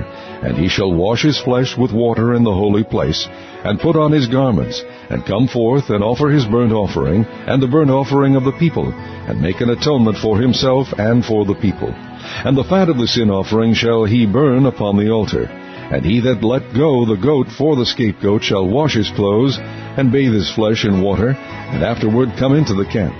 And the bullock for the sin offering, and the goat for the sin offering, whose blood was brought in to make atonement in the holy place, shall one carry forth without the camp, and they shall burn in the fire their skins, and their flesh, and their dung. And he that burneth them shall wash his clothes, and bathe his flesh in water, and afterward he shall come into the camp. And this shall be a statute forever unto you, that in the 7th month, on the 10th day of the month, ye shall afflict your souls, and do no work at all, whether it be one of your own country, or a stranger that sojourneth among you. For on that day shall the priest make an atonement for you to cleanse you, that ye may be clean from all your sins before the Lord. It shall be a Sabbath of rest unto you, and ye shall afflict your souls by a statute forever. and the priest whom he shall anoint, and whom he shall consecrate to minister in the priest's office in his father's stead, shall make the atonement, and shall put on the linen clothes, even the holy garments. And he shall make an atonement for the holy sanctuary, and he shall make an atonement for the tabernacle of the congregation, and for the altar, and he shall make an atonement for the priests, and for all the people of the congregation. And this shall be an everlasting statute unto you, to make an atonement for the children of Israel for all their sins once a year. And he did as the Lord commanded Moses. Chapter 17. And the Lord spake unto Moses, saying, Speak unto Aaron, and unto his sons, and unto all the children of Israel, and say unto them, This is the thing which the Lord hath commanded, saying, What man soever there be of the house of Israel, that killeth an ox, or lamb, or goat in the camp, or that killeth it out of the camp, and bringeth it not unto the door of the tabernacle of the congregation, to offer an offering unto the Lord before the tabernacle of the Lord, blood shall be imputed unto that man. He hath shed blood, and that man shall be cut off from among his people, to the end that the children of Israel may bring their sacrifices which they offer in the open field, even that they may bring them unto the Lord, unto the door of the tabernacle of the congregation, unto the priest, and offer them for peace offerings unto the Lord. And the priest shall sprinkle the blood upon the altar of the Lord at the door of the tabernacle of the congregation, and burn the fat for a sweet savour unto the Lord. And they shall no more offer their sacrifices unto devils, after whom they have gone a-whoring. This shall be a statute forever unto them throughout their generations. And thou shalt say unto them, Whatsoever man there be of the house of Israel, or of the strangers which sojourn among you, that offereth a burnt offering or sacrifice, and bringeth it not unto the door of the tabernacle of the congregation, to offer it unto the Lord, even that man shall be cut off from among his people. And whatsoever man there be of the house of Israel, or of the strangers that sojourn among you, that eateth any manner of blood, I will even set my face against that soul that eateth blood, and will cut him off from among his people. For the life of the flesh is in the blood, and I have given it to you upon the altar to make an atonement for your souls. For it is the blood that maketh an atonement for the soul. Therefore I said unto the children of Israel, No soul of you shall eat blood, neither shall any stranger that sojourneth among you eat blood. And whatsoever man there be of the children of Israel, or of the strangers that sojourn among you, which hunteth and catcheth any beast or fowl that may be eaten, he shall even pour out the blood thereof, and cover it with dust. For it is the life of all flesh, the blood of it is for the life thereof. Therefore I said unto the children of Israel, Ye shall eat the blood of no manner of flesh, for the life of all flesh is the blood thereof. Whosoever eateth it shall be cut off, and every soul that eateth that which died of itself, or that which was torn with beasts, whether it be one of your own country, or a stranger, he shall both wash his clothes, and bathe himself in water, and be unclean until the even. Then shall he be clean. But if he wash them not, nor bathe his flesh, then he shall bear his iniquity. Chapter 18. And the Lord spake unto Moses, saying, Speak unto the children of Israel, and say unto them, I am the Lord your God. After the doings of the land of Egypt, wherein ye dwelt, shall ye not do. And after the doings of the land of Canaan, whither I bring you, shall ye not do, neither shall ye walk in their ordinances. Ye shall do my judgments, and keep mine ordinances, to walk therein. I am the Lord your God. Ye shall therefore keep my statutes and my judgments, which if a man do, he shall live in them. I am the Lord. None of you shall approach to any that is near of kin to him, to uncover their nakedness. I am the Lord. The nakedness of thy father, or the nakedness of thy mother, shalt thou not uncover. She is thy mother. Thou shalt not uncover her nakedness. The nakedness of thy father's wife shalt thou not uncover. It is thy father's nakedness. The nakedness of thy sister, the daughter of thy father, or daughter of thy mother, whether she be born at home, or born abroad, even their nakedness thou shalt not uncover. The nakedness of thy son's daughter, or of thy daughter's daughter, even their nakedness thou shalt not uncover, for theirs is thine own nakedness. The nakedness of thy father's wife's daughter, begotten of thy father, she is thy sister, thou shalt not uncover her nakedness. Thou shalt not uncover the nakedness of thy father's sister, she is thy father's near kinswoman. Thou shalt not uncover the nakedness of thy mother's sister, for she is thy mother's near kinswoman. Thou shalt not uncover the nakedness of thy father's brother. Thou shalt not approach to his wife, she is thine aunt. Thou shalt not uncover the nakedness of thy daughter-in-law. She is thy son's wife. Thou shalt not uncover her nakedness. Thou shalt not uncover the nakedness of thy brother's wife. It is thy brother's nakedness. Thou shalt not uncover the nakedness of a woman and her daughter, neither shalt thou take her son's daughter, or her daughter's daughter, to uncover her nakedness, for they are her near kinswoman. It is wickedness. Neither shalt thou take a wife to her sister, to vex her, to uncover her nakedness, beside the other in her lifetime.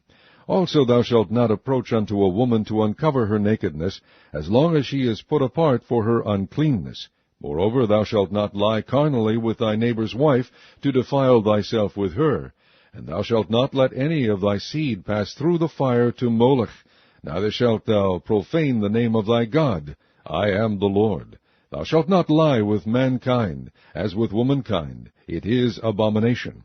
Neither shalt thou lie with any beast, to defile thyself therewith. Neither shall any woman stand before a beast to lie down thereto. It is confusion. Defile not ye yourselves in any of these things, for in all these the nations are defiled which I cast out before you. And the land is defiled, therefore I do visit the iniquity thereof upon it, and the land itself vomiteth out her inhabitants. Ye shall therefore keep my statutes and my judgments, and shall not commit any of these abominations, neither any of your own nation, nor any stranger that sojourneth among you. For all these abominations have the men of the land done, which were before you, and the land is defiled. That the land spew not you out also, when ye defile it, as it spewed out the nations that were before you. For whosoever shall commit any of these abominations, even the souls that commit them shall be cut off from among their people. Therefore shall ye keep mine ordinance, that ye commit not any one of these abominable customs, which were committed before you, and that ye defile not yourselves therein. I am the Lord your God. Chapter 19. And the Lord spake unto Moses, saying, Speak unto all the congregation of the children of Israel, and say unto them, Ye shall be holy, for I the Lord your God am holy. Ye shall fear every man his mother and his father, and keep my Sabbaths. I am the Lord your God. Turn ye not unto idols, nor make to yourselves molten gods. I am the Lord your God.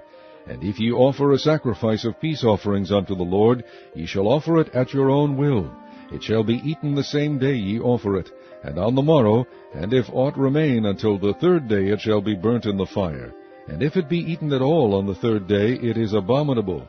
It shall not be accepted. Therefore every one that eateth it shall bear his iniquity, because he hath profaned the hallowed thing of the Lord, and that soul shall be cut off from among his people. And when ye reap the harvest of your land, thou shalt not wholly reap the corners of thy field, neither shalt thou gather the gleanings of thy harvest. And thou shalt not glean thy vineyard, neither shalt thou gather every grape of thy vineyard. Thou shalt leave them for the poor stranger. I am the Lord your God.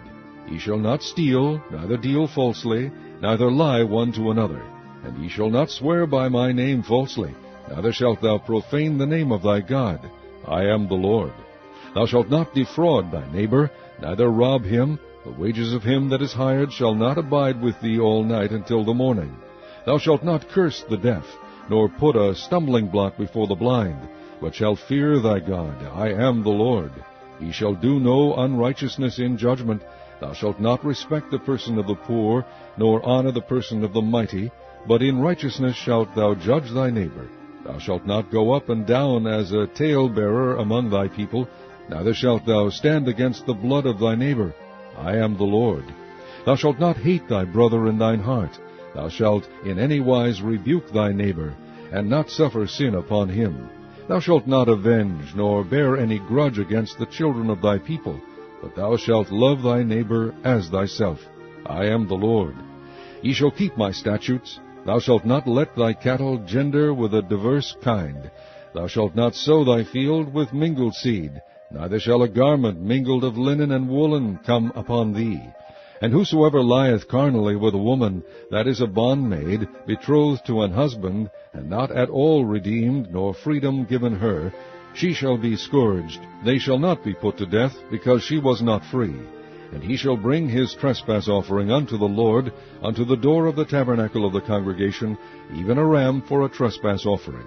And the priest shall make an atonement for him with the ram of the trespass offering before the Lord for his sin which he hath done. and the sin which he hath done shall be forgiven him. And when ye shall come into the land, and shall have planted all manner of trees for food, then ye shall count the fruit thereof as uncircumcised. 3 years shall it be as uncircumcised unto you. It shall not be eaten of. But in the 4th year all the fruit thereof shall be holy to praise the Lord withal. And in the 5th year shall ye eat of the fruit thereof, that it may yield unto you the increase thereof. I am the Lord your God. Ye shall not eat anything with the blood, neither shall ye use enchantment, nor observe times. Ye shall not round the corners of your heads, neither shalt thou mar the corners of thy beard. Ye shall not make any cuttings in your flesh for the dead, nor print any marks upon you. I am the Lord. Do not prostitute thy daughter, to cause her to be a whore, lest the land fall to whoredom, and the land become full of wickedness. Ye shall keep my Sabbaths, and reverence my sanctuary. I am the Lord. Regard not them that have familiar spirits, neither seek after wizards, to be defiled by them. I am the Lord your God. Thou shalt rise up before the hoary head, and honor the face of the old man, and fear thy God. I am the Lord. And if a stranger sojourn with thee in your land, ye shall not vex him. But the stranger that dwelleth with you shall be unto you as one born among you, and thou shalt love him as thyself. For ye were strangers in the land of Egypt. I am the Lord your God. Ye shall do no unrighteousness in judgment, in meat yard, in weight, or in measure. Just balances, just weights, a just ephah, and a just hin shall ye have. I am the Lord your God, which brought you out of the land of Egypt. Therefore shall ye observe all my statutes and all my judgments, and do them. I am the Lord. Chapter 20. And the Lord spake unto Moses, saying, Again thou shalt say to the children of Israel, Whosoever he be of the children of Israel, or of the strangers that sojourn in Israel, that giveth any of his seed unto Molech, he shall surely be put to death. The people of the land shall stone him with stones. And I will set my face against that man, and will cut him off from among his people, because he hath given of his seed unto Molech, to defile my sanctuary, and to profane my holy name. And if the people of the land do any ways hide their eyes from the man, when he giveth of his seed unto Molech, and kill him not, then I will set my face against that man, and against his family, and will cut him off, and all that go a-whoring after him, to commit whoredom with Molech from among their people. And the soul that turneth after such as have familiar spirits, and after wizards, to go a-whoring after them, I will even set my face against that soul, and will cut him off from among his people. Sanctify yourselves, therefore, and be ye holy, for I am the Lord your God. And ye shall keep my statutes and do them. I am the Lord which sanctified you. For every one that curseth his father or his mother shall be surely put to death. He hath cursed his father or his mother, his blood shall be upon him. And the man that committeth adultery with another man's wife, even he that committeth adultery with his neighbour's wife, the adulterer and the adulteress shall surely be put to death. And the man that lieth with his father's wife hath uncovered his father's nakedness. Both of them shall surely be put to death. Their blood shall be upon them. And if a man lie with his daughter-in-law, both of them shall surely be put to death. They have wrought confusion, their blood shall be upon them. If a man also lie with mankind, as he lieth with a woman, both of them have committed an abomination. They shall surely be put to death. Their blood shall be upon them. And if a man take a wife and her mother, it is wickedness. They shall be burnt with fire, both he and they, that there be no wickedness among you. And if a man lie with a beast, he shall surely be put to death, and ye shall slay the beast. And if a woman approach unto any beast, and lie down thereto, thou shalt kill the woman and the beast. They shall surely be put to death, their blood shall be upon them. And if a man shall take his sister, his father's daughter, or his mother's daughter, and see her nakedness, and she see his nakedness, it is a wicked thing, and they shall be cut off in the sight of their people. He hath uncovered his sister's nakedness, he shall bear his iniquity. And if a man shall lie with a woman having her sickness, and shall uncover her nakedness, he hath discovered her fountain, and she hath uncovered the fountain of her blood, and both of them shall be cut off from among their people. And thou shalt not uncover the nakedness of thy mother's sister, nor of thy father's sister, for he uncovereth his near kin, they shall bear their iniquity. And if a man shall lie with his uncle's wife, he hath uncovered his uncle's nakedness, they shall bear their sin, they shall die childless. And if a man shall take his brother's wife, it is an unclean thing. He hath uncovered his brother's nakedness. They shall be childless. Ye shall therefore keep all my statutes and all my judgments, and do them, that the land whither I bring you to dwell therein spew you not out. And ye shall not walk in the manners of the nation which I cast out before you, for they committed all these things, and therefore I abhorred them.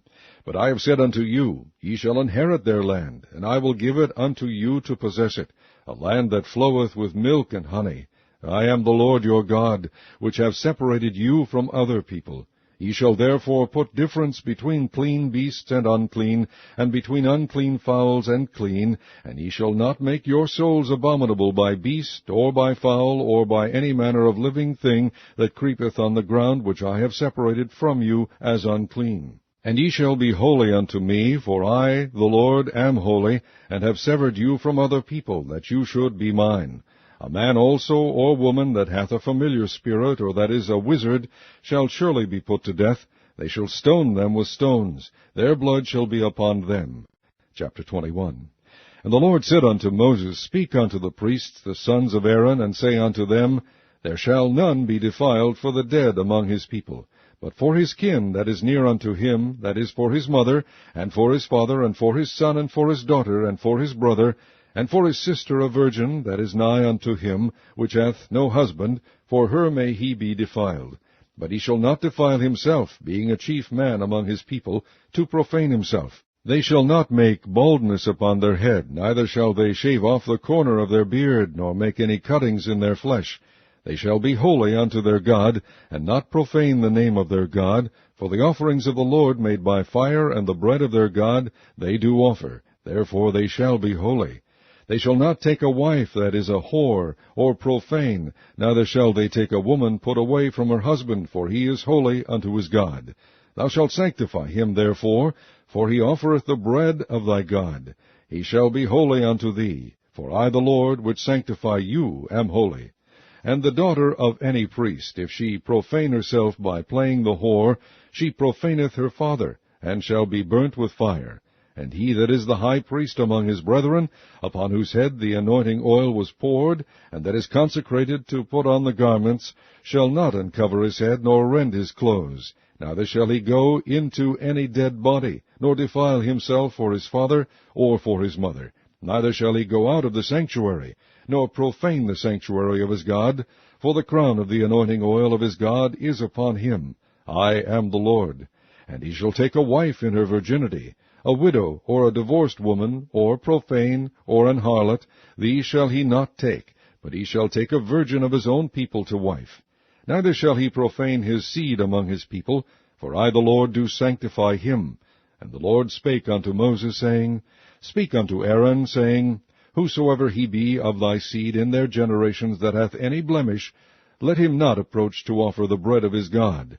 For whatsoever man he be that hath a blemish, he shall not approach, a blind man, or a lame, or he that hath a flat nose, or anything superfluous, or a man that is broken-footed, or broken-handed, or a crooked back, or a dwarf, or that hath a blemish in his eye, or be scurvy, or scabbed, or hath his stones broken.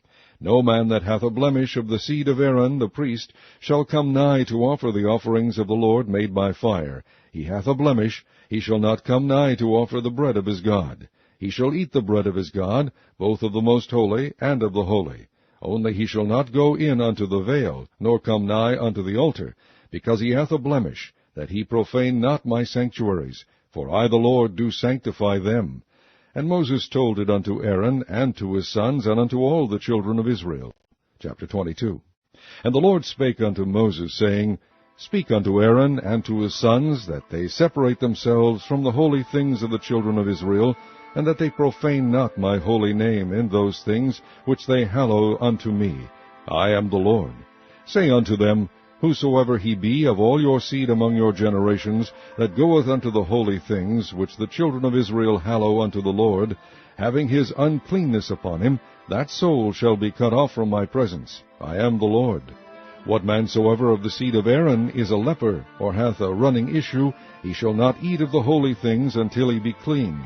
And whoso toucheth any thing that is unclean by the dead, or a man whose seed goeth from him, or whosoever toucheth any creeping thing, whereby he may be made unclean, or a man of whom he may take uncleanness, whatsoever uncleanness he hath, the soul which hath touched any such shall be unclean until even, and shall not eat of the holy things, unless he wash his flesh with water. And when the sun is down, he shall be clean, and shall afterward eat of the holy things, because it is his food.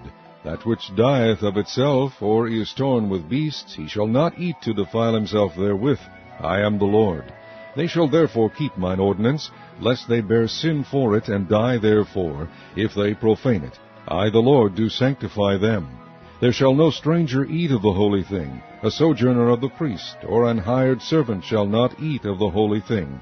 But if the priest buy any soul with his money, he shall eat of it, and he that is born in his house, they shall eat of his meat.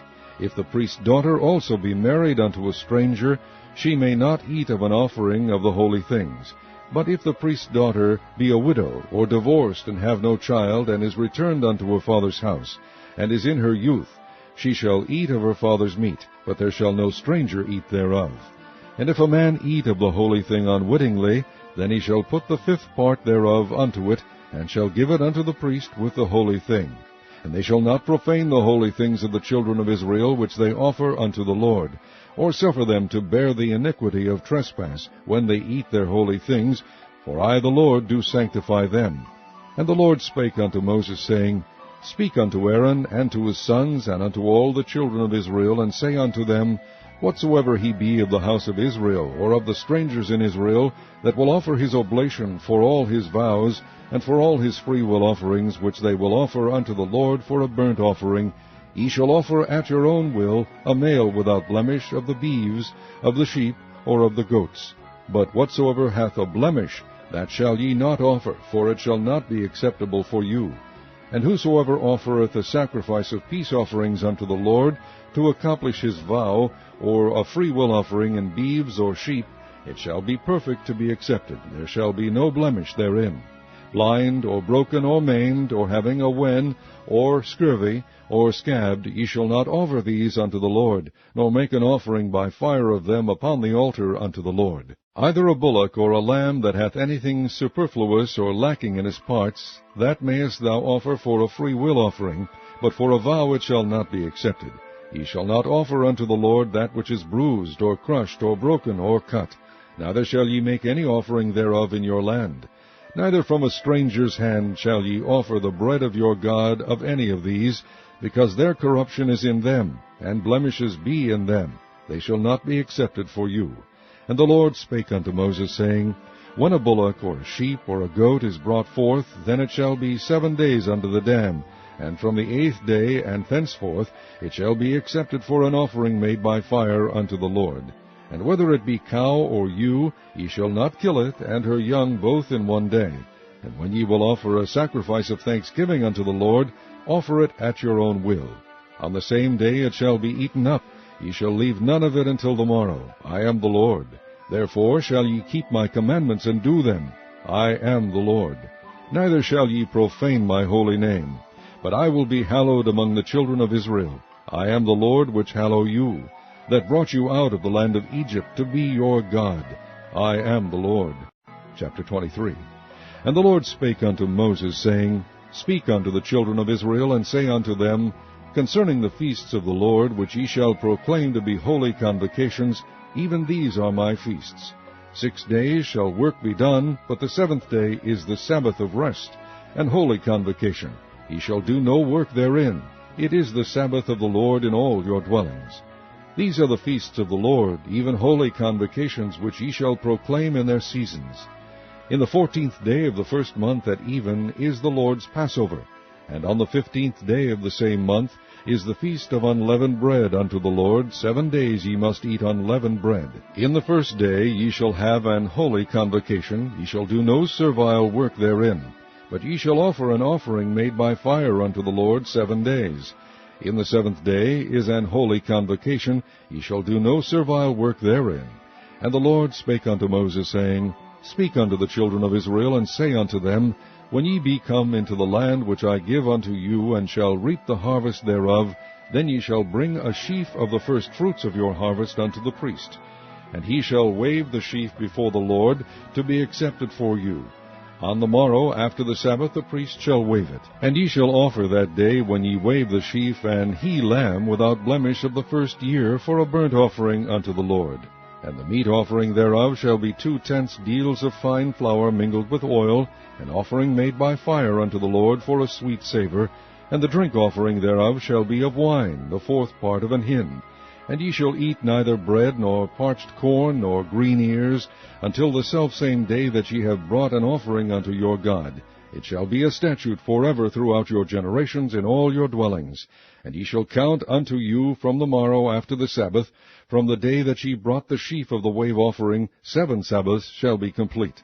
Even unto the morrow after the 7th Sabbath shall ye number 50 days, and ye shall offer a new meat offering unto the Lord. Ye shall bring out of your habitations 2 wave loaves of 2/10 deals. They shall be of fine flour, they shall be baken with leaven, they are the first fruits unto the Lord. And ye shall offer with the bread 7 lambs without blemish of the first year, and 1 young bullock, and 2 rams. They shall be for a burnt offering unto the Lord, with their meat offering, and their drink offerings, even an offering made by fire of sweet savour unto the Lord.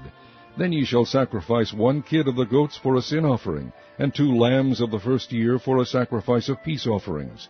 And the priest shall wave them with the bread of the firstfruits for a wave offering before the Lord, with the 2 lambs. They shall be holy to the Lord for the priest.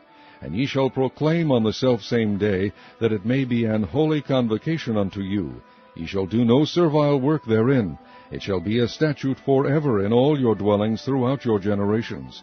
And when ye reap the harvest of your land, thou shalt not make clean riddance of the corners of thy field when thou reapest, neither shalt thou gather any gleaning of thy harvest. Thou shalt leave them unto the poor and to the stranger. I am the Lord your God. And the Lord spake unto Moses, saying, Speak unto the children of Israel, saying, In the 7th month, in the 1st day of the month, shall ye have a Sabbath, a memorial of blowing of trumpets, and holy convocation. Ye shall do no servile work therein, but ye shall offer an offering made by fire unto the Lord. And the Lord spake unto Moses, saying, Also on the 10th day of this 7th month there shall be a day of atonement. It shall be an holy convocation unto you. And ye shall afflict your souls, and offer an offering made by fire unto the Lord. And ye shall do no work in that same day, for it is a day of atonement, to make an atonement for you before the Lord your God. For whatsoever soul it be that shall not be afflicted in that same day, he shall be cut off from among his people.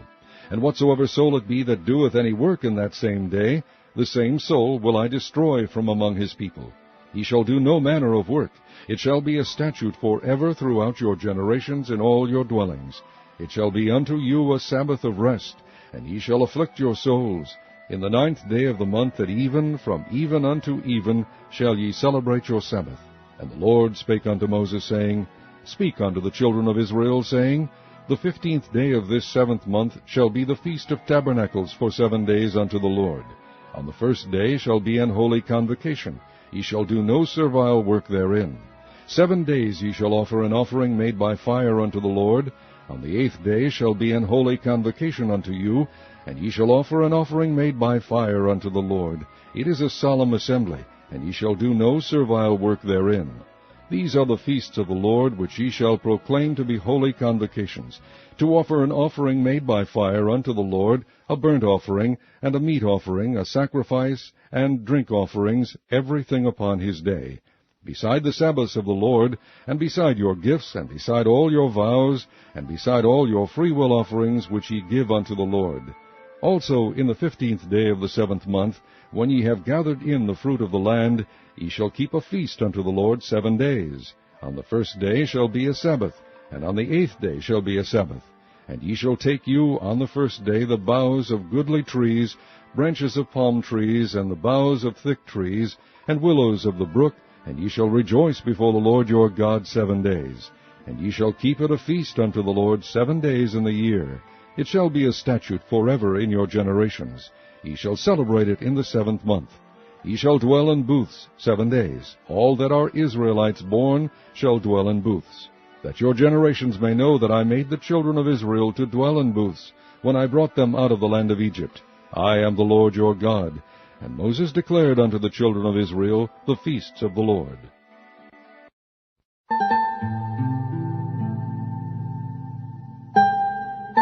Chapter 24. And the Lord spake unto Moses, saying, Command the children of Israel that they bring unto thee pure oil olive beaten for the light, to cause the lamps to burn continually. Without the veil of the testimony in the tabernacle of the congregation shall Aaron order it from the evening unto the morning before the Lord continually. It shall be a statute for ever in your generations. He shall order the lamps upon the pure candlestick before the Lord continually. And thou shalt take fine flour, and bake 12 cakes thereof. 2/10 deals shall be in 1 cake. And thou shalt set them in 2 rows, 6 on a row, upon the pure table before the Lord. And thou shalt put pure frankincense upon each row, that it may be on the bread for a memorial, even an offering made by fire unto the Lord. Every Sabbath he shall set it in order before the Lord continually, being taken from the children of Israel by an everlasting covenant. And it shall be Aaron's and his sons, and they shall eat it in the holy place. For it is most holy unto him of the offerings of the Lord, made by fire by a perpetual statute. And the son of an Israelite woman, whose father was an Egyptian, went out among the children of Israel. And this son of the Israelitish woman and a man of Israel strove together in the camp. And the Israelitish woman's son blasphemed the name of the Lord, and cursed. And they brought him unto Moses, and his mother's name was Shelomith, the daughter of Debri, of the tribe of Dan. And they put him in ward, that the mind of the Lord might be shewed them. And the Lord spake unto Moses, saying, Bring forth him that hath cursed without the camp, and let all that heard him lay their hands upon his head, and let all the congregation stone him. And thou shalt speak unto the children of Israel, saying, Whosoever curseth his God shall bear his sin. And he that blasphemeth the name of the Lord, he shall surely be put to death. And all the congregation shall certainly stone him, as well as the stranger, as he that is born in the land, when he blasphemeth the name of the Lord, shall be put to death. And he that killeth any man shall surely be put to death. And he that killeth a beast shall make it good, beast for beast. And if a man cause a blemish in his neighbor, as he hath done, so shall it be done to him. Breach for breach, eye for eye, tooth for tooth. As he hath caused a blemish in a man, so shall it be done to him again. And he that killeth a beast, he shall restore it. And he that killeth a man, he shall be put to death. Ye shall have one manner of law, as well as for the stranger, as for one of your own country, for I am the Lord your God. And Moses spake to the children of Israel, that they should bring forth him that had cursed out of the camp, and stone him with stones. And the children of Israel did as the Lord commanded Moses. Chapter 25. And the Lord spake unto Moses in Mount Sinai, saying, Speak unto the children of Israel, and say unto them, When ye come into the land which I give you, then shall the land keep a Sabbath unto the Lord. 6 years thou shalt sow thy field, and 6 years thou shalt prune thy vineyard, and gather in the fruit thereof. But in the 7th year shall be a Sabbath of rest unto the land, a Sabbath for the Lord. Thou shalt neither sow thy field, nor prune thy vineyard. That which groweth of its own accord of thy harvest thou shalt not reap, neither gather the grapes of thy vine undressed, for it is a year of rest unto the land. And the Sabbath of the land shall be meat for you, for thee, and for thy servant, and for thy maid, and for thy hired servant, and for thy stranger that sojourneth with thee, and for thy cattle, and for the beasts that are in thy land, shall all the increase thereof be meat. And thou shalt number 7 Sabbaths of years unto thee, 7 times 7 years, and the space of the 7 Sabbaths of years shall be unto thee 49 years. Then shalt thou cause the trumpet of the Jubilee to sound on the 10th day of the 7th month. In the day of atonement shall ye make the trumpet sound throughout all your land. And ye shall hallow the 50th year, and proclaim liberty throughout all the land unto all the inhabitants thereof. It shall be a jubilee unto you, and ye shall return every man unto his possession, and ye shall return every man unto his family. A jubilee shall that 50th year be unto you. Ye shall not sow, neither reap that which groweth of itself in it, nor gather the grapes in it of thy vine undressed. For it is the jubilee, it shall be holy unto you. Ye shall eat the increase thereof out of the field. In the year of this jubilee ye shall return every man unto his possession. And if thou sell aught unto thy neighbor, or buyest aught of thy neighbor's land, ye shall not oppress one another. According to the number of years after the Jubilee thou shalt buy of thy neighbor, and according unto the number of years of the fruits he shall sell unto thee. According to the multitude of years thou shalt increase the price thereof, and according to the fewness of years thou shalt diminish the price of it. For according to the number of the years of the fruits doth he sell unto thee. Ye shall not therefore oppress one another, but thou shalt fear thy God, for I am the Lord your God. Wherefore ye shall do my statutes, and keep my judgments, and do them, and ye shall dwell in the land in safety. And the land shall yield her fruit, and ye shall eat your fill, and dwell therein in safety. And if ye shall say, What shall we eat the 7th year? Behold, we shall not sow, nor gather in our increase. Then I will command my blessing upon you in the 6th year, and it shall bring forth fruit for 3 years. And ye shall sow the 8th year, and eat yet of old fruit until the 9th year. Until her fruits come in, ye shall eat of the old store. The land shall not be sold forever, for the land is mine, for ye are strangers and sojourners with me. And in all the land of your possession ye shall grant a redemption for the land. If thy brother be waxen poor, and hath sold away some of his possession, and if any of his kin come to redeem it, then shall he redeem that which his brother sold.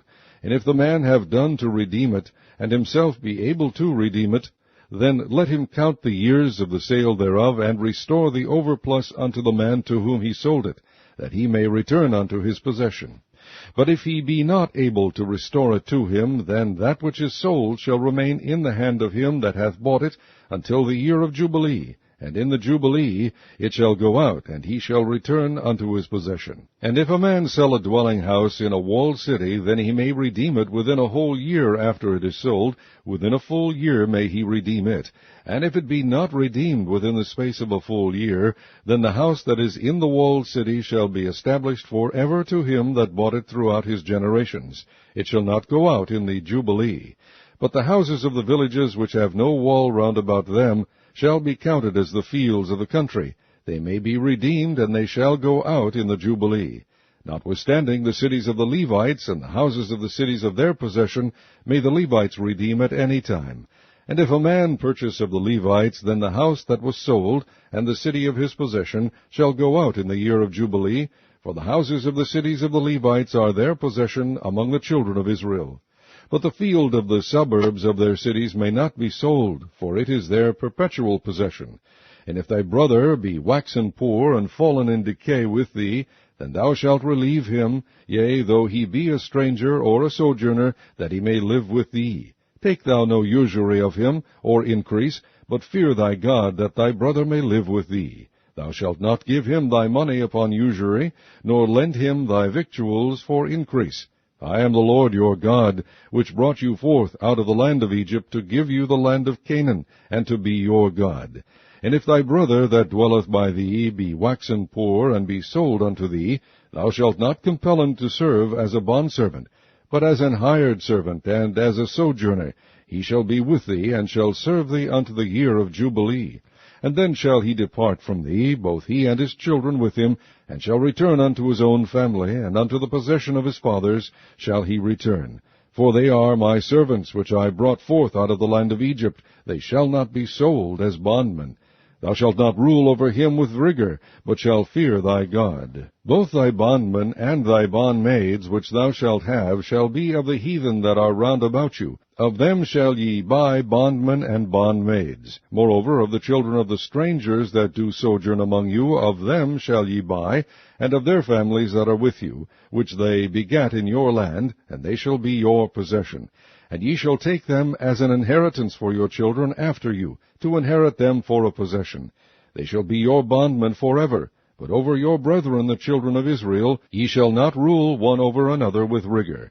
And if a sojourner or stranger wax rich by thee, and thy brother that dwelleth by him wax poor, and sell himself unto the stranger or sojourner by thee, or to the stock of the stranger's family, after that he is sold he may be redeemed again. One of his brethren may redeem him. Either his uncle or his uncle's son may redeem him, or any that is nigh of kin unto him of his family may redeem him, or if he be able, he may redeem himself. And he shall reckon with him that bought him from the year that he was sold to him unto the year of Jubilee, and the price of his sale shall be according unto the number of years, according to the time of an hired servant shall it be with him. If there be yet many years behind, according unto them, he shall give again the price of his redemption out of the money that he was bought for. And if there remain but few years unto the year of Jubilee, then he shall count with him, and according unto his years shall he give him again the price of his redemption. And as a yearly hired servant shall he be with him. And the other shall not rule with rigor over him in thy sight. And if he be not redeemed in these years, then he shall go out in the year of Jubilee, both he and his children with him. For unto me the children of Israel are servants. They are my servants, whom I brought forth out of the land of Egypt. I am the Lord your God. Chapter 26. Ye shall make you no idols nor graven image, neither rear you up a standing image, neither shall ye set up any image of stone in your land, to bow down unto it. For I am the Lord your God. Ye shall keep my Sabbaths, and reverence my sanctuary. I am the Lord. If ye walk in my statutes, and keep my commandments, and do them, then I will give you rain in due season, and the land shall yield her increase, and the trees of the field shall yield their fruit. And your threshing shall reach unto the vintage, and the vintage shall reach unto the sowing time, and ye shall eat your bread to the full, and dwell in your land safely. And I will give peace in the land, and ye shall lie down, and none shall make you afraid. And I will rid evil beasts out of the land, neither shall the sword go through your land. And ye shall chase your enemies, and they shall fall before you by the sword.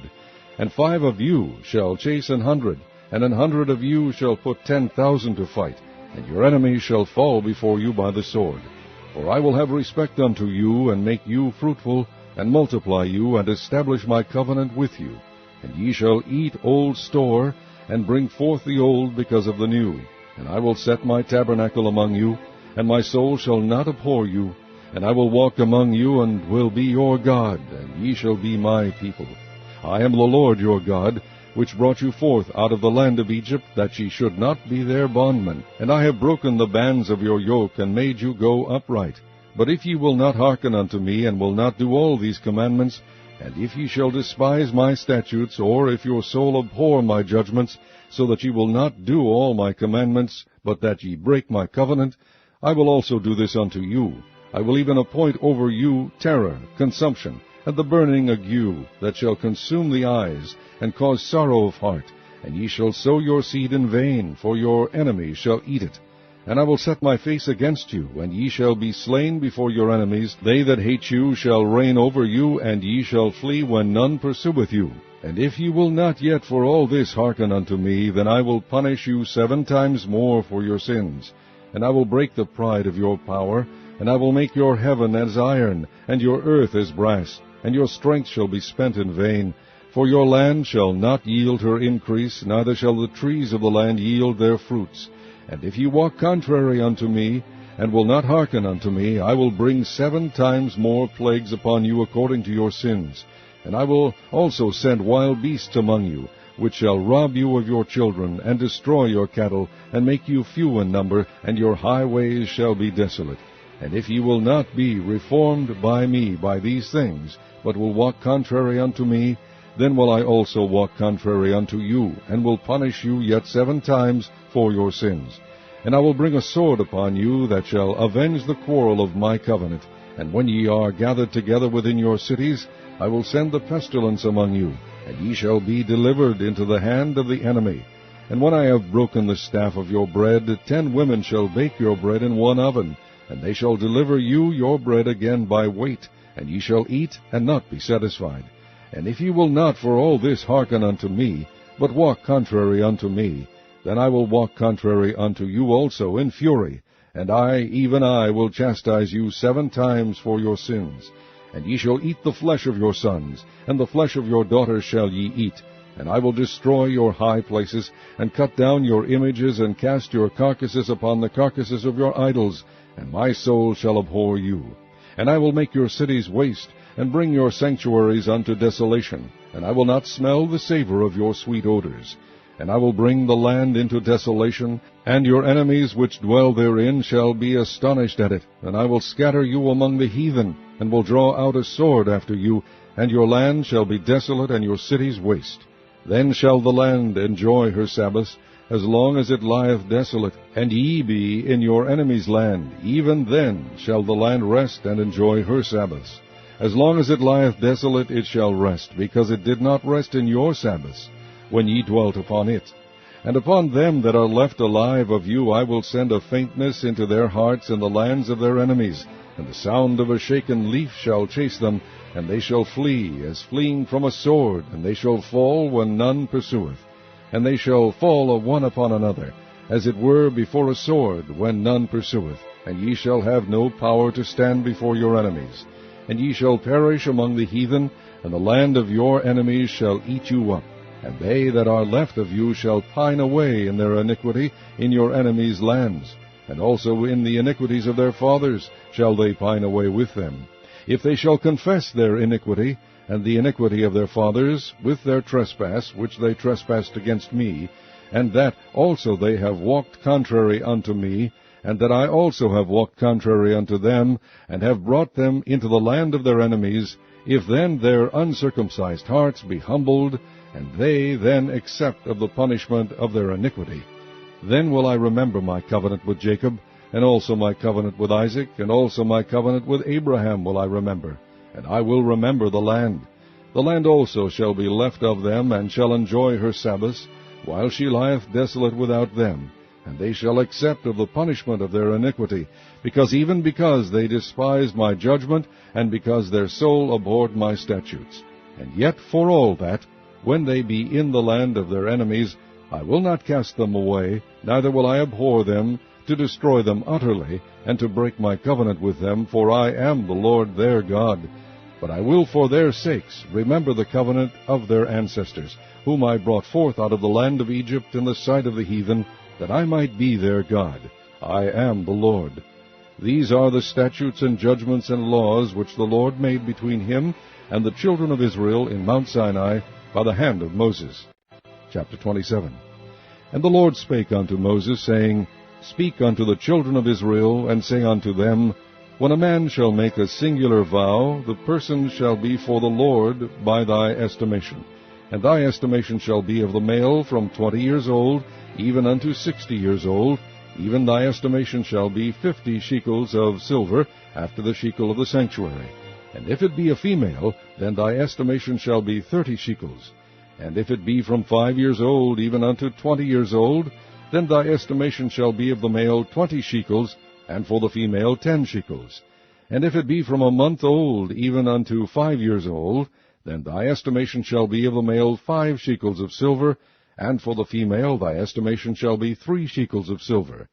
And if it be from 6 years old and above, if it be a male, then thy estimation shall be 15 shekels, and for the female 10 shekels.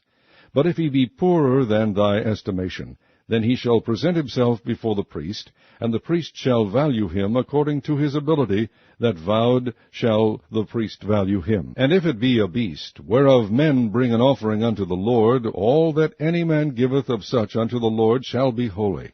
He shall not alter it, nor change it, a good for a bad, or a bad for a good. And if he shall at all change beast for beast, then it and the exchange thereof shall be holy.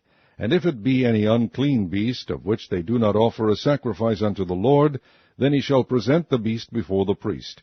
And the priest shall value it, whether it be good or bad, as thou valuest it, who art the priest, so shall it be. But if he will at all redeem it, then he shall add a 5th part thereof unto thy estimation.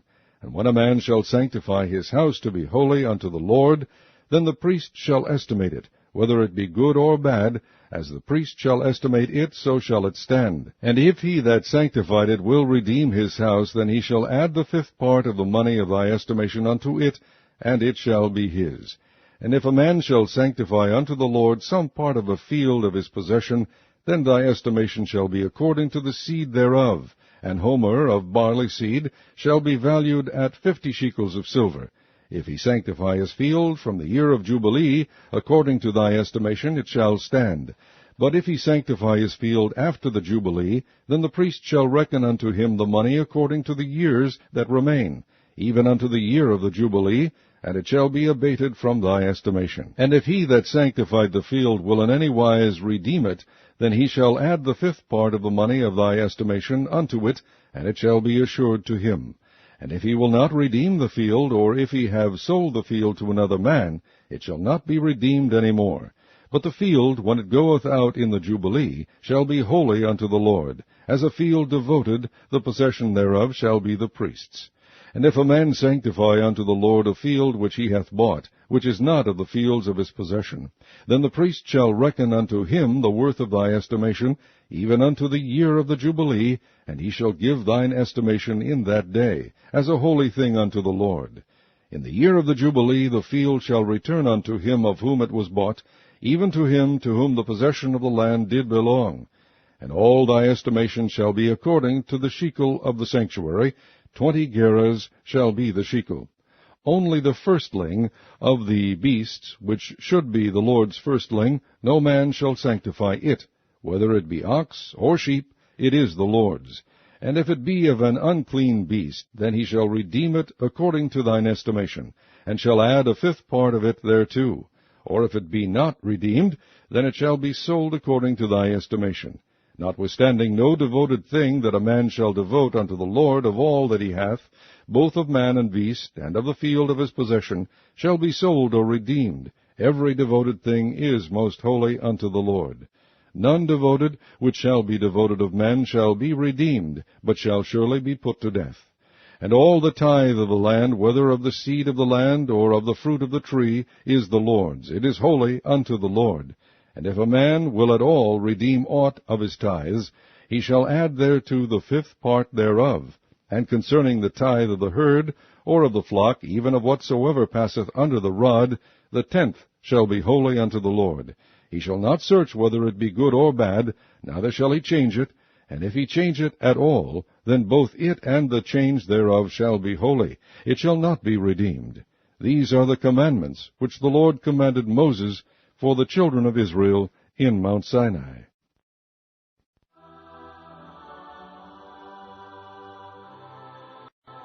The fourth book of Moses, called Numbers, chapter 1. And the Lord spake unto Moses in the wilderness of Sinai, in the tabernacle of the congregation, on the first day of the 2nd month, in the 2nd year after they were coming out of the land of Egypt, saying, Take ye the sum of all the congregation of the children of Israel, after their families, by the house of their fathers, with the number of their names, every male by their polls. From 20 years old and upward, all that are able to go forth to war in Israel, thou and Aaron shall number them by their armies. And with you there shall be a man of every tribe, every one head of the house of his fathers.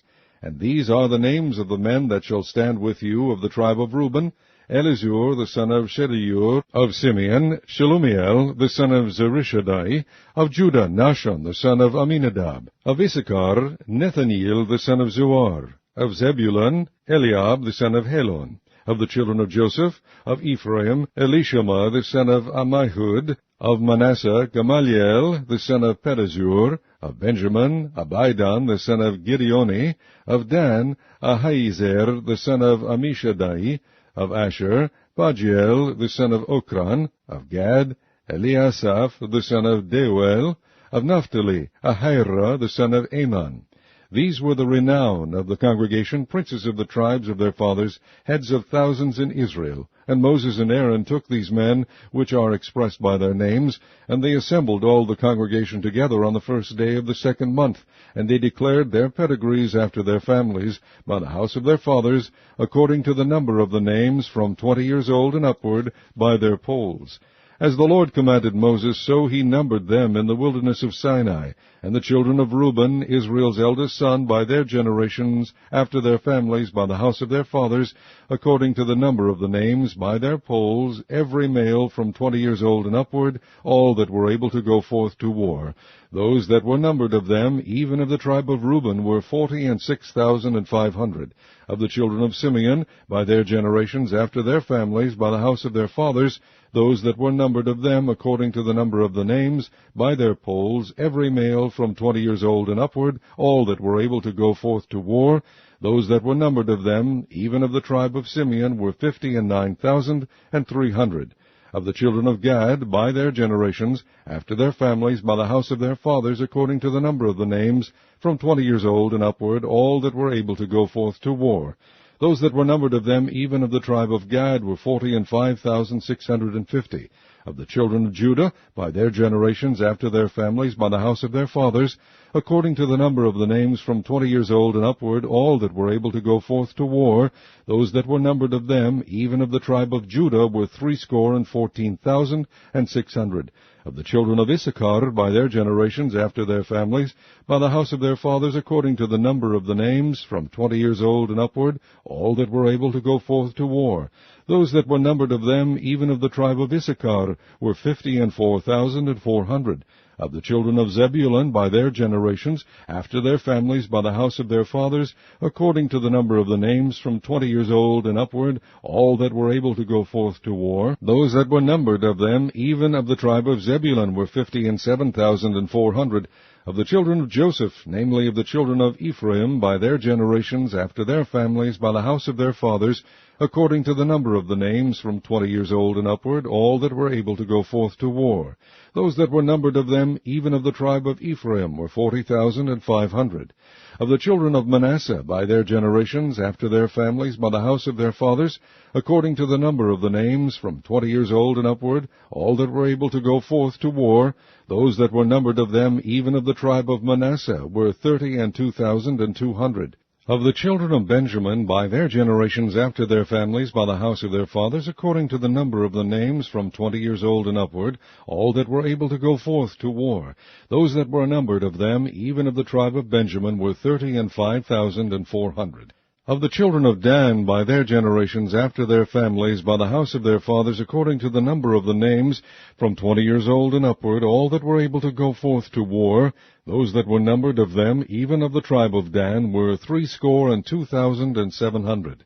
Of the children of Asher, by their generations, after their families, by the house of their fathers, according to the number of the names, from 20 years old and upward, all that were able to go forth to war, those that were numbered of them, even of the tribe of Asher, were 41,500. Of the children of Naphtali, throughout their generations, after their families, by the house of their fathers, according to the number of the names, from 20 years old and upward, all that were able to go forth to war, those that were numbered of them, even of the tribe of Naphtali, were 53,400. These are those that were numbered, which Moses and Aaron numbered, and the princes of Israel, being 12 men, each one was for the house of his fathers. So were all those that were numbered of the children of Israel by the house of their fathers, from 20 years old and upward, all that were able to go forth to war in Israel. Even all they that were numbered were 600,000, and 3,550. But the Levites after the tribe of their fathers were not numbered among them, for the Lord had spoken unto Moses, saying, Only thou shalt not number the tribe of Levi, neither take the sum of them among the children of Israel. But thou shalt appoint the Levites over the tabernacle of testimony, and over all the vessels thereof, and over all things that belong to it. They shall bear the tabernacle and all the vessels thereof, and they shall minister unto it, and shall encamp around about the tabernacle. And when the tabernacle setteth forward, the Levites shall take it down. And when the tabernacle is to be pitched, the Levites shall set it up, and the stranger that cometh nigh shall be put to death. And the children of Israel shall pitch their tents, every man by his own camp, and every man by his own standard, throughout their hosts. But the Levites shall pitch round about the tabernacle of testimony, that there be no wrath upon the congregation of the children of Israel. And the Levites shall keep the charge of the tabernacle of testimony. And the children of Israel did according to all that the Lord commanded Moses, so did they. Chapter 2. And the Lord spake unto Moses and unto Aaron, saying, Every man of the children of Israel shall pitch by his own standard, with the ensign of their father's house, far off about the tabernacle of the congregation shall they pitch.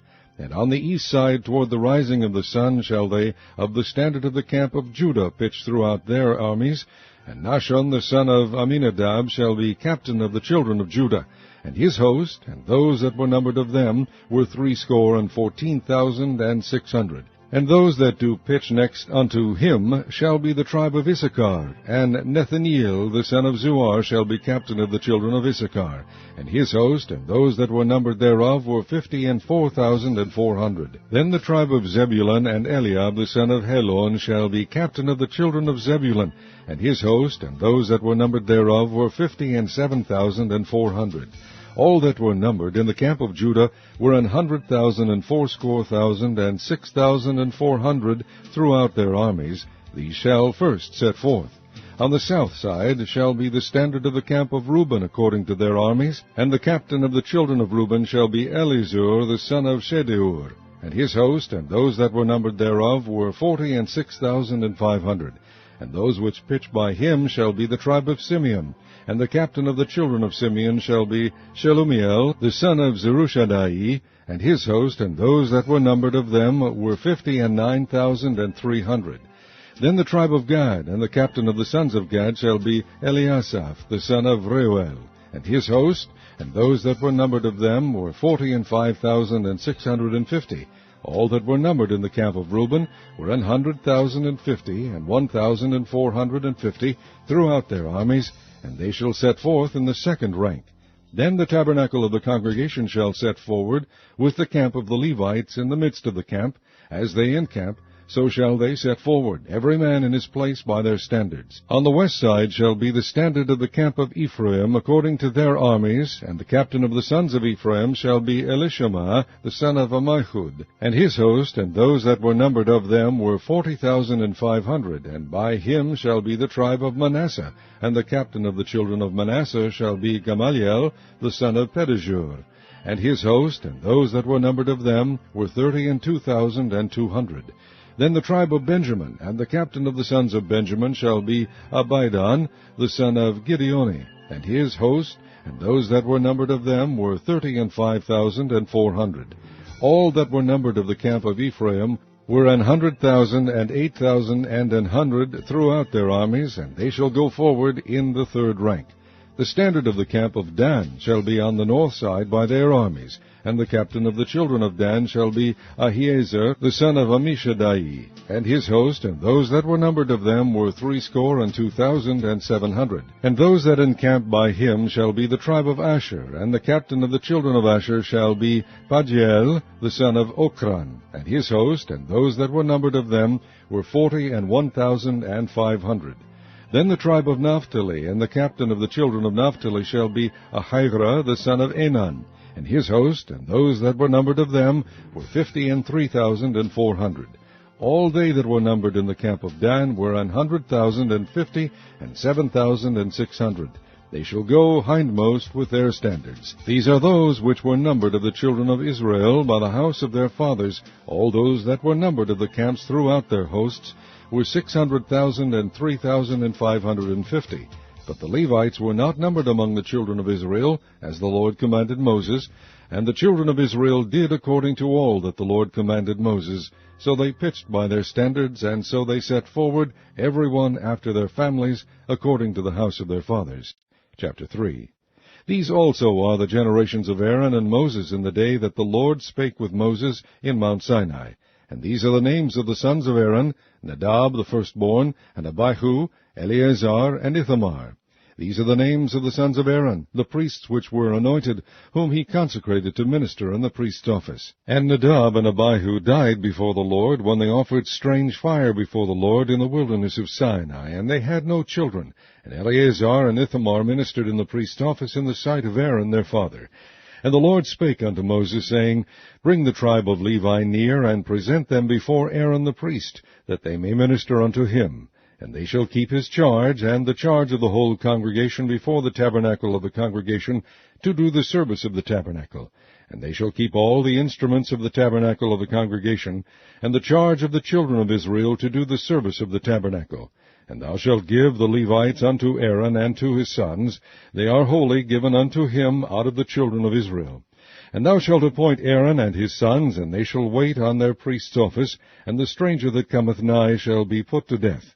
And the Lord spake unto Moses, saying, And I, behold, I have taken the Levites from among the children of Israel, instead of all the firstborn that openeth the matrix among the children of Israel. Therefore the Levites shall be mine, because all the firstborn are mine. For on the day that I smote all the firstborn in the land of Egypt, I hallowed unto me all the firstborn in Israel, both man and beast. Mine shall they be, I am the Lord. And the Lord spake unto Moses in the wilderness of Sinai, saying, Number the children of Levi after the house of their fathers by their families. Every male from a month old and upward shalt thou number them. And Moses numbered them according to the word of the Lord, as he was commanded. And these were the sons of Levi by their names, Gershon, and Kohath, and Merari. And these are the names of the sons of Gershon by their families, Libni, and Shimei. And the sons of Kohath by their families, Amram, and Izhar, Hebron, and Uzziel. And the sons of Merari by their families, Mali, and Mushi. These are the families of the Levites according to the house of their fathers. Of Gershon was the family of the Libnites, and the family of the Shimites.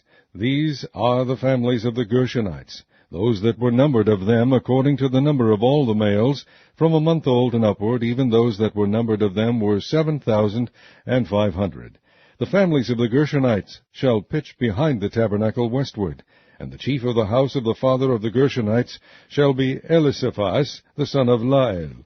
And the charge of the sons of Gershon in the tabernacle of the congregation shall be the tabernacle, and the tent, the covering thereof, and the hanging for the door of the tabernacle of the congregation, and the hangings of the court, and the curtain for the door of the court which is by the tabernacle, and by the altar round about, and the cords of it for all the service thereof. And of Kohath was the family of the Amramites, and the family of the Izaharites, and the family of the Hebronites, and the family of the Uzzielites. These are the families of the Kohathites. In the number of all the males, from a month old and upward, were 8,600, keeping the charge of the sanctuary. The families of the sons of Kohath shall pitch on the side of the tabernacle southward. And the chief of the house of the father of the families of the Kohathites shall be Elizaphan, the son of Uzziel. And their charge shall be the ark, and the table, and the candlestick, and the altars, and the vessels of the sanctuary, wherewith they minister, and the hanging, and all the service thereof. And Eleazar the son of Aaron the priest shall be chief over the chief of the Levites, and have the oversight of them that keep the charge of the sanctuary. Of Merari was the family of the Mahlites, and the family of the Mushites. These are the families of Merari. And those that were numbered of them according to the number of all the males, from a month old and upward, were 6,200. And the chief of the house of the father of the families of Merari was Zuriel the son of Abihail. These shall pitch on the side of the tabernacle northward. And under the custody and charge of the sons of Merari shall be the boards of the tabernacle, and the bars thereof, and the pillars thereof, and the sockets thereof, and all the vessels thereof, and all that serveth thereto, and the pillars of the court round about, and their sockets, and their pins, and their cords. But those that encamp before the tabernacle toward the east, even before the tabernacle of the congregation eastward, shall be Moses and Aaron and his sons, keeping the charge of the sanctuary for the charge of the children of Israel, and the stranger that cometh nigh shall be put to death. All that were numbered of the Levites, which Moses and Aaron numbered at the commandment of the Lord, throughout their families, all the males from a month old and upward, were 22,000.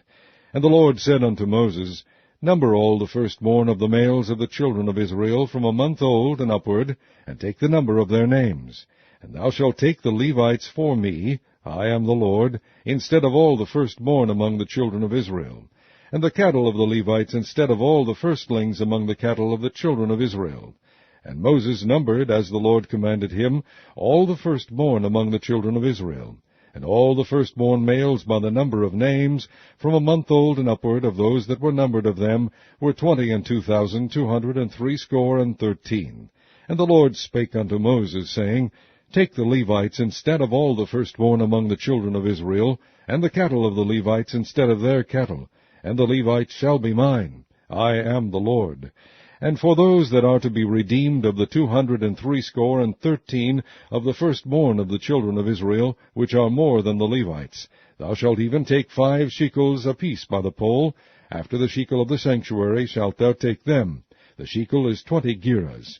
And thou shalt give the money wherewith the odd number of them is to be redeemed unto Aaron and to his sons. And Moses took the redemption money of them that were over and above them that were redeemed by the Levites, Of the firstborn of the children of Israel took he the money, 1,365 shekels, after the shekel of the sanctuary. And Moses gave the money of them that were redeemed unto Aaron and to his sons, according to the word of the Lord, as the Lord commanded Moses. Chapter 4. And the Lord spake unto Moses and unto Aaron, saying, Take the sum of the sons of Kohath from among the sons of Levi, after their families, by the house of their fathers, from 30 years old and upward, even until 50 years old, all that enter into the host, to do the work in the tabernacle of the congregation. This shall be the service of the sons of Kohath in the tabernacle of the congregation, about the most holy things. And when the camp setteth forward, Aaron shall come, and his sons, and they shall take down the covering veil, and cover the ark of testimony with it, and shall put thereon the covering of badger skins, and shall spread over it a cloth wholly of blue, and shall put in the staves thereof. And upon the table of shewbread they shall spread a cloth of blue, and put thereon the dishes, and the spoons, and the bowls, and covers to cover withal, and the continual bread shall be thereon. And they shall spread upon them a cloth of scarlet, and cover the same with a covering of badger skins, and shall put in the staves thereof. And they shall take a cloth of blue, and cover the candlestick of the light, and his lamps, and his tongs, and his snuff dishes, and all the oil vessels thereof, wherewith they minister unto it. And they shall put it and all the vessels thereof within a covering of badger skins, and shall put it upon a bar. And upon the golden altar they shall spread a cloth of blue, and cover it with a covering of badger skins, and shall put to the staves thereof. And they shall take all the instruments of ministry, wherewith they minister in the sanctuary, and put them in a cloth of blue, and cover them with a covering of badger skins, and shall put them on a bar. And they shall take away the ashes from the altar, and spread a purple cloth thereon.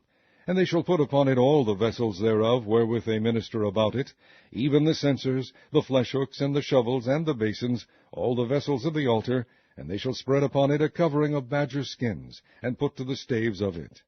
And when Aaron and his sons have made an end of covering the sanctuary, and all the vessels of the sanctuary, as the camp is to set forward, after that the sons of Kohath shall come to bear it. But they shall not touch any holy thing, lest they die.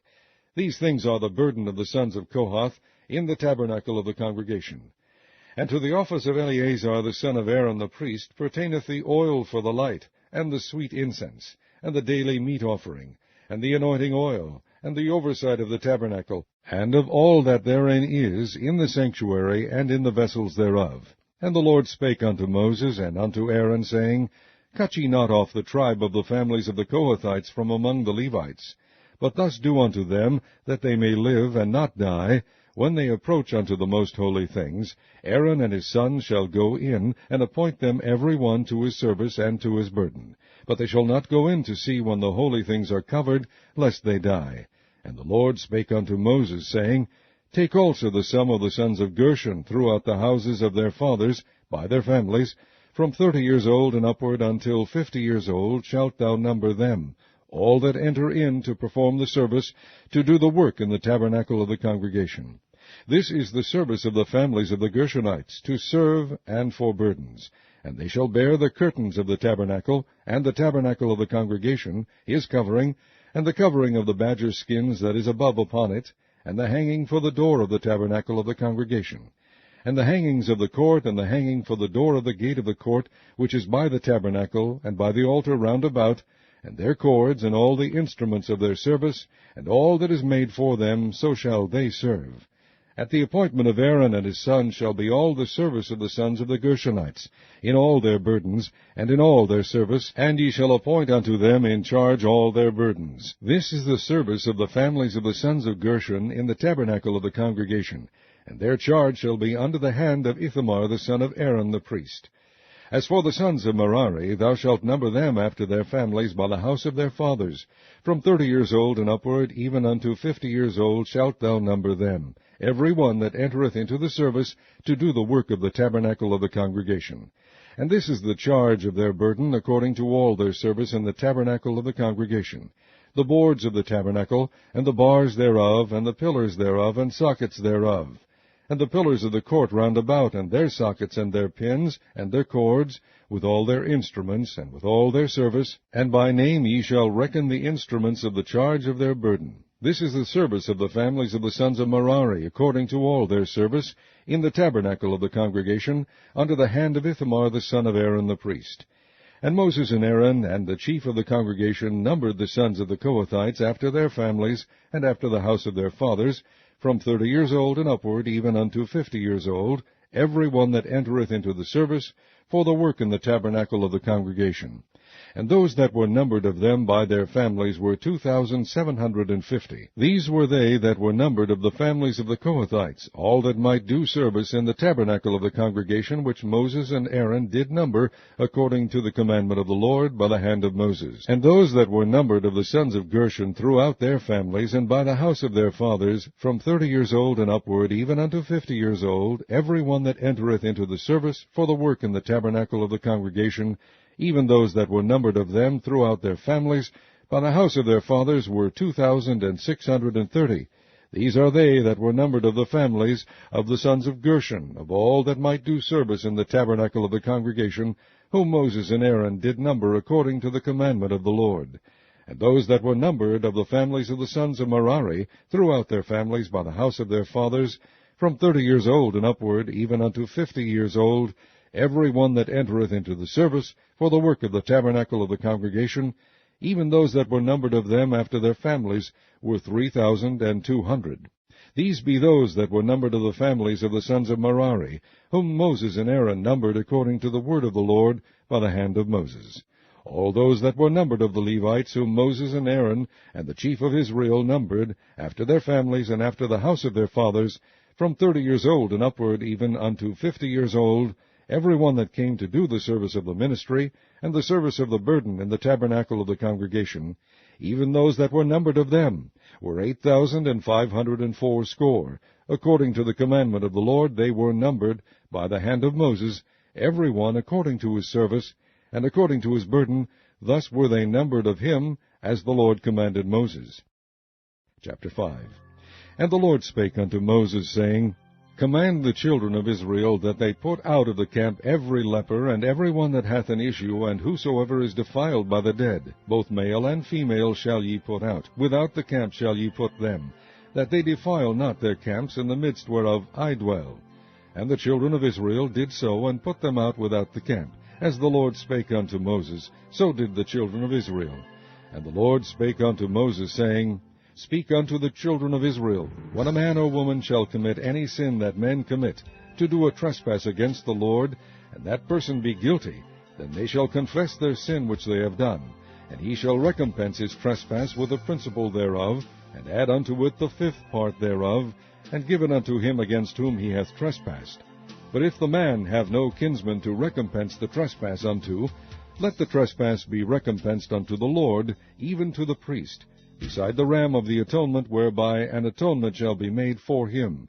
And every offering of all the holy things of the children of Israel, which they bring unto the priest, shall be his. And every man's hallowed things shall be his. Whatsoever any man giveth the priest, it shall be his.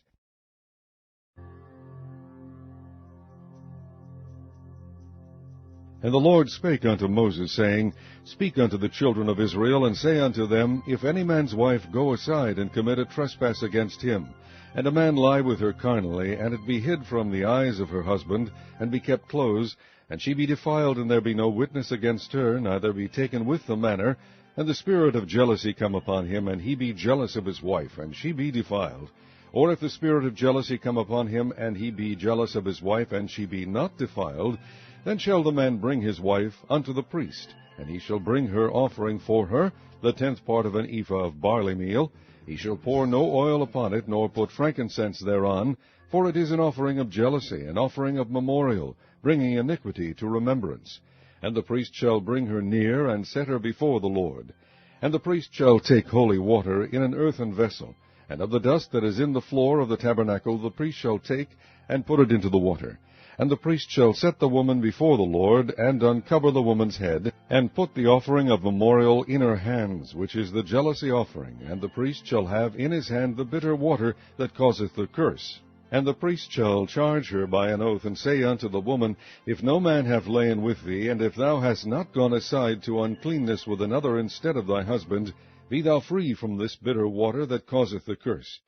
But if thou hast gone aside to another instead of thy husband, and if thou be defiled, and some man have lain with thee beside thine husband, then the priest shall charge the woman with an oath of cursing, and the priest shall say unto the woman, The Lord make thee a curse and an oath among thy people, when the Lord doth make thy thigh to rot, and thy belly to swell. And this water that causeth the curse shall go into thy bowels, to make thy belly to swell, and thy thigh to rot. And the woman shall say, Amen, Amen. And the priest shall write these curses in a book, and he shall blot them out with the bitter water. And he shall cause the woman to drink the bitter water that causeth the curse, and the water that causeth the curse shall enter into her, and become bitter. Then the priest shall take the jealousy offering out of the woman's hand, and shall wave the offering before the Lord, and offer it upon the altar. And the priest shall take an handful of the offering, even the memorial thereof, and burn it upon the altar, and afterward shall cause the woman to drink the water. And when he hath made her to drink the water, then it shall come to pass, that if she be defiled, and have done trespass against her husband, that the water that causeth the curse shall enter into her, and become bitter, and her belly shall swell, and her thigh shall rot, and the woman shall be a curse among her people. And if the woman be not defiled, but be clean, then she shall be free, and shall conceive seed. This is the law of jealousies, when a wife goeth aside to another instead of her husband, and is defiled.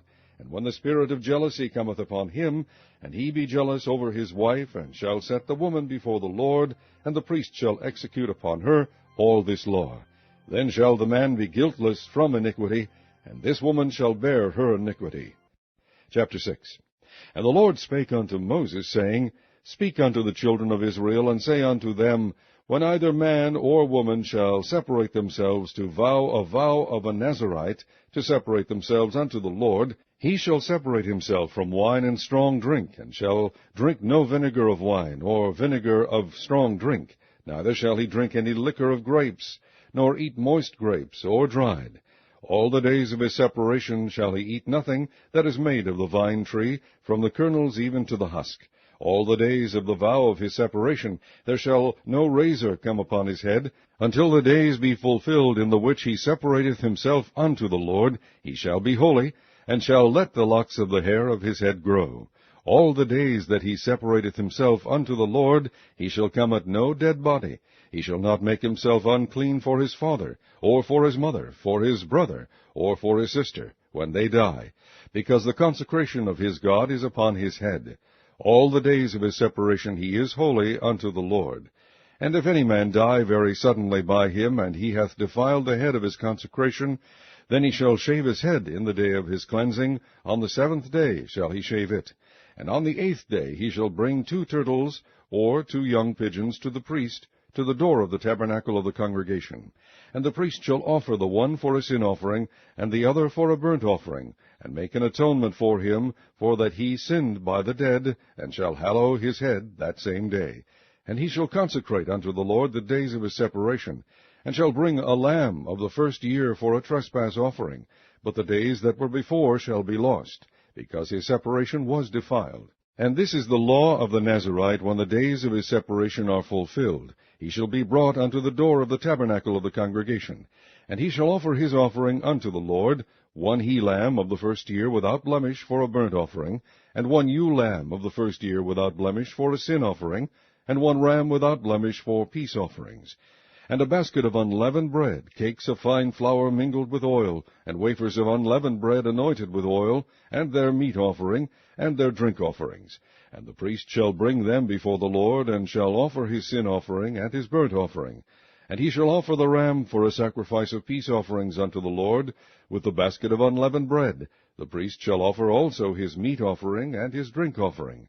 And the Nazarite shall shave the head of his separation at the door of the tabernacle of the congregation, and shall take the hair of the head of his separation, and put it in the fire which is under the sacrifice of the peace offerings.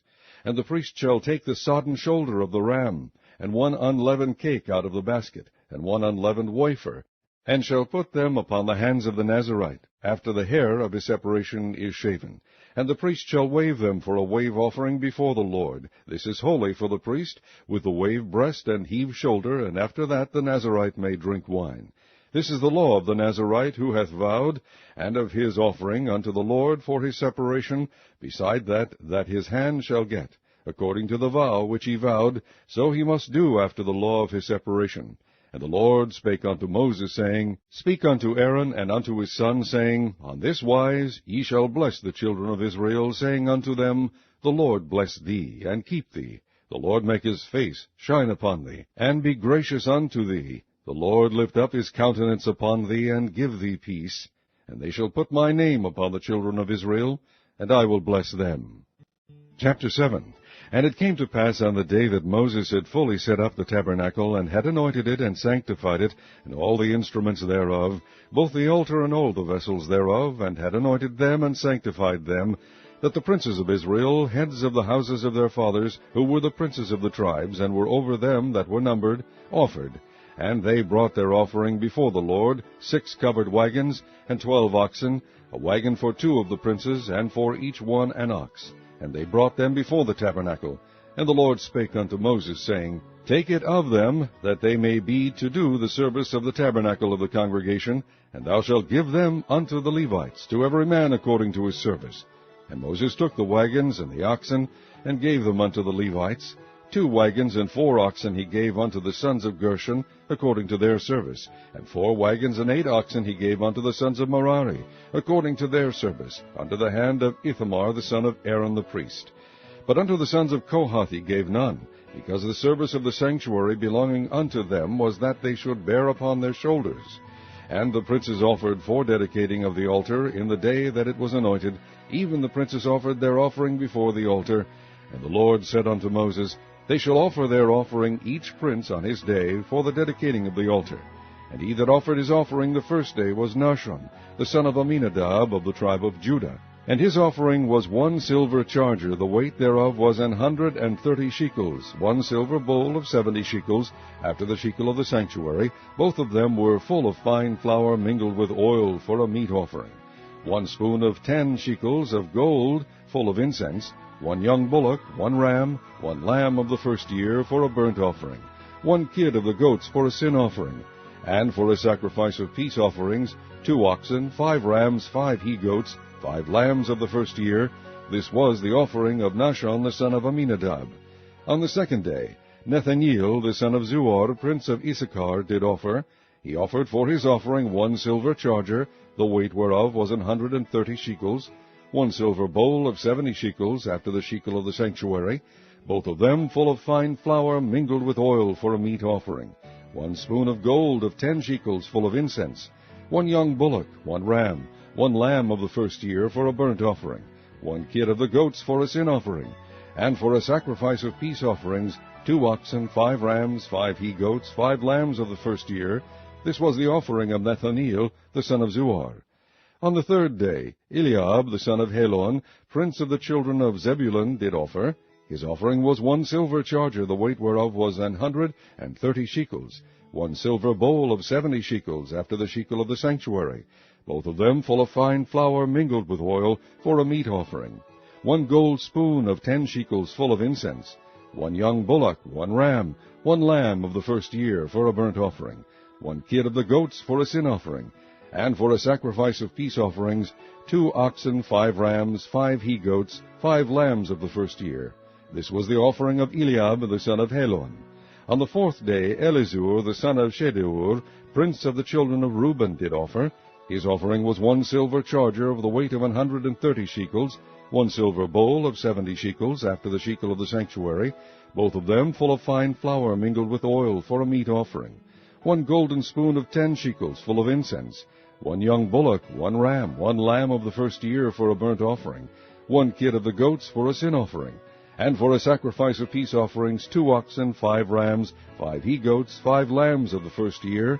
This was the offering of Eleazar the son of Shedeur. On the fifth day, Shelumiel the son of Zerushadai, prince of the children of Simeon, did offer. His offering was 1 silver charger, the weight whereof was 130 shekels, 1 silver bowl of 70 shekels, after the shekel of the sanctuary, both of them full of fine flour mingled with oil for a meat offering, 1 golden spoon of 10 shekels full of incense, 1 young bullock, 1 ram, 1 lamb of the first year for a burnt offering, 1 kid of the goats for a sin offering. And for a sacrifice of peace offerings, 2 oxen, 5 rams, 5 he-goats, 5 lambs of the first year. This was the offering of Shelumiel, the son of Zurishadai. On the 6th day, Eliasaph, the son of Deuel, prince of the children of Gad, offered.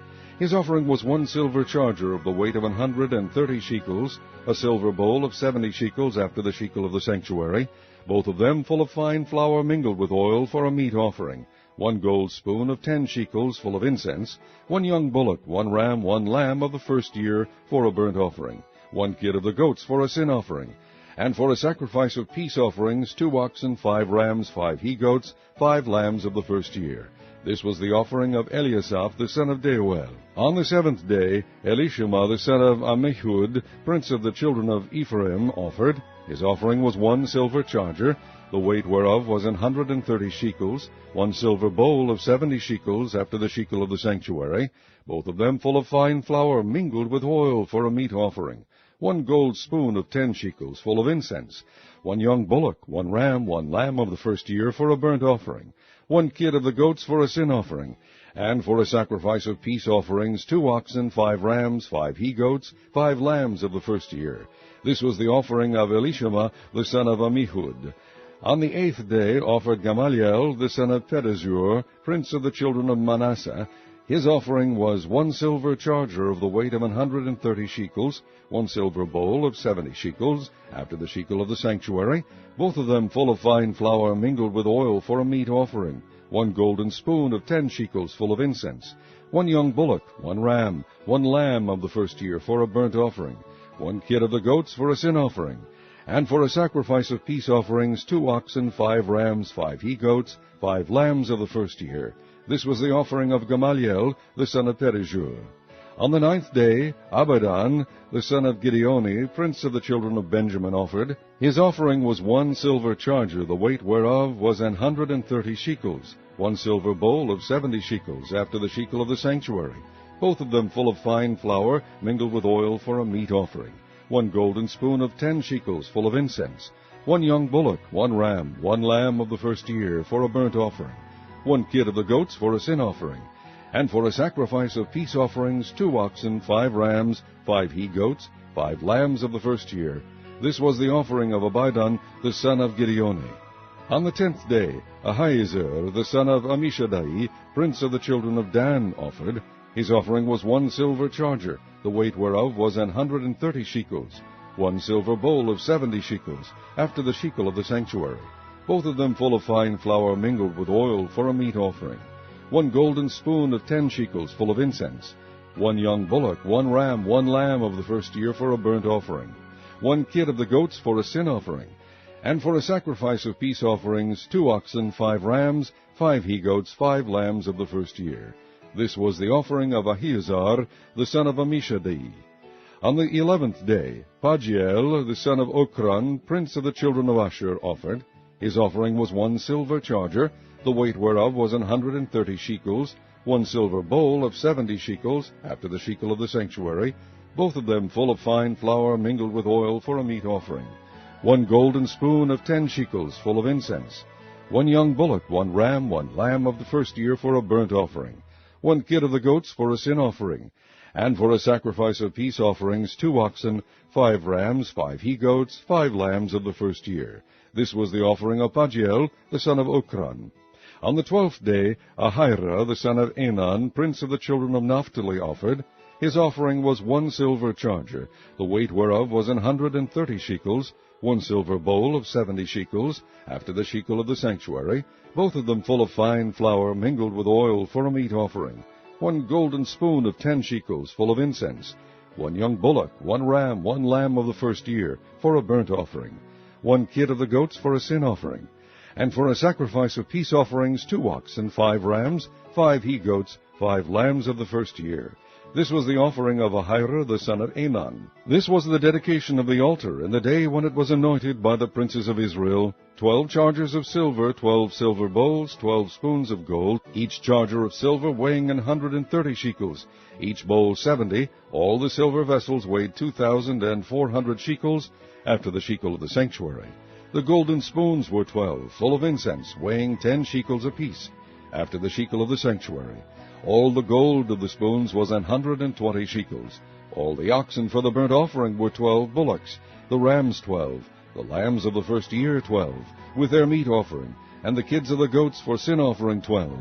And all the oxen for the sacrifice of the peace offerings were 24 bullocks, the rams 60, the he-goats 60, the lambs of the first year 60. This was the dedication of the altar. After that it was anointed. And when Moses was gone into the tabernacle of the congregation to speak with him, then he heard the voice of one speaking unto him from off the mercy seat that was upon the ark of testimony, from between the two cherubims, and he spake unto him. Chapter 8. And the Lord spake unto Moses, saying, Speak unto Aaron, and say unto him, When thou lightest the lamps, the 7 lamps shall give light over against the candlestick. And Aaron did so. He lighted the lamps thereof over against the candlestick, as the Lord commanded Moses. And this work of the candlestick was of beaten gold. Unto the shaft thereof, unto the flowers thereof, was beaten work, according unto the pattern which the Lord had shewed Moses, so he made the candlestick. And the Lord spake unto Moses, saying, Take the Levites from among the children of Israel, and cleanse them. And thus shalt thou do unto them to cleanse them. Sprinkle water of purifying upon them, and let them shave all their flesh, and let them wash their clothes, and so make themselves clean. Then let them take a young bullock with his meat offering, even fine flour mingled with oil, and another young bullock shalt thou take for a sin offering. And thou shalt bring the Levites before the tabernacle of the congregation, and thou shalt gather the whole assembly of the children of Israel together. And thou shalt bring the Levites before the Lord, and the children of Israel shall put their hands upon the Levites. And Aaron shall offer the Levites before the Lord for an offering of the children of Israel, that they may execute the service of the Lord. And the Levites shall lay their hands upon the heads of the bullocks, and thou shalt offer the one for a sin offering, and the other for a burnt offering unto the Lord, to make an atonement for the Levites. And thou shalt set the Levites before Aaron, and before his sons, and offer them for an offering unto the Lord. Thus shalt thou separate the Levites from among the children of Israel, and the Levites shall be mine. And after that shall the Levites go in to do the service of the tabernacle of the congregation.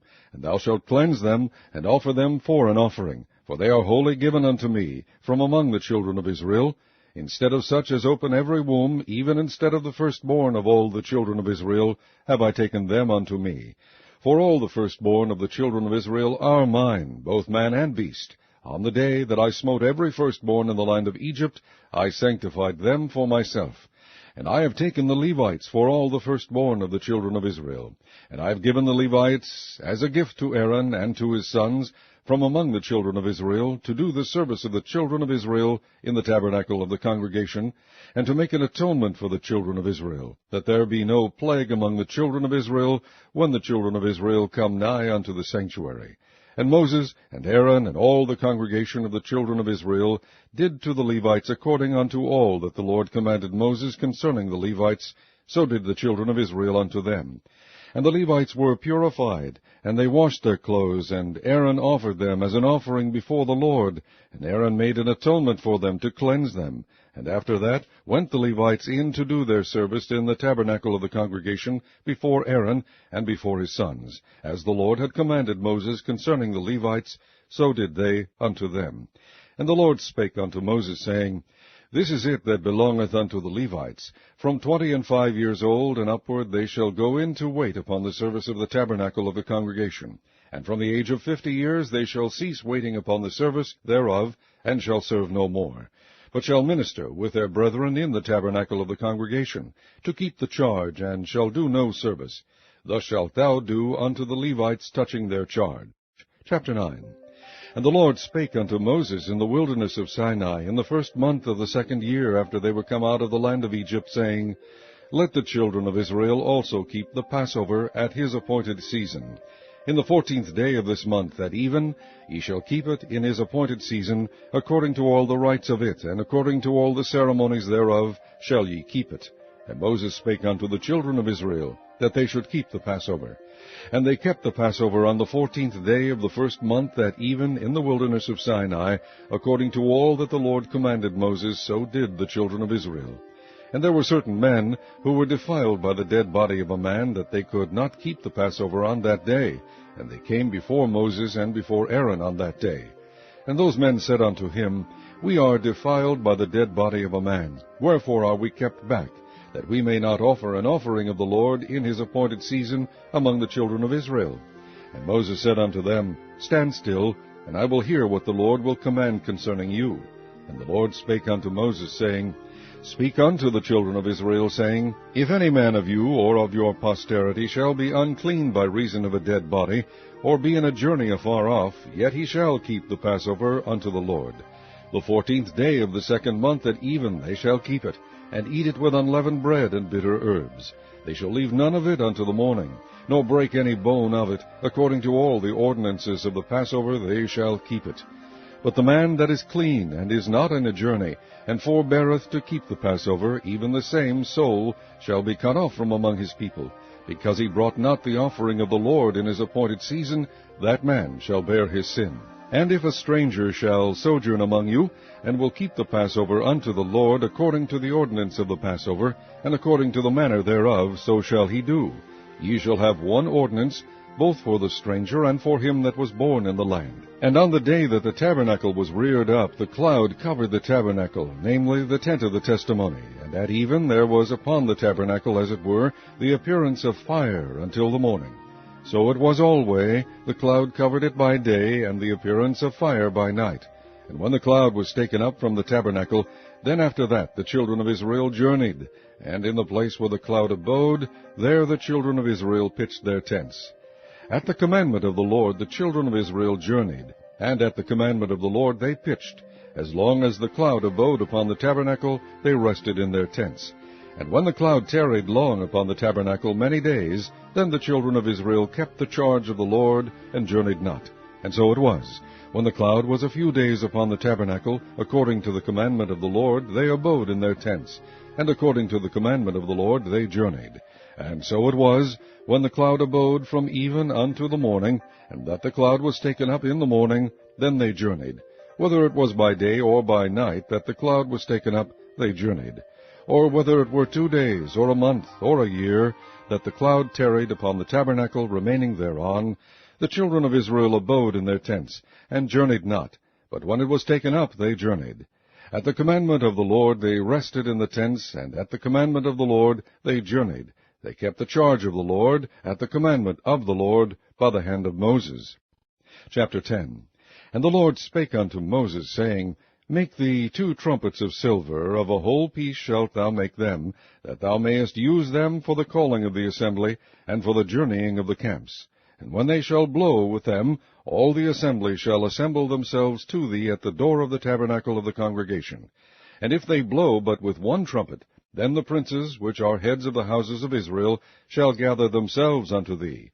When ye blow an alarm, then the camps that lie on the east parts shall go forward. When ye blow an alarm the 2nd time, then the camps that lie on the south side shall take their journey. They shall blow an alarm for their journeys. But when the congregation is to be gathered together, ye shall blow, but ye shall not sound an alarm. And the sons of Aaron, the priests, shall blow with the trumpets, and they shall be to you for an ordinance, for ever throughout your generations. And if ye go to war in your land against the enemy that oppresseth you, then ye shall blow an alarm with the trumpets, and ye shall be remembered before the Lord your God, and ye shall be saved from your enemies. Also in the day of your gladness, and in your solemn days, and in the beginnings of your months, ye shall blow with the trumpets over your burnt offerings, and over the sacrifices of your peace offerings, that they may be to you for a memorial before your God. I am the Lord your God. And it came to pass on the 20th day of the 2nd month, in the 2nd year, that the cloud was taken up from off the tabernacle of the testimony.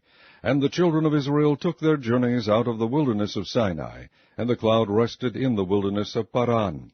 And they first took their journey according to the commandment of the Lord by the hand of Moses. In the first place went the standard of the camp of the children of Judah, according to their armies. And over his host was Nahshon, the son of Amminadab. And over the host of the tribe of the children of Issachar was Nathaniel, the son of Zuar. And over the host of the tribe of the children of Zebulun was Eliab, the son of Helon. And the tabernacle was taken down, and the sons of Gershon and the sons of Merari set forward, bearing the tabernacle. And the standard of the camp of Reuben set forward, according to their armies. And over his host was Elizur, the son of Shedeur. And over the host of the tribe of the children of Simeon was Shelumiel, the son of Zerushadai. And over the host of the tribe of the children of Gad was Eliasaph, the son of Deuel. And the Kohathites set forward, bearing the sanctuary, and the other did set up the tabernacle against they came. And the standard of the camp of the children of Ephraim set forward according to their armies. And over his host was Elishama the son of Ammihud. And over the host of the tribe of the children of Manasseh was Gamaliel the son of Pedahzur. And over the host of the tribe of the children of Benjamin was Abidan the son of Gideoni. And the standard of the camp of the children of Dan set forward, which was the rearward of all the camps throughout their hosts. And over his host was Ahiezer the son of Ammishaddai. And over the host of the tribe of the children of Asher was Pagiel the son of Okran. And over the host of the tribe of the children of Naphtali was Ahira the son of Enan. Thus were the journeys of the children of Israel according to their armies when they set forward. And Moses said unto Hobab the son of Raguel the Midianite, Moses' father-in-law, We are journeying unto the place of which the Lord said, I will give it to you. Come thou with us, and we will do thee good, for the Lord hath spoken good concerning Israel. And he said unto him, I will not go, but I will depart to mine own land, and to my kindred. And he said, Leave us not, I pray thee, forasmuch as thou knowest how we are to encamp in the wilderness, and thou mayest be to us instead of eyes. And it shall be, if thou go with us, yea, it shall be that what goodness the Lord shall do unto us, the same will we do unto thee. And they departed from the mount of the Lord 3 days' journey.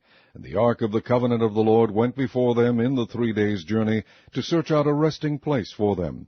And the cloud of the Lord was upon them by day, when they went out of the camp. And it came to pass, when the ark set forward, that Moses said, Rise up, Lord, and let thine enemies be scattered, and let them that hate thee flee before thee. And when it rested, he said, Return, O Lord, unto the many thousands of Israel. Chapter 11. And when the people complained, it displeased the Lord, and the Lord heard it, and his anger was kindled, and the fire of the Lord burnt among them, and consumed them that were in the uttermost parts of the camp. And the people cried unto Moses, and when Moses prayed unto the Lord, the fire was quenched. And he called the name of the place Tabirah, because the fire of the Lord burnt among them.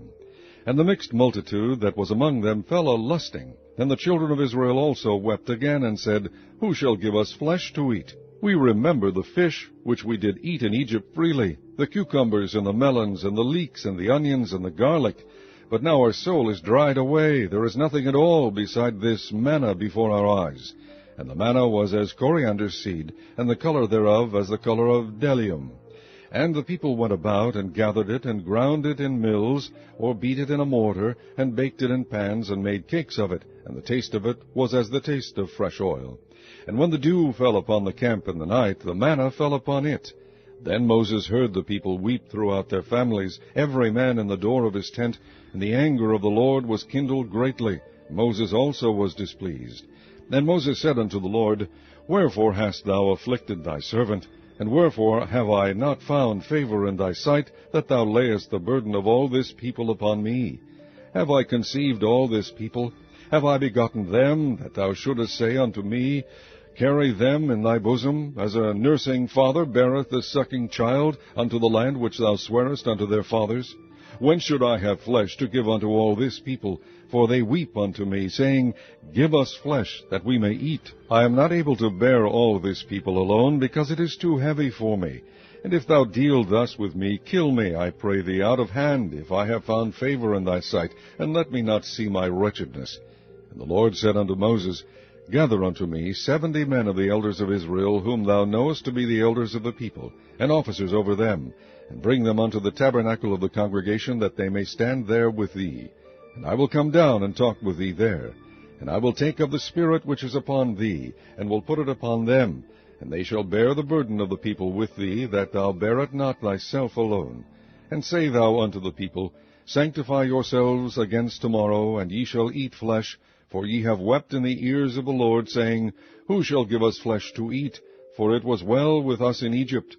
Therefore the Lord will give you flesh, and ye shall eat. Ye shall not eat 1 day, nor 2 days, nor 5 days, neither 10 days, nor 20 days, but even a whole month, until it come out at your nostrils, and it be loathsome unto you, because that ye have despised the Lord which is among you, and have wept before him, saying, Why came we forth out of Egypt? And Moses said, The people among whom I am are 600,000 footmen, and thou hast said, I will give them flesh, that they may eat a whole month. Shall the flocks of the herds be slain for them, to suffice them? Or shall all the fish of the sea be gathered together for them, to suffice them?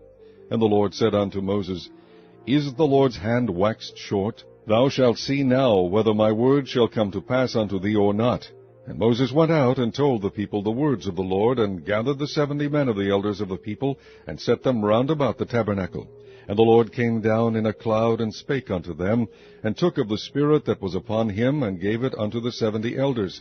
And it came to pass that, when the Spirit rested upon them, they prophesied, and did not cease. But there remained 2 of the men in the camp. The name of the one was Eldad, and the name of the other Medad. And the Spirit rested upon them, and they were of them that were written, but went not out unto the tabernacle, and they prophesied in the camp. And there ran a young man, and told Moses, and said, Eldad and Medad do prophesy in the camp. And Joshua the son of Nun, the servant of Moses, one of his young men, answered and said, My lord Moses forbid them. And Moses said unto him, Enviest thou for my sake? Would God that all the Lord's people were prophets, and that the Lord would put his Spirit upon them. And Moses gat him into the camp, he and the elders of Israel. And there went forth a wind from the Lord, and brought quails from the sea, and let them fall by the camp, as it were a day's journey on this side, and as it were a day's journey on the other side, round about the camp, and as it were 2 cubits high upon the face of the earth. And the people stood up all day that day, and all that night, and all the next day, and they gathered the quails. He that gathered least gathered 10 homers, and they spread them all abroad for themselves round about the camp. And while the flesh was yet between their teeth, ere it was chewed, the wrath of the Lord was kindled against the people, and the Lord smote the people with a very great plague. And he called the name of that place Kibroth Hattaavah, because there they buried the people that lusted. And the people journeyed from Kibroth Hattaavah unto Hazeroth, and abode at Hazeroth. Chapter 12. And Miriam and Aaron spake against Moses, because of the Ethiopian woman whom he had married, for he had married an Ethiopian woman. And they said, Hath the Lord indeed spoken only by Moses? Hath he not spoken also by us? And the Lord heard it. Now the man Moses was very meek, above all the men which were upon the face of the earth.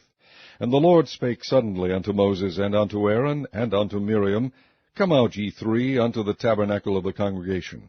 And they 3 came out. And the Lord came down in the pillar of the cloud, and stood in the door of the tabernacle, and called Aaron and Miriam, and they both came forth. And he said, Hear now my words. If there be a prophet among you, I the Lord will make myself known unto him in a vision, and will speak unto him in a dream. My servant Moses is not so, who is faithful in all mine house. With him will I speak mouth to mouth, even apparently, and not in dark speeches. And the similitude of the Lord shall he behold. Wherefore then were ye not afraid to speak against my servant Moses? And the anger of the Lord was kindled against them, and he departed. And the cloud departed from off the tabernacle, and behold, Miriam became leprous, white as snow. And Aaron looked upon Miriam, and behold, she was leprous. And Aaron said unto Moses, Alas, my Lord, I beseech thee, lay not the sin upon us, wherein we have done foolishly, and wherein we have sinned.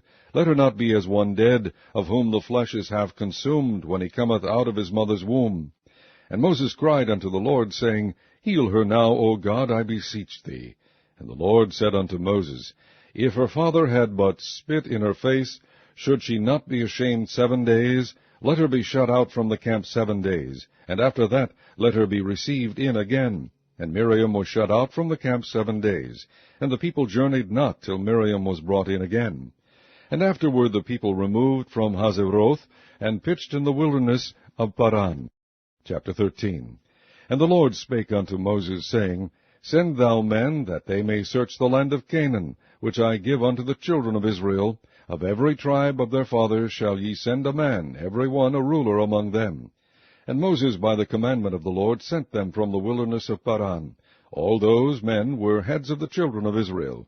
And these were the names of the tribe of Reuben: Shammua the son of Zakur; of the tribe of Simeon, Shaphat the son of Hori; of the tribe of Judah, Caleb the son of Jephunneh; of the tribe of Issachar, Igal the son of Joseph; of the tribe of Ephraim, Oshiah the son of Nun; of the tribe of Benjamin, Palti the son of Rephu; of the tribe of Zebulun, Gadiel the son of Sodi; of the tribe of Joseph, namely, of the tribe of Manasseh, Gadi the son of Susi; Of the tribe of Dan, Amiel the son of Gamali. Of the tribe of Asher, Sethur the son of Michael. Of the tribe of Naphtali, Nabi the son of Vosai. Of the tribe of Gad, Geuel the son of Machai. These are the names of the men which Moses sent to spy out the land. And Moses called Oshea the son of Nun Jehoshua. And Moses sent them to spy out the land of Canaan, and said unto them, Get you up this way southward, and go up into the mountain, and see the land, what it is, and the people that dwelleth therein, whether they be strong or weak, few or many, and what the land is that they dwell in, whether it be good or bad, and what cities they be that they dwell in, whether in tents or in strongholds, and what the land is, whether it be fat or lean, whether there be wood therein or not. And be ye of good courage, and bring of the fruit of the land. Now the time was the time of the first ripe grapes. So they went up and searched the land from the wilderness of Zin unto Rehob, as men come to Hamath. And they ascended by the south, and came unto Hebron, where Ahiman, Shishai, and Talmai, the children of Anak, were. Now Hebron was built 7 years before Zoan in Egypt. And they came unto the brook of Eshcol, and cut down from thence a branch with one cluster of grapes, and they bare it between two upon a staff. And they brought of the pomegranates, and of the figs. The place was called the brook Eshcol, because of the cluster of grapes, which the children of Israel cut down from thence. And they returned from searching of the land after 40 days. And they went and came to Moses and to Aaron, and to all the congregation of the children of Israel, unto the wilderness of Paran to Kadesh, and brought back word unto them, and unto all the congregation, and shewed them the fruit of the land. And they told him, and said, We came unto the land whither thou sentest us, and surely it floweth with milk and honey, and this is the fruit of it. Nevertheless the people be strong that dwell in the land, and the cities are walled, and very great. And moreover we saw the children of Anak there. The Amalekites dwell in the land of the south, and the Hittites, and the Jebusites, and the Amorites dwell in the mountains, and the Canaanites dwell by the sea, and by the coast of Jordan. And Caleb stilled the people before Moses, and said, Let us go up at once and possess it, for we are well able to overcome it. But the men that went up with him said, We be not able to go up against the people, for they are stronger than we. And they brought up an evil report of the land which they had searched unto the children of Israel, saying, The land through which we have gone to search it is a land that eateth up the inhabitants thereof. And all the people that we saw in it are men of great stature. And there we saw the giants, the sons of Anak, which come of the giants. And we were in our own sight as grasshoppers, and so we were. Chapter 14. And all the congregation lifted up their voice and cried, and the people wept that night. And all the children of Israel murmured against Moses and against Aaron. And the whole congregation said unto them, Would God that we had died in the land of Egypt, or would God we had died in this wilderness? And wherefore hath the Lord brought us unto this land, to fall by the sword, that our wives and our children should be a prey? Were it not better for us to return into Egypt? And they said one to another, Let us make a captain, and let us return into Egypt. Then Moses and Aaron fell on their faces before all the assembly of the congregation of the children of Israel. And Joshua the son of Nun, and Caleb the son of Jephunneh, which were of them that searched the land, rent their clothes. And they spake unto all the company of the children of Israel, saying, The land which we passed through to search it is an exceeding good land. If the Lord delight in us, then he will bring us into this land, and give it us, a land which floweth with milk and honey. Only rebel not ye against the Lord, neither fear ye the people of the land, for they are bread for us. Their defense is departed from them, and the Lord is with us. Fear them not. But all the congregation bade stone them with stones, and the glory of the Lord appeared in the tabernacle of the congregation before all the children of Israel. And the Lord said unto Moses, How long will this people provoke me, and how long will it be ere they believe me, for all the signs which I have shewed among them? I will smite them with a pestilence, and disinherit them, and will make of thee a greater nation and mightier than they. And Moses said unto the Lord, Then the Egyptians shall hear it, for thou broughtest up this people in thy might from among them. And they will tell it to the inhabitants of this land, for they have heard that thou, Lord, art among this people, that thou, Lord, art seen face to face, and that thy cloud standeth over them, and that thou goest before them by daytime in a pillar of a cloud, and in a pillar of fire by night. Now if thou shalt kill all this people as one man, then the nations which have heard the fame of thee will speak, saying, Because the Lord was not able to bring this people into the land which he sware unto them, therefore he hath slain them in the wilderness. And now, I beseech thee, let the power of my Lord be great, according as thou hast spoken, saying, The Lord is long-suffering and of great mercy, forgiving iniquity and transgression, and by no means clearing the guilty, visiting the iniquity of the fathers upon the children unto the third and fourth generation. Pardon, I beseech thee, the iniquity of this people, according unto the greatness of thy mercy, and as thou hast forgiven this people from Egypt even until now. And the Lord said, I have pardoned according to thy word, but as truly as I live, all the earth shall be filled with the glory of the Lord. Because all those men which have seen my glory and my miracles, which I did in Egypt and in the wilderness, and have tempted me now this 10 times, and have not hearkened to my voice, surely they shall not see the land which I swear unto their fathers, neither shall any of them that provoked me see it. But my servant Caleb, because he had another spirit with him, and hath followed me fully, him will I bring into the land whereinto he went, and his seed shall possess it. Now the Amalekites and the Canaanites dwelt in the valley. Tomorrow turn you, and get you into the wilderness by the way of the Red Sea. And the Lord spake unto Moses and unto Aaron, saying, How long shall I bear with this evil congregation, which murmur against me? I have heard the murmurings of the children of Israel, which they murmur against me.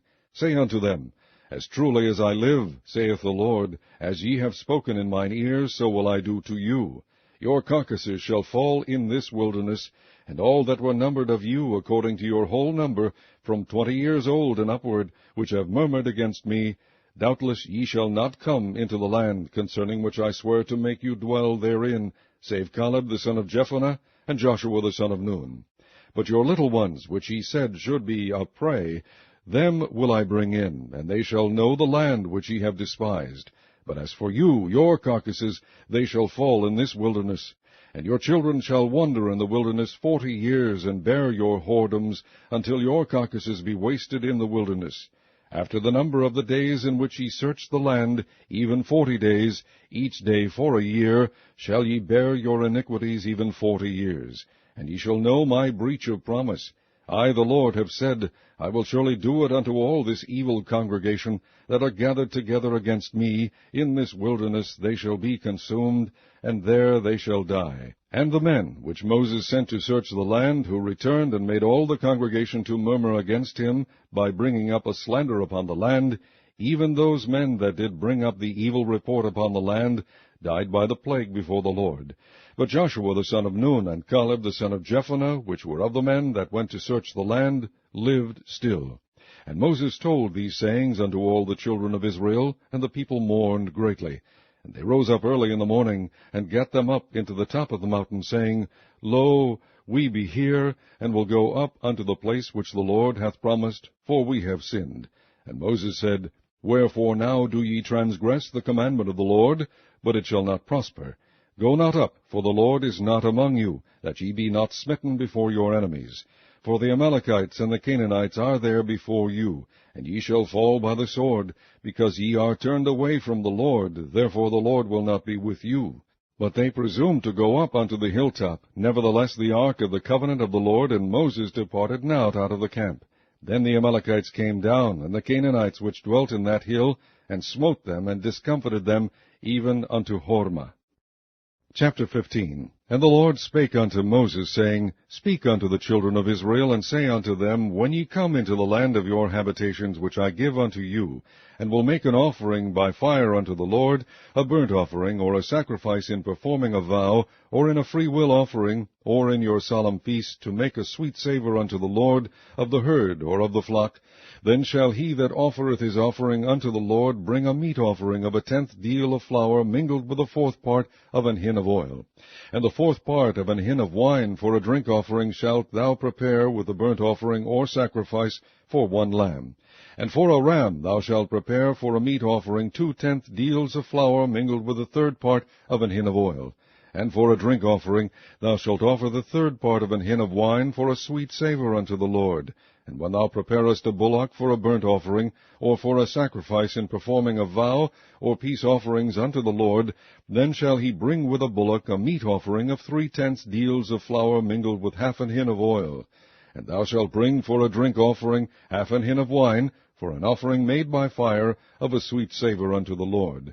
Thus shall it be done for one bullock, or for one ram, or for a lamb, or for a kid, according to the number that ye shall prepare, so shall ye do to every one according to their number. All that are born of the country shall do these things after this manner, in offering an offering made by fire, of a sweet savour unto the Lord. And if a stranger sojourn with you, or whosoever be among you in your generations, and will offer an offering made by fire of a sweet savour unto the Lord, as ye do, so he shall do. One ordinance shall be both for you of the congregation, and also for the stranger that sojourneth with you, an ordinance for ever in your generations. As ye are, so shall the stranger be before the Lord.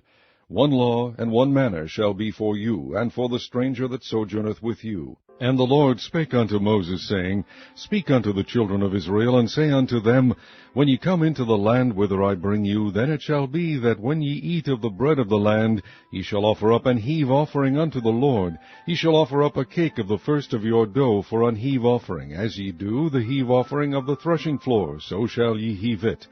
Of the first of your dough ye shall give unto the Lord an heave offering in your generations. And if ye have erred, and not observed all these commandments which the Lord hath spoken unto Moses, even all that the Lord hath commanded you by the hand of Moses, from the day that the Lord commanded Moses, and henceforward among your generations, then it shall be, if aught be committed by ignorance without the knowledge of the congregation, that all the congregation shall offer one young bullock for a burnt offering, for a sweet savour unto the Lord, with his meat offering and his drink offering according to the manner, and one kid of the goats for a sin offering. And the priest shall make an atonement for all the congregation of the children of Israel, and it shall be forgiven them, for it is ignorance, and they shall bring their offering, a sacrifice made by fire unto the Lord, and their sin offering before the Lord for their ignorance. And it shall be forgiven all the congregation of the children of Israel, and the stranger that sojourneth among them, seeing all the people were in ignorance. And if any soul sin through ignorance, then he shall bring a she-goat of the first year for a sin offering. And the priest shall make an atonement for the soul that sinneth ignorantly, when he sinneth by ignorance before the Lord, to make an atonement for him, and it shall be forgiven him. Ye shall have one law for him that sinneth through ignorance, both for him that is born among the children of Israel, and for the stranger that sojourneth among them. But the soul that doeth aught presumptuously, whether he be born in the land or a stranger, the same reproacheth the Lord, and that soul shall be cut off from among his people. Because he hath despised the word of the Lord, and hath broken his commandment, that soul shall utterly be cut off. His iniquity shall be upon him. And while the children of Israel were in the wilderness, they found a man that gathered sticks upon the Sabbath day. And they that found him gathering sticks brought him unto Moses and Aaron, and unto all the congregation. And they put him in ward, because it was not declared what should be done to him. And the Lord said unto Moses, The man shall be surely put to death. All the congregation shall stone him with stones without the camp.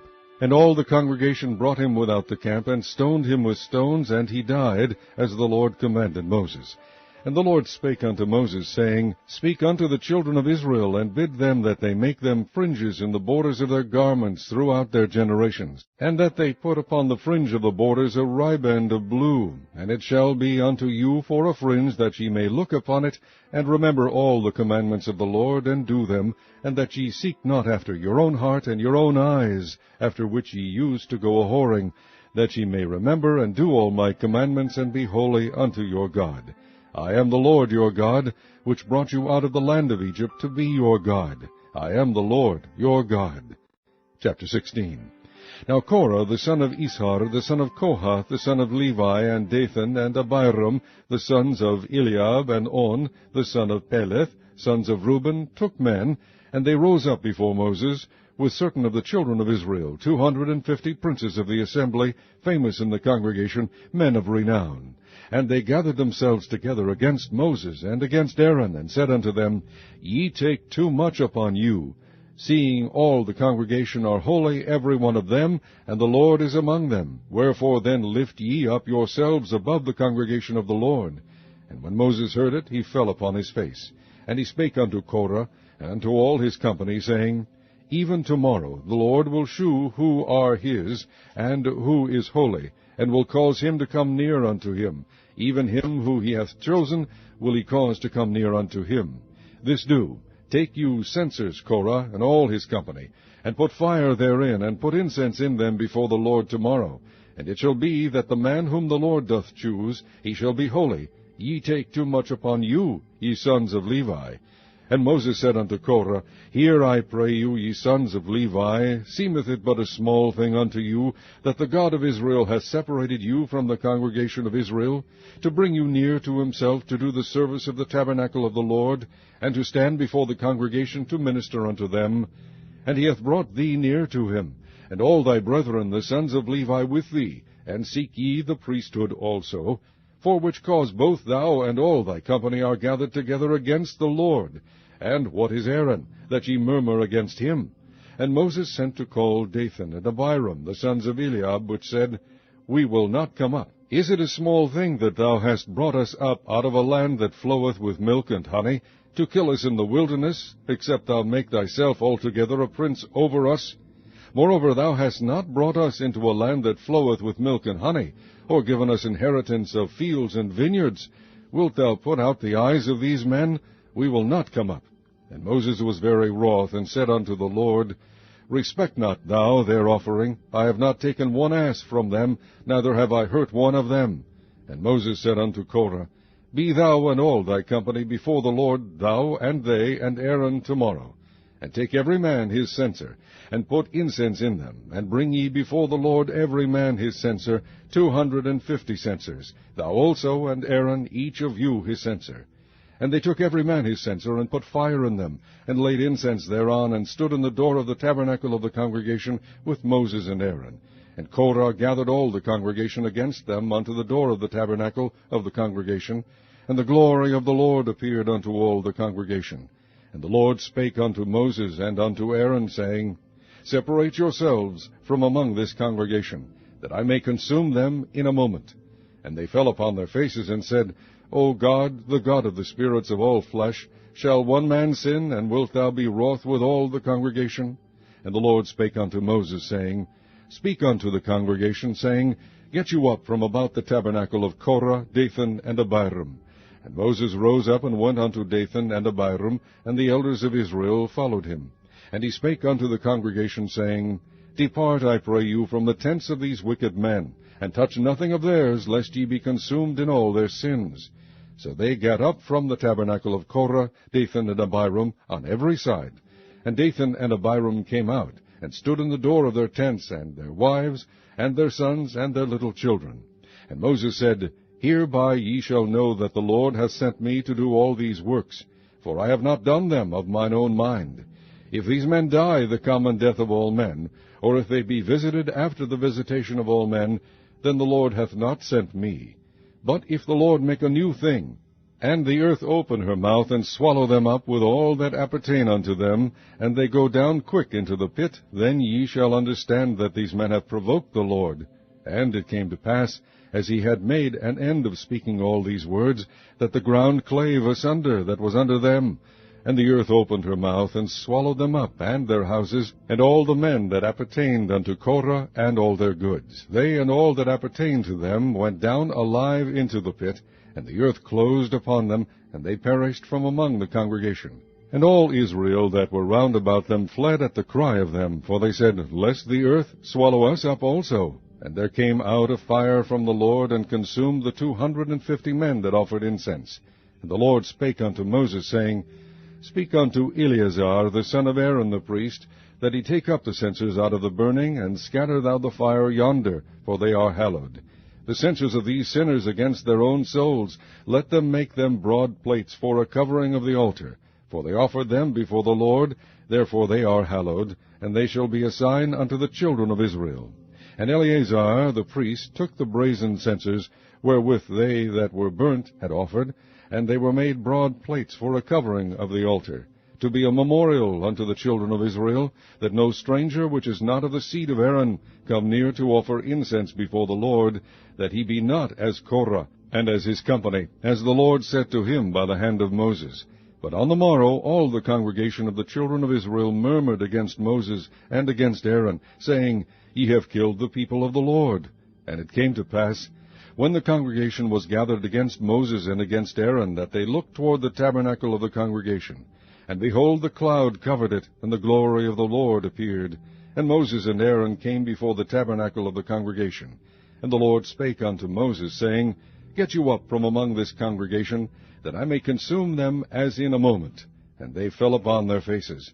And Moses said unto Aaron, Take a censer, and put fire therein from off the altar, and put on incense, and go quickly unto the congregation, and make an atonement for them. For there is wrath gone out from the Lord, the plague is begun. And Aaron took as Moses commanded, and ran into the midst of the congregation, and behold, the plague was begun among the people. And he put on incense, and made an atonement for the people. And he stood between the dead and the living, and the plague was stayed. Now they that died in the plague were 14,700, beside them that died about the matter of Korah. And Aaron returned unto Moses, unto the door of the tabernacle of the congregation, and the plague was stayed. Chapter 17. And the Lord spake unto Moses, saying, Speak unto the children of Israel, and take of every one of them a rod according to the house of their fathers, of all their princes according to the house of their fathers 12 rods. Write thou every man's name upon his rod. And thou shalt write Aaron's name upon the rod of Levi. For 1 rod shall be for the head of the house of their fathers. And thou shalt lay them up in the tabernacle of the congregation before the testimony, where I will meet with you. And it shall come to pass that the man's rod, whom I shall choose, shall blossom. And I will make to cease from me the murmurings of the children of Israel, whereby they murmur against you. And Moses spake unto the children of Israel, and every one of their princes gave him a rod apiece, for each prince 1, according to their fathers' houses, even 12 rods, and the rod of Aaron was among their rods. And Moses laid up the rods before the Lord in the tabernacle of witness. And it came to pass that on the morrow Moses went into the tabernacle of witness, and behold, the rod of Aaron for the house of Levi was budded, and brought forth buds, and bloomed blossoms, and yielded almonds. And Moses brought out all the rods from before the Lord unto all the children of Israel, and they looked, and took every man his rod. And the Lord said unto Moses, Bring Aaron's rod again before the testimony, to be kept for a token against the rebels, and thou shalt quite take away their murmurings from me, that they die not. And Moses did so, as the Lord commanded him, so did he. And the children of Israel spake unto Moses, saying, Behold, we die, we perish, we all perish. Whosoever cometh anything near unto the tabernacle of the Lord shall die. Shall we be consumed with dying? Chapter 18.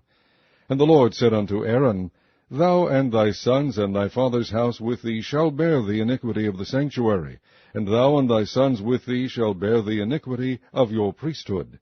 And thy brethren also, the tribe of Levi, the tribe of thy father, bring thou with thee, that they may be joined unto thee, and minister unto thee. But thou and thy sons with thee shall minister before the tabernacle of witness. And they shall keep thy charge, and the charge of all the tabernacle. Only they shall not come nigh the vessels of the sanctuary and the altar, that neither they nor ye also die. And they shall be joined unto thee, and keep the charge of the tabernacle of the congregation, for all the service of the tabernacle, and a stranger shall not come nigh unto you. And ye shall keep the charge of the sanctuary, and the charge of the altar, that there be no wrath any more upon the children of Israel. And I, behold, I have taken your brethren the Levites from among the children of Israel. To you they are given as a gift for the Lord, to do the service of the tabernacle of the congregation. Therefore thou and thy sons with thee shall keep your priest's office for everything of the altar, and within the veil, and ye shall serve. I have given your priest's office unto you as a service of gift, and the stranger that cometh nigh shall be put to death. And the Lord spake unto Aaron, Behold, I also have given thee the charge of mine heave offerings of all the hallowed things of the children of Israel. Unto thee I have given them by reason of the anointing, and to thy sons by an ordinance forever. This shall be thine of the most holy things, reserved from the fire, every oblation of theirs, every meat offering of theirs, and every sin offering of theirs, and every trespass offering of theirs, which they shall render unto me, shall be most holy for thee and for thy sons. In the most holy place shalt thou eat it, every male shall eat it, it shall be holy unto thee. And this is thine, the heave offering of their gift, with all the wave offerings of the children of Israel, I have given them unto thee, and to thy sons, and to thy daughters with thee, by a statute forever. Every one that is clean in thy house shall eat of it. All the best of the oil, and all the best of the wine, and of the wheat, the first fruits of them which they shall offer unto the Lord, them have I given thee. And whatsoever is first ripe in the land, which they shall bring unto the Lord, shall be thine. Every one that is clean in thine house shall eat of it. Everything devoted in Israel shall be thine. Everything that openeth the matrix in all flesh, which they bring unto the Lord, whether it be of men or beasts, shall be thine. Nevertheless the firstborn of man shalt thou surely redeem, and the firstling of unclean beasts shalt thou redeem. And those that are to be redeemed from a month old shalt thou redeem according to thine estimation, for the money of 5 shekels, after the shekel of the sanctuary, which is 20 gerahs. But the firstling of a cow, or the firstling of a sheep, or the firstling of a goat, thou shalt not redeem. They are holy. Thou shalt sprinkle their blood upon the altar, and shalt burn their fat for an offering made by fire, for a sweet savour unto the Lord. And the flesh of them shall be thine, as the wave breast and as the right shoulder are thine. All the heave offerings of the holy things, which the children of Israel offer unto the Lord, have I given thee, and thy sons and thy daughters with thee, by a statute forever. It is a covenant of salt forever before the Lord unto thee, and to thy seed with thee. And the Lord spake unto Aaron, Thou shalt have no inheritance in their land, neither shalt thou have any part among them. I am thy part, and thine inheritance among the children of Israel. And behold, I have given the children of Levi all the tenth in Israel for an inheritance, for their service which they serve, even the service of the tabernacle of the congregation. Neither must the children of Israel henceforth come nigh the tabernacle of the congregation, lest they bear sin and die. But the Levites shall do the service of the tabernacle of the congregation, and they shall bear their iniquity. It shall be a statute forever throughout your generations, that among the children of Israel they have no inheritance. But the tithes of the children of Israel, which they offer as an heave offering unto the Lord, I have given to the Levites to inherit. Therefore I have said unto them, Among the children of Israel they shall have no inheritance. And the Lord spake unto Moses, saying, Thus speak unto the Levites, and say unto them, When ye take of the children of Israel the tithes which I have given you from them for your inheritance, then ye shall offer up an heave offering of it for the Lord, even a 10th part of the tithe. And this your heave offering shall be reckoned unto you, as though it were the corn of the threshing floor, and as the fullness of the winepress. Thus ye also shall offer an heave offering unto the Lord of all your tithes, which ye receive of the children of Israel, and ye shall give thereof the Lord's heave offering to Aaron the priest. Out of all your gifts ye shall offer every heave offering of the Lord, of all the best thereof, even the hallowed part thereof, out of it. Therefore thou shalt say unto them, When ye have heaved the best thereof from it, then it shall be counted unto the Levites as the increase of the threshing floor, and as the increase of the winepress. And ye shall eat it in every place, ye and your households, for it is your reward for your service in the tabernacle of the congregation. And ye shall bear no sin by reason of it, when ye have heaved from it the best of it. Neither shall ye pollute the holy things of the children of Israel, lest ye die. Chapter 19. And the Lord spake unto Moses and unto Aaron, saying, This is the ordinance of the law which the Lord hath commanded, saying, Speak unto the children of Israel, that they bring thee a red heifer without spot, wherein is no blemish, and upon which never came yoke.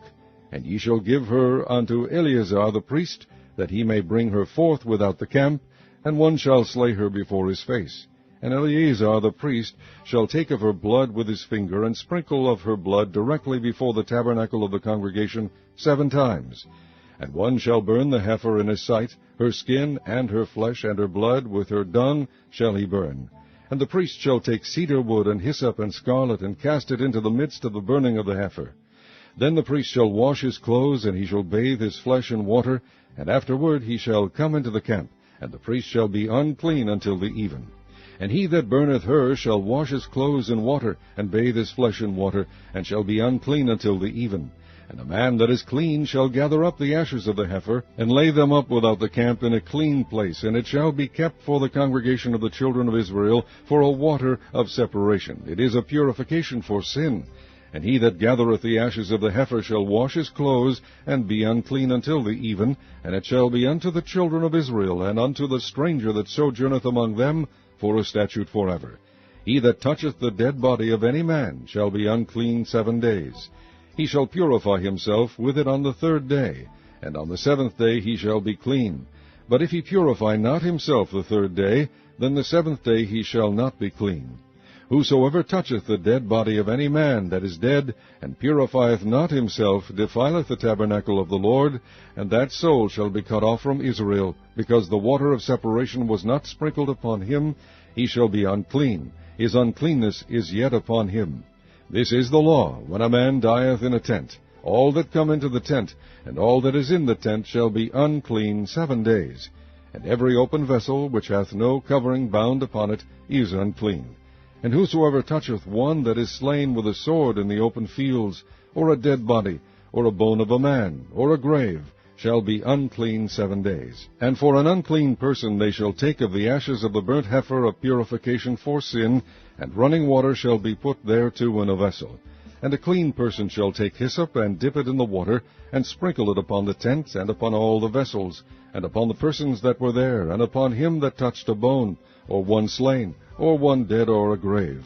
And the clean person shall sprinkle upon the unclean on the 3rd day, and on the 7th day.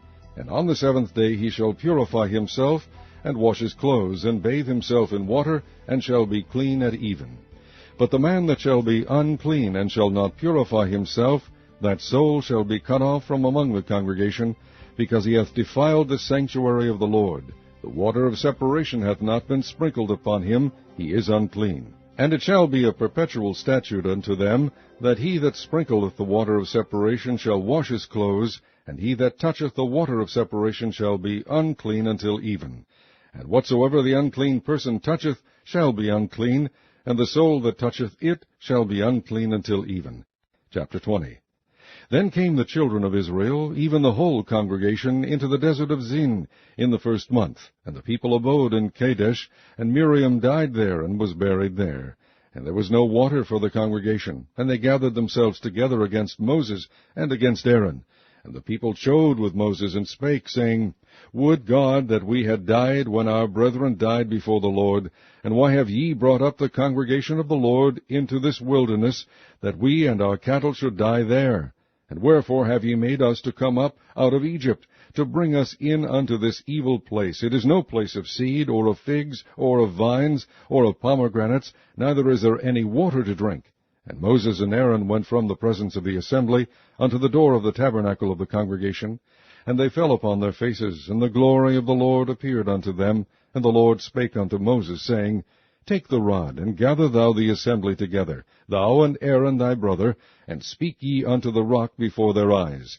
And it shall give forth his water, and thou shalt bring forth to them water out of the rock. So thou shalt give the congregation and their beasts drink. And Moses took the rod from before the Lord, as he commanded him. And Moses and Aaron gathered the congregation together before the rock, and he said unto them, Hear now, ye rebels, must we fetch you water out of this rock? And Moses lifted up his hand, and with his rod he smote the rock twice, and the water came out abundantly, and the congregation drank, and their beasts also. And the Lord spake unto Moses and Aaron, Because ye believe me not, to sanctify me in the eyes of the children of Israel, therefore ye shall not bring this congregation into the land which I have given them. This is the water of Meribah, because the children of Israel strove with the Lord, and he was sanctified in them. And Moses sent messengers from Kadesh unto the king of Edom. Thus saith thy brother Israel, Thou knowest all the travail that hath befallen us, how our fathers went down into Egypt, and we have dwelt in Egypt a long time, and the Egyptians vexed us and our fathers. And when we cried unto the Lord, he heard our voice, and sent an angel, and hath brought us forth out of Egypt. And behold, we are in Kadesh, a city in the uttermost of thy border.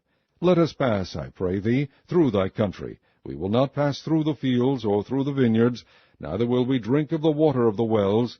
We will go by the king's highway. We will not turn to the right hand, nor to the left, until we have passed thy borders. And Edom said unto him, Thou shalt not pass by me, lest I come out against thee with the sword. And the children of Israel said unto him, We will go by the highway. And if I and my cattle drink of thy water, then I will pay for it. I will only, without doing anything else, go through on my feet. And he said, Thou shalt not go through. And Edom came out against him with much people, and with a strong hand.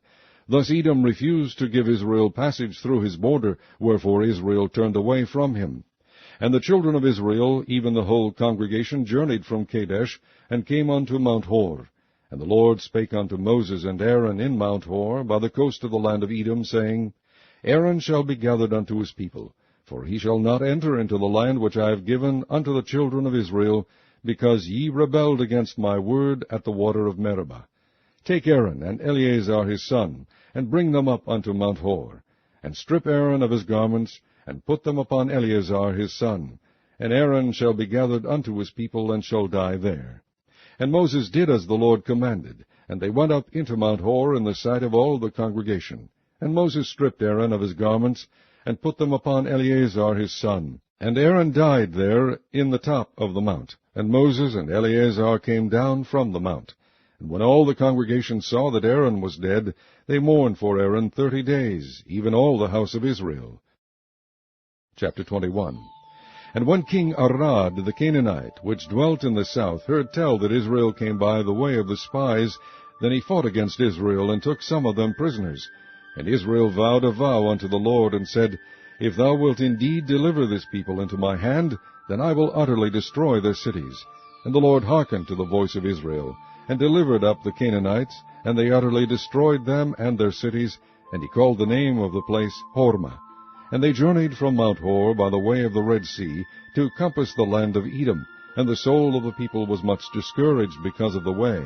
And the people spake against God and against Moses, Wherefore have ye brought us up out of Egypt to die in the wilderness? For there is no bread, neither is there any water, and our soul loatheth this light bread. And the Lord sent fiery serpents among the people, and they bit the people, and much people of Israel died. Therefore the people came to Moses and said, We have sinned, for we have spoken against the Lord and against thee. Pray unto the Lord that he take away the serpents from us. And Moses prayed for the people. And the Lord said unto Moses, Make thee a fiery serpent, and set it upon a pole, and it shall come to pass that every one that is bitten, when he looketh upon it, shall live. And Moses made a serpent of brass, and put it upon a pole, and it came to pass, that if a serpent had bitten any man, when he beheld the serpent of brass, he lived. And the children of Israel set forward, and pitched in Oboth. And they journeyed from Oboth, and pitched at Ijeabarim, in the wilderness which is before Moab, toward the sunrising. From thence they removed, and pitched in the valley of Zared. From thence they removed, and pitched on the other side of Arnon, which is in the wilderness that cometh out of the coast of the Amorites. For Arnon is the border of Moab, between Moab and the Amorites. Wherefore it is said in the book of the wars of the Lord, What he did in the Red Sea, and in the brooks of Arnon, and at the stream of the brooks that goeth down to the dwelling of Ar, and lieth upon the border of Moab. And from thence they went to Beer. That is the well whereof the Lord spake unto Moses, Gather the people together, and I will give them water. Then Israel sang this song, Spring up, O well, sing ye unto it. The princes digged the well, the nobles of the people digged it, by the direction of the lawgiver, with their staves. And from the wilderness they went to Mattanah. And from Mattanah to Nahaliel, and from Nahaliel to Bamoth. And from Bamoth, in the valley that is in the country of Moab, to the top of Pisgah, which looketh toward Jeshimon. And Israel sent messengers unto Sihon, king of the Amorites, saying, Let me pass through thy land. We will not turn into the fields or into the vineyards. We will not drink of the waters of the well, but we will go along by the king's highway until we be past thy borders. And Sihon would not suffer Israel to pass through his border, but Sihon gathered all his people together, and went out against Israel into the wilderness. And he came to Jahaz, and fought against Israel. And Israel smote him with the edge of the sword, and possessed his land from Arnon unto Jabbok, even unto the children of Ammon, for the border of the children of Ammon was strong. And Israel took all these cities, and Israel dwelt in all the cities of the Amorites, in Heshbon, and in all the villages thereof.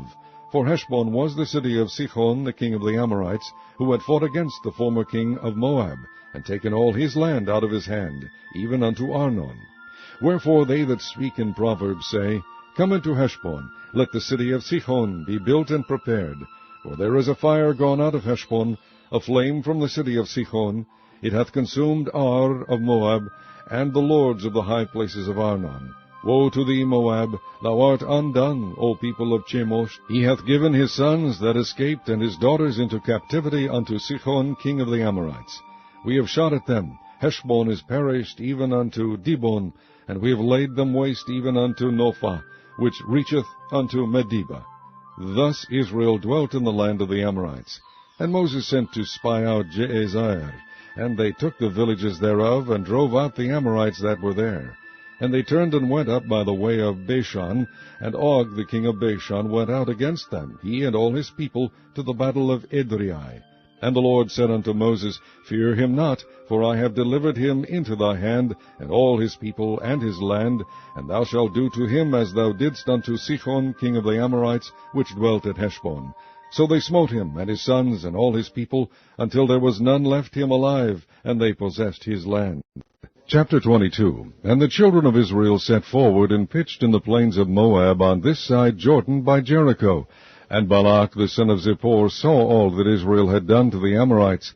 And Moab was sore afraid of the people, because they were many. And Moab was distressed because of the children of Israel. And Moab said unto the elders of Midian, Now shall this company lick up all that are round about us, as the ox licketh up the grass of the field. And Balak the son of Zippor was king of the Moabites at that time.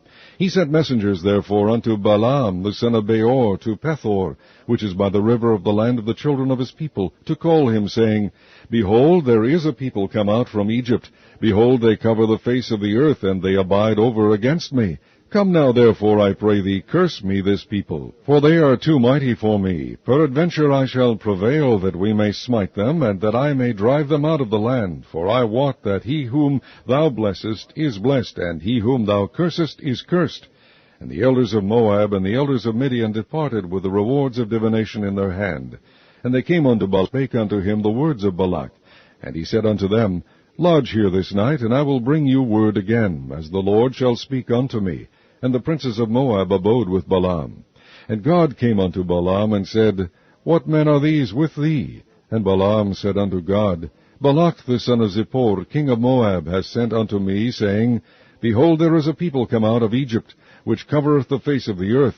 Come now, curse me them. Peradventure I shall be able to overcome them, and drive them out.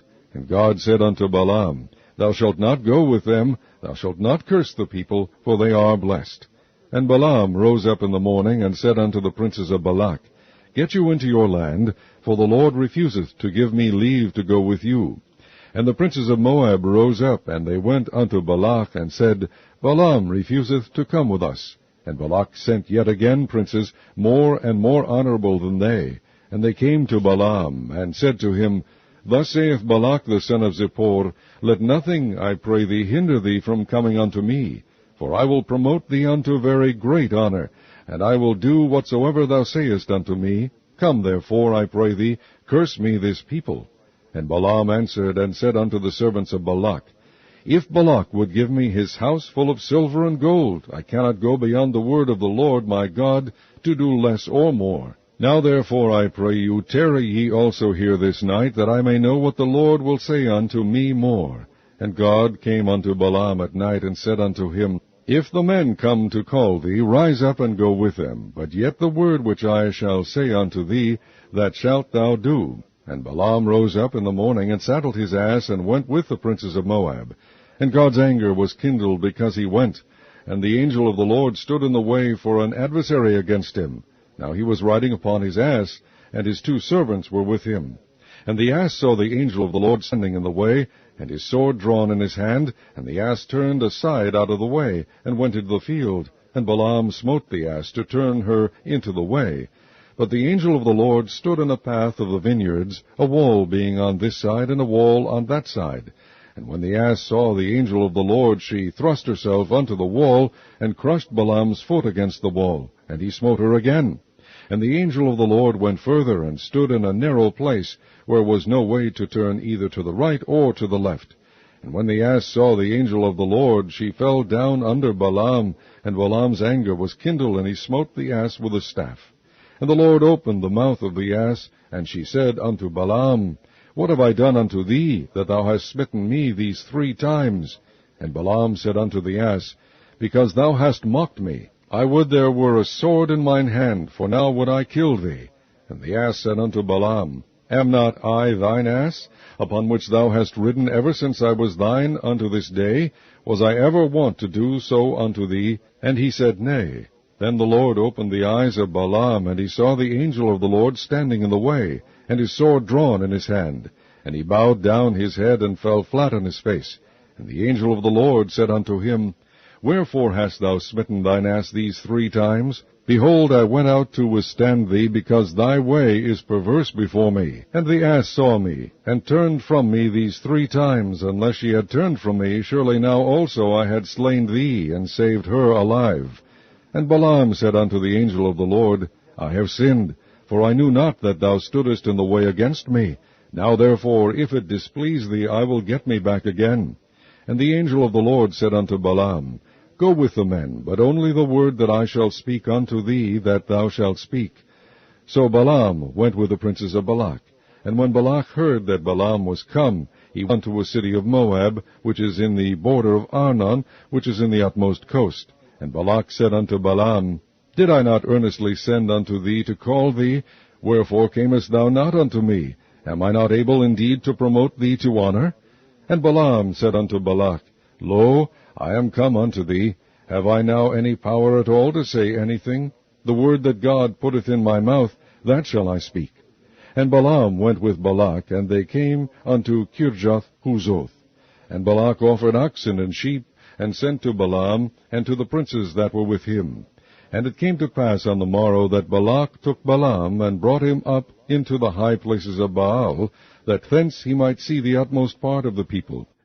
Chapter 23. And Balaam said unto Balak, Build me here 7 altars, and prepare me here 7 oxen and 7 rams. And Balak did as Balaam had spoken, and Balak and Balaam offered on every altar a bullock and a ram. And Balaam said unto Balak, Stand by thy burnt offering, and I will go. Peradventure the Lord will come to meet me, and whatsoever he sheweth me I will tell thee. And he went to an high place. And God met Balaam, and he said unto him, I have prepared 7 altars, and I have offered upon every altar a bullock and a ram. And the Lord put a word in Balaam's mouth, and said, Return unto Balak, and thus thou shalt speak.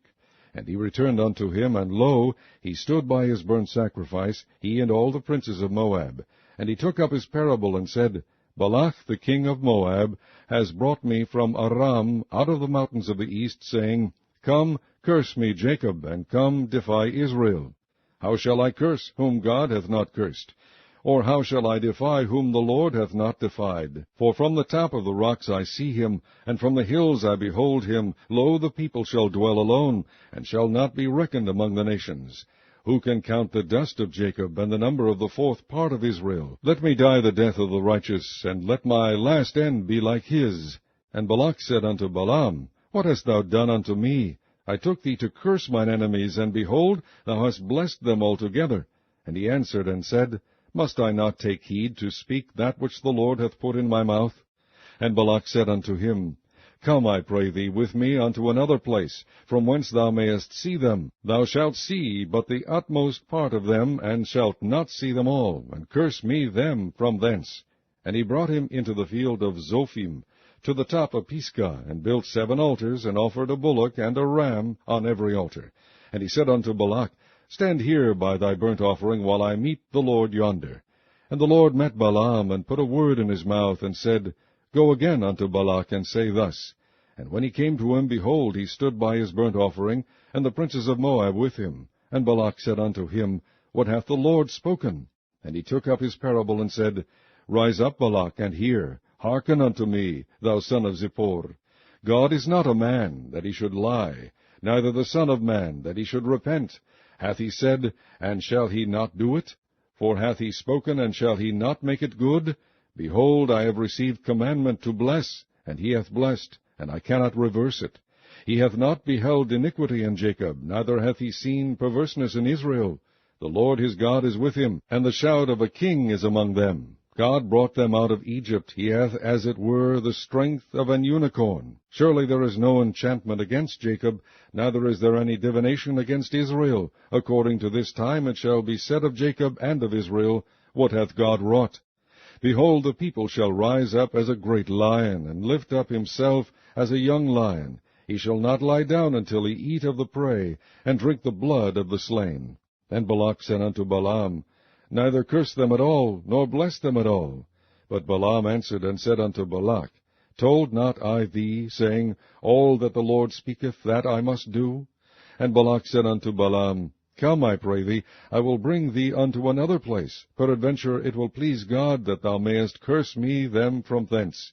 And Balak brought Balaam unto the top of Peor, that looketh toward Jeshimon. And Balaam said unto Balak, Build me here 7 altars, and prepare me here 7 bullocks and 7 rams.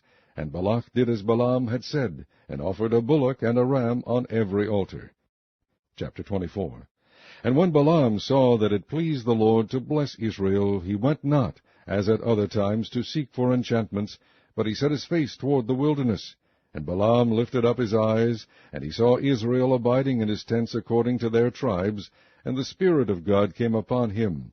And he took up his parable, and said, Balaam, the son of Beor, hath said, and the man whose eyes are open hath said, He hath said, which heard the words of God, which saw the vision of the Almighty, falling into a trance, but having his eyes open. How goodly are thy tents, O Jacob, and thy tabernacles, O Israel! As the valleys are, they spread forth, as gardens by the riverside, as the trees of line aloes, which the Lord hath planted, and as cedar trees beside the waters. He shall pour the water out of his buckets, and his seed shall be in many waters, and his king shall be higher than Agag, and his kingdom shall be exalted. God brought him forth out of Egypt. He hath, as it were, the strength of an unicorn. He shall eat up the nations his enemies, and shall break their bones, and pierce them through with his arrows. He couched, he lay down, as a lion, and as a great lion. Who shall stir him up? Blessed is he that blesseth thee, and cursed is he that curseth thee. And Balak's anger was kindled against Balaam, and he smote his hands together. And Balak said unto Balaam, I called thee to curse mine enemies, and behold, thou hast altogether blessed them these 3 times. Therefore now flee thou to thy place. I thought to promote thee unto great honor, but lo, the Lord hath kept thee back from honor. And Balaam said unto Balak, Spake I not also to thy messengers, which thou sentest unto me, saying, If Balak would give me his house full of silver and gold, I cannot go beyond the commandment of the Lord, to do either good or bad of mine own mind, but what the Lord saith, that will I speak. And now behold, I go unto my people. Come therefore, and I will advise thee what this people shall do to thy people in the latter days. And he took up his parable, and said, Balaam the son of Beor hath said, and the man whose eyes are open hath said, He hath said, which heard the words of God, and knew the knowledge of the Most High, which saw the vision of the Almighty, falling into a trance, but having his eyes open, I shall see him, but not now. I shall behold him, but not nigh. There shall come a star out of Jacob, and a scepter shall rise out of Israel, and shall smite the corners of Moab, and destroy all the children of Sheth. And Edom shall be a possession, Seir also shall be a possession for his enemies, and Israel shall do valiantly. Out of Jacob shall come he that shall have dominion, and shall destroy him that remaineth of the city.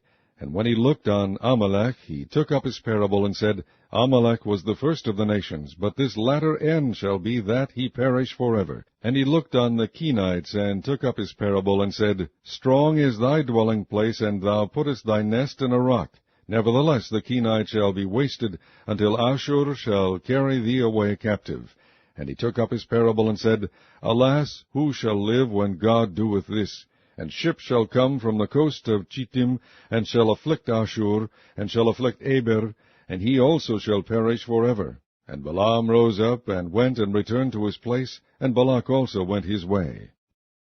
Chapter 25. And Israel abode in Shittim, and the people began to commit whoredom with the daughters of Moab. And they called the people unto the sacrifices of their gods. And the people did eat, and bowed down to their gods. And Israel joined himself unto Baal Peor, And the anger of the Lord was kindled against Israel. And the Lord said unto Moses, Take all the heads of the people, and hang them up before the Lord against the sun, that the fierce anger of the Lord may be turned away from Israel. And Moses said unto the judges of Israel, Slay ye every one of his men that were joined unto Baal Peor. And behold, one of the children of Israel came and brought unto his brethren a Midianitish woman in the sight of Moses, and in the sight of all the congregation of the children of Israel, who were weeping before the door of the tabernacle of the congregation. And when Phinehas the son of Eleazar, the son of Aaron the priest, saw it, he rose up from among the congregation, and took a javelin in his hand. And he went after the man of Israel into the tent, and thrust both of them through, the man of Israel and the woman through her belly. So the plague was stayed from the children of Israel. And those that died in the plague were 24,000. And the Lord spake unto Moses, saying, Phinehas the son of Eleazar, the son of Aaron the priest, hath turned my wrath away from the children of Israel, while he was zealous for my sake among them, that I consume not the children of Israel in my jealousy. Wherefore say, Behold, I give unto him my covenant of peace, and he shall have it, and his seed after him, even the covenant of an everlasting priesthood, because he was zealous for his God, and made an atonement for the children of Israel.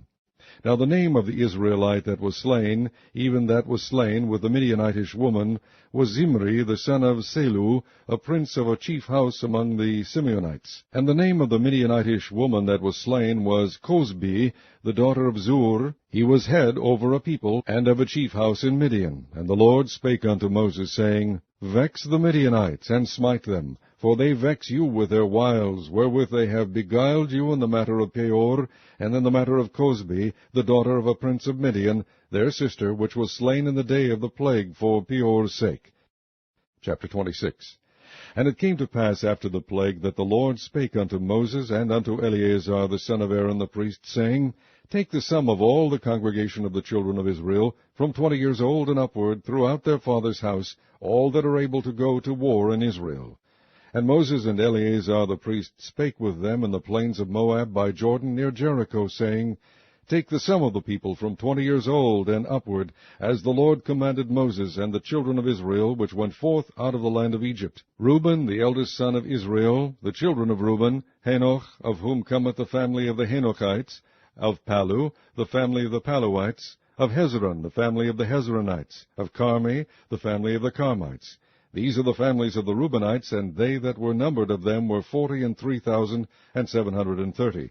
And the sons of Palu, Eliab, and the sons of Eliab, Nemuel, and Dathan, and Abiram.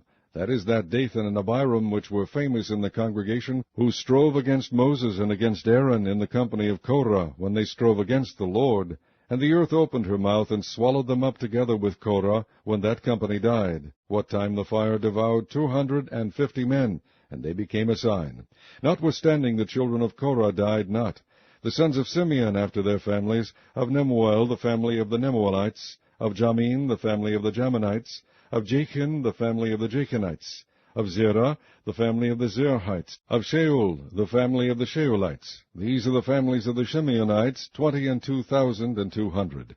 The children of Gad after their families, of Zephon the family of the Zephonites, of Haggai the family of the Haggites, of Shunai the family of the Shunites, of Osni the family of the Osnites, of Eri the family of the Erites, of Arad the family of the Aradites, of Areli the family of the Arelites. These are the families of the children of Gad, according to those that were numbered of them, 40,500.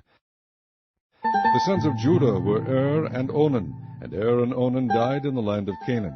And the sons of Judah after their families were, of Shelah the family of the Shelanites, of Pharez the family of the Pharezites, of Zerah the family of the Zarhites. And the sons of Pharez were, of Hezron the family of the Hezronites, of Hamul the family of the Hamulites. These are the families of Judah, according to those that were numbered of them, 16,500. Of the sons of Issachar after their families, of Tola the family of the Tolaites, of Puah the family of the Punites, of Jashub the family of the Jashubites, of Shimron the family of the Shimronites. These are the families of Issachar, according to those that were numbered of them, 64,300.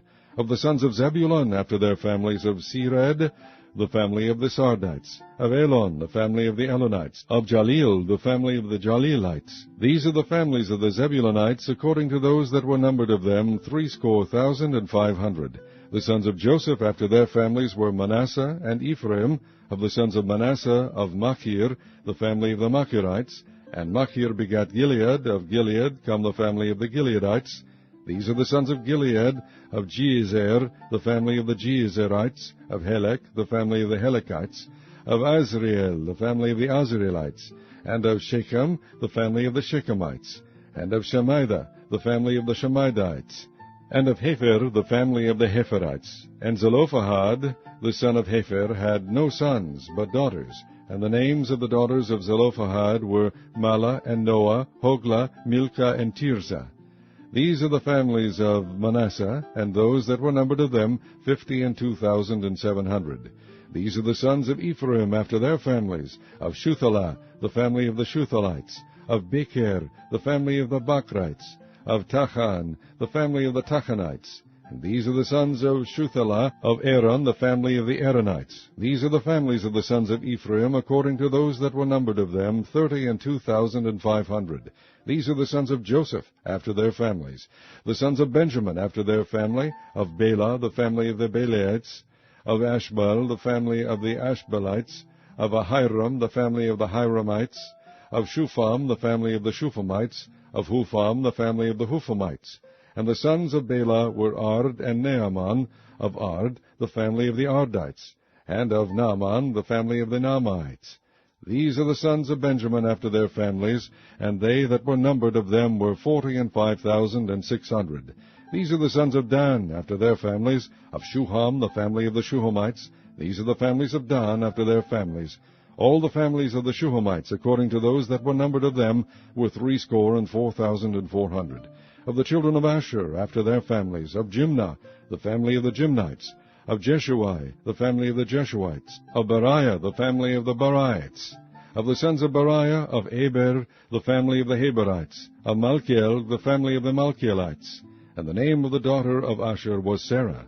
These are the families of the sons of Asher, according to those that were numbered of them, who were 53,400.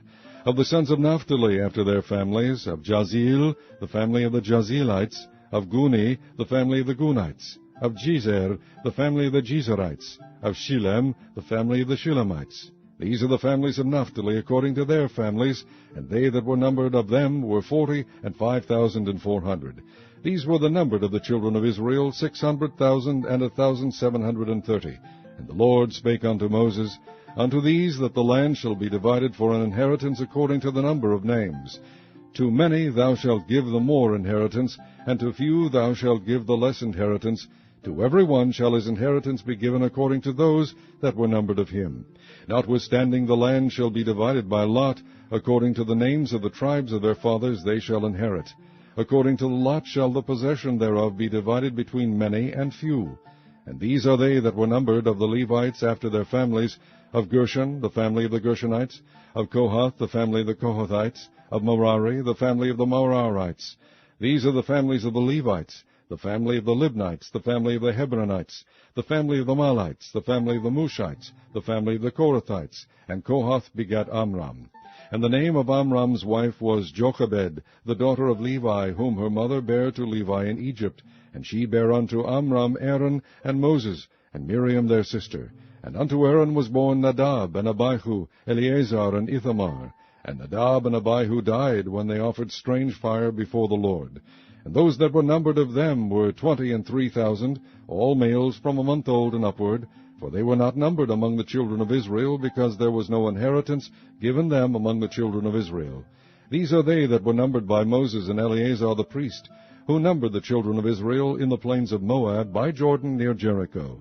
But among these there was not a man of them whom Moses and Aaron the priest numbered, when they numbered the children of Israel in the wilderness of Sinai. For the Lord had said of them, They shall surely die in the wilderness.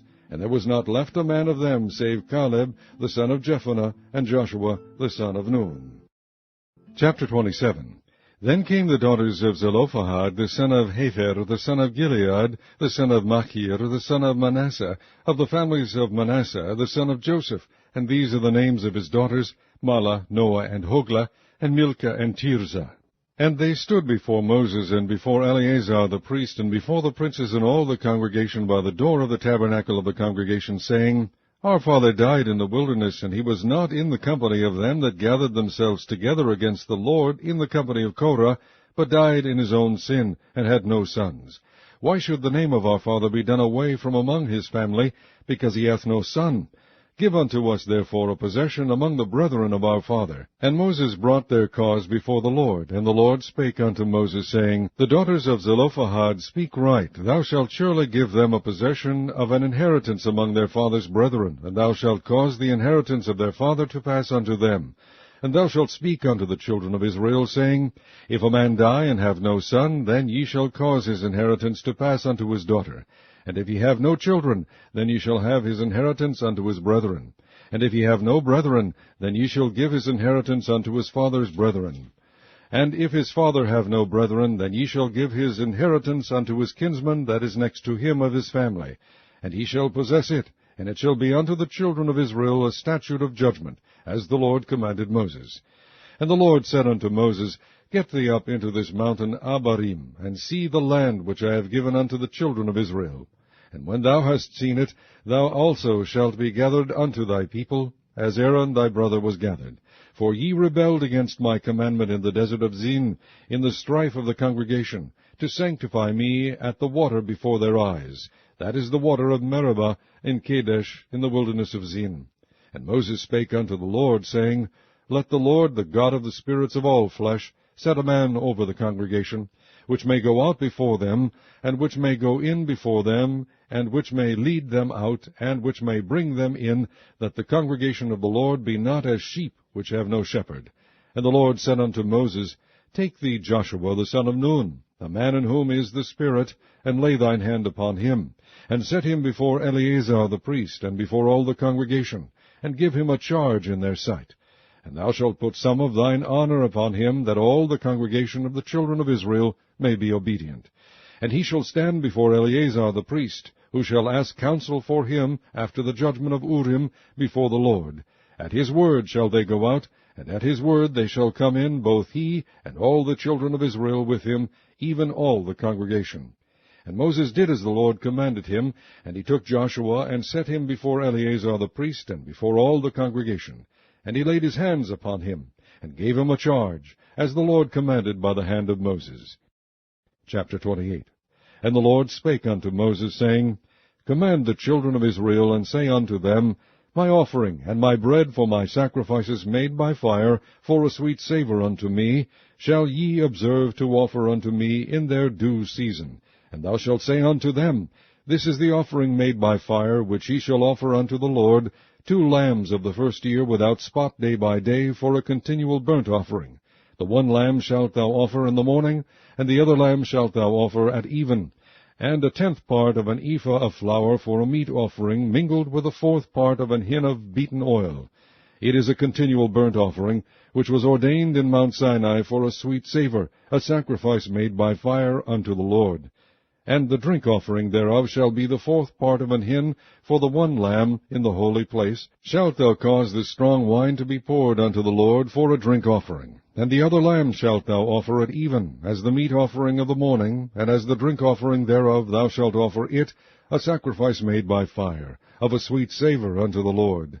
And on the Sabbath day 2 lambs of the first year without spot, and 2/10 deals of flour for a meat offering, mingled with oil, and the drink offering thereof. This is the burnt offering of every Sabbath, beside the continual burnt offering, and his drink offering. And in the beginnings of your months ye shall offer a burnt offering unto the Lord, 2 young bullocks, and 1 ram, 7 lambs of the first year without spot, and 3/10 deals of flour for a meat offering, mingled with oil for 1 bullock, and 2/10 deals of flour for a meat offering, mingled with oil for 1 ram. And a several 10th deal of flour mingled with oil for a meat offering unto 1 lamb, for a burnt offering of a sweet savour, a sacrifice made by fire unto the Lord. And their drink offering shall be 1/2 an hin of wine unto a bullock, and the third part of an hin unto a ram, and a fourth part of an hin unto a lamb. This is the burnt offering of every month throughout the months of the year. And 1 kid of the goats for a sin offering unto the Lord shall be offered, beside the continual burnt offering, and his drink offering. And in the 4th day of the 1st month is the Passover of the Lord. And in the 15th day of this month is the feast. 7 days shall unleavened bread be eaten. In the 1st day shall be an holy convocation. Ye shall do no manner of servile work therein. But ye shall offer a sacrifice made by fire for a burnt offering unto the Lord, 2 young bullocks, and 1 ram, and 7 lambs of the 1st year. They shall be unto you without blemish. And their meat offering shall be of flour mingled with oil. 3/10 deals shall ye offer for a bullock, and 2/10 deals for a ram. A several 10th deal shalt thou offer for every lamb throughout the 7 lambs. And 1 goat for a sin offering, to make an atonement for you. You shall offer these beside the burnt offering in the morning, which is for a continual burnt offering. After this manner ye shall offer daily throughout the 7 days the meat of the sacrifice made by fire, of a sweet savour unto the Lord. It shall be offered beside the continual burnt offering, and his drink offering. And on the 7th day ye shall have an holy convocation. Ye shall do no servile work. Also in the day of the first fruits, when ye bring a new meat offering unto the Lord, after your weeks be out, ye shall have an holy convocation. Ye shall do no servile work. But ye shall offer the burnt offering for a sweet savour unto the Lord, 2 young bullocks, 1 ram, 7 lambs of the 1st year.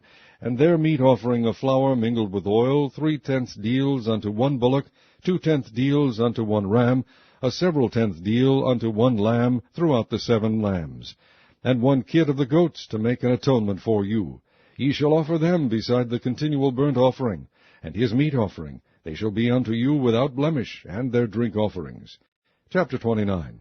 And in the 7th month, on the 1st day of the month, ye shall have an holy convocation. Ye shall do no servile work. It is a day of blowing the trumpets unto you. And ye shall offer a burnt offering for a sweet savour unto the Lord, 1 young bullock, 1 ram, and 7 lambs of the 1st year without blemish. And their meat offering shall be of flour mingled with oil, 3/10 deals for a bullock, and 2/10 deals for a ram, and 1/10 deal for 1 lamb throughout the 7 lambs, and 1 kid of the goats for a sin offering, to make an atonement for you. Beside the burnt offering of the month, and his meat offering, and the daily burnt offering, and his meat offering, and their drink offerings, according unto their manner, for a sweet savour, a sacrifice made by fire unto the Lord. And ye shall have on the 10th day of this 7th month an holy convocation, and ye shall afflict your souls. Ye shall not do any work therein.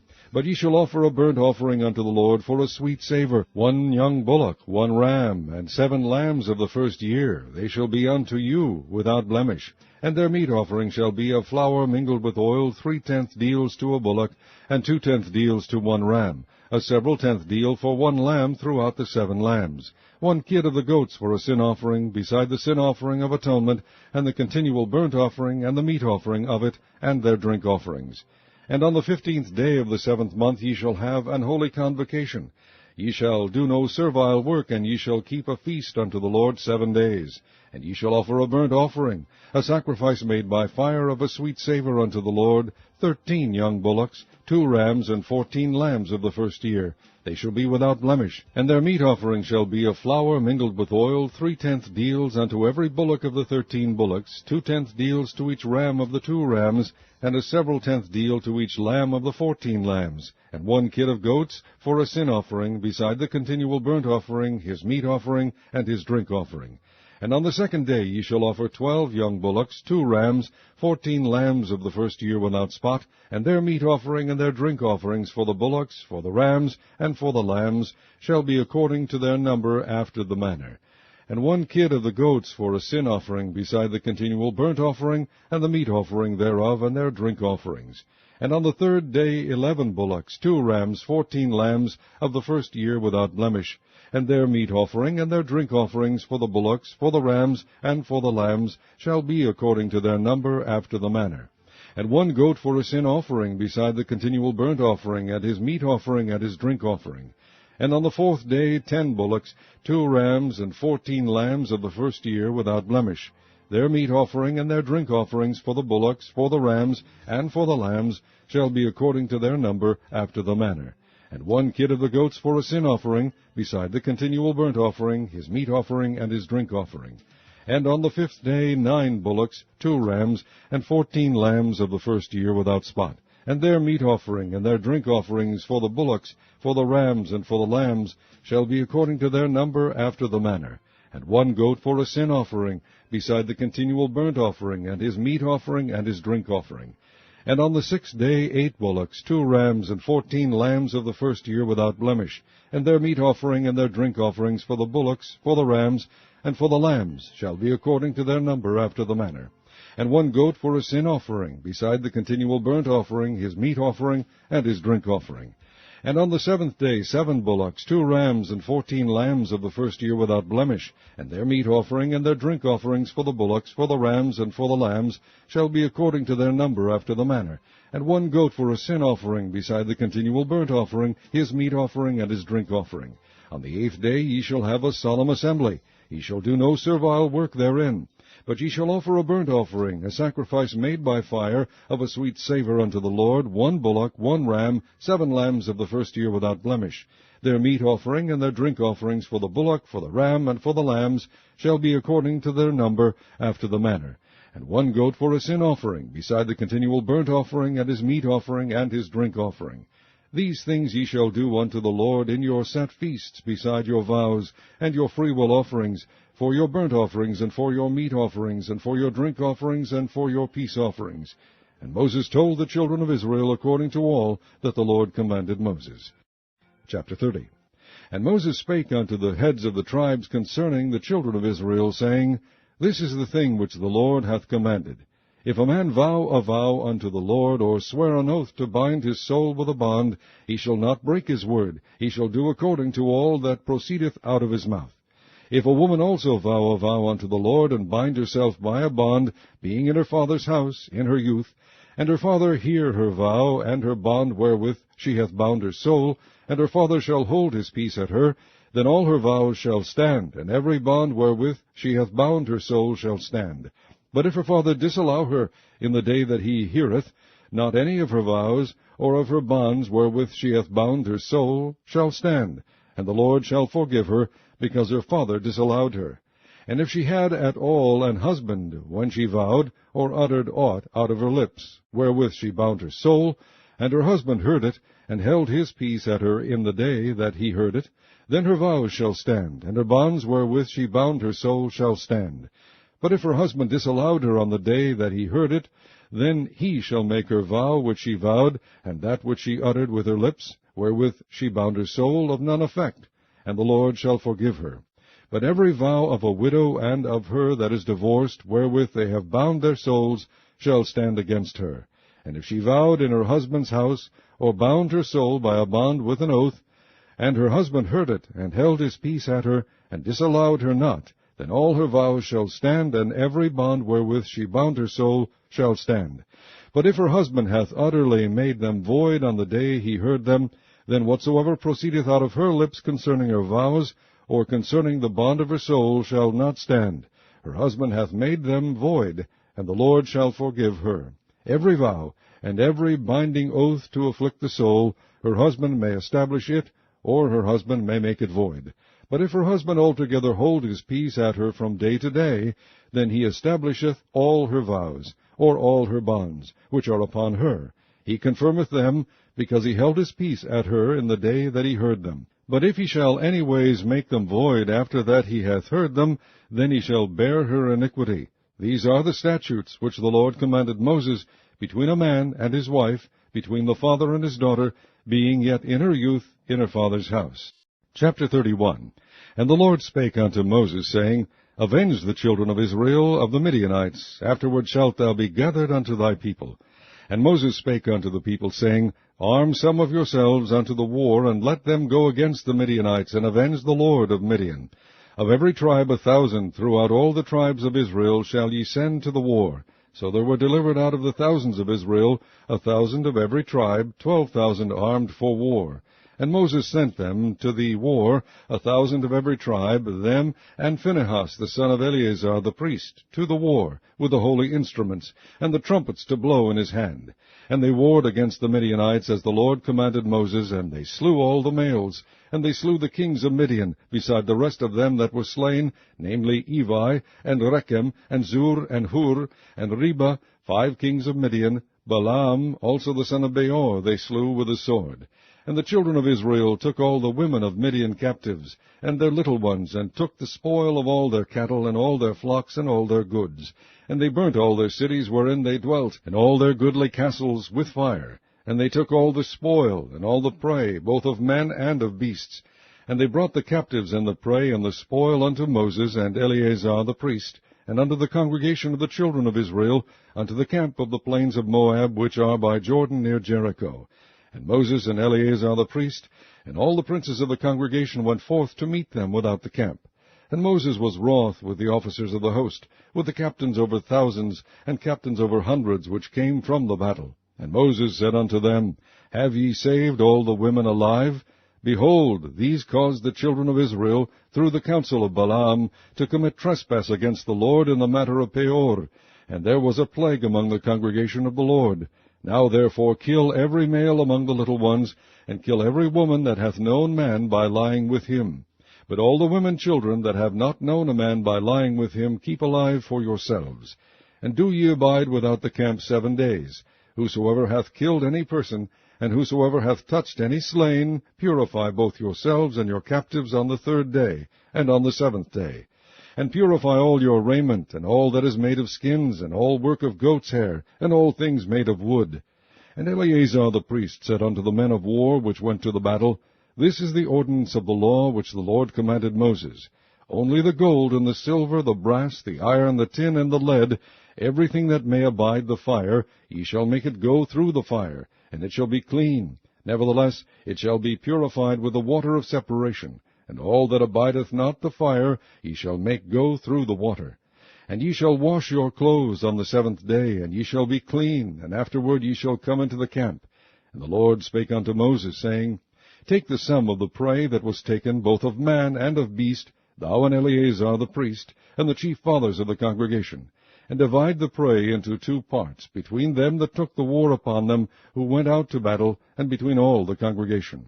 And levy a tribute unto the Lord of the men of war which went out to battle, 1 soul of 500, both of the persons and of the beeves, and of the asses, and of the sheep. Take it of their half, and give it unto Eleazar the priest for an heave offering of the Lord. And of the children of Israel's half thou shalt take 1 portion of 50 of the persons, of the beeves, of the asses, and of the flocks, of all manner of beasts, and give them unto the Levites, which keep the charge of the tabernacle of the Lord. And Moses and Eleazar the priest did as the Lord commanded Moses. And the booty, being the rest of the prey which the men of war had caught, was 600,000, and 70,000, and 5,000 sheep, and 62,000 beeves, and 61,000 asses, and 32,000 persons in all, of women that had not known man by lying with him. And the half, which was the portion of them that went out to war, was in number 300,000, and 37,500 sheep. And the Lord's tribute of the sheep was 615. And the beeves were 36,000, of which the Lord's tribute was 12. And the asses were 30,500, of which the Lord's tribute was 61. And the persons were 16,000, of which the Lord's tribute was 32 persons. And Moses gave the tribute, which was the Lord's heave offering, unto Eleazar the priest, as the Lord commanded Moses. And of the children of Israel's half, which Moses divided from the men that warred, now the half that pertained unto the congregation was 300,000, and 30,000, and 7,500 sheep, and 36,000 beeves, and 30,000 asses, and 516,000 persons. Even of the children of Israel's half, Moses took 1 portion of 50, both of man and of beast, and gave them unto the Levites, which kept the charge of the tabernacle of the Lord, as the Lord commanded Moses. And the officers which were over thousands of the host, the captains of thousands and captains of hundreds, came near unto Moses. And they said unto Moses, Thy servants have taken the sum of the men of war which are under our charge, and there lacketh not 1 man of us. We have therefore brought an oblation for the Lord, what every man hath gotten, of jewels of gold, chains and bracelets, rings, earrings, and tablets, to make an atonement for our souls before the Lord. And Moses and Eleazar the priest took the gold of them, even all wrought jewels. And all the gold of the offering that they offered up to the Lord, of the captains of thousands, and of the captains of hundreds, was 16,750 shekels. For the men of war had taken spoil, every man for himself. And Moses and Eleazar the priest took the gold of the captains of thousands and of the hundreds, and brought it into the tabernacle of the congregation for a memorial for the children of Israel before the Lord.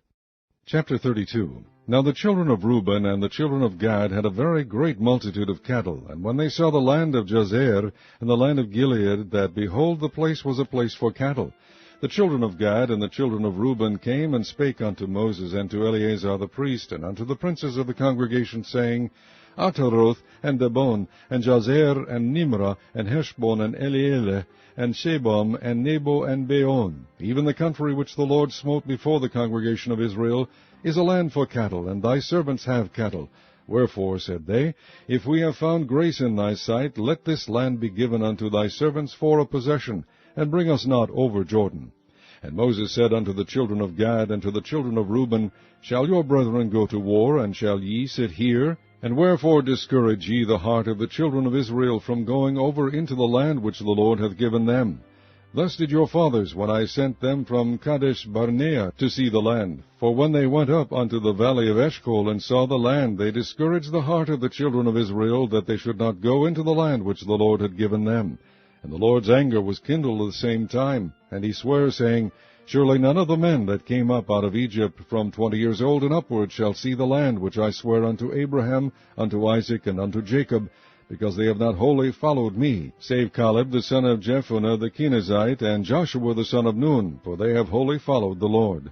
And the Lord's anger was kindled against Israel, and he made them wander in the wilderness 40 years, until all the generation that had done evil in the sight of the Lord was consumed. And behold, ye are risen up in your father's stead, an increase of sinful men, to augment yet the fierce anger of the Lord toward Israel. For if ye turn away from after him, he will yet again leave them in the wilderness, and ye shall destroy all this people.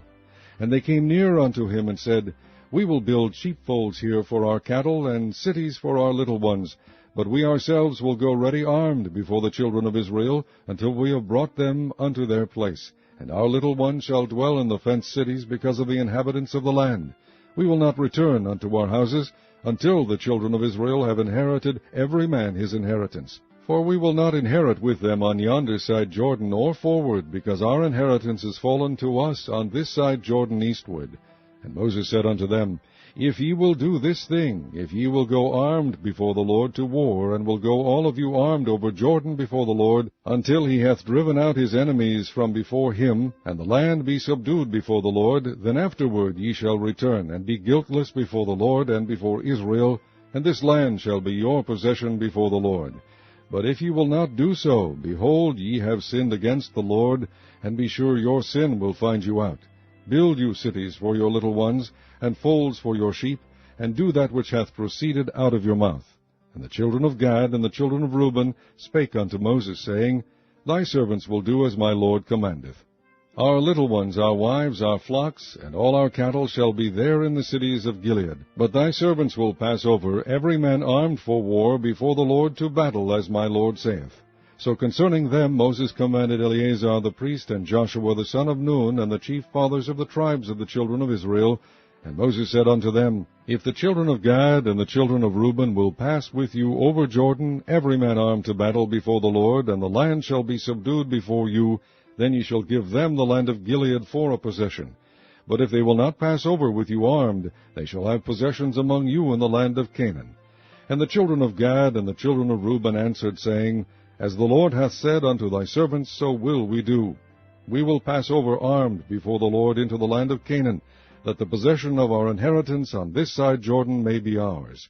And Moses gave unto them, even to the children of Gad, and to the children of Reuben, and unto half the tribe of Manasseh the son of Joseph, the kingdom of Sihon, king of the Amorites, and the kingdom of Og, king of Bashan, the land with the cities thereof in the coasts, even the cities of the country round about. And the children of Gad built Dibon, and Ataroth, and Aroer, and Atroth, Shophon, and Jaazer, and Jogbeah, and Beth-nimrah, and Beth-haran, fenced cities and folds for sheep.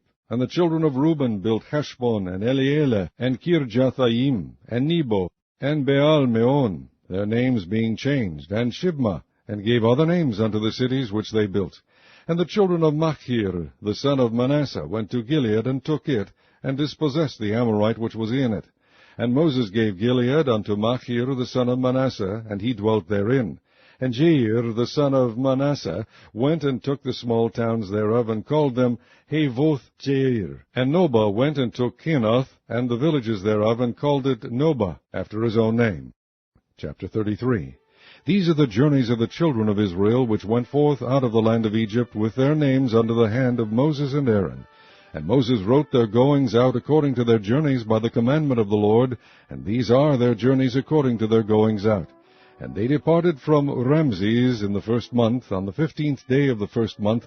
On the morrow after the Passover the children of Israel went out with an high hand in the sight of all the Egyptians. For the Egyptians buried all their firstborn, which the Lord had smitten among them. Upon their gods also the Lord executed judgments. And the children of Israel removed from Ramses, and pitched in Succoth. And they departed from Succoth, and pitched in Etham, which is in the edge of the wilderness. And they removed from Etham, and turned again unto Pihahiroth, which is before Baal-zephon, and they pitched before Migdal. And they departed from before Pihahiroth, and passed through the midst of the sea into the wilderness, and went 3 days' journey in the wilderness of Etham, and pitched in Marah. And they removed from Marah, and came unto Elim. And in Elim were 12 fountains of water, and 70 palm trees, and they pitched there. And they removed from Elim, and encamped by the Red Sea. And they removed from the Red Sea, and encamped in the wilderness of Sin. And they took their journey out of the wilderness of Sin, and encamped in Dovka. And they departed from Dovka, and encamped in Alush. And they removed from Alush, and encamped in Rephidim, where was no water for the people to drink. And they departed from Rephidim, and pitched in the wilderness of Sinai. And they removed from the desert of Sinai, and pitched at Kibroth Hattaavah. And they departed from Kibroth Hattaavah, and encamped in Hazeroth. And they departed from Hazeroth, and pitched in Rithmah. And they departed from Rithmah, and pitched in Rimmon-Perez. And they departed from Rimmon-Perez, and pitched in Libnah. And they removed from Libnah, and pitched in Risa. And they journeyed from Risa, and pitched in Kehelatha. And they went from Kehelatha, and pitched in Mount Shapher. And they removed from Mount Shapher, and camped in Haredah. And they removed from Haredah, and pitched in Macheloth. And they removed from Macheloth, and encamped at Tahath. And they departed from Tahath, and pitched at Tara. And they removed from Tara, and pitched at Mithka. And they went from Mithka, and pitched at Hashmonah. And they departed from Hashmonah, and encamped at Moseroth. And they departed from Moseroth, and pitched at Bene-Jaakan. And they removed from Bene-Jaakan, and encamped at Horhagidgad. And went from Horhagidgad, and pitched at Jotbathah. And they removed from Jotbathah, and encamped at Ebronah. And they departed from Ebronah, and camped at Ezion-Gaber. And they removed from Ezion-Geber, and pitched in the wilderness of Zin, which is Kadesh. And they removed from Kadesh, and pitched in Mount Hor, in the edge of the land of Edom. And Aaron the priest went up into Mount Hor at the commandment of the Lord, and died there in the 40th year after the children of Israel were come out of the land of Egypt, in the 1st day of the 5th month. And Aaron was 123 years old when he died in Mount Hor. And King Arad the Canaanite, which dwelt in the south in the land of Canaan, heard of the coming of the children of Israel. And they departed from Mount Hor, and pitched at Zalmanah. And they departed from Zalmanah, and pitched in Punan. And they departed from Punan, and pitched at Oboth. And they departed from Oboth, and pitched at Ijeabarim, in the border of Moab. And they departed from Eim, and pitched in Dibongad. And they removed from Dibongad, and encamped in Almon-Diblathaim. And they removed from Almon-Diblathaim, and pitched in the mountains of Abarim, before Nebo. And they departed from the mountains of Abarim, and pitched in the plains of Moab by Jordan, near Jericho. And they pitched by Jordan from Beth-Jeshimoth, even unto Abel-Shittim, in the plains of Moab. And the Lord spake unto Moses in the plains of Moab by Jordan, near Jericho, saying, Speak unto the children of Israel, and say unto them, When ye are passed over Jordan into the land of Canaan, then ye shall drive out all the inhabitants of the land from before you, and destroy all their pictures, and destroy all their molten images, and quite pluck down all their high places. And ye shall dispossess the inhabitants of the land, and dwell therein, for I have given you the land to possess it. And ye shall divide the land by lot for an inheritance among your families. And to the more ye shall give the more inheritance, and to the fewer ye shall give the less inheritance. Every man's inheritance shall be in the place where his lot falleth. According to the tribes of your fathers ye shall inherit. But if ye will not drive out the inhabitants of the land from before you, then it shall come to pass that those which ye let remain of them shall be pricks in your eyes, and thorns in your sides, and shall vex you in the land wherein ye dwell. Moreover, it shall come to pass that I shall do unto you as I thought to do unto them. Chapter 34. And the Lord spake unto Moses, saying, Command the children of Israel, and say unto them, When ye come into the land of Canaan, this is the land that shall fall unto you for an inheritance, even the land of Canaan with the coasts thereof. Then your south quarter shall be from the wilderness of Zin, along by the coast of Edom, and your south border shall be the outmost coast of the salt sea eastward.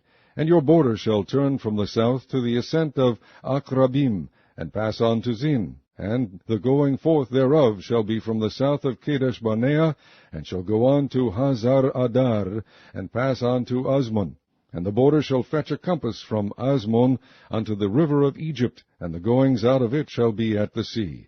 And as for the western border, ye shall even have the great sea for a border. This shall be your west border. And this shall be your north border. From the great sea ye shall point out for you Mount Hor. From Mount Hor ye shall point out your border unto the entrance of Hamath. And the goings forth of the border shall be to Zedad. And the border shall go on to Ziphron, and the goings out of it shall be Hazar Enan. This shall be your north border. And ye shall point out your east border from Hazar Enan to Shepham. And the coast shall go down from Shepham to Riblah on the east side of Ain, and the border shall descend and shall reach unto the side of the sea of Kinnereth eastward. And the border shall go down to Jordan, and the goings out of it shall be at the salt sea. This shall be your land with the coast thereof round about.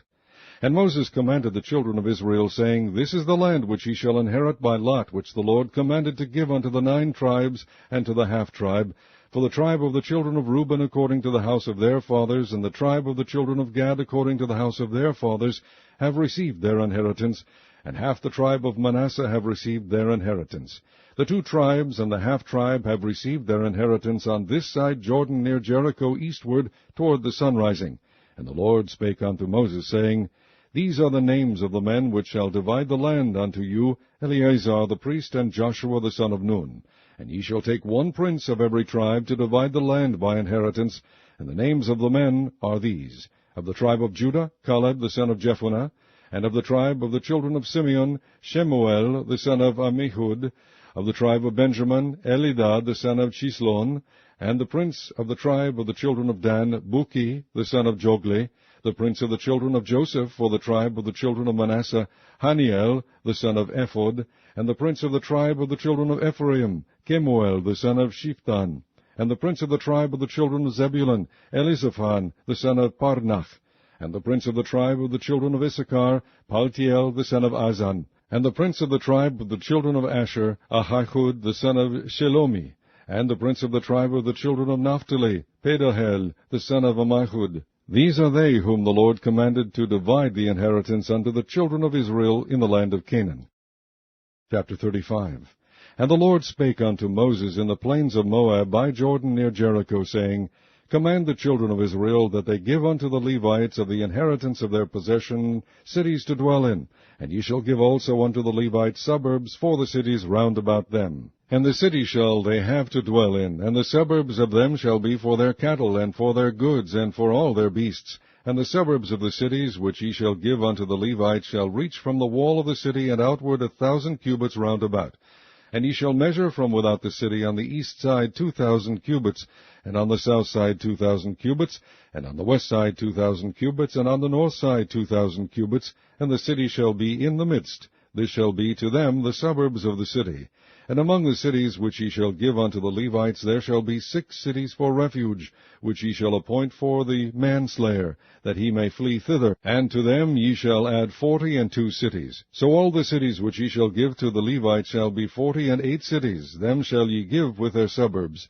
And the cities which ye shall give shall be of the possession of the children of Israel. From them that have many ye shall give many, but from them that have few ye shall give few. Every one shall give of his cities unto the Levites according to his inheritance which he inheriteth. And the Lord spake unto Moses, saying, Speak unto the children of Israel, and say unto them, When ye be come over Jordan into the land of Canaan, then ye shall appoint you cities to be cities of refuge for you, that the slayer may flee thither, which killeth any person at unawares. And they shall be unto you cities for refuge from the avenger, that the manslayer die not, until he stand before the congregation in judgment. And of these cities which ye shall give, 6 cities shall ye have for refuge. Ye shall give 3 cities on this side Jordan, and 3 cities shall ye give in the land of Canaan, which shall be cities of refuge. These 6 cities shall be a refuge both for the children of Israel, and for the stranger, and for the sojourner among them, that every one that killeth any person unawares may flee thither. And if he smite him with an instrument of iron, so that he die, he is a murderer. The murderer shall surely be put to death. And if he smite him with throwing a stone, wherewith he may die, and he die, he is a murderer. The murderer shall surely be put to death. Or if he smite him with an hand weapon of wood, wherewith he may die, and he die, he is a murderer. The murderer shall surely be put to death.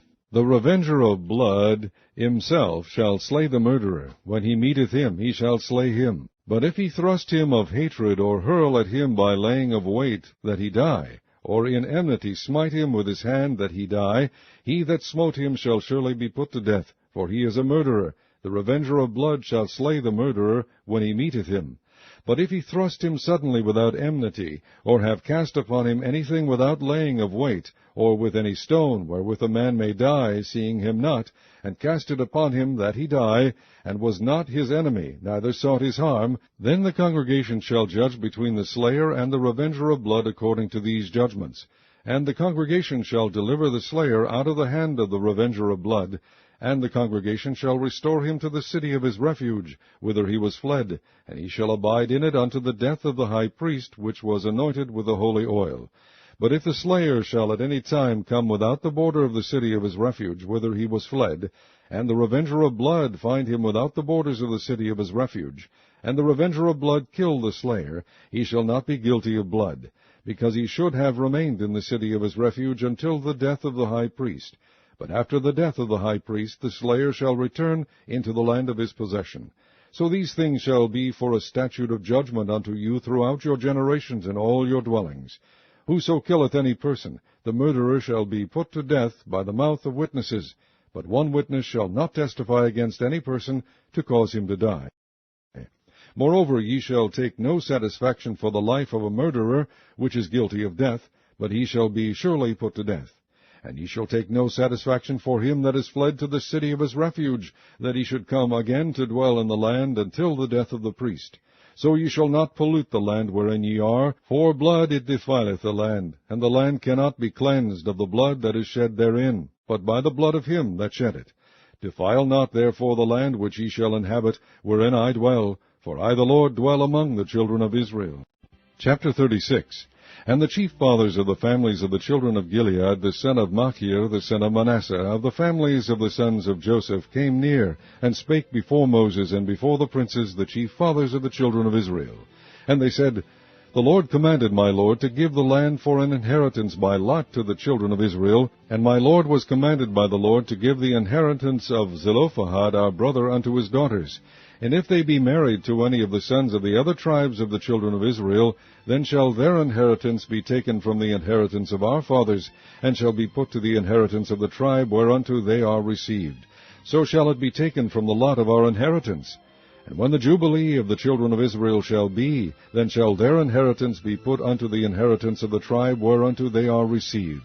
So shall their inheritance be taken away from the inheritance of the tribe of our fathers. And Moses commanded the children of Israel according to the word of the Lord, saying, The tribe of the sons of Joseph hath said, Well, this is the thing which the Lord doth command concerning the daughters of Zelophehad, saying, Let them marry to whom they think best. Only to the family of the tribe of their father shall they marry. So shall not the inheritance of the children of Israel remove from tribe to tribe, for every one of the children of Israel shall keep himself to the inheritance of the tribe of his fathers. And every daughter that possesseth an inheritance in any tribe of the children of Israel shall be wife unto one of the family of the tribe of her father, that the children of Israel may enjoy every man the inheritance of his fathers. Neither shall the inheritance remove from one tribe to another tribe, but every one of the tribes of the children of Israel shall keep himself to his own inheritance. Even as the Lord commanded Moses, so did the daughters of Zelophehad. For Mahlah, Tirzah, and Hoglah, and Milcah, and Noah, the daughters of Zelophehad, were married unto their father's brothers' sons. And they were married into the families of the sons of Manasseh, the son of Joseph, and their inheritance remained in the tribe of the family of their father. These are the commandments and the judgments which the Lord commanded by the hand of Moses unto the children of Israel in the plains of Moab by Jordan near Jericho.